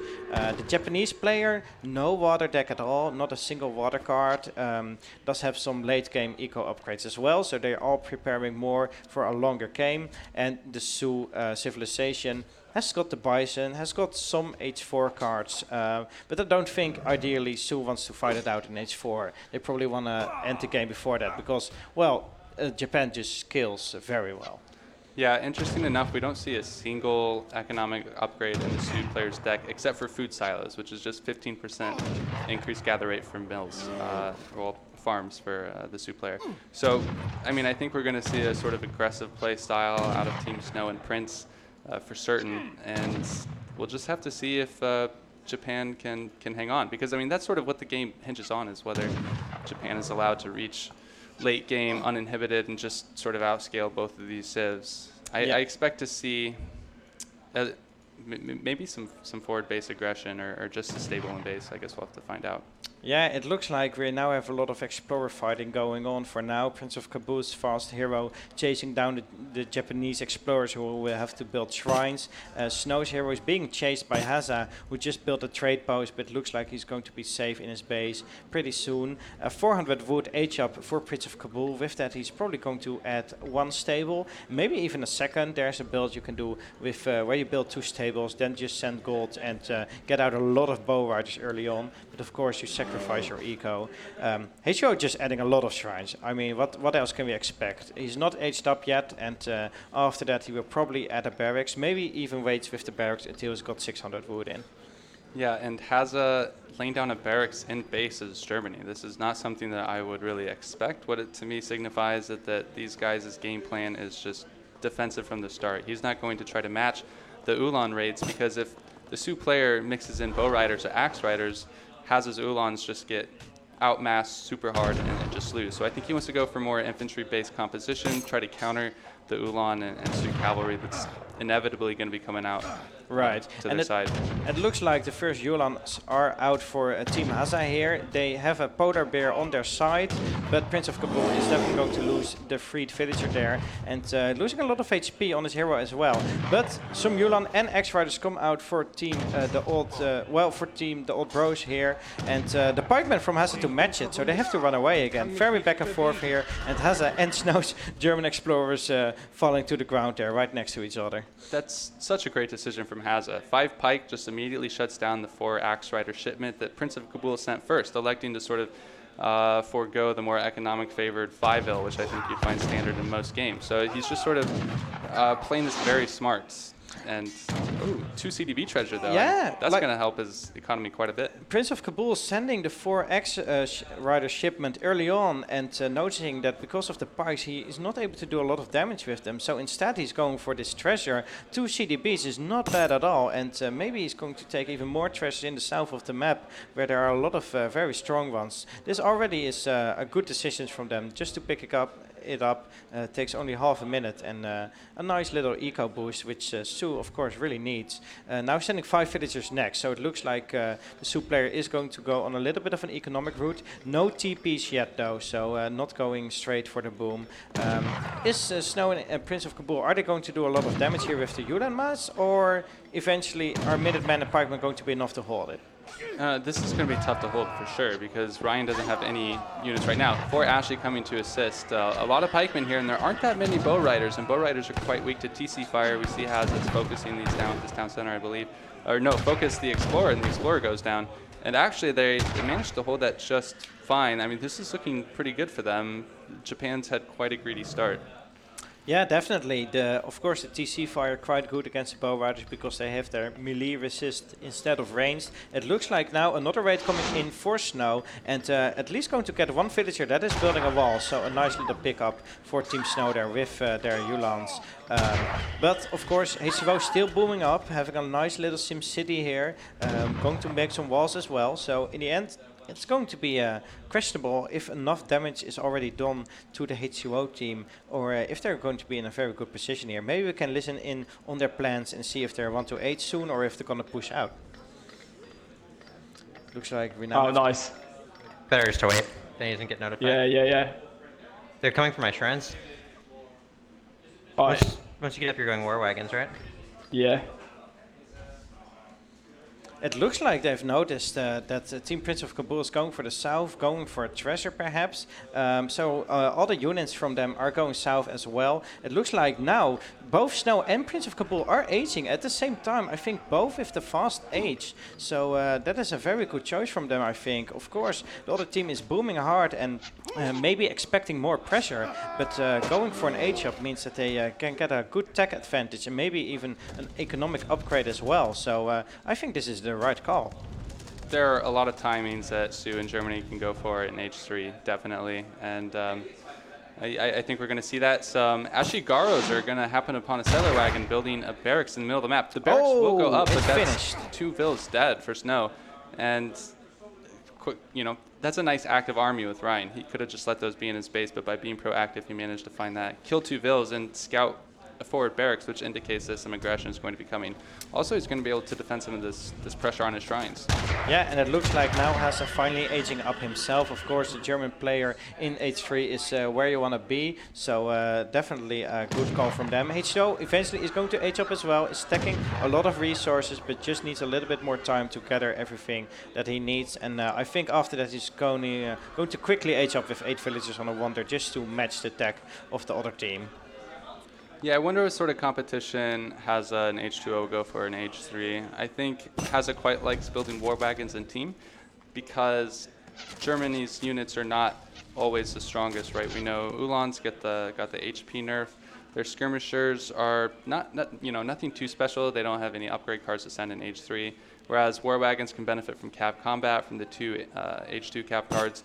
And if you mass enough of them, they can be quite scary. So we might see something like Yumi Warwagon coming out here in H3, but in the meantime, just sort of Ashies and this sort of miscellaneous H2 army from Red, just to try to hold this pressure. And it looks like Snow is making good use of his tech advantage that he has for now, shipping skirmishers and making skirmishers as well to pick off the infantry army of the other team. So he's definitely using the fact that he got to H3 quicker, but I'm not sure if he's using it just enough. It looks like Prince of Kabul is now finally aged as well, and actually didn't age up with the fast age up, but with the Bison instead, which also gives them a huge bonus, maybe like 15 or 20% to hunting any animal. So nice little eco bonus for Prince of Kabul, so can definitely help them out. Looks like some raids in the south are being shut down by Hazza, who now has a lot of war wagons out. I think 7 war wagons just popped out of the stable there, plus a shipment of 3, so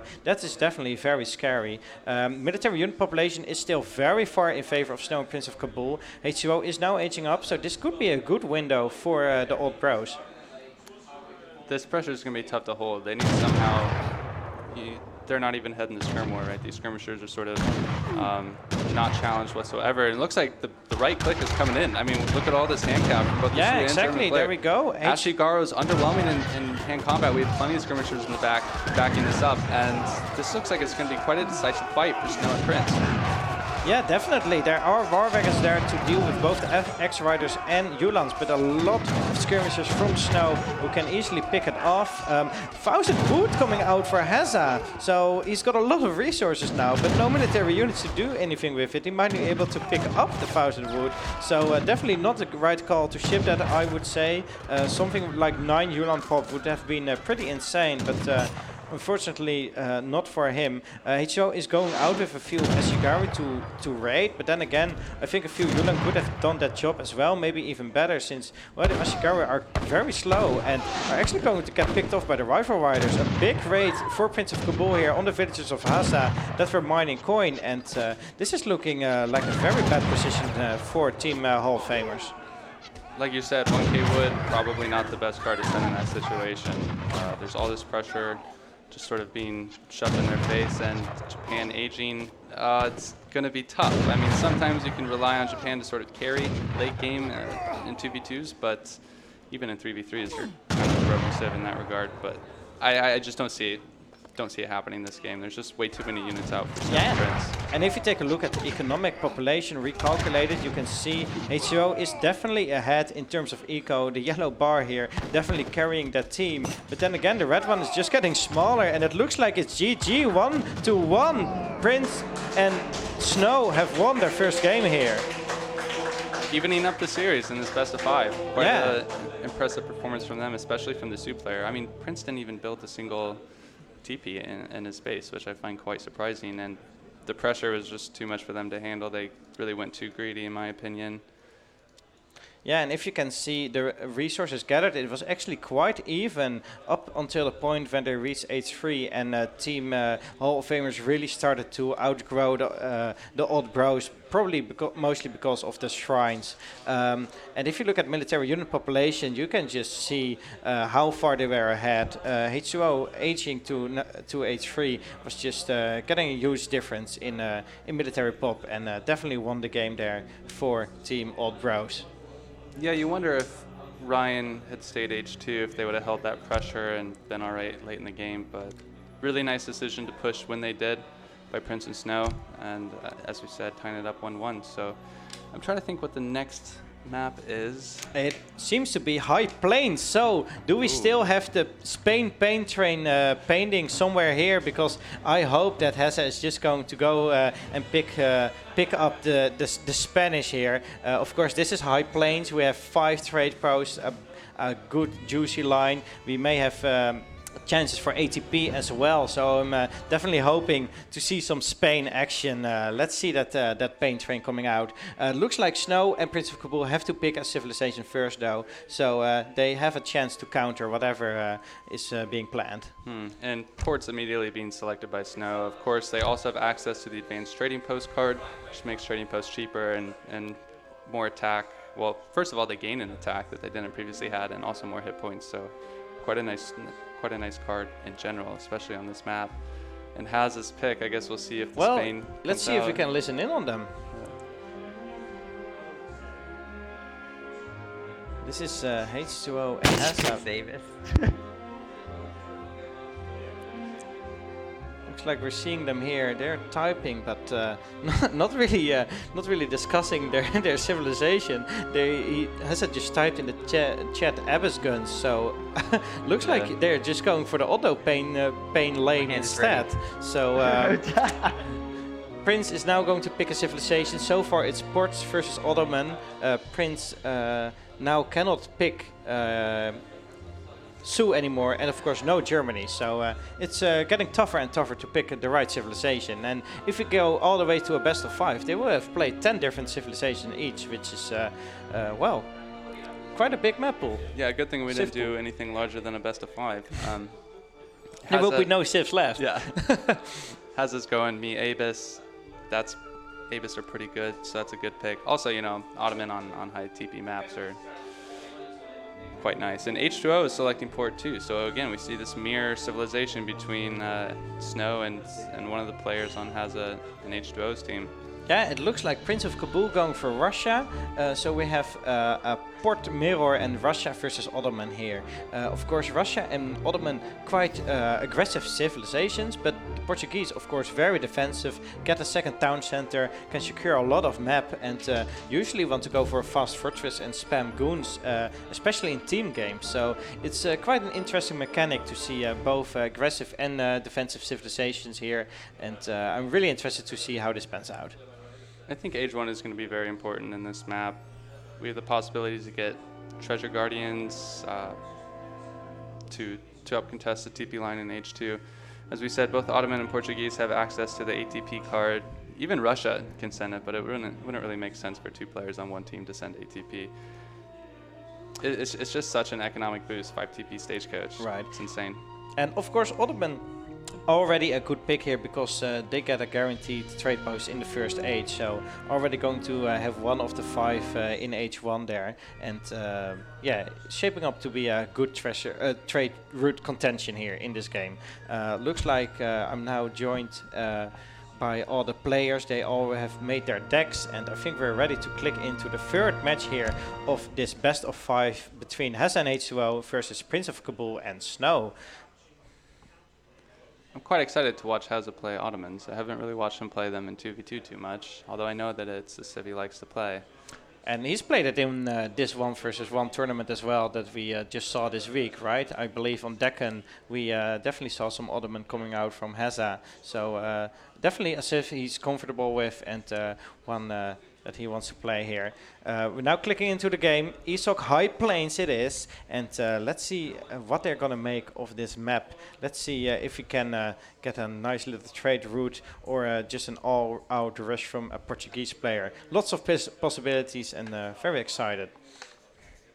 Yep, we're queuing into game number 3 on Esoc High Plains. Curious to see what crate start it is. If it's wood, we might expect to see early trading posts from the Portuguese player, Ottoman, of course, and the other Portuguese player, I guess. There are 2 of them.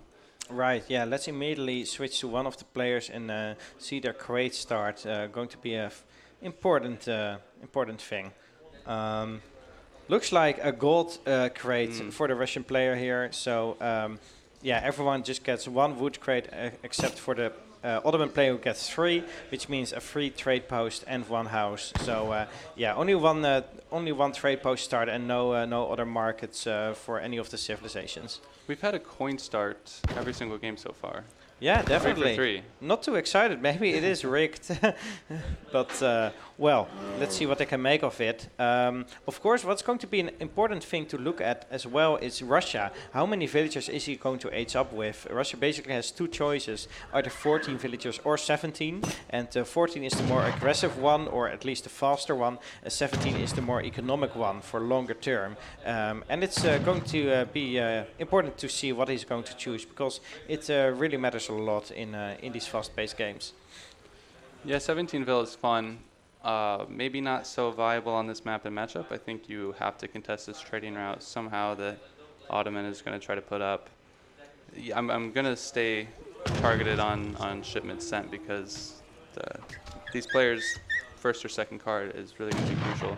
Yeah, definitely. And it looks like HO has got a really nice start there, as the Portuguese player picked up sunflowers worth 130 food. Maybe one of the best treasures on this map, and maybe even the best one in the game. Quite easy to take that treasure early on, and will be very happy with his big food bonus, and will definitely help him age up maybe a villager quicker than the other Portuguese player, which is Snow. Yeah, that treasure got nerfed from 140 food to 130. Bit small of a nerf in my opinion, but nonetheless not quite as impactful as on RE patch. Treasure contention coming out here for 80 food. There we go. Snow's just going to pick that up right away. Yeah, so the 130 food, not that important anymore, since Snow just picked up 80 food of himself, stealing the treasure away from HO's explorer called To Wall or Not To Wall, and looks like it evens out skill a little bit. What is happening in the meanwhile in the south of the map is Prince of KABUL's explorer hanging around a trade post, so I think eventually he may want to build that, but for now he's just scouting around, and it looks like they're perhaps going for this villager treasure with 5 coyote. It's quite easy to take with 2 explorers without taking any damage, but you may not get scouted out, because then HO is just going to grab it from you. Yeah, and Snow's explorer is just too far away on the map to help him out. Looks like we do see ATP come out though for Snow as his first card, so expect to see some sort of trading post shenanigans. Yes, villager coming out for team H2O and Hazza, so this is quite a nice pickup and might be used as a forward villager for Ottomans. Yeah, it looks like 2 villagers going forward from Snow, one to herd that hunt, and another one going for a trade post, I believe. May even go for the center one. He has sent ATP, has got his explorer in the north of the map to build a trade post, and is sending a villager to the center one to build one there. So is going to go for that route, but then again, Hazza is standing next to the foundation as well, and is going to build one in the south of the map. So in the end, it's going to be 2 trade posts versus 2 so far, and we have to see who's going to take that last one in the north of the map. In hindsight, I'm not sure I really like ATP and team. There's just too many explorers that can build too many trading posts before you can. Ottoman laying down their second. Looks like ports are going to get at least 2 here, and his explorer is going to that 3rd trading post, so I think he'll get that. But a 3-to-2 trading post split is not something ideal when you invest an entire card into building cheaper trading posts. That's true, but then again, H2O didn't send any cards, so for now they definitely got an advantage. But H2O can now send one more card in the second age, so might want to send 700 coin first and then 700 wood right after. We have to see. Eventually, the Portuguese players are probably going to get to the third age, which is where it's really going to play out. It looks like their decks are pretty much identical. H2O has got the gunpowder infantry combat, whereas Snow has got the janitors, the heavy cannons, so a little bit of a difference there. Blockhouse coming up here, of course going to contest the trade post eventually, and securing some hunt as well, so overall a good placement. Snow placing his town center very forward. What do you think of Snow's town center placement? I like it. It just sort of signifies that their game plan is definitely to take this trading post line, and he actually clicked his explorer is coming to finish off the trading post here. He clicked off his villager to build a stable, but we also see the blockhouse right by the Ottoman trading post as well. So I think we're going to see some early units out of Team Prince and Snow to take control of this TP line, and an in-base Rax coming out for the Ottoman player. Might see some sort of slow roll type play, and 700 coin coming out for Ryan. Yeah, does this signify more defensive play from the Hall of Famers? Because looks like this treasure a little bit bugged. He's tried to taking it twice now, and this scout, okay, finally popping out of his paws there, and can scout around the map, but losing a lot of HP on his hero for sure. Looks like again 5 Cossacks first for Prince of KABUL and 5 Musketeers, the same as we saw in H1. Let's see how the other team can now prepare for it. It looks like Hazza scout though just picked up and already doing a very great job of scouting out the Russian aggression here, and definitely going to be very annoying for him, because Hazza is now prepared of what's coming and can make defensive measures. Yeah, that's huge, and he gets 5 Janissaries out to defend this initial pressure. Looks like he's laying down both a artillery foundry and a barracks and base. He's just going to go for this H2 Janabis style, which traditionally Russia has a tough time dealing with in 1v1, so I think it could be quite effective. It looks like we're now seeing the perspective of Hazza here. Going Jan Abis, of course, a very nice combination, but H2O losing a lot of hussars here, or at least a lot of I've got so much stuff on the way, just make sure you don't take engagement. Yeah. Perfect timing to have them hear it. Oh, like, come to me, meet to me. So it looks like they are trying to communicate their defensive push together. There are Abus and Janissaries out for Hazza now. H2O has got some hussars, so they're trying to take the best fight they can. But are there enough Janissaries to repel all this cavalry here? There are some hussars from H2O going in against Musketeers. Not the best fight they can take. The Janissaries going into melee, doing a lot of damage against Snow's cavalry here in the north as well, against Prince of KABUL's Cossack. And overall, I think this is quite a good defensive push from them. There's still a lot of Abbas just picking off the Musketeers, and 4 more Abbas coming out, so unless more cavalry arrives now, it could be a good fight for them. 3 hussars from Snow though, and this may be what they need to clean this up. Yeah, this is a really tight micro here. These Avis guns are of course so powerful, but they're overkilling these Russian units quite a lot, so their effect is slightly diminished in that regard. But it looks like they are able to repel this initial pressure, and things are looking quite all right. As we know, if Ottomans are able to mass up enough Janissaries and Abus, sometimes it just becomes unkillable. It's just so difficult. Right, exactly. And there's also the threat of Minutemen popping out from one of the town centers here. So I don't think either team is going to be really eager to push into the enemy's town center. But eventually, I think Russia and the Portuguese will outscale Portuguese and Ottoman if Ottoman doesn't get that critical mass of around 20 or maybe 25 Abyss guns and just straight up wins any fight. We have to keep an eye out for the resources as well. Looks like Prince of KABUL is only gathering food now. Is he going to go for an age up later? No, there's 700 wood, so he's going pure Strelet mass, it looks like. Yeah, Strelet's good unit. Abyss guns kill them quite easily, but if you can just mass enough of them, it can be totally overwhelming. Yeah, like you said, of course, Abbas guns with very high damage may just overkill the Strelets. So getting a whole swarm of them in your face with bowyers on them can be really scary. Snow trying to get some finishers out here in Hazza's base, but looks like so far not really being too successful. So tries to go back again. H2O may go for a raid of himself, go straight to the trade post here, and it looks like we're going to have another big fight here. Snow sending our field hazards away to raid as well, and I think we're going to have a fight for the trade post here. Snow's cavalry getting caught though by H2O, and this doesn't look so good for Team the Old Bros. This is a really nice catch, and if H2O and Hazza are able to take down this Green Hussars, they can totally trap this entire army. There'll be nothing to break the snare. But then again, Snow does have a lot of cavalry of his own, so it looks like the Hussar is going to end quite evenly.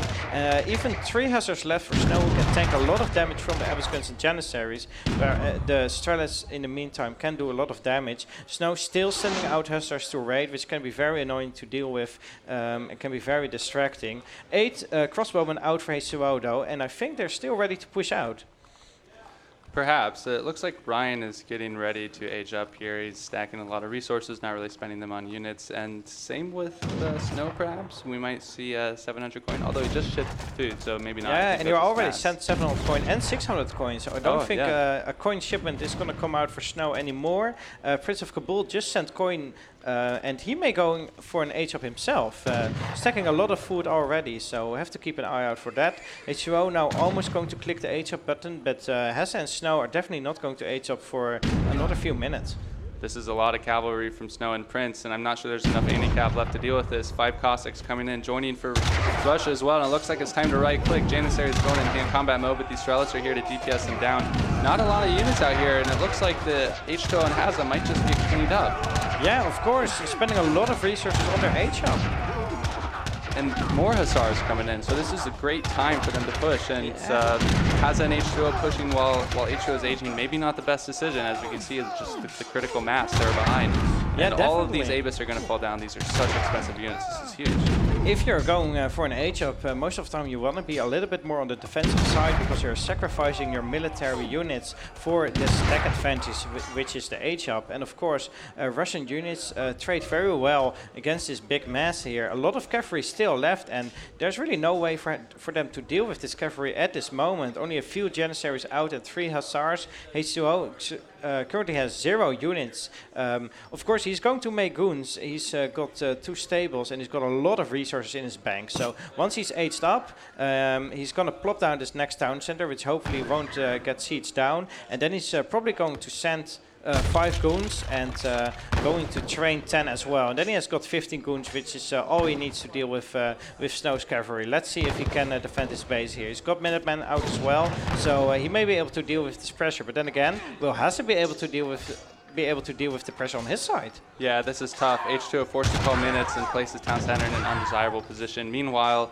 Prince of KABUL is in the base of Hazza, picking off villagers left and right. There's just too many units here. 24 on the field for the Ottoman player, but they're out of position out in H2O's base, and I think he's going to go back and just be content with the damage he's done. Meanwhile, the last trading post is getting picked off, and this is Stagecoach. Soon enough, Port will have 5 TP Stagecoach, and Eric is up on his way right now. They're in a fine position for sure. Yeah, definitely.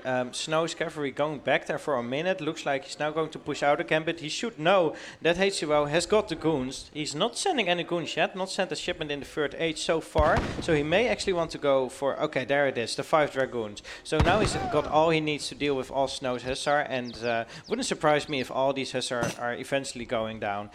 Prince of KABUL going back as well, because Snow is aging on the back of this, so eventually he's going to match the goon count. He's got 2 stables already, so eventually he's going to match H2O. But Hazza being stuck in H2 here, Prince is going to age up himself. Hazza nowhere near aging anytime soon, is going to mass Gen Abyss, but is that going to be so relevant when the 3rd age hits? Yeah, I don't think so. Ottoman's eco right now is just quite poor. He has 10 villagers. Sorry, excuse me, 10 gathering. They're more in the TC, but still, right. That's an idle economy, and that coin mine just ran out. So things are looking quite difficult for them. They're still in it. They're going to try to sort of maybe raid their way back in. A couple of Hussars here in the south for Hazza, but I mean, the economy for ports for snow is just incredible. And if you can see the villager population in the economic units tab, you can see Hazza on 19 villagers and Prince of KABUL on 41. So without having a second town center like the Portuguese civs, he has a lot of villager, almost matching that of the Portuguese players here, just because the Russian villagers train a lot faster. So they really scale well, and they hold themselves up against Portuguese quite well in this matchup. You can clearly see the difference, whereas Hazza currently has 0 villagers gathering anything. I don't think he's got any resource shipments left as well, so this game looks kind of over. Just look at the score. It's going to be really hard for them to get out of this. Hazza sitting on 68 score, which is less than half of Prince and Snow. I mean, it's over by and large. It's just they're sort of getting pushed on all fronts, and they have no real advantages that I can see, but admire their effort, I suppose. Maybe sometimes I resign a little too early, so it's nice to see them. Yeah, that's a discussion for another time. We now here see the final push. Some Abyss guns going to protect these goons, but an overwhelming mass for Team the Old Bros. A lot of stratas here, veteran stratas with bowyers on them, and Snow is just matching the goon count that H2O has, so even H2O does not have an advantage in this last fight here. So it seems like the GG is being called, and it's 2-1 here for Team the Old Bros. Give it up for Team the Old Bros!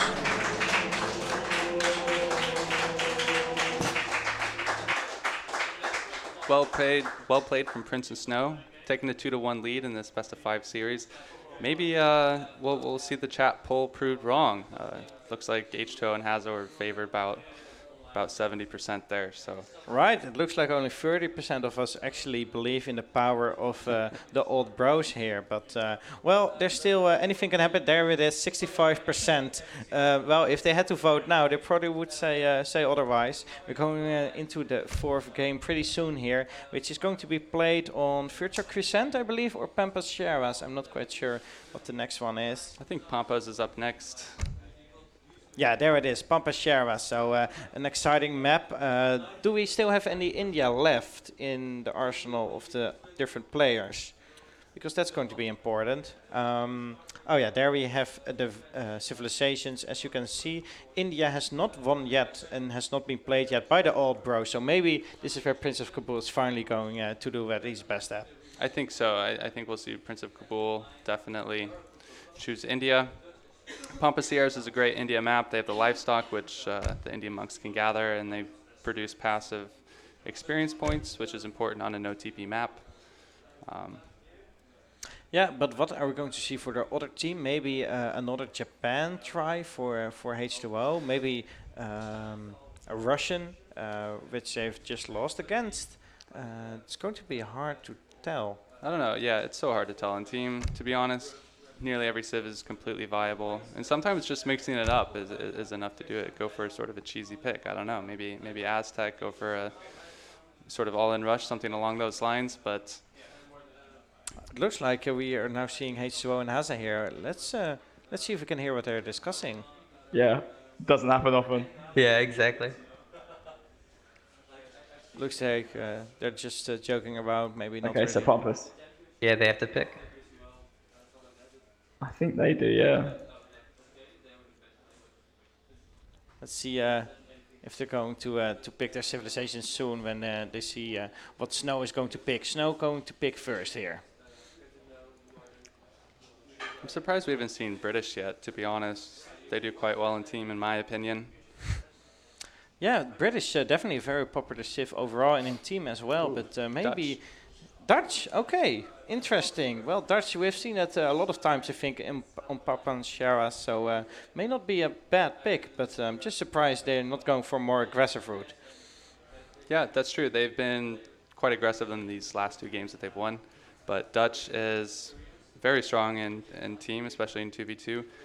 While they don't scale the greatest late game, their mid-game mass is almost unparalleled if they can get away with 5 bank, which traditionally they can't often in 1v1, but it's 2v2. So you have that added benefit of having a defensive teammate sort of round out your composition, round out your weaknesses, and Ryan is just going to mirror it, Dutch. Yeah, there we go. Hazza is saying he's going to play England. He probably likes the word England more than British. And then Prince of Kabul says, I'm just going to play Sepoy. So that's going to be the Indian civilization there. So we have Brits and what else is it? I think Dutch versus Dutch and India. Is that correct? That's correct. So British is by far maybe one or after Japan the most defensive and most boomy civilization of all, and probably doesn't want to all out rush. Dutch can be quite aggressive with something like 8 pikes and early skirmishers, so definitely going to be a lot of aggression from Prince of Kabul,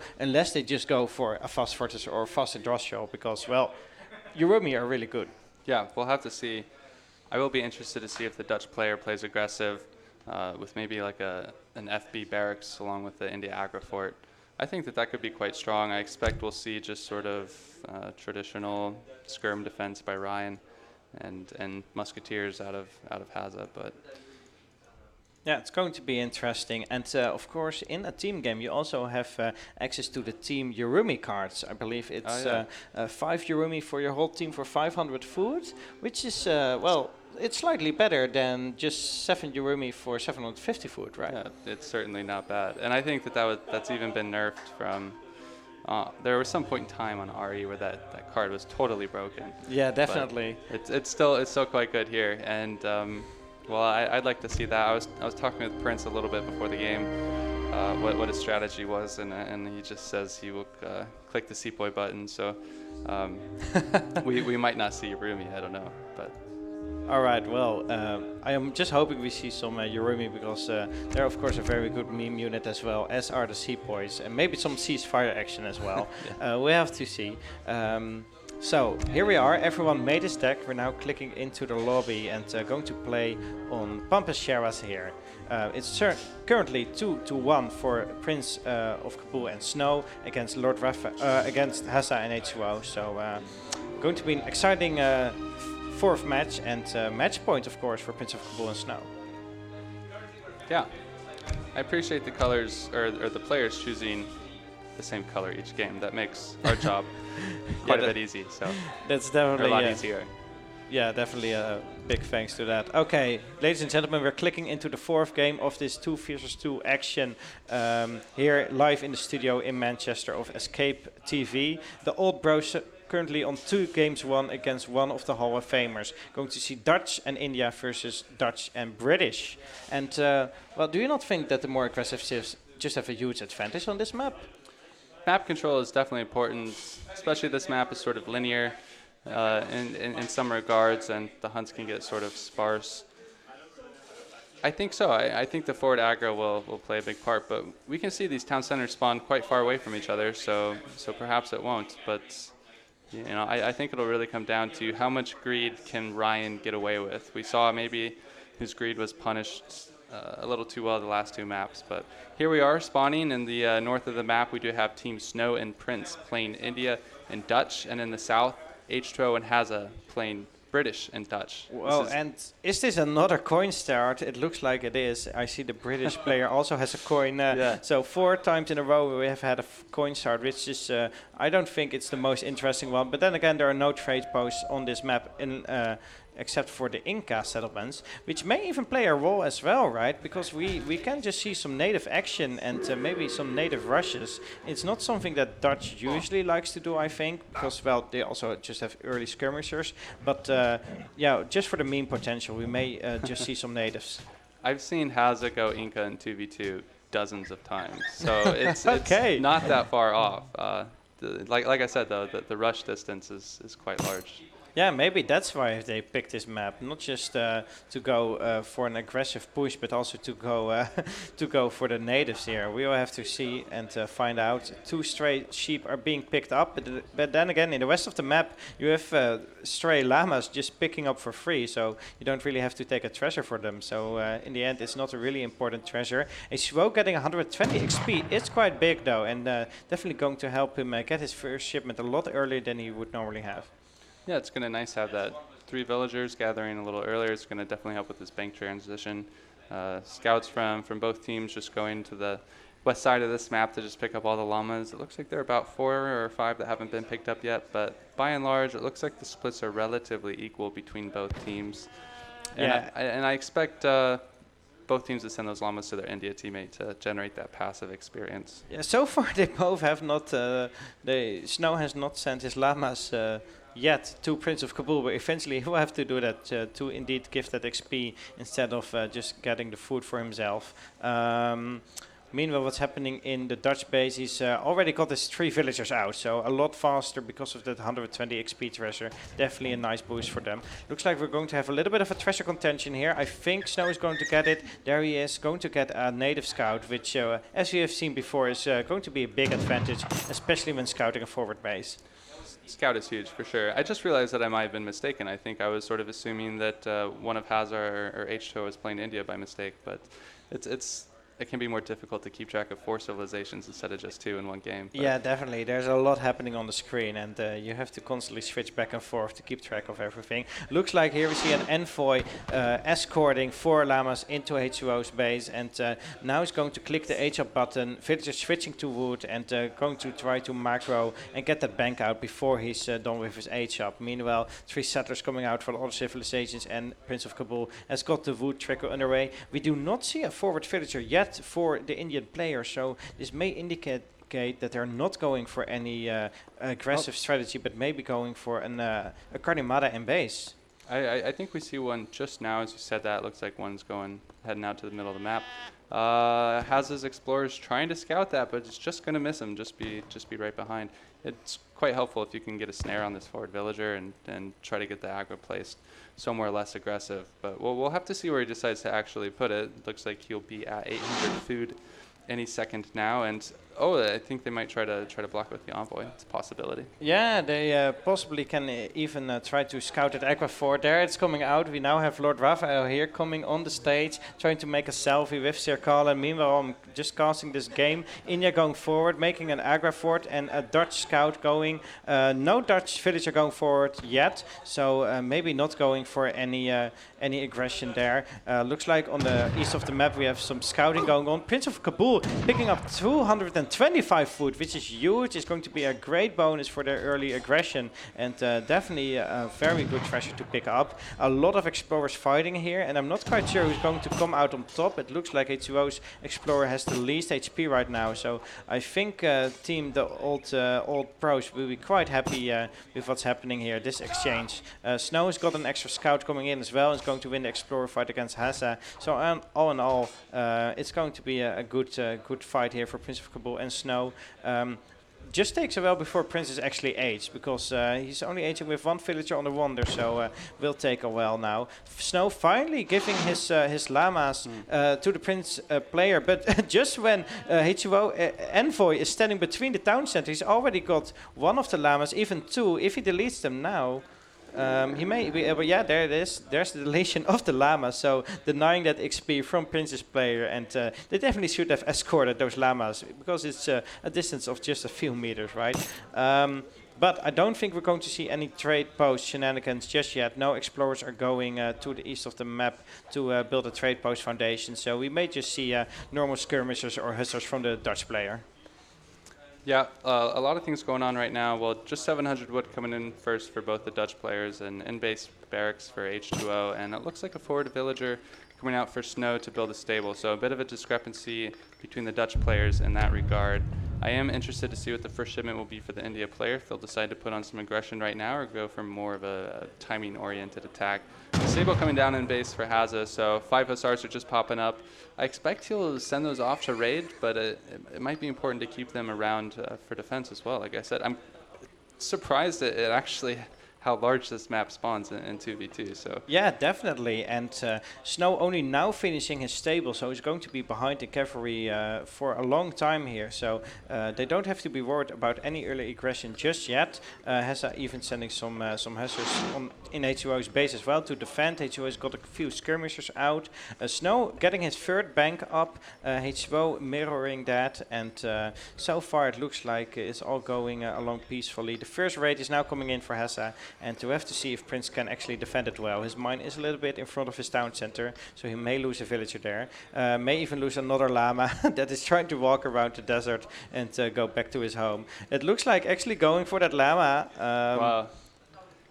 Yeah, Hazza's trying to be cheeky and pick up this llama. One, he doesn't actually do it. There are 2 sepoys here to save it. And it's buying Prince so much time from these raids. We saw he has several villagers that are sort of overextended from save gathering by the TC. And I think he might be able to pick up one. No, Prince is pulling it back. And additional hussars from Snow coming to help defend. Oh, and yeah. he gets away with that villager. And he actually gets caught. He's snared here. So yeah, that's a good pickup from Snow. He lost the villager there, but is probably going to take out the full 3 hussars if he's able to catch them. Let's see. Let's keep an eye out for that. Meanwhile, Prince has sent 300 with the export, which probably means he's going to ally and make a consulate pretty soon. There is his consulate going up, and we have to see if he's going for the British consulate, which gives him better military power, or the Ottoman consulate, which gives him access to good cavalry units, and of course the 4 villagers helping him out to boom. Meanwhile, in H2O's base, getting up his 4th bank. It's not got a lot of skirmishers yet. H2O is going to be very greedy here. Only got 8 skirmishers out so far. 4th back going up for Snow as well. Of course, with the 600 wood shipment and the bank wagon. Meanwhile, Hazza sending 700 wood. His next shipment probably going to be 600 wood to add even more houses. Of course, you don't want to be on 80 pop all game, like give you anxiety. Meanwhile, looks like Prince of Kabul taking out huge treasure here. 100% hit points to his explorers. Definitely very good to the elephant. One of the elephants is already dead though, so he did take a lot of damage taking that treasure. Nice pickup for Prince of Kabul. Looks like Haz is actually getting quite a lot accomplished with his raids. Second villager is going to go down for Prince. That's 2 he's lost, and also Snow lost 2 villagers to a simultaneous raid earlier in the game. So 4 villager pickups for Hazza here with his raid, which is quite nice. Meanwhile, H2O's been slightly faster in his Dutch build than Snow. He's had the 5 banks up a little quicker. He's just sort of been always slightly ahead, and again, more raids coming out on top of Snow. So this game is looking quite nice, I think, for H2O and Hazza. Yeah, and it looks like H2O is going to try an 8 soon. Let's see if we can hear what they're currently planning to do and get a little bit more insight in team the Hall of Famers.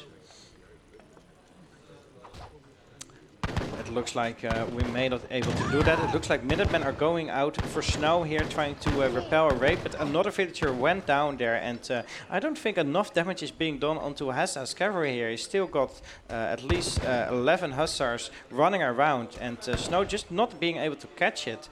Snow eventually going to age as well, but in the meantime, a lot of damage is being done to his economy and that of Prince. So I think team the Hall of Famers are going to be quite happy with this age too. Minutemen popping out for Prince of Kabul, but Hazza just going to take that fight, taking out all the Minutemen, taking out Snow's hero, and still going to be fairly happy with the exchange. Prince of Kabul even has to pull back his sepoy here to try and defend, and well, Prince is nowhere near aging. He's got 600 coin in his bank, but no food, and going to be hard for him to age. More villagers going down. Snow really has to step up his game here and try to catch his villagers. Yeah, so now finally a nice volley from the sepoy.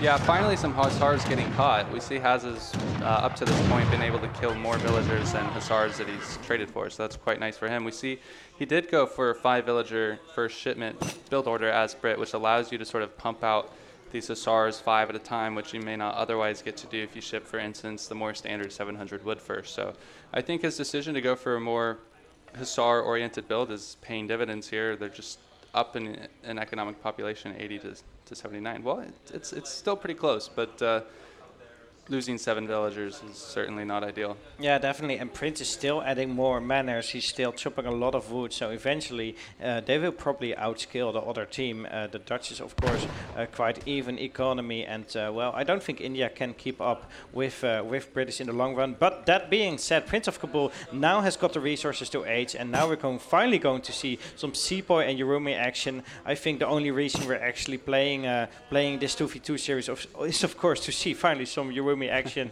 Hopefully some ceasefire as well. The Taj Mahal going down will give him some coin upon aging up as well. And for now, just getting more raids from Hazza, but getting caught again. So I think not the best H2 for Team the Old Bros, but once it's H3, India may have an advantage here, especially since there's a huge skirmisher mass from H2O, but so far no anti-cavalry yet.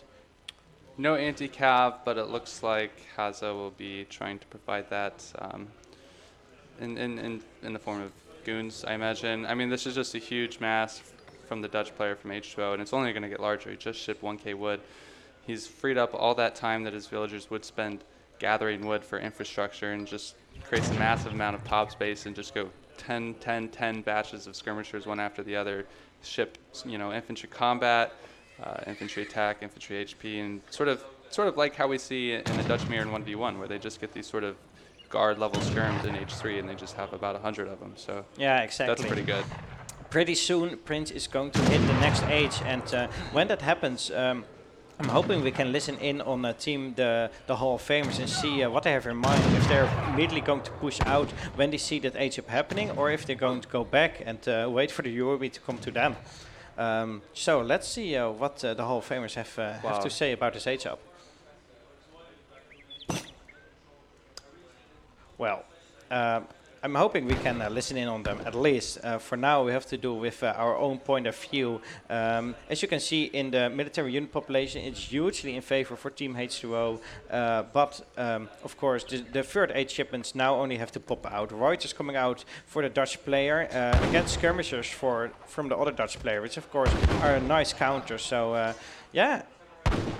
Yeah, so their game plan, if we look at Prince's macro right now, he's getting ready to go H4. I would imagine that their game plan is to just have him FI and go hit the Yurumi button instead of the Sepoy button. So that one is also pretty good. It's a pretty good button to hit if you like hitting buttons, because Yurumi are very strong, especially against, you know, these infantry units like skirmishers. However, Ryan has 60 of them, and he has shipped infantry combat. So this is going to be a really, really tough pressure to hold. I mean, I would expect to see that all of this forward base going down. We'll have to see what kind of magic that they can pull from their sleeve. Yeah, definitely. So far, Prince of KABUL only got a handful of sepoys, not even upgraded to the veteran yet. Does he even have a barracks? I don't think Prince... Oh yeah, there he is. Prince does have a barracks, so we will have to research the veteran very quickly here. And Snow actually going to age up to Industrial himself, it looks like. Or he's just not spending his resources. But they may just want to go for like 2 heavy cannon shipment and a Yurumi shipment together, and see if they can win on the basis of that. Looks like this Wonder may actually be in trouble itself and all the villagers around it, but he's going to be aged up in a few seconds. So it's not going to delay his age up by a lot. Sepoy finally disciplined now, and well, it's definitely go time for Team the Hall of Famers, because well, the clock is ticking.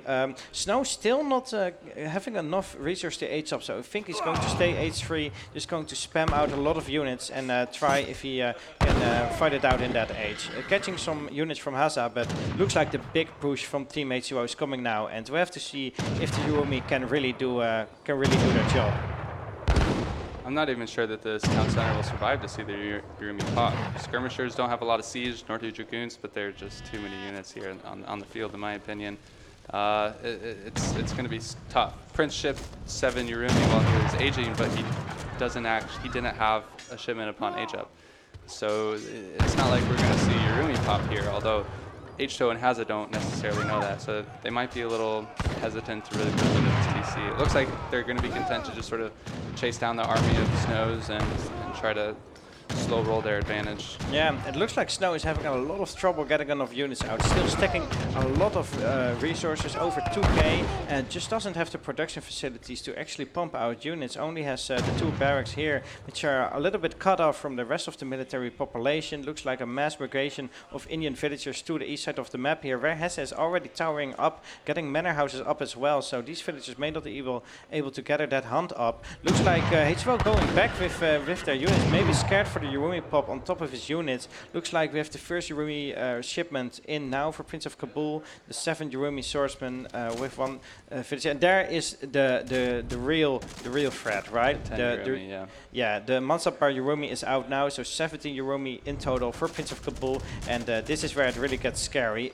Still, Snow is having trouble getting a lot of mass out, so maybe they want to get some more skirmishers out first to try and pick off other dragoons, so that the Mahouts can do their work as well. well. There are 2 Mahouts and 2 very buff monks for Prince of Kabul. 1250 HP each. Because of the treasure they picked up earlier for 100% more HP. May actually be very useful now to tank a lot of damage from the skirmishers. And well, slowly their forward base is going down. But then again, as you said, goons and skirmishers, they're just not really great at sieging. Yeah, and it looks like they're electing to go back. Looks like Ryan has just clicked up to H4, so maybe they don't want to make the same mistake they made last game where they're pushing while one of them was aging and sort of lost to a big melee-oriented composition. I think that Prince and Snow maybe needed an overcommit right there to happen. I mean, we see longbows raid down in the coin mine in the north, and I quite like how safe Hazza and H2 are being. We see there are just outposts wherever they are gathering away from their army.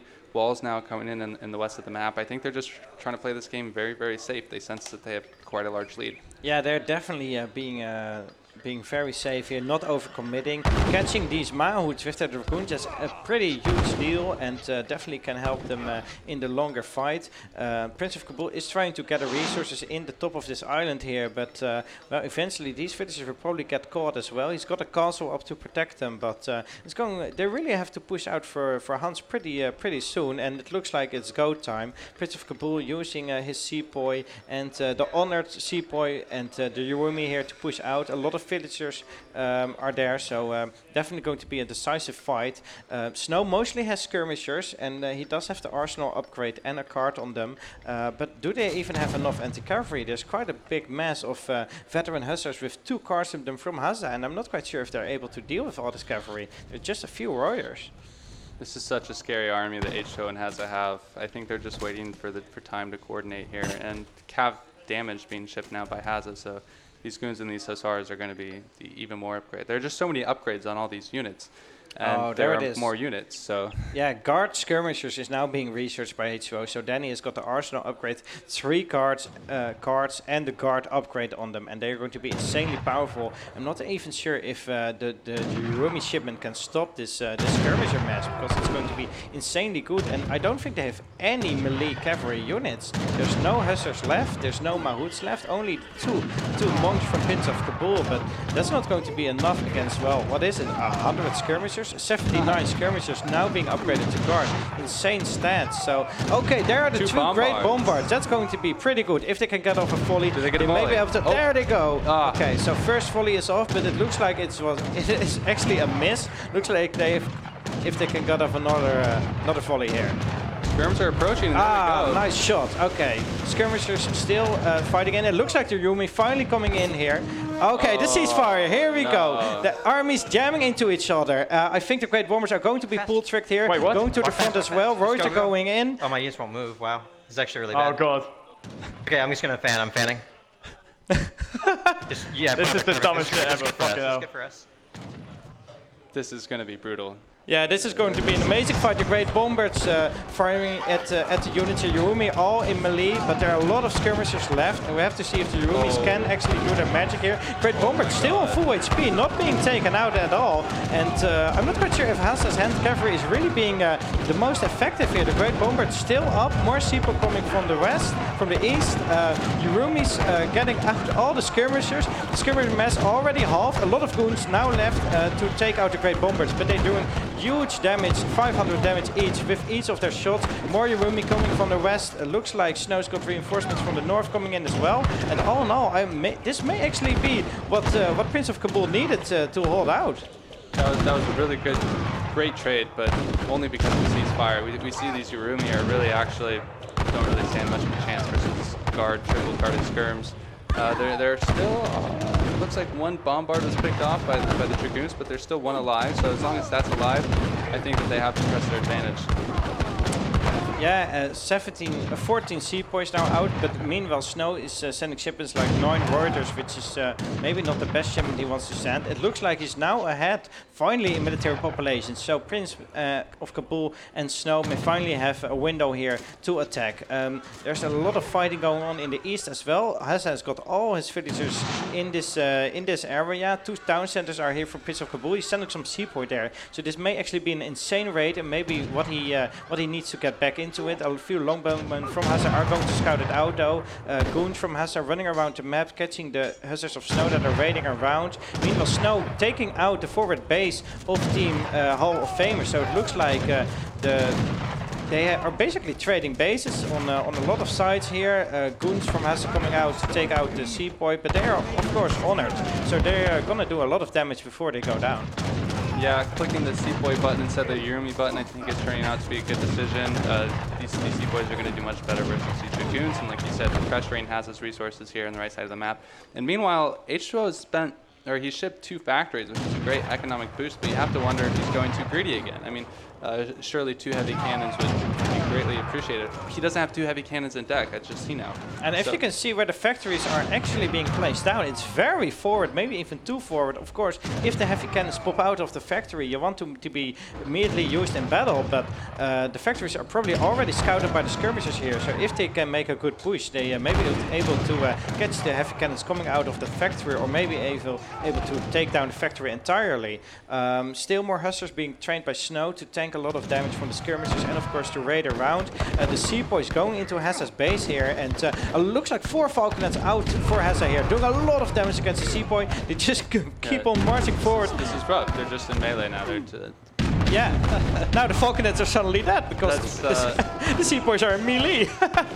That's a rough trade, but I think it's keeping Hazza occupied. And meanwhile, Eric's really been able to press his advantage here. He's never really letting Ryan get up the critical mass of skirmishers. And like you said, Hussar's here, not even veteran yet. Veteran CNQ, but exactly the right unit he needed here to really press the advantage. And yeah, exactly. It looks like tough. Prince of Kabul is forgetting his Great Bombard here, so has to move that forward at some point, or maybe even back to try and protect it. There's not a lot of anti-cavalry left for Team Snow, mostly skirmishers and hussars. It looks like the factories of H2O are on foot, and the other one is, I think, making heavy cannons because it doesn't show any resources. So at some point, probably, yeah, there's a first heavy cannon. So this can probably do a lot of damage unless this hussar is actually... It gets kind of caught out of position. Yeah, it is getting caught out of position. This is why the forward factory is not a great idea in this circumstance. Snow even has more hussars now running around, going to do more economic damage. Team Hall of Famers is still ahead in eco, in theory, but I'm not quite sure if it's going to be that effective, and most of the fields are idle. Okay, looks like the Great Bombard is being picked off by the goons here because it was totally out of position. There are now Manchu out to deal with... Wait, are they trained? Yeah, I think they are. There are now Manchu out to deal with the goons, but... yeah, I think they're trained, but okay, so the important thing is it looks like H2O is actually able to finally push this aggression back. We see he actually has 4 barracks and a 5th one that he tried to build, which only needs 20 more hit points. So he just had a tremendous amount of resources from these 2 factories. It looks like he maybe didn't go too greedy at all, and finally was able to win with this great tech advantage. He was really taking great trades against these veteran skirmishers. Yeah, it looks like it. And okay, we see here the monastery from Prince of Kabul's got Almaty and Manchu. Of course, Manchu being the superior unit there. If you want anti-infantry, you just ship more Urumi or just come up close with your Sepoy. Looks like we're seeing Hazza here playing. Going to coordinate his longbowmen and goons against aggression in the west. But are these H3 units going to be enough against the superior Sepoy? Yeah, well, I mean, now things look like they just switched. Hazza and H2O have the military lead, and as we said, the economic lead and the tech advantage lead. Although Prince of Kabul, he's just not quite holding down his side of the map. Maybe these units are tough to deal with. Yeah. From Hazza, I mean. I do like how safe H2O and Hazza are still playing it, putting up outposts, having Reuters to defend raids, having up walls to block off the choke. So they're still being very defensive. But then again, in the east of the map, their defensive is a little bit lacking. H2O has to help out Hazza here in this fight because the skirmishers and Manchu are being pushing out here. Snow now aging to the 4th age, and this could be a window for Team Hall of Famers. Maybe they can finally make something happen. They have the military unit population, but perhaps Hazza is just going to try and age up himself instead of staying in the 3rd age forever. Yeah, it's nice that Snow and Prince have sort of the map control advantage. At least we see Snow still has a healthy amount of hunts remaining, whereas maybe Ryan is sort of extended a bit. Looks like Prince and Hazza have both already made the switch to mills and plantations, so, or at least just mills certainly by this point. So Yeah. not much in that regard. It's still a quite close game, but it's going to be difficult for Snow and Prince here to pull back. There's just a lot of pressure on the east side of this map now, which is just where Prince is gathering. Yes, I think in this point of the game, Dutch doesn't have a very tough deal to switch over to mills and plantations. Of course, they have their banks, so they only have to add mills to get a good macro there. And of course, Indians have the rice paddies only costing 400 wood, so it's mostly Hazza who's going to have a tough time switching to mills and plantations. Whereas they're going to build plantations worth 800 wood, so he may want to build some more wood costing units like the longbowman. He's already got a card on them. Feathery longbowmen and the arsenal upgrade. So their longbowmen are getting pretty good and may even get better than the skirmishers. Looks like another ceasefire this time. Ceasefire. Yeah, this time not aggressively, but used more defensively to try and get a good position against the units of the Hall of Famers. Yeah, Yurumi ship to the forward TC here, trying to get in position. It looks like they're going to give up on the main fight. Instead, they're just going to quickly delete about 8 longbow. Yeah, that is not going to be a fair fight. The Yurumi are just going to come out on top here. But that does mean that Snow is in trouble here in the north. He's got guard skirmishers, just as upgraded as H2O, but he just has a lot more of them. So I'm not quite sure if this is going to be a fair fight. There are still Redcoats, Seaboy and Yurumi coming out for the east. It looks like it's finally go time. But the military population is very far in favor, and Prince of the Pool doesn't have two great bombards now to deal with a big infantry mess. It looks like Team Hall of Famers is going to come out on top here. Yeah, certainly. We see that reflected in the military population, 145 to 82. And as we said, this is right where Prince is gathering. They can't really afford to give up this space. So I imagine we'll see a GG come in soon. There's just too much. I mean, at this point, the Skirm Goon compositions from both Hazza and H2O are just right, exactly. Winning.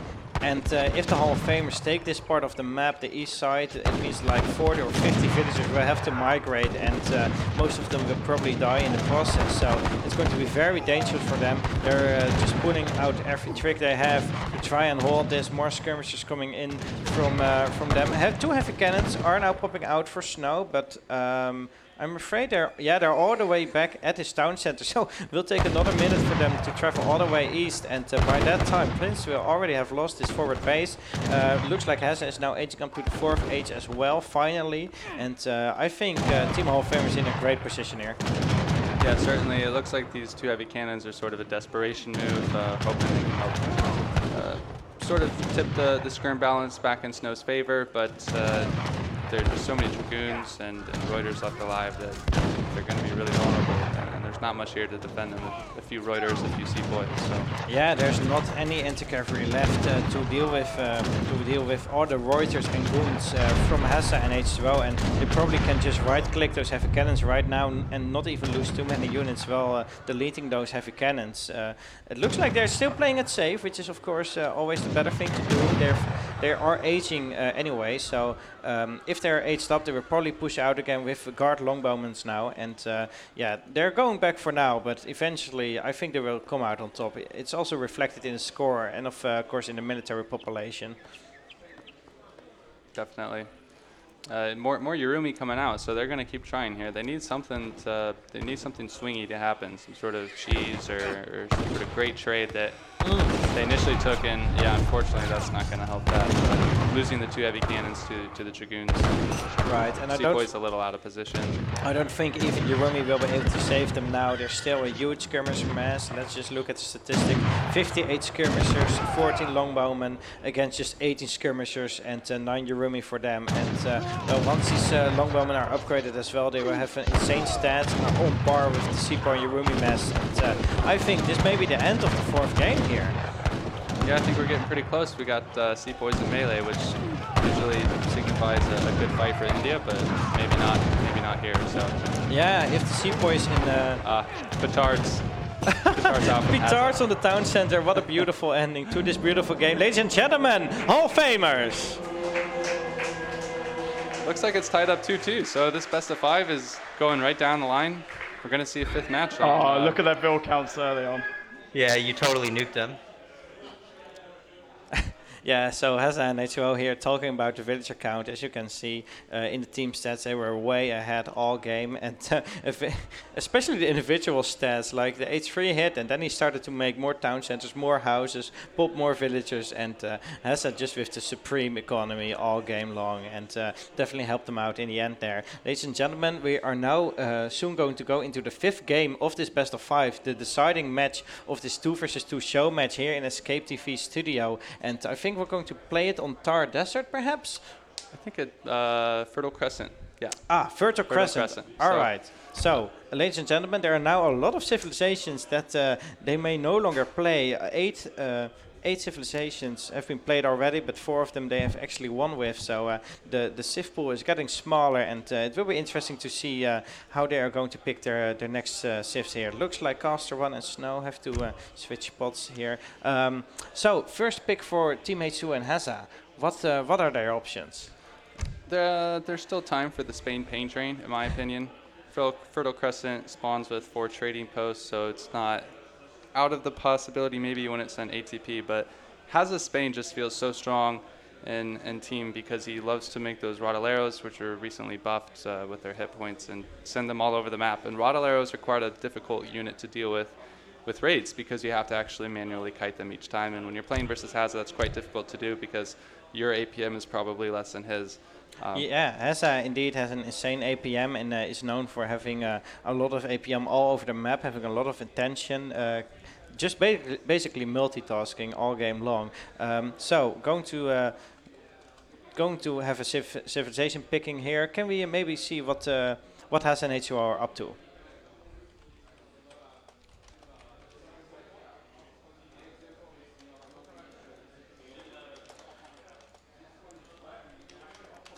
Looks like they're still deciding. Yeah, they're still thinking about what their options are. Right, so you want to go port? You might as well select port. Yeah. All right, I'm going port.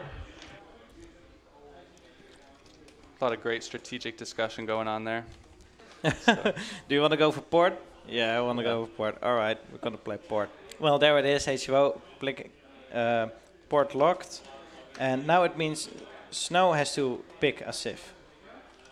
And, well, Snow maybe going for British finally, but then again, Fertile Crescent not known for having the best. Okay, there it is, British for Snow here. So, of course, I think his main civilization is one he's very comfortable with. Yeah, I like to see Brit here, and I hope we get to see him sort of do some musgrades. I like when Snow musgrades. It's quite fun to watch. And I wonder what if we'll see a mirror in the civilizations like we have been in the first 3 games. Looks Russia. like we don't. Russia coming out for Hazza. Of course, they've already tried to play Russia before, I believe, but now finally going to see... oh no, that is the Old Bros. So first time Russia for the Hall of Famers, and now the Old Bros can pick their last civilization. French. Okay. This is a matchup you might expect to see on the vanilla patch, right? It's just all original European civs. Yeah, exactly. Looks like going for build a deck real quickly. Maybe has not played French before, or at least doesn't have a team deck. Team decks tend to be quite different from 1 versus 1 decks. So yeah, looks like Hazza responding with Russia, maybe to be a little bit more aggressive against the Brits from Snow. Of course, a little bit more of a boomy civ. Then again, Portuguese, not that great for dealing early aggression. Probably want to be in the 3rd age. So it's going to be an interesting dynamic. The different speeds and skills of all the civilizations can pan out to be a quite nice game here. Yeah, it's definitely more than one fight. We did that last time. It doesn't work. Yeah. All right, ladies and gentlemen, we're now clicking into the 5th match of this 2 versus 2 show match here in Escape TV. It's going to be played on Fertile Crescent, Russia and Portuguese versus British friends. So yeah, I'm not quite sure how I would approach this matchup personally. Is Russia going for 5 Cossacks and 5 Musketeers again? I think so. I would expect to see it. This map traditionally spawns a little smaller. I think aggressive play and map control is particularly important on this map. We'll see when it spawns, but resources and hunts tend to be more sparse. You kind of have to extend further from your TC to reach them. And I think usually when I play this match, someone FBs in the middle. So I imagine Russia will do that. So, and we have an interesting trade route going on as well, right? Because normally the two different trade routes are totally split from each other, but it looks like we now have a crossing in the center. X marks the spot here, and that may be indicating where the forward bases are going to be built. But then again, Snow does have a nice second hunt here in the back of his base, something he's definitely very happy about, and another one in the front that he can herd back. So it's not too bad for British to just maybe even wall off a little and sit back and boom while the other player is trying to be aggressive. In terms of treasures, I don't think there are a lot of very good ones, but I do see 90 wood here and another 80 wood. So at the start there's going to be a good wood treasure for each player. Yep, good wood treasures generally spawn at some point on the map. Like you said, this trading post route spawns in two different ways. This is one spawn. The alternative is that they run parallel to each other. So actually this spawn makes stagecoaching the same TP line. It's more risky because the other TP is just so much closer to your opponent's base. It's quite more accessible for them to siege it. So I don't think we'll see too many stagecoach shenanigans. I think just more traditional Age of Empires. I mean, these are about as standard as Civs can get. Definitely a very vanilla European matchup, exciting, but being played on one of the newer ESOC maps. Looks like Prince of Kabul is... Well, no wood treasure for him, but still made a trade post early on. So that means we finally had that wood start that we were talking about, finally won after 5 games. Something British is also very happy about. Already having 2 manors and now adding a 3rd manor even. He's got a 50 wood treasure, and with that he has managed to sneak in a 3rd manor. It's going to be a very strong H1, but probably is going to H up to H2 a little bit later. But I don't think he will be too worried about that. Yeah, generally the extra villagers you get from these manors in early Age 1 can help mitigate the villagers' seconds spent actually building them. So really quite a nice start from him. Sometimes I prefer the trading post, but occasionally with Brit you can sort of do Aklak builds, right, where you age up with the 500 food or 400 food, send 700 coin and build 2 barracks right away. And if you're going for that strategy, you want all the pop space you can get, and an early trading post is usually not ideal. So perhaps they'll be aggressive here with Brit France on their team. I guess we'll just have to see. It's definitely a possibility against Portuguese, which are naturally not that aggressive. So maybe indeed we're going to see an aggressive Brits here. I'm very excited to see that. Maybe even finally a native post, but then again it is the Sufi mosque that we're seeing here. So those elephants not really the best for rushing. They cost a lot of food and wood, so it's hard to get out a good batch of them. But well, I'm just hoping for the meme potential. Looks like a lot of explorers getting into fights here. H2O getting snared to wall or not to wall, getting snared by Explorer, and well, I'm gonna see. It doesn't look like anyone else is going for a trade post right away. So Russia and British not really interested in the trade post, and the French and the Portuguese player not interested in the second one, at least for now. Do we see any forward villagers yet? It looks like the H-ups are now queuing in. Now queuing, so if we'll see them around now will be the time when they'll start to head out. Interestingly enough, we see Ryan again electing not to send a shipment at all in H1 as the Portuguese. I think that's quite maybe even preferred or meta in 1v1, but in 2v2 it gets more dicey because the games tend to last longer and economic theory can become more beneficial. But he's favoring to just send the 2 shipments in H2, a bit more of an aggressive playstyle. Yeah, exactly. Maybe even see a military unit popping out from the Portuguese player if he wants to be really aggressive. Otherwise it's mostly going to be crates just to get out more units, or maybe even sneak up and sneak in an H-up. Which is going to be very important is where these villagers are going. It looks like they're heading at least for the center. H2O also sending a villager forward, so not going to wait for a second town center to produce a villager, but immediately wants to train some kind of barracks or stables in the center of the map with one of his starting villagers. Looks like the blockhouse going up in the center here. Has it been scouted yet? Don't think so, but Snow is going dangerously close with his Explorer, and of course I think Prince of Kabul still has his native scout somewhere. Yeah, there it is, running around the map, so he may be able to scout his forward base eventually. Looks like Snow now dying, and I'm not quite sure if he's actually seen this blockhouse yet.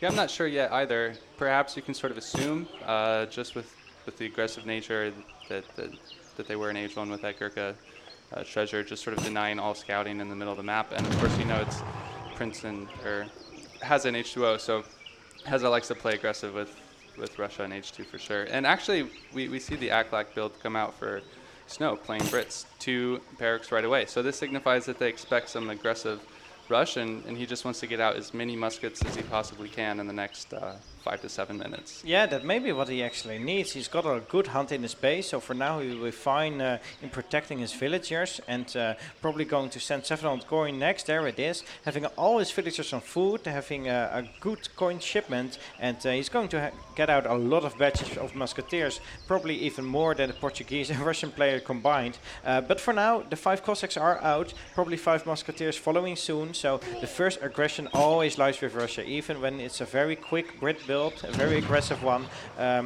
There's going to be aggression from the 5 Cossacks, and they will have to defend against that.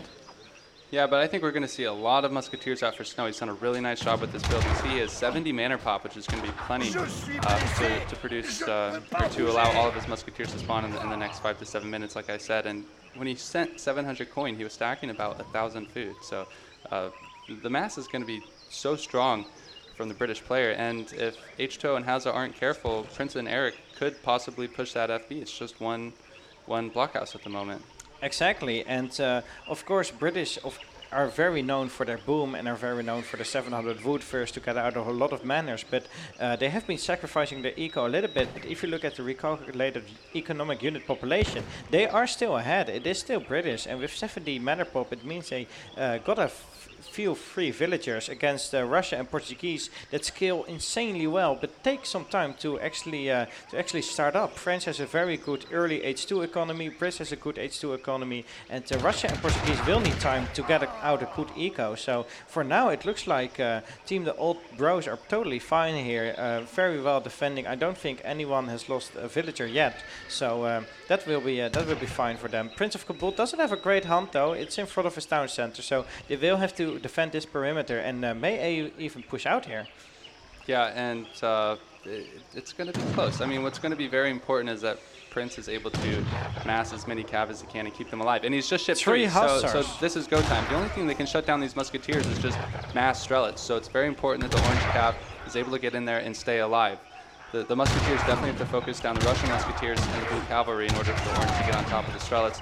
Looks like they're doing a nice job, and this mass is quite overwhelming here.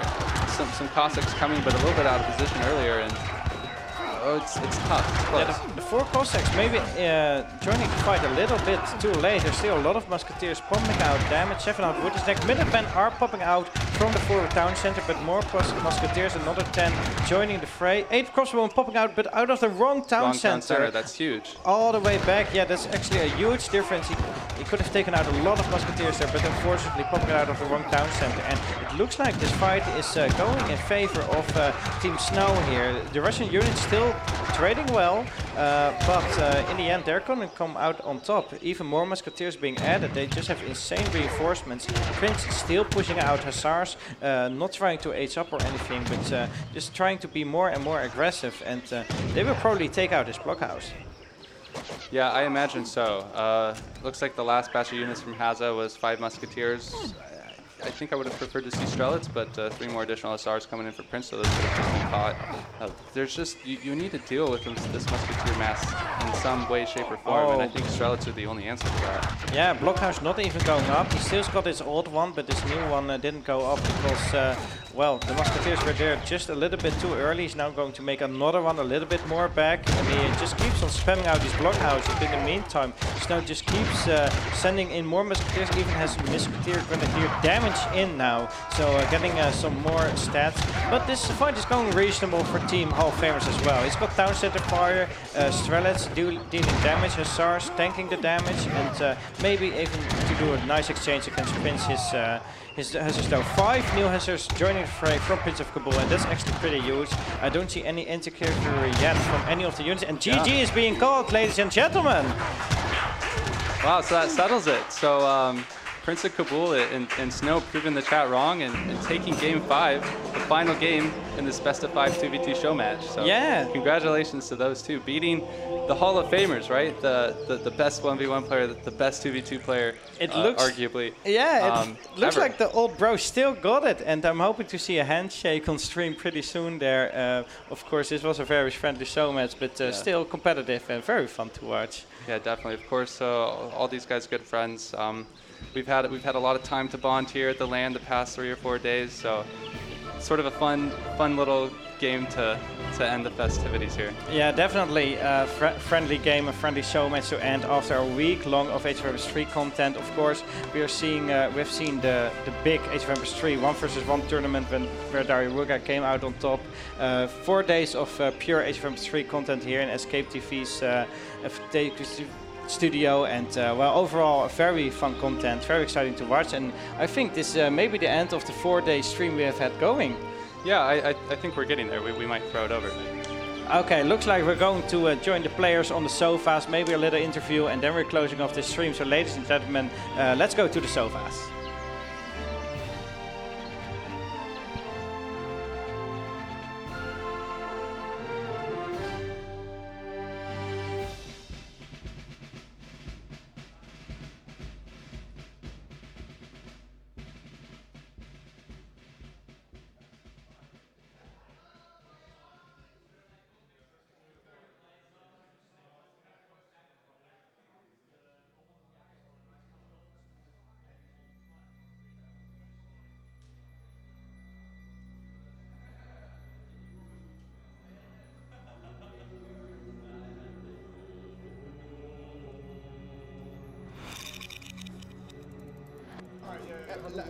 After 30 minutes.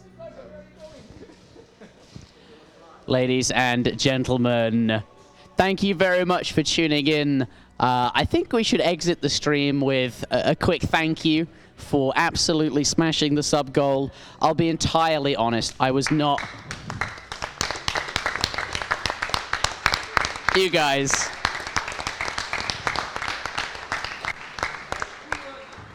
And I'm joined by everybody who was watching on the couch. I'll be entirely honest, I was not watching the stream really at all. I was hanging out with these guys. And we had it on the TV, which you can't see, but there's a TV in front of us. We were watching it. We weren't really listening to anything, but I think that's what LANs are all about. It's been a lot of fun meeting everybody. It's been a lot of fun casting. We had some absolutely wonderful games. It's been really, really good to meet everyone, particularly Diarouga. And I think that's going to change the relationship of ESOC for a lot of people. I think it's been a good experience, but I am worried that we won't be able to rein his ego in. But he does deserve it. He's done very well. Give it up for Diarouga, the new world champion. He's done very, very well. But it's been brilliant. I think the highlight of the tournament for me was his games versus Tabben. That series was absolutely phenomenal. It was good. Diarouga, get on the stage, come on. Come on. Yeah, I mean Tabben definitely could have won that series as yeah. Oh, here. Yeah. Yeah, I mean Tabben definitely could have won this one. But I guess currently I'm still slightly better, but it's going to improve. While I'm not really, because I don't play as much. But as I said in the previous interview, he's going to become probably like one of the best players of all time. He's just so talented. That's insane.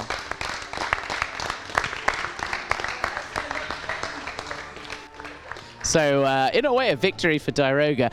Pardon me, for Tabben. I really want, what I want to do, I want to get LordRaphael versus Tabben on one of the SmackDowns. I think that will be a lot of fun.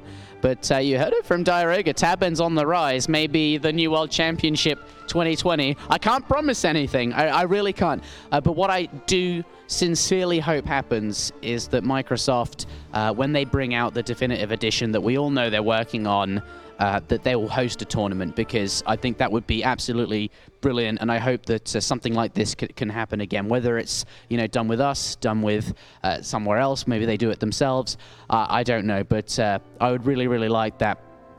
Can we also get a big round of applause for Eddie Holland? He's done so much work. Thanks. This man has been busy in the office checking maps with a variety of different people, though I must admit on the final couple of days, we got confident enough that we could check them ourselves without really the help of other people. And I think where's Robo gone? Robo's become, Robo, he's pretty good at Age 2, but he's become an expert on AoE3 map balance, I think, in the last couple of... I'm not sure how many people noticed. I'm actually not sure if Diarouga noticed it against LordRaphael, but the New England spawn did miss one trade post in the line there. I have to admit it. Yeah. Yeah. You didn't notice it. Well, that's good then, right? So, I think it was our only, and maybe that's why our biggest mistake of this entire tournament. The New England missed one trade post there, but luckily nobody went for the stagecoach. Nobody even went for the trade post. Only one trade post each. So, anyways, huge thanks for the applause and for Escape TV in general, because they have done an astounding job hosting the best and first LAN over 10 years of Age of Empires 3 content. Amazing content we saw here. A lot of community bonding, and it was a great experience. Thank you.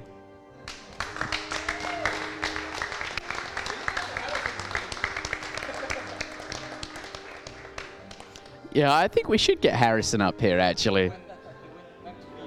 Harrison's gone, okay. Yeah, Harrison is Diarouga's #1 fan. I was really rooting for him. Maybe it's Breeze Brothers. I think, though, this is the end of the stream, though. Ladies and gentlemen, thank you very much for tuning into the New World Championship. I think you can see we've had a lot of fun here. Not everyone has a mic, but they're all talking, so I know you can't really hear what the hell they're saying, but it's been really, really fun for us. I hope it's been really, really fun for you. I've had an absolute pleasure casting. This has been, this is going to go down in the history books of AoE3. This is something I'm going to remember forever.